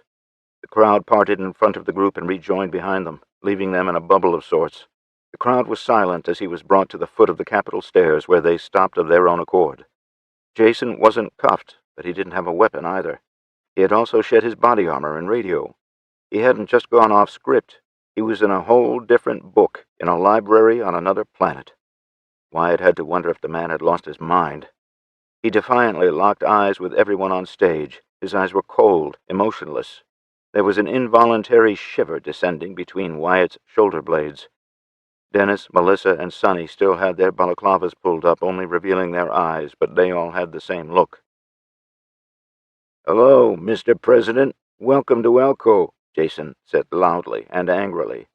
He may have been addressing the president, but his eyes bore a hole right through Captain Tyler Rico. Chapter 39, December 22nd, 2028. I immediately noticed that nobody had moved to protect the president. At the very sight of me, the Secret Service should have whisked him off stage and back into the building. They were either very inexperienced or part of the plan. I had my money on the latter being the case. Wyatt and Angela looked too stunned to move, so I had to give them that one. The other 3, Rico, Miley, and Walsh, looked like they were trying to figure out if this was going to go their way or not. And if not, how the hell were they going to get out of this bind? Carl Hamilton looked like the deer that had just set foot on a busy highway at night. I needed to move quickly if I was going to thwart any of their plans. It was time to press my luck. Very slowly I started up the steps. My entourage followed my lead and made it look like they were escorting me. "I find it interesting that you came all the way from the nation's capital just for me," I addressed the president. "We can't have people like you threatening to break up this union, Sterling. That won't fly." "It's ironic, don't you think?" We were almost halfway up the stairs now. "What's ironic?" "I'm the guy that just about lost everything to stop the violence and expose the corruption in your government and governments around the world. I'm the one who risked everything. You'd think my reputation would grant me a little leeway in the way I do things." 3/4 of the way to the podium, and nobody had moved to protect the president or block my slow advance. Rico's eyes narrowed. A slight smile turned the corners of his mouth up. "The Western states will not be allowed to leave the Union. If you were unhappy with the way things were going, we could have worked it out, and you know that. There was no need for the death and destruction you caused, and you'll pay for it now," Hamilton answered. "Actually, Carl, I think this is going to go a whole lot differently than you might have imagined." I stopped 2 feet from the podium. Rico wore a full smirk on his face now. I reached up and turned the microphone off. I was close enough now that my voice would be picked up. President Carl Hamilton realized in that moment that no one was moving to intervene, and he looked panicked. "Captain Rico, would you be so kind as to have your men clear the crowd? I'm doing as instructed. Do you think you could grant me this one thing?" Rico nodded thoughtfully before squeezing the radio mic on his lapel. "Clear out the crowd," he ordered. "What's the meaning of this?" President Hamilton demanded. I glanced over my shoulder to see the crowd being herded out of the immediate area. Looking back at the president, I had to wonder how far I could take this before Rico and Miley and Walsh caught on. With any luck, Wyatt or Angela wouldn't shoot me before I could pull this off. The short version, Carl, is that I'm here to put a bullet between your eyes. Everyone on this stage is in on it, so don't bother looking for any help. I made the split-second decision to hedge my bet and move toward Wyatt. The look he was giving me made me wince slightly on the inside. He flinched slightly when I reached out and removed his sidearm from its holster on his thigh. The man was obviously torn. Was I playing out a new plan, or was I really turning on the president? Feeling its weight in my hand, I continued. "See, Carl, it's all rather simple. I kill you, and these assholes get to take over the country and remake it to fit their dream society, a society based on what the Ark founders wanted. You and I will both be dead, so it won't really matter to us. The important thing is that my family will be safe and unharmed. Isn't that right, Victor?" I looked past the president and locked eyes with Captain Tyler Rico. The grin that formed on his face was one of pure evil. "Da, as good as my word," he answered in his natural Russian accent. "When did you figure it out?" I needed to stall as long as I could, so I obliged and answered. "Oh, I admit I was a little slow when it came to putting all the pieces together. For the longest time, I felt like I was missing something so simple that it would easily be overlooked. I had the files that Colonel Matthews and Captain Bradshaw cleverly hid from you. After talking with Mayor Boone down in Vegas and Captain Oso from my Team 6, I knew that you orchestrated all of that. Well played ruse, by the way. Even with everything I had, there was one thing I couldn't figure out, though. I couldn't figure out how you were hiding in Elko. The people I had out looking for you were some of my very best, but it seemed that you just vanished into thin air. It wasn't until my friend Marshall Jackson made a call to the Stalker base at the Denver airport that I was able to put it together. All your soldiers and your equipment, while they look like legitimate military units, are stolen. The fact that the Stalkers don't wear patches made it all just a little easier for you, didn't it? You just hid in plain sight." "Bravo," he answered with a slow, exaggerated clap. "Oh, don't clap just yet. I've got a little more for you. You killed Madeline because she knew what you looked like. She could ID you by sight. You killed Andrew Higgins because he was about to give in and not detonate the suicide vest. You killed Mother Stephanie Rockefeller because she aided me in the attack on the vault, the same reasons you had Jane Dixon and Jim Calvert killed. You didn't kill anyone with the Sterling name because you figured we were better off having our reputations destroyed. And who knows, if this had gone on long enough, we'd have probably been hunted into extinction, right? In another life, you and I could have been strong allies, Jason. If your father hadn't turned his back on the Ark project, if you'd have been raised in the right environment, we probably would have been good friends." "I can't say that I believe that, Victor. Here's my problem with your statement. You killed Madeline because she was ahead of you when it came to running the Ark. It didn't matter that she wanted nothing to do with it, it just bothered you. It's the same reason you tried to destroy me and the Sterling name. Admittedly, I didn't understand how the whole succession thing worked until just yesterday. For you to seize the reins of power and rule over what's left of the Ark project, you needed 2 stumbling blocks out of your way. Madeline was an only child, and upon her death you automatically bumped up a few spots.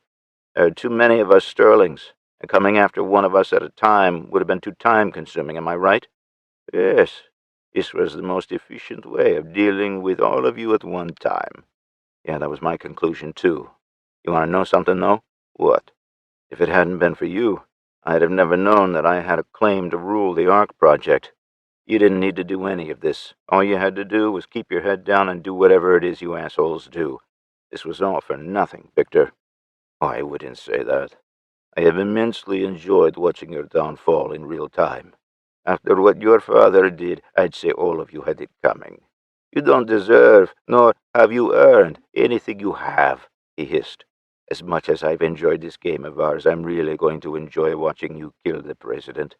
Then, when his Secret Service men fill you full of holes and your blood is running down these stairs, well, That'll just be the chef's kiss for me." He cracked the evil smile again. "I guess there's nothing left to say then. My family won't be harmed, right?" I raised the handgun and pointed it at the president. "You have my word." "Your word means jack shit in this moment, Victor. Call your dogs off, or you can come over here and pull the trigger yourself. As soon as his body hits the ground, my men will release your family." No pun intended, but I had one shot at this. If he wouldn't issue the stand-down order before I shot the president, I was going to have to figure out something else. I could shoot Victor in the face, but his men would cut me to pieces before I could get to his radio. I could always shoot the president and hope he would follow through and release my family. In my mind, that didn't seem likely. What was likely was that all of us were about to die at the front entrance of the Capitol. It was time to fish or cut bait, and I prayed I'd stalled long enough for everyone to get into position. In my mind, it was now or never. The ranch. While nowhere near fluent in the Russian language, Jill was able to pick out enough of the conversation between Ian and the other two men in the underground. What she couldn't decipher in words, she was able to read in body language. The three men had become very tense after the fourth man tried to kill the undersheriff at the front gate. Junior Riggs may have been a little overweight, out of shape, and had a permanent limp, but he was one of the fastest men she'd ever seen draw and fire a weapon. He'd been hit, but he'd also killed the fourth stalker. That interaction alerted everyone above ground that something really bad was happening. Shortly after she and Dan had been relieved of their weapons, they had been moved to the community living space. William and Olivia were both there, sitting quietly on the couch, playing with a deck of cards. Interestingly enough, the three stalkers seemed to be doing everything they could to keep from scaring the kids. That was fine. She was scared enough for both of them. She knew there was no way Jason was going to comply with whatever Victor's demands were. It just wasn't going to happen. That left her trying to figure out how she was going to extricate herself from this ordeal. If the stalkers were unarmed, she might have been able to take on two of them for a short period while Dan went after the third. The problem was that they were armed and were obviously familiar with her ability to fight hand-to-hand. They kept a good distance from her at all times. A fake medical emergency wasn't going to cut it either. This was going to require a little more than brute force, and she was quickly going through ideas in her head. "Mommy, can I have a drink?" Olivia asked from the couch.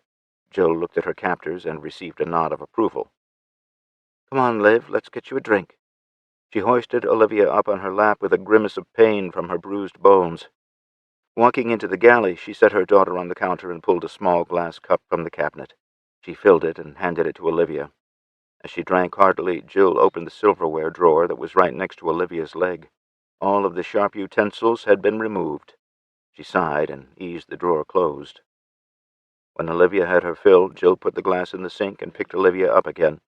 Walking past the cook stove, her eyes flickered to the red fire alarm. That's when the plan started to form. The underground complex had a fully automated halon fire extinguishment system. Whatever room the alarm was pulled in would be flooded with the gas. The community living area and the kitchen were considered one room, and the halon would fill the room in about 6 seconds. That may have been good for putting out fires, but it could be really bad for anyone trapped in the room. Halon would force all of the oxygen out of the room and suffocate the fire or any people who couldn't make it to one of the self-contained breathing apparatuses, or SCBAs. They were the same ones used by firefighters in hazardous atmospheres. There were 6 units in the room. 4 were concealed under the long L-shaped sofa the kids were sitting on, and 2 more were behind a false wall in the galley. She and Dan had been through the training for living and working in the underground. So had William and Olivia. If the alarm goes off, take the deepest breath you can and make your way out of the room. If you cannot make it to the doors before they close automatically, go directly to the nearest SCBA. Turn the air valve on and shove your face into the pre-connected mask. Then breathe normally and wait for the halon system to clear and the doors to reopen. Jill stood back up and walked into the kitchen again. She grabbed the glass from the sink, refilled it, and drank. All the while, she was planning her steps. As soon as the alarm was pulled, things were going to get interesting. She would hit the knockout panel and grab her SCBA. By then, the white cloud of halon should be overtaking the room. She'd then rush straight to Will and Liv. She could share a mask with them until they got their masks on. Dan would undoubtedly know what to do. All she would have to do was create enough confusion to keep the stalkers from escaping or making it to masks of their own. It was now or never, she thought, as she hit the button, and all hell broke loose. Chapter 40, December 22nd, 2028. I was looking straight down the sights with President Carl Hamilton's forehead dead center. My hand was trembling slightly, but probably not as much as it should have been given the circumstances. Carl was standing straight and tall, his eyes never shying away from the barrel of the pistol. His breaths were even and measured. Whatever fear he may have been feeling, he wasn't letting it show. Instead of pulling the trigger, I took my eyes off the sights and craned my head to the side to call over my shoulder. "Are we good?" I called out to Dennis. "Golden, my friend," he answered. Before we'd made the trek from the MRAP to the Capitol steps, Melissa had the idea of using a hair tie to secure a radio mic in the transmit position. Coordinating with the Sheriff's Department Dispatch Center, they were able to record everything that had just been said. No matter how this ended, my family would be cleared of any wrongdoing. That was about all I could ask for at the moment. Dispatch wasn't the only one listening to our conversation. Tara, Isabella, and Oscar were also receiving it. When Dennis uttered his simple answer, all three gently squeezed the triggers of their rifles simultaneously. Each shooter had a different target based on the threat they represented to the president. Without my knowledge, the first three targets were from the Secret Service detail. 3 of the 6-man detail dropped, never knowing what happened. The other 3 had barely enough time for their weapons to clear their holsters before they also went down. Those of us who knew what was about to happen sprang into action the instant the first shots were fired. I shifted my aim and centered Victor in my sights. Just as I squeezed the trigger, President Hamilton picked that moment to try to disarm me. He flailed his arm and caught the back of my wrist. The shot intended for Victor caught Tobias in the shoulder just above his body armor. He spun but stayed on his feet. Melissa and Dan rushed past me to shield the president and forcibly push him back into the Capitol building. I tried for another shot at Victor, but he was running away with Miley right behind him. That's when the hail of gunfire erupted from the stalker soldiers. Tara, Isabella, and Oscar were rapidly picking out targets and dropping them, but they were beginning to take fire too. Sonny hit me from behind like a linebacker and drove me forward into the building as rounds sent splinters flying from the podium. I looked up to see Wyatt and Angela just ahead of us. Splinters were flying from the boarded-up windows as they ran inside. Wyatt's large frame was shielding the smaller Angela as he pushed her forward. 2 rounds impacted his back armor plate, causing him to fall forward. Angela spun and grabbed his forearm, dragging him inside. He'd been hit at least one more time in the leg. Sonny and I were the last ones through the doorway. I felt and heard Sonny stagger and grunt as he was also hit.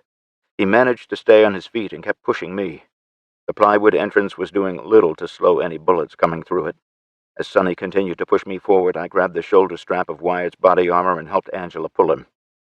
Dennis had stopped at the top of the stairwell leading to the basement. He was urging us forward and firing his rifle over our heads. Stalker soldiers were attempting to breach the destroyed front doors, and he was keeping them at bay, for now. When we reached the top of the stairs, he shoved Angela out of the way and grabbed Wyatt's other shoulder strap. Sonny turned to cover our retreat down the stairs.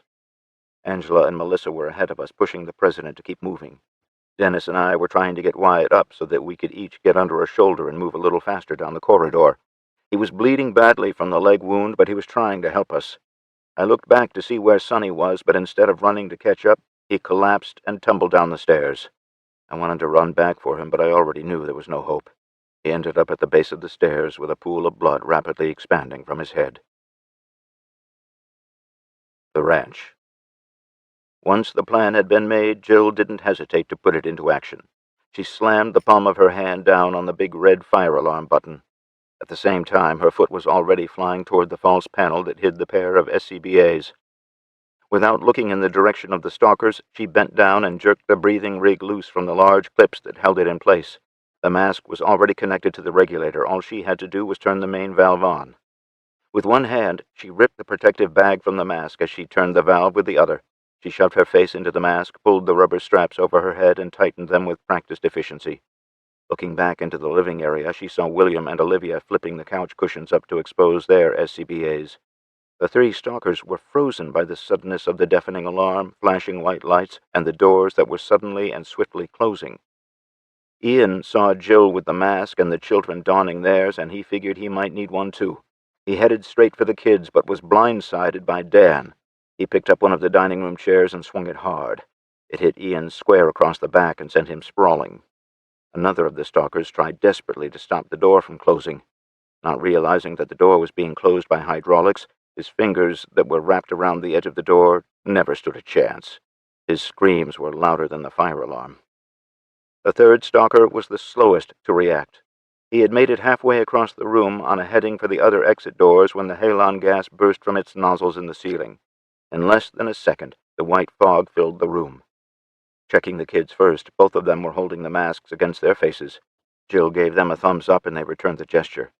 Dan had retrieved another pack from the couch. He was holding his breath, but he must have been close to running out of air. He already had the mask on, but he was fumbling with the main valve. Knowing the kids were okay, she vaulted over the back of the couch, carrying her SCBA. Dropping it, she pushed Dan's hands out of the way, cranked the valve open, and twisted the red ring on the regulator for the bypass. He'd been holding his breath for a while, and the extra air would really help him out. She was instantly rewarded with the sound of him breathing rapidly in the mask. In the fog of halon gas, she felt Ian grab her calf. His grip was weak, and she ripped her leg from his grasp. She had to lean down closer to see his face. His mouth was wide open as he was trying to get air into his lungs. His eyes were bulging, and the whites were turning red from the ruptured blood vessels. He reached for her leg again. She slapped his hand away as she stared into his dying eyes. Her gaze didn't waver as the life drained from his body. Suffocation was a brutal way to die, and she wanted her eyes to be the last thing he saw before meeting his maker. She threw the straps of the SCBA onto his shoulders, tightened them up, and made her way across the room to check on the other two stalkers. They were just as dead as Ian was. Returning to the children and Dan, she made sure they were good. Everyone gave her a thumbs up. They would only have to wait about 5 minutes for the ventilation system to remove the halon and replace it with breathable air. When the oxygen level was high enough, the doors would automatically unlock and open by themselves. The Capitol. Oscar, Isabella, and Tara were forced to belly crawl out of the hotel room from which they had been firing. Bullets had shattered the window in the first volley, and now they were punching holes through the walls. They'd been able to permanently put down 8 stalkers and managed to wound several more before they started taking fire. Oscar was leading the procession to the door, and Isabella was bringing up the rear. When Oscar reached for the door handle, a round went through the back of his hand, leaving bright red blood splatter on the door. He yelped and clutched his right hand. Tara spun around on her belly so her feet were toward the bullet-riddled door. She kicked as hard as she could at the base. There wasn't much left holding the door in place, and the force of her boot hitting it caused it to fly open. The 3 crawled into the hallway, where the holes being punched through the walls were a little higher because of the angle to the ground. Oscar shifted his rifle to his left hand, crouched, and led them down the hallway. After getting 4 or 5 rooms away, they were able to stand. They broke into a sprint, running toward the stairwell at the north end of the building. It was the farthest point from the Capitol building and their best bet for an escape. They were rapidly approaching the stairwell door when it flew open in front of them. Oscar identified the stalker soldier and put 3 rounds into his chest. The man was wearing body armor, but it was enough force to knock him down. Oscar put another round into his face before he could crawl back into the stairwell.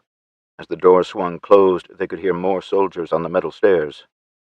Oscar stepped over the dead stalker, threw the door open, and emptied a magazine down the stairwell. He pushed the door shut and moved to the side.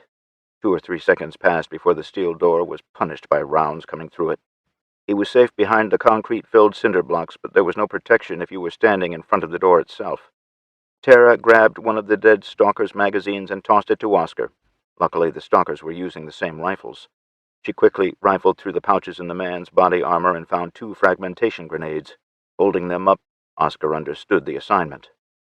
Tara pulled the pins but held the spoons down until Oscar was ready to open the door. When he nodded, she let the spoons fly. Oscar threw the door open and she hurled the grenades into the stairwell. The men coming up the stairs started to shoot until they realized what had happened. Before the grenades blew, there were frantic yells. Both grenades blew at the same time. The floor shook, and the door flew open hard enough to break the hinges from the overpressure in the stairwell. The next sounds they heard were screams from the wounded and the sound of fire alarms. Water started pouring from the broken sprinkler lines in the ceiling. "Go!" Oscar shouted loud enough to be heard over the ringing and static in their ears. Tara was the first one into the stairwell, with Isabella right behind her. Oscar brought up the drag position. Chapter 41, December 22nd, 2028. "Where are we going?" Melissa shouted over her shoulder. "Conference room," I shouted back. She unceremoniously shoved President Hamilton toward the double doors. Angela jumped out in front of them to enter the code on the keypad. She threw the door open as Melissa pushed him into the room. Wyatt was struggling even with our help, and his mass was slowing us down. When bullets started cracking and whizzing down the hallway, he took another round in the back. His other calf was hit. Suddenly, bearing his full weight, Dennis and I couldn't hold him up any longer. I managed to stay on my feet and started shooting my Beretta toward the soldiers behind us. Dennis started returning fire from his knees. "Get him out of here. I'll cover you," he shouted over the roar of gunfire in the confined concrete hallway. My handgun went to slide lock, and I dropped it on Wyatt's back. Grabbing him by both shoulder straps, I continued dragging him to the conference room. Angela was taking cover behind the door frame and firing her Beretta. She was slamming home a new mag when Wyatt and I crossed the threshold. At first, I thought someone had clubbed me in the left shoulder. As I lost my grip on Wyatt and spun in that direction, the memories of what it felt like being shot came rushing back. My shoulder and arm felt hot, and it tingled all the way down to my fingertips. At the point of impact, it felt like I'd been stabbed with a red-hot poker. Melissa came from nowhere and threw me out of the line of fire. She took over, dragging Wyatt to cover, and went back to the doorway. "Dennis!" she shouted. Before anyone could do anything but watch, she darted into the hallway with her M4 barking and spitting fire. The gunfire in the hallway intensified and then suddenly stopped. Melissa and Dennis both came through the doors, and Angela slammed them shut. I forced myself to shut the pain in my shoulder out and clamber to my feet. President Hamilton stood looking at us all in total disbelief. "Wait, where's Sonny?" Melissa moved toward the door again, inserted a new magazine in her rifle, and slammed it home. "He ain't coming," I heard the words leave my mouth. "Get on that radio and blast a mayday." I pointed at the radio as I moved to the massive conference room table. Dennis was thinking the same thing I was. The two of us tried to flip the thick, heavy table on its side, but couldn't make it happen. I only had the use of one arm, and he was bleeding from his right thigh. Seeing what we were trying to do, Angela jumped in, and to my surprise, so did the president. Between the four of us, we were able to tip it on its long edge and slide it up against the doors. It was thick, and would stop most small arms fire. In the moment, I wondered if it had been designed with that purpose in mind. Bullets started hitting the steel doors, with a few making it all the way through. The table easily stopped those. Angela tore her first aid kit from her plate carrier and tossed it to me. She moved to Wyatt, tore his first aid kit from his plate carrier, and rolled him onto his back. Her hand shot up to his neck to feel for a pulse. "No." Her voice was soft, and her shoulders slumped as she knelt on both knees next to her commanding officer and friend. There had to be more to that story, I thought, while packing the hole in my shoulder with gauze. "Let me help." Carl came up beside me. "That's right, you were a doctor before you were a politician, weren't you?" "Yeah, and right now I'm wishing I was still that small-town doctor," he chuckled nervously. The sounds of bullets hitting the door and table stopped, causing both of us to look in that direction. "For what it's worth, I wish I were at home on my ranch about now." "Yeah, give me that." He pointed to the first aid kit in my hand. I passed it to him, and he moved to help Dennis with his wound. "I say again, Mayday, Mayday, Mayday. This is United States Marshal Melissa Lang requesting assistance. I have President Hamilton, and we're pinned down by hostile units in the base of the Elko Capitol building." I heard Melissa putting out the call for help. The once light gray paint of the stairwell was blackened with soot and pockmarked from fragments hurled out by the grenades. The railings of the stairs were bent at odd angles. 4 very damaged bodies were on the stairs and the landing between the second and third floors. Fortunately, the concrete stairs were more or less intact. Tara felt Isabella tap her shoulder to get her to pause her advance. Tara could see the door leading to the second floor where she stopped, and she centered the reticle of her sights on it. Isabella knelt next to one of the bodies to remove magazines and anything else of use. That pause cost them about 10 seconds, but netted 4 magazines, 2 more grenades, and a working radio she almost didn't take. She thought about it for a split second and pulled it from its pouch. Before unplugging the cord for the earpiece, she turned the volume nearly all the way down. She shoved it in her thigh pocket for later examination. Another pat on the shoulder, and Tara was moving again. She stopped on the landing where she could cover the second-floor door. Isabella took over the point position and continued to lead them to the ground floor. Once Oscar had passed by her and tapped her shoulder, she took up the rear guard. They bunched up a little before opening the last door so Izzy could distribute the magazines. She kept 1 grenade and passed the second to Tara. With a bloody hole in his right hand, Oscar might not be able to pull the pin or give it a decent throw with his offhand. Ready to go again, Isabella cracked the door open and peered between the gap. Not seeing anyone in the lobby, she opened it a little farther. She repeated the process until she was sure they weren't going to run into more soldiers. She was about to step out when she spotted a 5-man squad of stalkers running past the front windows of the lobby. She eased the door shut until there was just a sliver to peek through. Seeing one of the stalkers talking into a lapel mic, she pulled the radio from her pocket and put it up to her ear. "They're speaking Russian. Shit, we gotta move now." Just as she eased the door open to the lobby, they heard footsteps and angry Russian voices above them. Isabella led them out of the stairwell, past the front desk and out the front door. Once on the street, they sprinted for a narrow alley that would lead them farther from the capital. Rather than stopping in the alley, they sprinted the entire city block length before slowing down. Stopping at the corner, Isabella took a moment to listen to the radio she'd confiscated. "The President and your father are still alive," she whispered to Tara. "They've barricaded themselves in the conference room of the Capitol." Tara looked slightly relieved at the news. That's when all three of them heard Melissa put out the Mayday call. "We gotta head back and help them," Tara said. "We can't help them, Tara. There are too many stalkers between us and them. We'd be dead before we ever got close." "We gotta do something." Tara was becoming agitated now. Her father was in trouble and needed some help. "Yes, we do, and we will," Isabella answered as she risked a peek up and down the street they were about to cross. "We gotta move." She took off at a sprint for the next alley. The ranch. The few minutes it took the ventilation system to vent the halon gas were the longest few minutes of Jill's life. She spent that time listening to the radio she had taken from Ian's corpse and comforting William and Olivia. Dan had strapped his SCBA to his back and pulled the 3 bodies into the kitchen where they weren't visible to the children. Jill was far from fluent in the Russian language, and it was made harder to understand when it was being spoken in rapid fire. She could pick out a few words or short phrases, but not much else. Even with the language barrier, she was beginning to understand that things had kicked off at the capital. From the sounds of it, things weren't going according to plan for Victor and his stalkers, or anyone else for that matter. The moment the doors unlocked and opened, Jill ushered the kids into the hallway and helped them remove the SCBA masks before she'd removed her own. She was inundated with questions from members of Team 2 as they made their way into the common area to secure the scene. In between talking to them, she was reassuring William and Olivia and letting them know how well they handled themselves.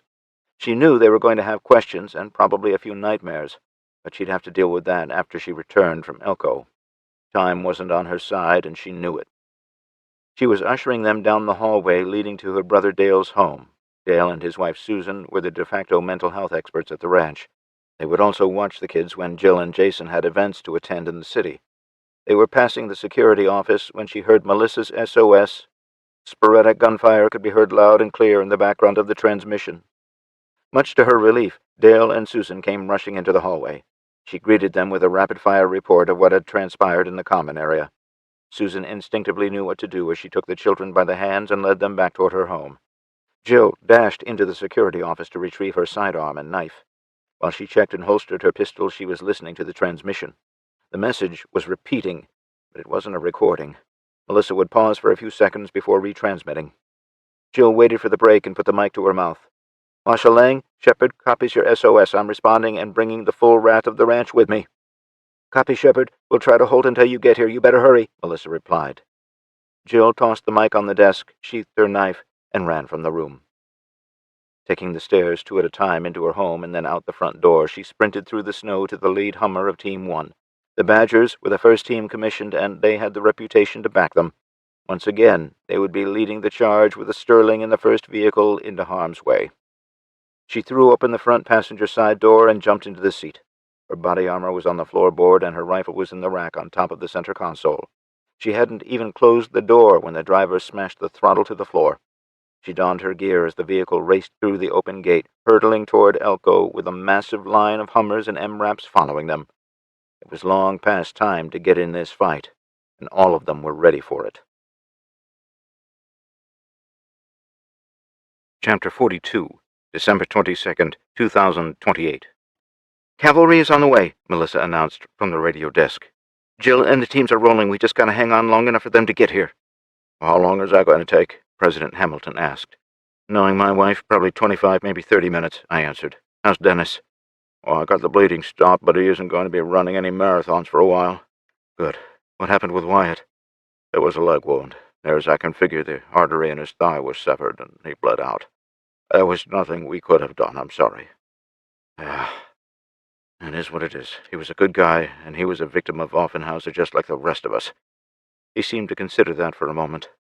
"Why aren't they trying to beat down the door and kill us?" he asked. "They will, trust me. Right now, I'd imagine they figure they got us corralled and we aren't going anywhere. They're probably regrouping and coming up with a plan. Melissa was transmitting in the open, so Victor and Miley have to know that reinforcements are on their way. They'll have to act soon, otherwise that window is going to close and they'll lose the opportunity."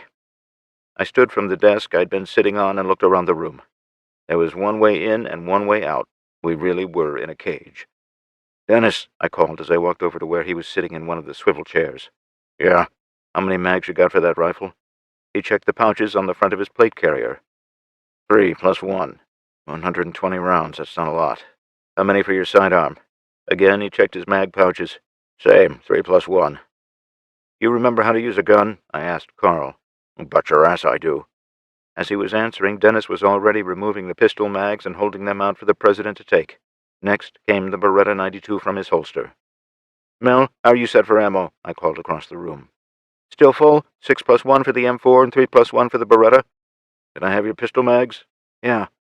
She was removing them from their pouches as she walked toward us. "Captain Bradshaw, how are you set for ammo?"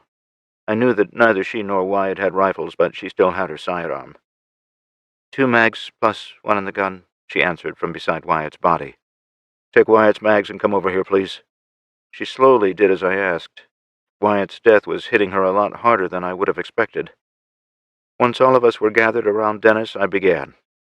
"The way I figure it, we've got maybe 10 minutes before they try and blast their way in here. If we ain't got our shit together, they'll mow all of us down in seconds. We need to take all of these desks and build us some cover down at the end of the room. Take all these chairs and stack them against the conference table. Throw anything and everything that we can't use as cover into that pile. If we can't hide behind it, maybe we can slow them down a little when they make entry. We've got limited ammo, so choose your shots. No wild firing. If we can hurt them bad enough in the initial breach, maybe we can get them to rethink coming in here. That'll either buy us some time, or they'll start making it rain grenades. Either way, we're backed into a corner, and we're going to have to fight like it. Now, let's move like we've got purpose. Mr. President, come with me, please." Melissa, Angela, and Dennis all started moving chairs and desks while Carl and I walked over to Wyatt's body. "Help me get his body armor off," I said quietly. I knew Angela could see us, but I didn't want to upset her any more than I had to by making her do it. "I don't think it'll fit you." "It's not for me, it's for you, and that's not up for debate," I said as I started undoing the Velcro and side buckles. "But, no, you need it more than I do." "We gotta hurry," Izzy said over her shoulder. Tara and Oscar were both panting from running so hard. Tara couldn't help but wonder where her 37-year-old aunt got the stamina from. At 23, Tara was in good shape, but damn if her aunt wasn't smoking her in the sprint for safety. Tara risked a glance over her shoulder at Oscar, who looked like he might just drop on the spot from a stroke. The trio had been trying to get to the sheriff's MRAP, but they had to take every detour known to man to keep from being spotted by Victor's stalkers. The good news was that they'd seen and heard evidence that they were pulling back to the Capitol building. They'd also witnessed a small running skirmish between the stalkers and the Phoenix Brigade. While outnumbered 3-1, Wyatt's guys were fighting back where they could. Rounding the last corner that would lead them to the MRAP and the squad car, Isabella came to a sliding stop. Tara and Oscar nearly plowed into her before they got stopped. Before them, 2 Hummers were parked next to the sheriff's MRAP. 8 soldiers were transferring weapons and gear into the MRAP. All 3 let out the breaths they'd been holding when they saw the Phoenix Brigade patches. Izzy let her rifle hang by its sling and held her hands up. They might have known who the Phoenix Brigade was, but Wyatt's soldiers wouldn't know who they were. "Hey," she called to them. In an instant, they found themselves looking down 8 M4 barrels. "We're friendlies." She tried to defuse the situation a little as she slowly walked toward them. "You cops," the man in charge called across the 50 or so feet that separated them. "Negative. We're from the ranch, and we're here to help." "You're Sterling's people?" "Yes, Major Isabella Sterling at your service. We're trying to get back to the Capitol. Governor Sterling is trapped inside with the President, Colonel Matthews, Captain Bradshaw, and 3 marshals. Can you help us?" She counted Sonny as a marshal because there wasn't time to explain. "That's a suicide mission, lady. They've got over 120 men." While he talked, the other 7 went back to transferring gear. "Permission to approach. Yelling across this gap is stupid." He considered her question before lowering his weapon. "Come on." He waved them closer, and they crossed the distance. From their previous position, they hadn't been able to see the damage to the front of both Hummers. Now it made sense that they were moving to the MRAP. They may have over 120 men, but there are over 200 coming from the ranch. They should be here within 20 minutes. If we... I ain't counting on a bunch of peacekeepers playing army. We're falling back and regrouping. You want to charge the capital? Be my guest, lady, he stated before turning away. First, Sergeant, Isabella barked, causing his head to snap around. First, it's Major, not Lady. Second, I'm a commissioned officer in the United States military, not some peacekeeper. She was closing the distance and didn't stop until he started to get very uncomfortable. There wasn't more than an inch separating their noses as her eyes bore into his. The soldiers coming from the ranch are also United States military members answering to Colonel Jason Sterling, the governor, in case you forgot. Yes, ma'am. Your commanding officers are in that building, she pointed in the direction of the Capitol, and they need help.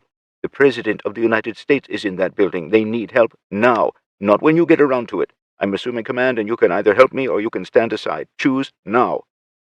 You could see him taking a moment to make his choice. The 7 soldiers with him were watching it play out just as Tara and Oscar were. What do you need us to do, Major? He finally answered. Is that 50 on the Hummer still operational? She pointed to the Hummer with the .50 caliber machine gun mounted on the roof turret. Yes. Get it moved over to the MRAP with all the ammo and get ready to move. Following her order, 2 soldiers from the Phoenix Brigade began to remove it and get it moved. May I ask what your plan is, Major? Yeah, we're going to harass the shit out of these bastards until the cavalry can get here. Are you in secure communication with the rest of your platoon? Yes, ma'am. Good. Get a hold of them and get them moving. You got a map? She asked. I do, he said, removing a city map from the pouch on his plate carrier. He unfolded it and held it against the side of the MRAP. You guys got anything besides small arms and machine guns? Our demo guys have got some explosives, mostly breaching type of charges, but they've got some other stuff too. Okay, get your demo teams to set up at this intersection. She stabbed the map with her finger. Tell them to move their asses. We're going to try and draw some of these assholes to them, and I want them to blow that intersection to hell after we pass through. He didn't acknowledge her order, he just started relaying it through the radio. When they received confirmation of the orders, Isabella continued. How many vehicles do you have that are still mobile? 6 Hummers and 2 MRAPs. They got mounted weapons? Yes, 50s on all of them, he replied. 8 vehicles, all right. Pair them up and have them do hit-and-run attacks on the security checkpoints all around the capital. I want them to concentrate their efforts on the main entrance here on the south side. She pointed at the map again. They're not there for a stand-up fight, hit and run only. All we're doing is trying to soften up the defenses and maybe some of their offense capabilities. Understood? Yes, Major. I want that transmitted in the clear. The Stalkers will hear that, he began to protest. I know. I want them to hear it. Now do it, she ordered. 55 military vehicles raced down the 2-lane road between Elko and the ranch. They were driving much faster than they should have been on the icy and snow-packed blacktop. With Lieutenant Colonel Jill Sterling in the lead vehicle, all traffic safety went right out the window. Her husband, the governor of the western states, was in trouble and under fire. There would be no slowing down. They'd already covered half of the distance when they heard the call for the Phoenix Brigade to rally. The orders had been given by Major Isabella Sterling, and that gave Jill a glimpse of hope. If Isabella were alive and calling the shots, there were good odds that Tara was also alive. On top of that, there was a good chance Isabella could take some of the pressure off Jason and the others. She found herself leaning over to look at the speedometer, but was never satisfied that they were going fast enough. Judging by the driver's white knuckles and grip on the steering wheel, he was being pushed to the limit of his abilities. It wasn't just him, though. The Hummer diesel engine was screaming in protest at the upper limits of its RPM range. It was true for all 55 vehicles in the convoy. Drivers and vehicles were being tested. Jill had to force herself to sit back in the seat and refrain from putting any more pressure on the driver. He was already giving her everything he had. Instead, she tried to focus on how to assault the capital. By this point, the vast majority of the citizens in the area had to have been evacuated.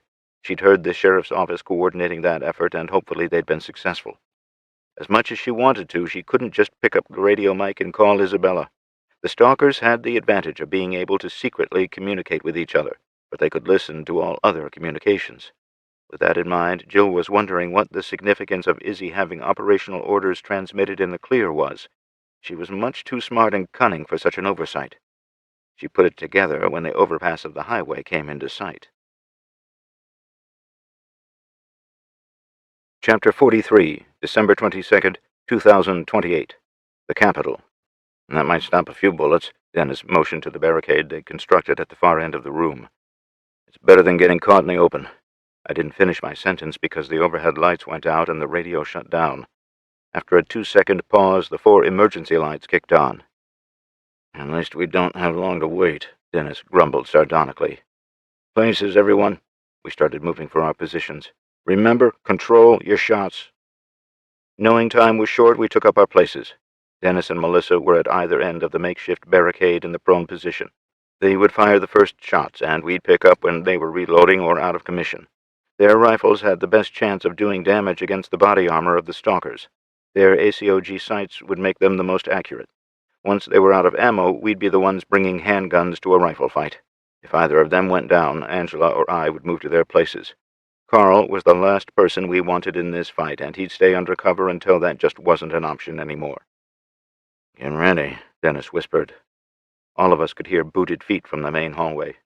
As soon as we heard them running, we knew they were about to blow the doors with a breaching charge. When the charge went off, it sounded like a thunderclap in the enclosed conference room. The directed explosion efficiently removed both doors, but it wasn't enough to move the heavy table from behind it. 3 or 4 men put their shoulders into the table in an attempt to push it out of the way. From his vantage point closest to the wall, Dennis started putting rounds into the group. He was shooting low, aiming for their lower extremities and having success. After the reports from the barrel of his M4, screams of pain answered back. The next thing they tried was dropping a grenade between the doorframe and the table. The explosion took out part of the concrete doorframe and jolted the table about 4 feet into the room. That was enough room for them to make an entry. A rifle barrel came around the corner and wildly opened fire until the magazine ran dry. The rounds hit everything but us.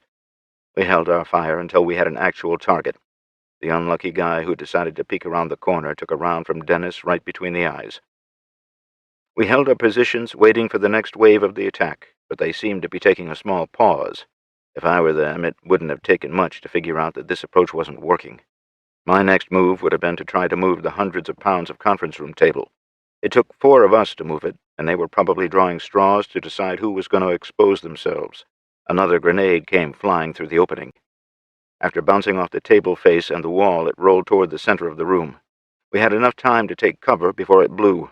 The explosion sent chunks of ceiling tiles and lights raining down, and fragments impacted our overturned desks and tables. Debris hadn't finished falling when Dennis opened fire again. 2 more bodies were writhing and screaming on the floor between the table and the wall. He didn't waste the ammo to finish them off.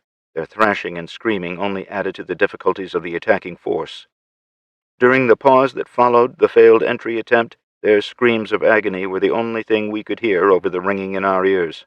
One of the soldiers was trying to crawl back out, so Dennis gave him another round to the legs. It was a brutal way to conduct our counterattack, but we didn't have a choice. We were severely outnumbered, outgunned, and cornered. I took some solace in the fact that we were still alive and repelling their offensive.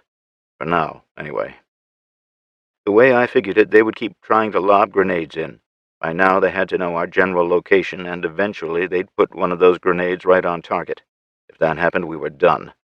These guys were cocky, and I'd have bet real money they wouldn't be expecting a counterattack from us.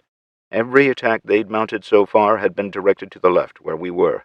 Not once had they tried to go to the right. Before anyone could react to stop me, I crawled to Melissa's end of the barricade. She acknowledged me, but didn't look in my direction. I looked around her corner and did the math. If I stayed to the left, I could keep the table between myself and the doors. If I were quiet about it, I could make it to the far end of the table, where I might be able to put a few rounds into the hallway and hit them from a different direction. Anything I could do to screw up their plans sounded like a good deal. That, and it beat sitting here waiting for a grenade to land in my lap. Not wanting to let the lull in the action go to waste, I leapt up and over Melissa. Moving as quickly as I could, I dodged debris on the floor and covered the distance to the backside of the table. Even if they knew I was there, the 5-inch thick wood would stop any rounds, right? I could hear voices speaking in Russian coming from the hallway as I worked my way to the far end of the table. At this end, the gap was only a foot or so, but it gave me a decent vantage point. As long as I stayed far enough back and out of the sliver of light, I could launch a surprise attack. My opportunity came a whole lot sooner than I'd anticipated. In the hallway, I could see 4 soldiers with grenades in their hands. All of them were ready to pull the pins as one of them quietly counted down from 3. When the man closest to me yanked the pin of his fragmentation grenade free, I shot him in the upper thigh. Instead of throwing the grenade, he dropped it as he went to the floor screaming. I wanted to stay and see how effective I'd been, but common sense kicked in, and I threw myself on the floor behind the protection of the table. A scant couple of seconds passed before all hell broke loose. One grenade after another exploded in the hall. The table shook but held firm. More ceiling tiles came crashing down on me, and all I could hear was a low buzzing sound inside my head. Not wanting to lose the initiative, I scrambled to my feet again and moved back to the narrow opening. The lights directly overhead in the hallway had been blown out, and so had several others. The area in front of the conference room was fairly dark, and I couldn't see anyone moving. The space between the table and the wall was narrow, but there was enough room for me to squeeze through to where the doors used to be. In the dim light cast from the still working lights, I counted 4 bodies in the direction I could see. If I wanted to see what was in the other direction, I was going to have to stick my head out. Figuring I still had the advantage, I did just that. 2 more soldiers were down, and there were a handful more toward the stairwell. They appeared to be treating 2 wounded men.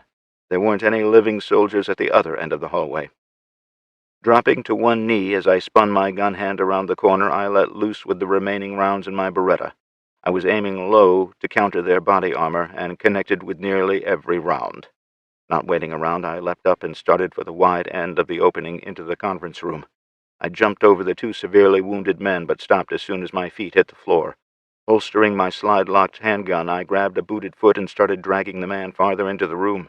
He didn't have much fight left in him, but I was having a difficult time because only one of my arms was working right.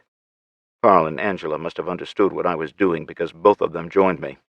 Angela was helping me drag the one, while Carl grabbed the feet of the second man. We pulled them behind the table before relieving them of their weapons and magazines. Both men still had 2 grenades each.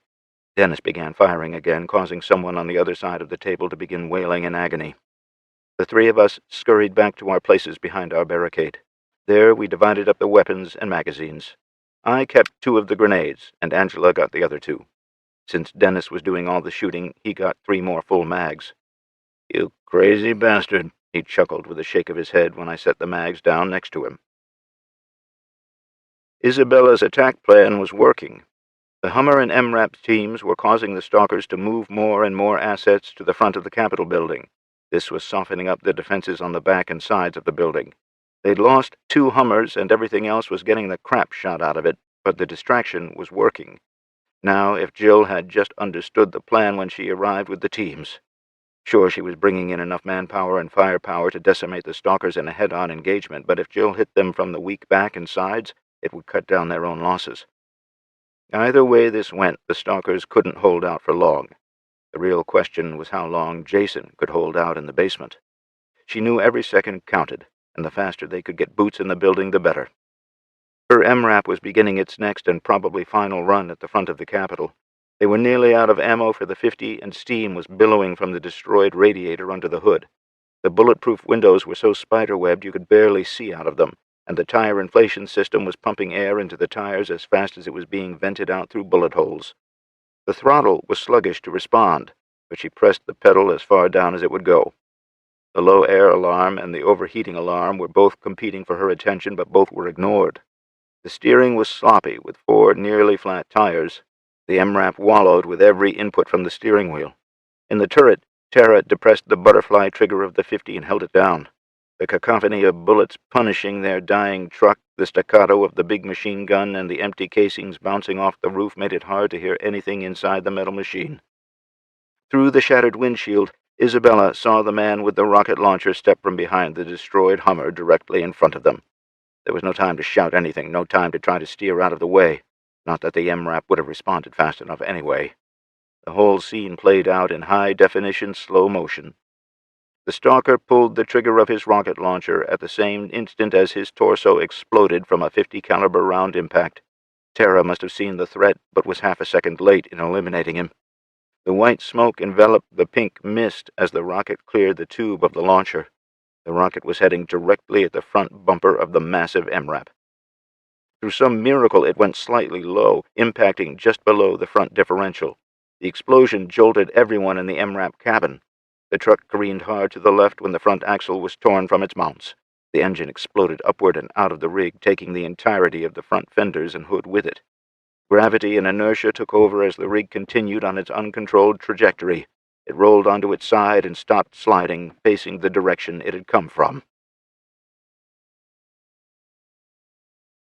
Chapter 44, December 22nd, 2028. "Your little Lone Ranger act must have made them rethink their plans," Dennis said, glancing at me and taking his eyes off his sights for a fraction of a second. Yeah, I doubt we're going to get that lucky again. I rubbed my achy shoulder. When I pulled my hand away, my palm was covered in blood. Carl saw it and opened the first aid kit we'd used earlier. I'm going to pack some more gauze in the hole. It's going to hurt. It sounded like he was making a promise rather than a statement. All I gotta say is that he wasn't lying. His bedside manner was really lacking, but he got the job done in a hurry. When it was done, he asked me to wiggle my fingers, and he checked for a pulse in my wrist. Must have missed everything important. You still have a good pulse and motor function. The arm and shoulder probably don't want to work because of the muscle trauma, he explained. You think? I chuckled. What's on the other side of that wall? Melissa asked. She was looking at the wall across the room from the shattered doors. If I remember the plans right, it's the boiler room. Why?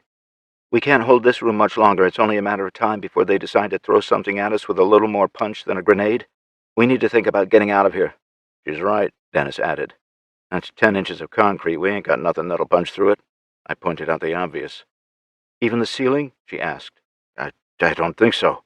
I was already moving. Angela, come on. It had been a few minutes since my ambush and even longer since the stalkers had tried their last breaching effort. Melissa was probably right, and they were formulating a new plan. I didn't know how much time we had to work with, but I planned on making the best of it.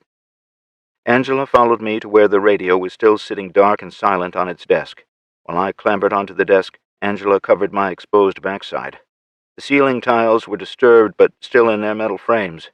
Pushing the one closest to the wall up and out of the way, I could see there was almost 2 feet between the false ceiling and the floor above us. Without a flashlight, I couldn't see much else. You got a flashlight? I asked her. She shook her head negatively. Here, Melissa said. When I looked back, she was removing the light mounted on her rifle. She tossed it to Angela, and she passed it up to me. I shone the light in the crawl space. Amongst the plethora of heating pipes and the electrical wires, I could see that we did indeed have a passage into the boiler room, or just about anywhere else in the basement. Come on. I held my hand out, and Angela took it. Hopefully the desk could support both of us for a few seconds. I'm going to help you up, drop down in the room next door, and make sure it's clear. She nodded her acknowledgement. She holstered her weapon, took my hand, and joined me on the desk. She stood on top of the radio and managed to pull herself up without my help. When she got herself oriented, I passed her the flashlight. She didn't have to go very far to be in a position to pop out a ceiling tile on the other side of the wall. She shone the light around and looked back at me. It looks clear, but if I drop in there, I won't be able to get back up. Okay, stay there. I looked back at Melissa. Mel, come on. Knowing exactly what I wanted, she sprang to her feet. She repeated what Angela had done, but she didn't stop in the ceiling. She removed the tile completely, took the offered flashlight, and dropped feet first into the boiler room. 30 seconds later, the all-clear was relayed back through Angela. Carl was the next person to climb into the boiler room. He wasn't in as good of shape as the rest of us, so it was a bit of a struggle to get him into the ceiling, then back on the ground. I waved Dennis over next. Before coming to the table, he approached the corner of the table. Making sure the hallway was clear, he limped to the table. You first. He pointed at the hole above me. Ain't gonna work that way. You can't pull up with one arm. You can pull me up when you get to the top. He knew I was right. He stepped onto the desk and handed me his rifle. With Angela's help, he was able to struggle his way into the ceiling. There wasn't enough room for him and Angela, so he had her drop into the boiler room. I passed his rifle up, he took it, and then dropped it to someone on the other side. Reaching down, we locked our grips around each other's forearms. He was pulling with everything he had in the cramped space. It just wasn't enough, though. Scaling the wall and being pulled up by Dennis wasn't going to happen with the use of one arm. I tried to force my left arm to work, but the pain made me a little lightheaded. He let me gently drop back onto the desktop. Not wanting to waste any more time, I knelt on the desk and grabbed the folding chair for the radio operator. I kicked the radio equipment out of the way and set the chair in its place. Standing on it got me high enough to get my hand up over the top of the concrete portion of the wall. Dennis grabbed a handful of my shirt and pulled with everything he had. The added leverage got my chest up to the wall. He turned loose of my shirt and grabbed the belt around my waist. Over the heavy breathing and grunting, both of us heard the distinctive bloop of a weapon-mounted grenade launcher. As my feet cleared the opening and I was fully in the ceiling, we heard the hissing of gas canisters going off in the conference room. With no time to waste, he and I both fell through the opening into the boiler room. We hit the concrete floor at the same time. I landed on my back and instantly had the wind knocked out of my lungs. Dennis landed on his side but didn't fare much better. Dazed and sucking for air, we were helped to our feet. The muted sound of several flashbang grenades could be heard over the machinery and hissing noises emanating from the boilers. "We can't stay here," I grunted hoarsely. "We gotta move." Melissa handed Dennis his rifle before she moved to the door. She cracked it open enough to look one way down the corridor. Seeing that it was clear, she pushed the door open farther and took a knee, covering one end of the dark hallway. Angela covered the other end with her pistol. Carl was under Dennis's shoulder, helping him limp a little faster. I was the first one in the hallway and moved quickly toward the building's center stairwell. The others were following closely behind, and Angela was walking backward so she could cover our six. There weren't many places to hide, and it surely wouldn't take long for the stalkers to figure out that we'd slipped out of the conference room. The interior of the MRAP was semi-dark, filled with smoke, and reeked of diesel fuel. Bullets could still be heard pinging off the armor. When the rig had rolled onto its side, anything that hadn't been secured inside had turned into a projectile. Oscar was out cold under half a dozen empty ammo cans. A large gash to his forehead was steadily adding to the pool of blood that had formed around his head. He was lying on what used to be the passenger side of the rig. Isabella was slowly regaining her senses, but she was pinned in the driver's seat, hanging by her seatbelt. Her face had received multiple lacerations when the front windshield blew inward. Her right leg had been caught between the seat and the doghouse that protruded into the cabin. It used to cover the back of the engine and the transmission, but it was severely deformed by the explosion. Every time she tried to free her leg, the pain would nearly render her unconscious again. Tara hadn't fared any better than the rest of the occupants. She'd been standing in the turret, firing the machine gun when the violent explosion threw her into the steel ring of the turret. When the MRAP landed on its side, she hit the ring again with even more force before being thrown into the passenger compartment. She was struggling to breathe, and she was spitting blood out with nearly every breath. She was lying on her back near the rear and had also been pelted by flying debris. She was conscious and trying to unbuckle her body armor in an attempt to get a decent breath. "Jesus, Tara, can you hear me?" a familiar voice called. She turned her head toward the source and saw Dusty Allen climbing through the turret. Can't breathe, Tara forced the words past her bloody lips. Dusty climbed over ammo cans and whatever else to reach Tara. "It's okay, kid. We're going to get you out of here and get you fixed up, okay?" Her voice was calm and reassuring. Is his heart?" Tara pointed to the front of the destroyed MRAP. "Don't worry, we're getting all of you out of here." Dusty squeezed Tara's hand. "Medic!" she called loudly over her shoulder. Tara was trying to get her armor unbuckled again, so Dusty helped her do that. Having the weight of the armor off her chest seemed to help her breathing a little. It probably helped with the anxiety of feeling suffocated. The ranger medic tossed his backpack through the opening where Dusty had entered, and he quickly followed it. Picking it up by the strap, he moved to Tara's side. "Hey there, my name's Kyler. What's yours?" He started with the same calm and relaxed voice Dusty had used. Through labored and bloody breaths, she answered his questions. Dusty had moved to check on Oscar, who was just beginning to regain consciousness. He was slightly combative until he realized where he was and what had happened. She helped him sit up and lean against what used to be the floor. After that, she moved to the driver's compartment where she checked on Isabella. It didn't take but a few seconds before she called for another medic. An instant later, a second backpack came flying into the passenger compartment, followed by another medic. She grabbed her pack and joined Dusty with Isabella. Dusty stepped back and allowed the medic to do her job. All the while, bullets were still impacting the hull of the MRAP, but it had lessened substantially. "Team 1, Phoenix Brigade," the unfamiliar voice crackled through the radio speaker in the lead Hummer. Jill snatched the mic from the top of the center console and put it to her mouth. "Phoenix Brigade, this is Team 1, go," she said as they were rapidly approaching the guard station at the motor pool entrance of the Capitol. "Hey, I'm glad to see you guys. We've softened up the stalkers, and they're starting to withdraw back into the building. I don't have an estimate on numbers, but I'd guess it to be about 50 or so men. Copy?" "We copy. Why don't you pull your guys back? We'll handle it from here. Thanks for the assist. Break. All teams, you know the drill. Drop the hammer." She finished her sentence as the machine gun on top of the Hummer unleashed on a knot of stalkers running for the rear entrance. Chapter 45, December 22nd, 2028. "Go!" I pointed to the stairwell door that was next to me. Melissa was the first one in with her rifle.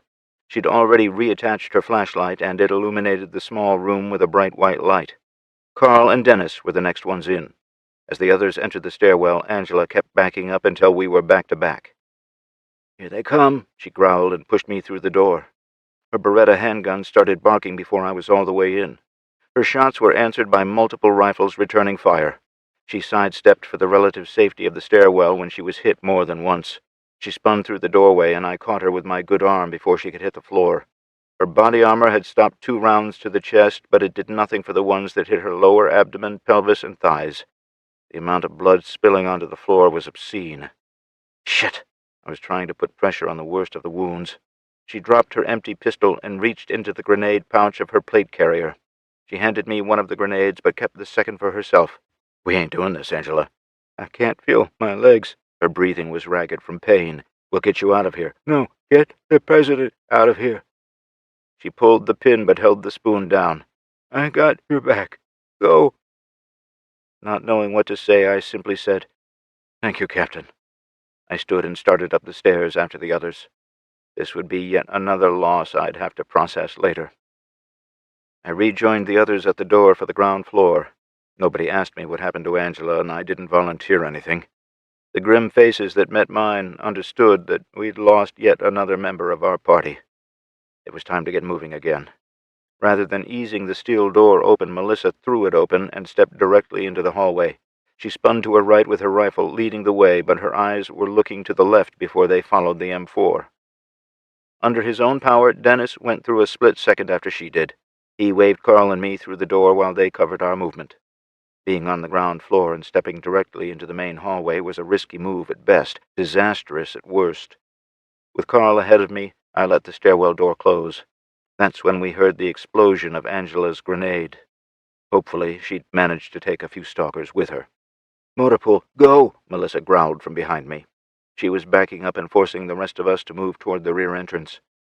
Carl was between me and Dennis, with Melissa bringing up the rear. I glanced over my shoulder, and I caught a glimpse of 5 or 6 stalkers dropping into the basement level through the entrance at the front of the building. In all of the confusion and their rush, they never saw us.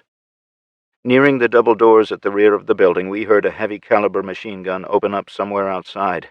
It sounded like they were shooting in our direction. Without hesitation, Dennis threw open one of the doors to his left. He motioned the rest of us into the room while he and Mel covered for us. We were so close, yet so far from escaping the Capitol building. Melissa and Dennis seemingly opened fire at the same time. Dennis dropped a bloody and confused stalker as he burst in through the rear doors, and Melissa had opened up on 6 men who were sprinting down the wide hallway toward the same doors. The last thing Melissa did before diving into the room with the rest of us was to send a grenade sailing toward the wounded men she'd just traded rounds with. I was already pushing Carl to the very back of the room when I had an ironic revelation. We were in the same locker room where we'd taken refuge the night this all started. Then I couldn't help but think that this was where we were going to make our last stand. There would be no escaping this locker room like there was in the conference room. The room was long and narrow. Shower stalls and toilets lined one wall, and lockers lined the other. Down the center were benches that were bolted to the floor. There was nowhere to hide, and there was nowhere left to run. Carl and I stood with our backs to the concrete wall while Dennis and Melissa knelt in front of us. All 4 of us had our weapons pointed at the door. There was close to a 5-minute lull where we heard very little other than our own breathing. All of us jumped when gunfire erupted right outside our door. It wasn't a long firefight, but it was a ferocious one. We heard booted feet moving deeper into the building with an occasional pop of a weapon. The only thing we could do was wait until they opened our door. If it were me on the other side, I'd drop in a flashbang grenade or tear gas canister. I was in the middle of wondering how long I could hold my breath when there was a very loud banging on the door. "If there's anyone in there, this is your one and only chance to surrender. You've got until I count to 3 before we come in," the voice shouted. "1, 2, hold your fire," I shouted back. I was already stepping around Dennis and Melissa. "What are you doing?" Carl asked before anyone else could. "I'm opening this door. If I see a weapon, I'm dropping everyone in the room." "Captain Hunter, we're friendly. This is Rogue Actual. I'm coming to the door." I was already halfway there and heard the shuffle of boots in the hallway. "I want to see hands," Captain Jeffrey Hunter of Team 2 called through the doors. I holstered my Beretta and reached for the doorknob. I twisted it and opened the door fully. For about a second I was staring down the barrels of 6 different rifles. Once they recognized me, the barrels went down. "You don't know how glad I am to see some friendly faces." "We're glad to see you, sir. You're wounded." "Medic!" he shouted. "It can wait, Captain. I've got the President in here and we need to evacuate him right now." "Yes, sir." This is where things started to happen quickly. Captain Hunter had a full squad inside the locker room and another in the hallway. He'd already ordered an MRAP to pull right up to the motor pool doors, and Teams 3 and 6 were dispatched to the hospital to secure it for our arrival. Team 4 would be riding escort for the MRAP, which contained the President and the rest of us. One of the medics was attending to Dennis's leg wound while the other was checking out the hole in my shoulder. That's when Jill entered the building. Captain Hunter directed her into the locker room. When I first laid eyes on her, she looked pissed. She stood there with a scowl on her face and her hands on her hips. She was only able to maintain that look for a second before she smiled and rushed to my side. "Exciting day at work?" Her voice was dripping with sarcasm. "You could say that," I chuckled. "It was nice of you to come pick me up." "Ma'am?" Captain Hunter called to get her attention. "Yes. Ranger Dusty Allen is over on the Ranger net and she's requesting to speak with you." "Thank you." Jill pulled her radio from its pouch and changed channels. "Ranger Allen, Shepard here." I couldn't hear what Dusty was saying because Jill still had her earpiece plugged in. I could tell by the look on her face that something was wrong, though. "Thanks, Dusty. We'll be on our way to the hospital shortly." "What's wrong?" I asked. "Tara is on her way to the hospital, and Isabella will be shortly." "What?" "Tara got busted up pretty bad when their MRAP rolled. She's got broken ribs and a punctured lung. Dusty said her medic had to put in a chest tube at the scene. Your sister is still pinned in the MRAP. They're cutting her out, and she should be on the way there in the next 15 minutes. "Was Oscar with them?" "Dusty didn't say. Who's Oscar?" "I'll explain later. We need to get to the hospital right away." I looked at the medic tending my wound. "You done?" "Yes, sir." "Captain Hunter," I called as I stood. "Sir." He poked his head into the room. "We need to get to the hospital, but I need a situation report before we go." "Yes, sir." "Teams 9 and 10 have cleared all the way to the rooftop. We've taken a total of 33 prisoners. Of those 33, 19 are wounded and receiving aid. The building is ours and secure. Phoenix Brigade, or what's left of them, has secured the perimeter with assistance from the Rangers, Marshals, and Teams 11 and 12. They are requesting to know about a Colonel Matthews and Captain Bradshaw, though." "Who's your contact with the Phoenix Brigade?" I asked. "That would be First Sergeant Sampson, sir." "Thank you. I'll contact him while we're en route to the hospital. Are we ready to go?" "Yes, sir. The MRAP is sitting just outside, and all other assets are in place." "Thank you, Captain." I motioned Carl toward the door as the rest of us followed him. Between the locker room and the MRAP, there were at least a dozen team members surrounding him. Once all of us were loaded in and buckled, the rig started rolling out. "Carl," Dennis asked from the seat across from the President. "Yes?" "I can't call you Carl, right? I feel like we've been through enough together that titles don't really mean much anymore. Know what I mean?" Dennis was dead serious, but I knew something was up when Melissa looked away to suppress a grin. "Oh, I don't have a problem with that." "Cool, man. You know that whole business back there? I mean, I ain't even on your security detail. I'm just a guy who works for the Marshal Service. Well, that business back there got me to thinking that we," he motioned at Melissa with his thumb, "need a raise." Carl stammered. "I mean, both of us were getting shot at, and I did take a bullet meant for you. I just figured that if I was going to ask for a raise, I might as well take it straight to the top dog. Know what I mean?" "Yeah, I guess we could work something out." Carl was totally taken aback. "Don't let him bullshit you, Carl. It's probably the pain meds the doc loaded him up with." Jill chuckled beside me. "Oh, no, Jill, I'm dead serious. I've been putting up with your kinfolk at my house for a couple of days, and they just about ate me out of house and home. I think I'm entitled to some compensation." A small smile was now playing at the corners of his mouth. "I'll make you a deal, Dennis," I started. "When this is all over and done with, when the weather is nice and warm, you all come out to the ranch for the weekend. We'll barbecue all the steak and pork you can eat, and I'll even open my liquor cabinet up for you. Will that work?" He pondered the question as he rubbed his chin. "The good liquor? Not that cheap crap?" He was looking at me now. "Yeah, the good stuff." "Well, in that case, I think you've got yourself a deal." "You're impossible. Do you all see what I have to work with?" Melissa giggled beside him. The tension in the MRAP had been palpable, but it finally relaxed slightly thanks to Dennis and his odd sense of humor. He and I had both been shot. We'd lost so many good people since that bomb exploded in the motor pool, and that was weighing on all of us. We were on the way to the hospital, where my daughter and sister were being treated for their injuries. Dennis had this way of getting people to divert their attention away from the stress and tension. Right now, I was thankful for it, and I'm sure everyone else in the back of the MRAP was too. Chapter 46, December 22nd, 2028. On the short ride to the hospital, I used Jill's radio to contact the first sergeant from the Phoenix Brigade. It was one of those calls I dreaded making, but it had to be done. I figured he'd rather hear it straight from me rather than through the grapevine. To my surprise, President Hamilton wished to add his 2 cents when I was done. I'd always liked and respected Carl, but listening to him pay his respects really went a long way with me. The emergency room of the hospital was beyond capacity with wounded, so we were instructed by Captain Oso from Team 6 to use the business entrance. Once there, we were swarmed by members of Teams 3 and 6. From the MRAP, we were rushed inside where a gurney was waiting for Dennis. Of course, he tried to argue that he could walk, but the nurses and his doctor weren't having any of that. As soon as he was on the gurney and stretched out, his indignity was complete when they started cutting his pants off. Carl was herded off with the doctor and a nurse to get checked out. He had an entourage of all 20 members of Team 3. Jill and I were taken farther into the hospital, where a wheelchair was waiting for me.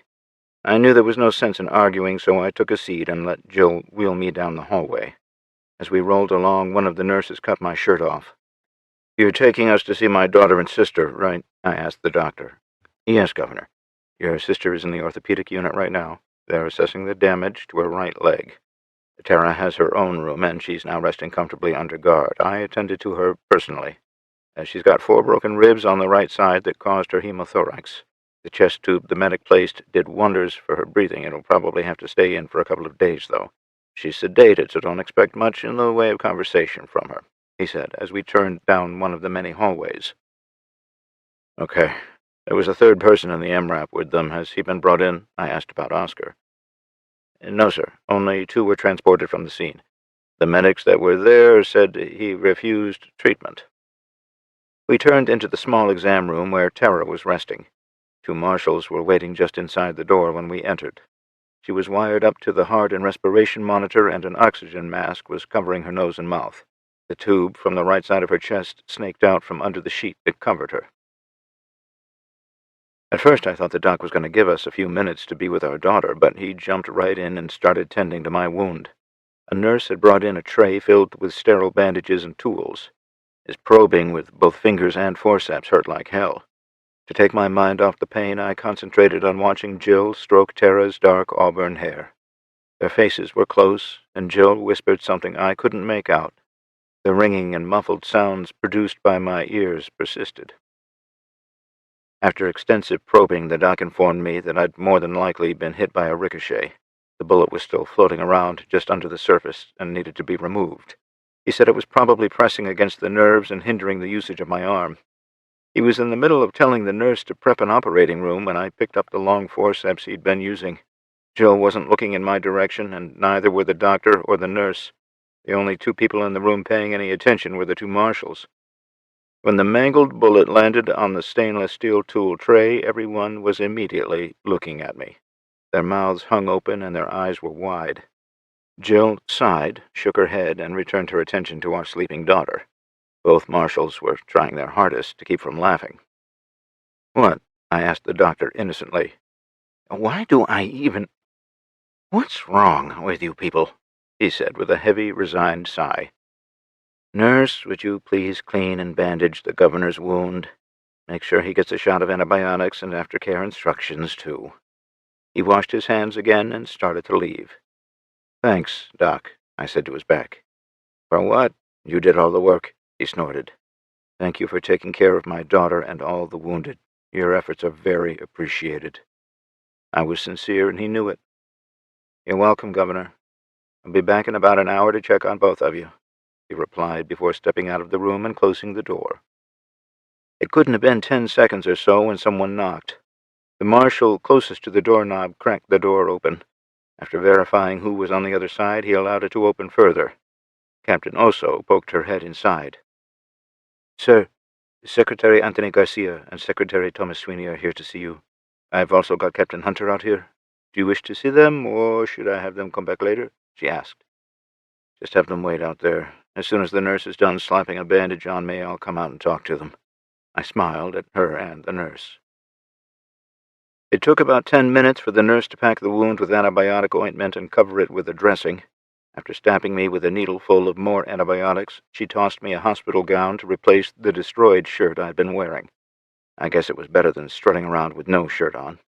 My wife couldn't resist a jab at my fashion sense, but declined to join me for the conversation in the hallway.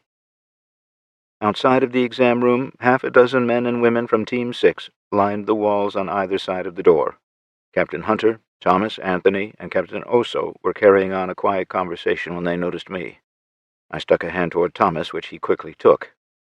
"Sonny didn't make it," I said with no preamble. "We know," he replied. "Have you seen Oscar?" I stuck my hand toward Anthony next, and he took it. "No, not yet." "Do they still serve fresh coffee in the cafeteria?" "I'd imagine they do," I answered, and immediately regretted shrugging my shoulders. The nerves and feeling were starting to come back in my left arm. "Let's go get some." He and Anthony turned and started walking away. "You two want some coffee?" I looked between the pair of captains. Both answered in the affirmative and fell in beside me.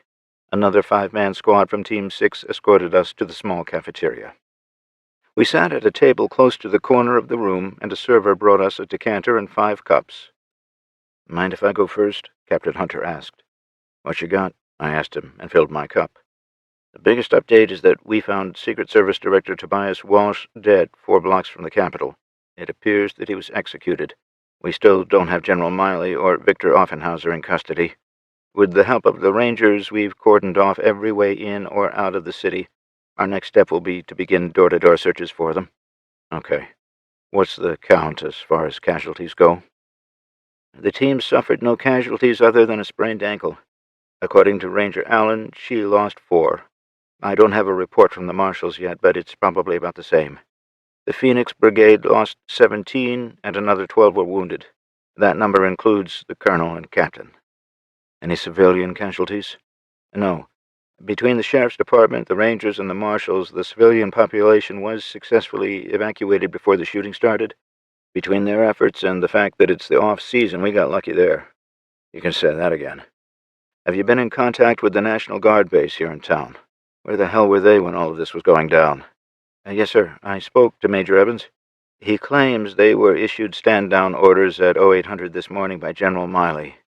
And it didn't occur to him to find out what the hell was going on when all the shooting started? Seriously? What the actual—" "That was my reaction too, sir. Major Sterling asked me not to act on it. She said she'd deal with it personally. She did ask me to have a team standing by when she arrived, though." "She's here in the hospital." Sorry, sir, I should have clarified. The other Major Sterling is on her way here from Ambrose. She's flying in tonight." "Oh, okay. Is my brother coming with her?" "She didn't say, sir." "Okay.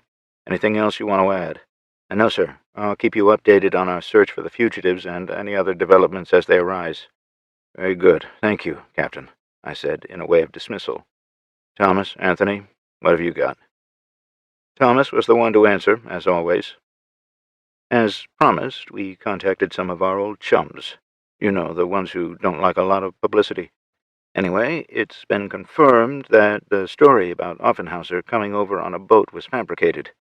I'm sure he used that story just to make himself seem a little bigger and tougher than he was. Turns out he was supposed to be admitted to the Los Angeles Ark, but we all know why that didn't happen. He was in the line of succession, 12th to be exact, but that was conditional on his father's death. We believe his father to be deceased, and we haven't seen any evidence to the contrary. That makes his claim to the throne legitimate.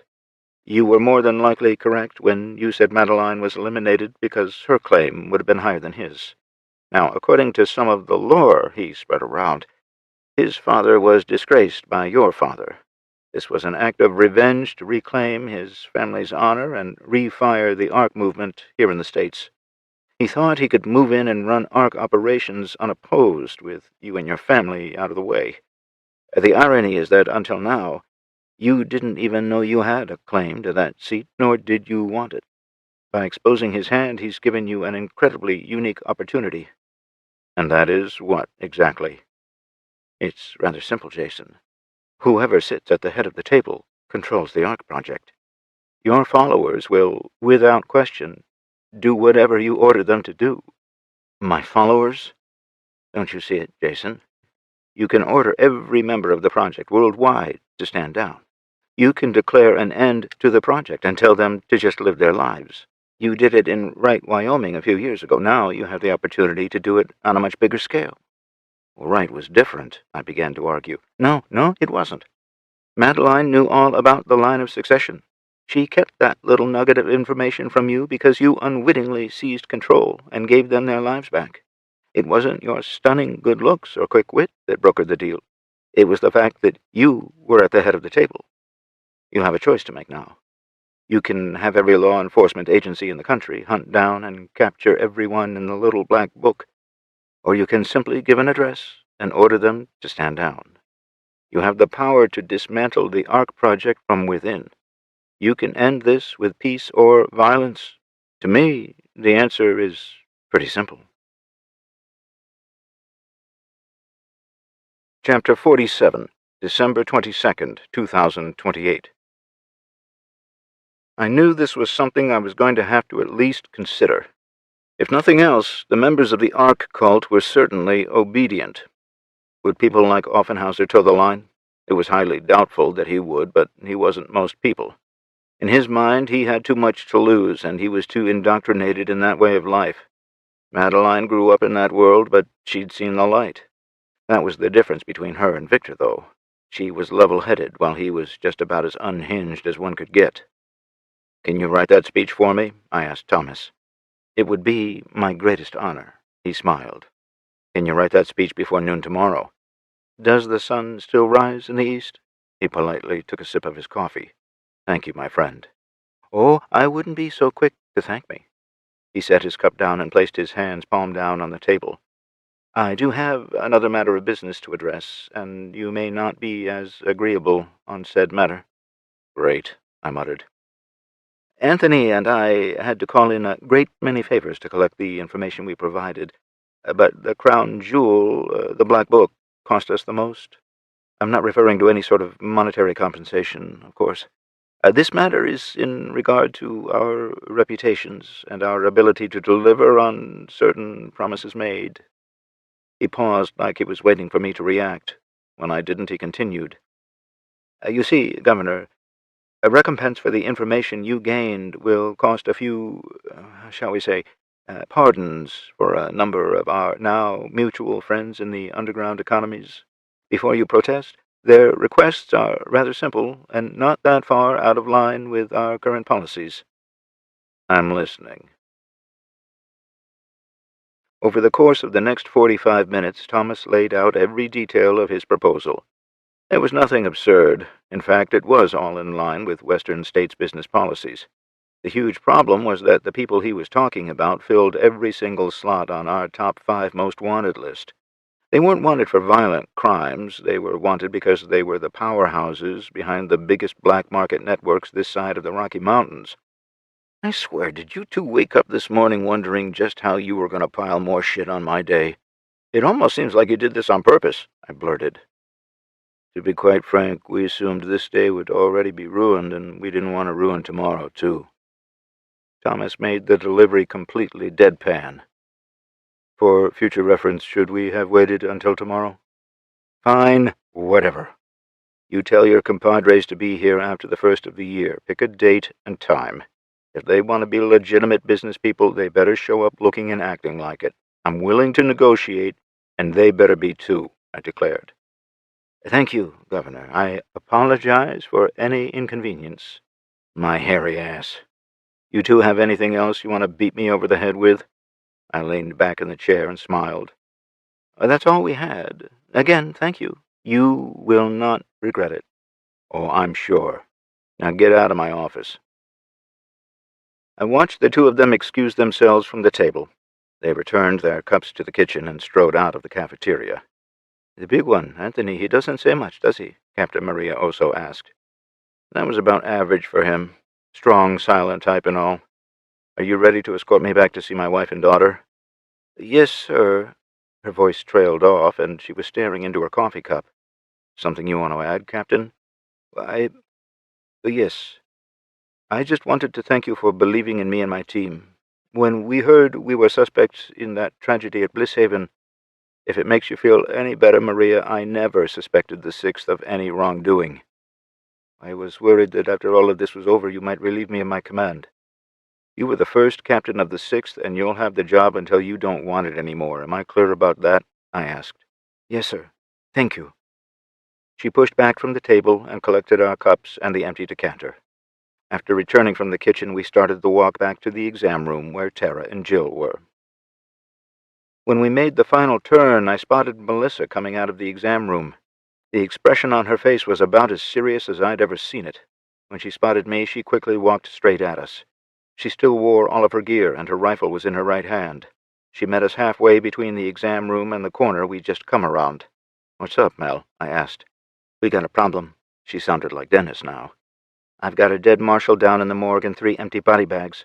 "What?" "Marshal Whitaker had his neck broken, and he was relieved of his weapons and radio. The 3 empty body bags had dead stalkers in them, and I'm thinking they weren't all that dead." Her eyes were darting from one end of the hallway to the other. "I've already started passing the word, but I'm pretty sure we've got 3 hostiles somewhere in this hospital." "You want me to alert?" Captain Oso asked as she was reaching for her radio mic. "No, not on the radio. If they got Whitaker's radio, they'll be on to us in a heartbeat," Melissa cut her off. "Start spreading the word by mouth and tell everyone to stay off the radio. Have everyone start checking photo ID of hospital staff. They might change clothes to try and blend in. If the 3 are spotted, shoot to kill and then call for backup." "Yes, ma'am." Oso turned to the squad that had been following us. She pointed at one and sent him running with the message. The other 4 she directed into my daughter's room with orders to defend at all costs. "We need to get you in there, too," Melissa said. "Absolutely not. Where's Dennis?" "He's in surgery." "The president?" "He's locked in his room with 4 marshals inside and 4 more outside."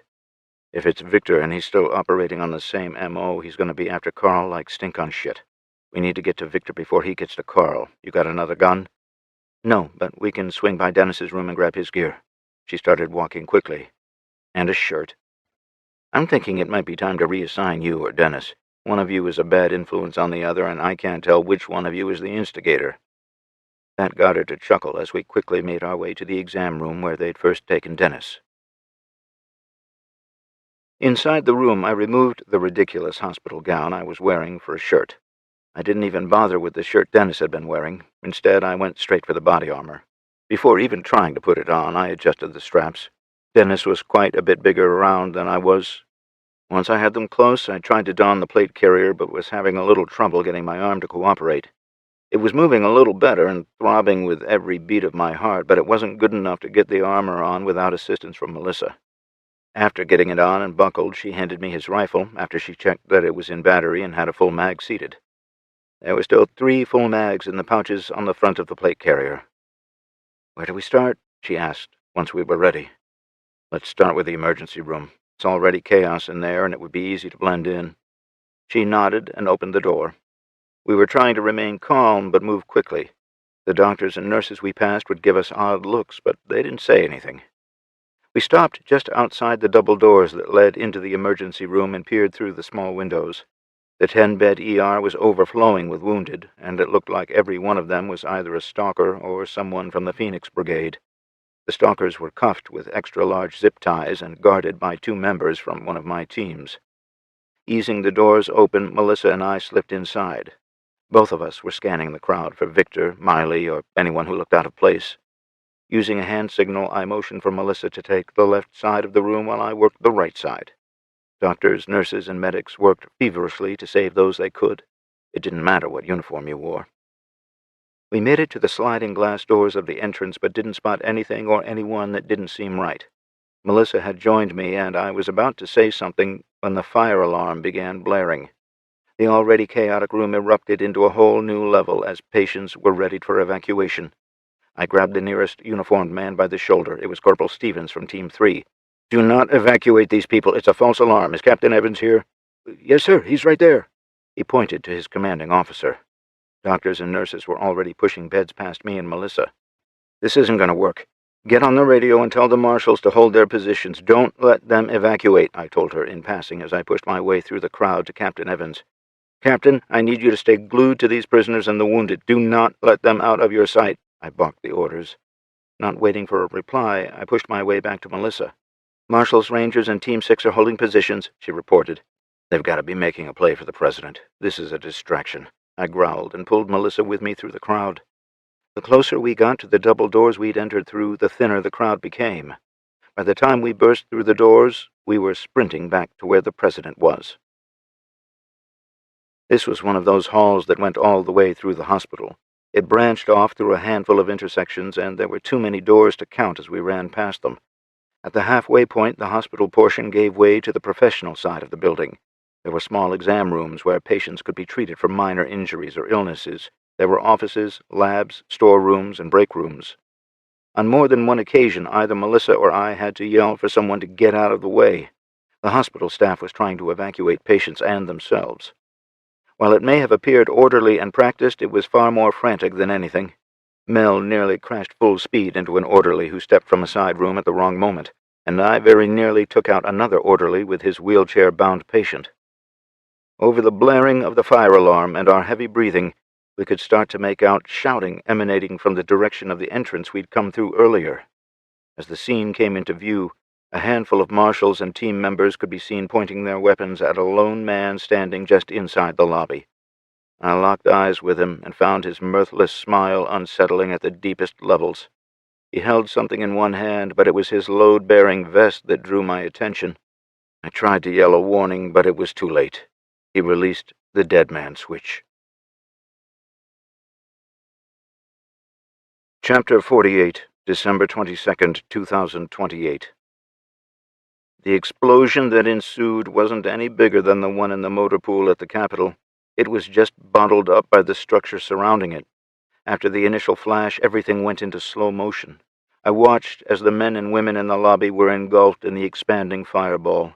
The glass front of the building shattered into countless pieces while furniture was turned into shrapnel. As the shock wave raced down the hallway toward us, the lights in the ceiling exploded with the passing pressure wave. Doors were blown open, and medical carts joined the ceiling tiles and other debris, flying directly at Melissa and me. There was no running, no ducking, and no dropping to the floor. The warning scream in my throat never made it past my lips. The pressure wave felt like a 300-pound linebacker slamming straight into my chest. As I was lifted into the air and hurled backward, my limbs flailed, trying to grab anything in an attempt to ground myself. I could feel fragments of debris biting into my skin as the air was forced from my lungs. The heat wave felt like an instant sunburn. I hit the floor on my back and slid until my head and shoulder connected with a door frame. Debris was falling like snowflakes, and damaged lights sent sparks flying. Choking on dust, I rolled to my side. Through the grime in my eyes, I could see Melissa across the hall. She was trying to get to her hands and knees, but kept dropping to her stomach. After her third attempt, she rolled on her side and gripped her right knee with both hands. Tears of pain mixed with the blood on her face from all of the small cuts. After what felt like an eternity, I was finally able to fill my lungs with a breath. The automatic sprinkler system picked that moment to fill the air with water. My senses were slowly coming back, and I could feel every small cut I'd sustained.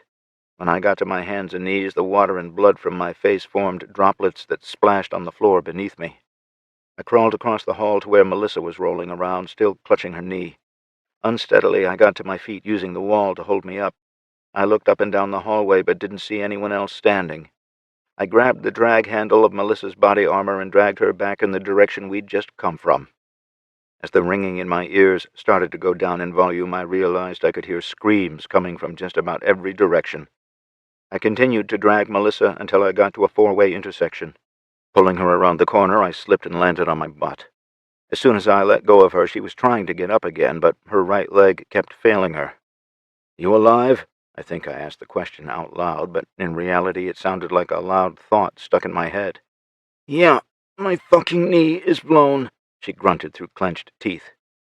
Both of us flinched when we heard gunfire coming from the direction of the destroyed entrance. I leaned close to the corner and took a peek. General Scott Miley and Victor Offenhauser were strolling through the carnage they had created. The shots we'd heard were from them executing any survivors as they came across them. One of the marshals who had been assigned to protect the president made the fatal mistake of running into the hallway. He was immediately cut down. "Can you get up?" I asked Melissa. I can try." She held out a hand for me to pull her up. We locked wrists, and I jerked her off the floor. She couldn't put any weight on her right foot. She was only able to stay upright by leaning against the wall. "Where's your rifle?" she asked. Hell if I know. I looked around the corner again and saw it in the debris on the floor about 15 feet away. "Here, take mine." She detached the sling from the rifle and handed it to me. Under normal conditions, I could shoot from either shoulder with no problem. Years of training had seen to that. Now, with a weak left side, I realized that if I were going to try to take a shot at Miley or Offenhauser, I'd have to expose myself and take the shot from my right shoulder while one-handing the M4. With no further thought, I put some space between me and the wall before I stepped around the corner. My rifle was already level and pointed in the general direction of where I thought the men should be. The first man to land in my sights was Miley. He was looking straight at me as he raised his rifle from the low ready position. I squeezed the trigger and the rifle bucked once. When the reticle of the ACOG sight landed on Miley again, he was stumbling backward. I pulled the trigger a second time and the rifle bucked again. Miley dropped his rifle and fell straight backward. His body hit the floor in a cloud of dust. Offenhauser used the opportunity to move forward and take cover behind the corner. Not wanting to stay in the open any longer than I had to, I also got behind cover again. "Is that you, Sterling?" he shouted. "Yep." "Damn. When I first heard the stories of the shit you've survived, I thought they were all big fishing tales. I guess they weren't bullshit." It was the slight change in his voice mid-sentence that let me know he was changing positions. Visualizing the corridor in my mind, I repeated what I'd done when I'd shot Miley. Instead of aiming at the corner he'd originally hidden behind, I aimed for the other corner. Holding the rifle steady while I waited for him to appear was difficult with all the adrenaline dumping into my system and water raining down from the sprinklers. When he did peek around the corner, my shot went high and wide. I'd barely made it back behind cover when he fired a shot of his own. "You're pretty spry for an old bastard," he yelled from his position. Instead of replying, I was trying to figure out what my next move was. By putting himself on the same side of the hall as I was, he had to know I'd have to expose myself more and for a longer duration if I wanted to get off a decent shot. "You still there, Sterling?" he hollered. I didn't answer. Stepping back from the corner again, I raised the rifle. Instead of taking a single sidestep into the hall and firing, I sidestepped as I pulled the trigger repeatedly. I didn't stop until I was on the other side of the four-way intersection. Of the 7 shots I made, 5 tore chunks out of the corner where he was hiding. Rather than getting fully behind the cover the corner of my new position offered, I was able to keep the last couple of inches of my barrel exposed and braced for my next shot. As soon as I saw his elbow break the plane of his cover, I pulled the trigger. In the fraction of a second it took for the synapse in my brain to reach my trigger finger, he'd exposed half of his torso. The .556 round fired from my rifle hit him in the hand that was wrapped around the grip of his rifle. His right hand exploded, and so did the grip. The rifle clattered to the floor along with 3 of his fingers. He shrieked in pain and stepped farther into my sight picture. I squeezed the trigger again. This one struck him in the center of his chest. The body armor stopped the round, but fragments of the bullet tore across his chin and face. The impact forced him to step backward again. I fired again as I stepped from my position. The shot was slightly hurried while I was moving, but it still had the desired effect. It struck him on the left side of his pelvis, and he collapsed to the ground. Keeping the rifle up but holding my fire, I continued to close the distance between us. My reticle was centered on his writhing form, but my eyes were searching for any other threats. He had seen me coming, and he was trying unsuccessfully to crawl away.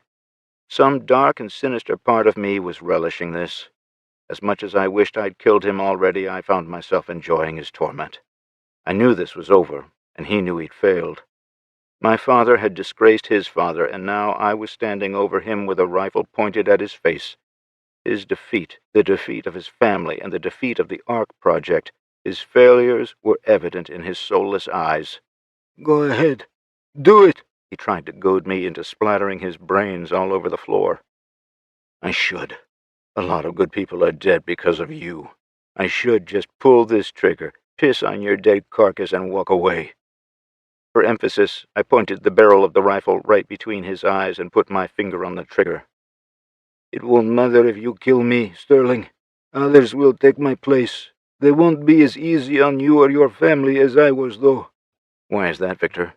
Are those the orders you left them with in case this fell apart?" His smug look spoke volumes. "You have one minor problem, Victor. The irony of it all is that it's a problem you created. Do you know what it is?" "We'll never stop coming after you and yours, Sterling," he spat. "I take it you can't comprehend exactly what it is you've done. You see, Vic, you are the one who made me aware of the power I can wield over everyone from the Ark Project. Thank you." "What are you talking about?" Granted, it took me a bit to put it all together, the whole continuity of leadership within the Ark hierarchy thing. Don't you worry, though. I understand it all now. Your father was number 12. After his death, that made you number 12. Madeline's father was number 10, and after he died, she became number 10. You see where I'm going with this? He just glared at me with hate and defiance. My father was number 5, and now every child of Jack Sterling is number 5. You gotta admit, Jack really could play the long game, couldn't he? I smirked. "There are others closer to the top than you." "No, there aren't. Ashton Blake, Blair Richards, Jared Hickam, and Nigel Assad never had any heirs, and they're all dead. Jack was the only one of the top 5 to have children. Seeing as how there's no one in the line of succession ahead of me and my siblings, I guess that makes us number 1 now, doesn't it?" I finished.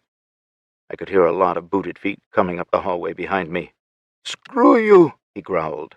"I don't think so. You're the one who's screwed. The best part is that you did it to yourself." I pulled the rifle barrel away from his face as teams 3 and 6 rushed into the room.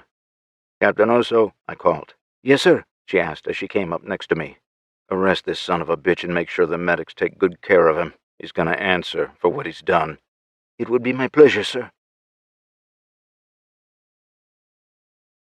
Chapter 49, December 24th, 2028. In the aftermath of the battle at the Capitol and then the hospital, the remaining Stalker soldiers were very quickly rounded up with little drama. With General Scott Miley dead and Victor Offenhauser in custody, they had very little fight left in them and surrendered as soon as they were discovered.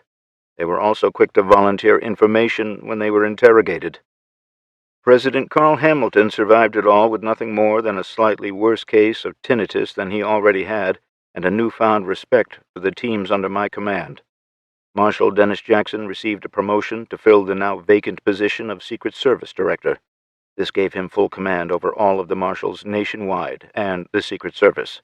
Of course, this meant he would be moving to the federal capital in Texas to oversee his departments. Marshal Melissa Lang was promoted to the position Dennis had vacated. She now oversaw all marshal operations in the Western States District of the United States. Tara argued against it, but she also received a promotion. She was now Melissa's second-in-command.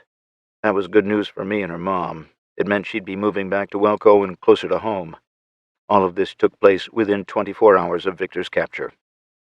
The speech I'd planned on making the day after the attacks had to be pushed back until today. President Hamilton already knew what I wanted to speak about, but he thought it would be better if my speech coincided with his. Always the showman, he felt a Christmas Eve address to the nation would benefit all of us. When he was finished with his speech, I would take the microphone. My address would be transmitted worldwide. We had wanted to do it from the steps of the Capitol in Elko, but they were still cleaning up, and the power had been cut to the whole block until the structural and electrical integrity of the building could be verified. It was then decided that we'd make the joint address from the ranch. "Ladies and gentlemen of these United States," he began, "I'll keep my address to the nation short, because I know most of you would rather be with your families this evening. A few short days ago, many of you heard a radio address stating the Western states had intentions of leaving this union. I can tell you now none of that was true. It was part of a plot by a man named Victor Offenhauser and a traitorous general. Offenhauser is now behind bars, and General Scott Miley is dead. Many of their collaborators here in Elko are also in custody or dead. Their movement is over, and was an utter failure. Their plot was far-reaching and included my assassination. Thanks to Governor Jason Sterling, his family, the men and women of his special operations teams, local law enforcement, and many others, this plot was also thwarted. I'm still trying to comprehend the many selfless sacrifices that I witnessed in the defense of the democracy our republic enjoys. These men and women put aside their lives and personal security to ensure our continued recovery, progress, and safety. I'm sure, as I continue to be debriefed, I'll discover many more instances of normal people sacrificing everything and paying the ultimate price. To them and all the others, we are grateful as a nation for that sacrifice. Without dedicated individuals such as them, we would never have made it as far as we have. Just to reiterate, the plot and those who brought it about have failed. We are stronger as a nation today than we were a week ago. Governor Jason Sterling, his family, and those who aided him have received full pardons and are in good standing with the federal government. Now, I would like to turn the microphone over to the governor so that he may address a particular issue. He slid his office chair away from the mic and I took his place. When I received a thumbs up from the radio operator, I began my speech. This is Governor Jason Sterling of the Western States District. First of all, I'd like to thank President Hamilton. It was his trust and belief in us that allowed us to be successful. The second thing I'd like to address is the ARC project. When I accepted this office from my predecessor, I made all of my connections to that project public. I invited public scrutiny as I laid everything I knew about the project bare. My government, the government of the Western States, has been extremely transparent with everything we've done, and I wouldn't change that for anything. That's how we've operated in the past, and that's how we will continue to operate for as long as I am governor. With that being said, I have new information to divulge. Over the course of the past few days, I've made some startling discoveries about how the leadership structure worked. It would seem that my siblings and I are now the controlling interest over the whole project. I've discussed this development at length with my brother and sisters, and we've decided on a course of action where that is concerned. We held a secret ballot amongst the four of us to decide who would take sole control of the ARC project, and I was the one who was elected. This was all done following the ARC protocol where more than one viable leader is available. As the newly elected leader of the ARC project, I have your new orders. I flipped the page of my script before continuing. Effective immediately and without delay, any member associated with the project has until January 1st, 2029 to report to their nearest law enforcement office. You will do this so that you can be accounted for. It does not matter if you are a citizen of the U.S. or another country. Please step forward and be counted. Should you fail to comply with this lawfully given order, we will use the list of names Victor Offenhauser supplied to find you. You are being given a one-time only opportunity for complete amnesty from prosecution, and I suggest that you don't waste it. We know who you are, and we know where you are. You will not be arrested if you comply. You will not be held accountable for the actions of the ARC or its previous leadership. You will be allowed to return to your homes and move forward with your lives with no repercussions because of your association with the ARC. If you're doubting what I have to say and the legitimacy of my orders, now would probably be a suitable time for me to remind you of the oath of service you took. Do not dishonor that oath, yourselves, or your family names by disregarding it. Remember, January 1st is the deadline. I will remain as the rightfully elected leader until every individual has been accounted for. Once that happens, I will step down and the project will be over. As governor of the Western States and the leader of the ARC project, thank you for your time this Christmas Eve. Live your lives, love your families, and most of all, be thankful for every day you are given. Good night, and Merry Christmas. You think that'll do it? Carl asked once we were off the air. I hope so. This might not be the best time to bring it up, but you sounded very presidential. Maybe— No, absolutely not. I cut him off before he could continue. He chuckled because he already knew what I was going to say to his overture. That night, we feasted on a turkey dinner with all of the fixins. Carrie, Braden, Megan, Allison, and Kaylin had all flown to Elko on the 23rd, and we were able to enjoy the holiday as a family for the first time in years. On Christmas Day, we received word that Sheriff Darren Watson was awake for the first time since being shot on the 18th. Amber and the girls were able to celebrate the day with him at the hospital. The other good news was that the Capitol building was sound, but would require extensive work. When the lead contractor told me they could have it all up and running again by March 1st, I told him to take his time and shoot for a date sometime in May or June. I still had governor stuff to do, but I'd bought myself some time to do it from home. The deadline of January 1st came, and by midnight, we'd been able to account for 398 of the 403 names in the Black Book. Over the next year, law enforcement around the globe hunted for the 5 remaining individuals. Through their exhaustive investigations, it was determined that they were more than likely dead. Either way, they never turned up and never caused any issues. The bad part was that I had to hold on to the role of supreme leader of the ARC project for far longer than I'd anticipated. When I was elected governor for a second term, I publicly stepped down and shut the door on anything ARC-related. The ARC project died in its sleep. It took a while for Tara's broken ribs to heal. The nice thing about it was that she stayed at the ranch until she was back to her old self. 2 of her marshals, Kelly and Timo, also brought her dog to stay with us. It was nice to have Willow around the house again. It also took a while for Isabella to heal. Her right femur had been broken just above the knee, and that required her to stay at the hospital a lot longer than Tara. I'm sure being bedridden for that long was hell on her. I'm also positive it was hell for the nurses and doctors who had kept her there.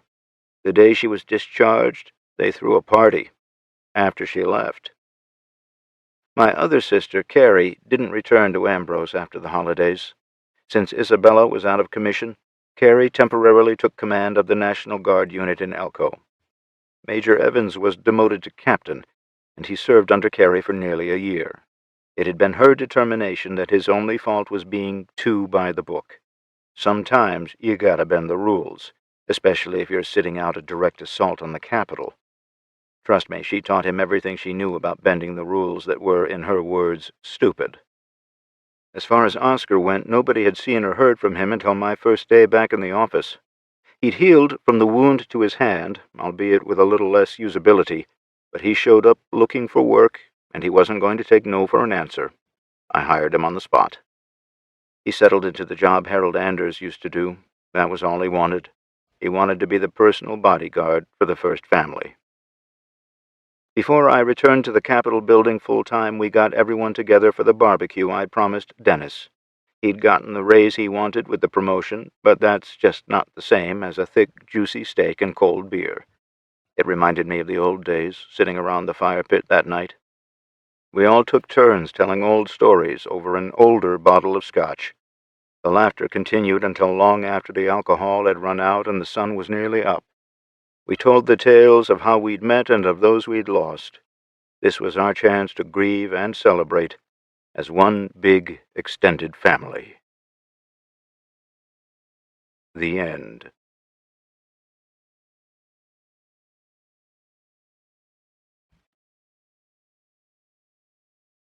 From the author. I could never tell you, the fans, thank you enough. Without you guys, none of this would have ever been a possibility. As always, I need to give a shout-out to my beta readers. You guys put up with my erratic writing schedule and the totally random email drops. Your feedback is priceless to me. So I'm going to give you all a holler. Joshua, Gary, Matthew, Kim, and George, you guys killed it. Thank you for everything you do. You might have noticed at the beginning of Embers, I added a cast of characters. It was George R. that mentioned it might be a good idea, and he was right. It's been a long time since we've seen some of this cast, and a reintroduction was definitely on point. Thank you for the suggestion, George. I also need to give a holler to the trio that read the final manuscript, Jess, Scott, and Peggy. You guys probably have the hardest part, and you're certainly under the pressure of the clock to get it done. You're my alpha readers, and and you guys make all the difference. Thank you. Last but not least, I gotta tell my wife, Denise, thank you. I thoroughly enjoy your reactions when I read the chapters out loud. You've always got great feedback. This was one kind of a wild ride there at the end. I lost track of the very late nights, and I lost track of quite a few hours during the day when I was writing. Your support got me back in the writing groove and kept me there. Thank you. Love you, Smalls. I gotta say thank you to Dan Edwards and Christopher Lane, too. You and Creative Texts have been great. If y'all are looking for good books, hop on over to the Creative Texts webpage. There's a lot of good books all in one place. I hope you drop a few stars on Amazon or Audible or wherever you shop and leave a review. I do read them. If you want to hit me up, you can always find me on Facebook, Sean Liscom, or Sterling's Ranch. I'm also on the old Instagram, Jason W. Sterling, all one word. You can drop me a message or a post, and I'll reply. If social media isn't your thing, my email is sterlingsranch@outlook.com. About the publisher. Creative Texts is a boutique independent publishing house devoted to high-quality content that readers enjoy. We publish best-selling authors such as Jerry D. Young, N.C. Reed, Sean Liscom, Jared McVeigh, Lawrence Donners, and many more. Our audiobook performers are among the best in the business, including Hollywood legends like Barry Corbin and top talent like Christopher Lane, Alyssa Bresnahan, Aaron Moon, and Graham Halstead.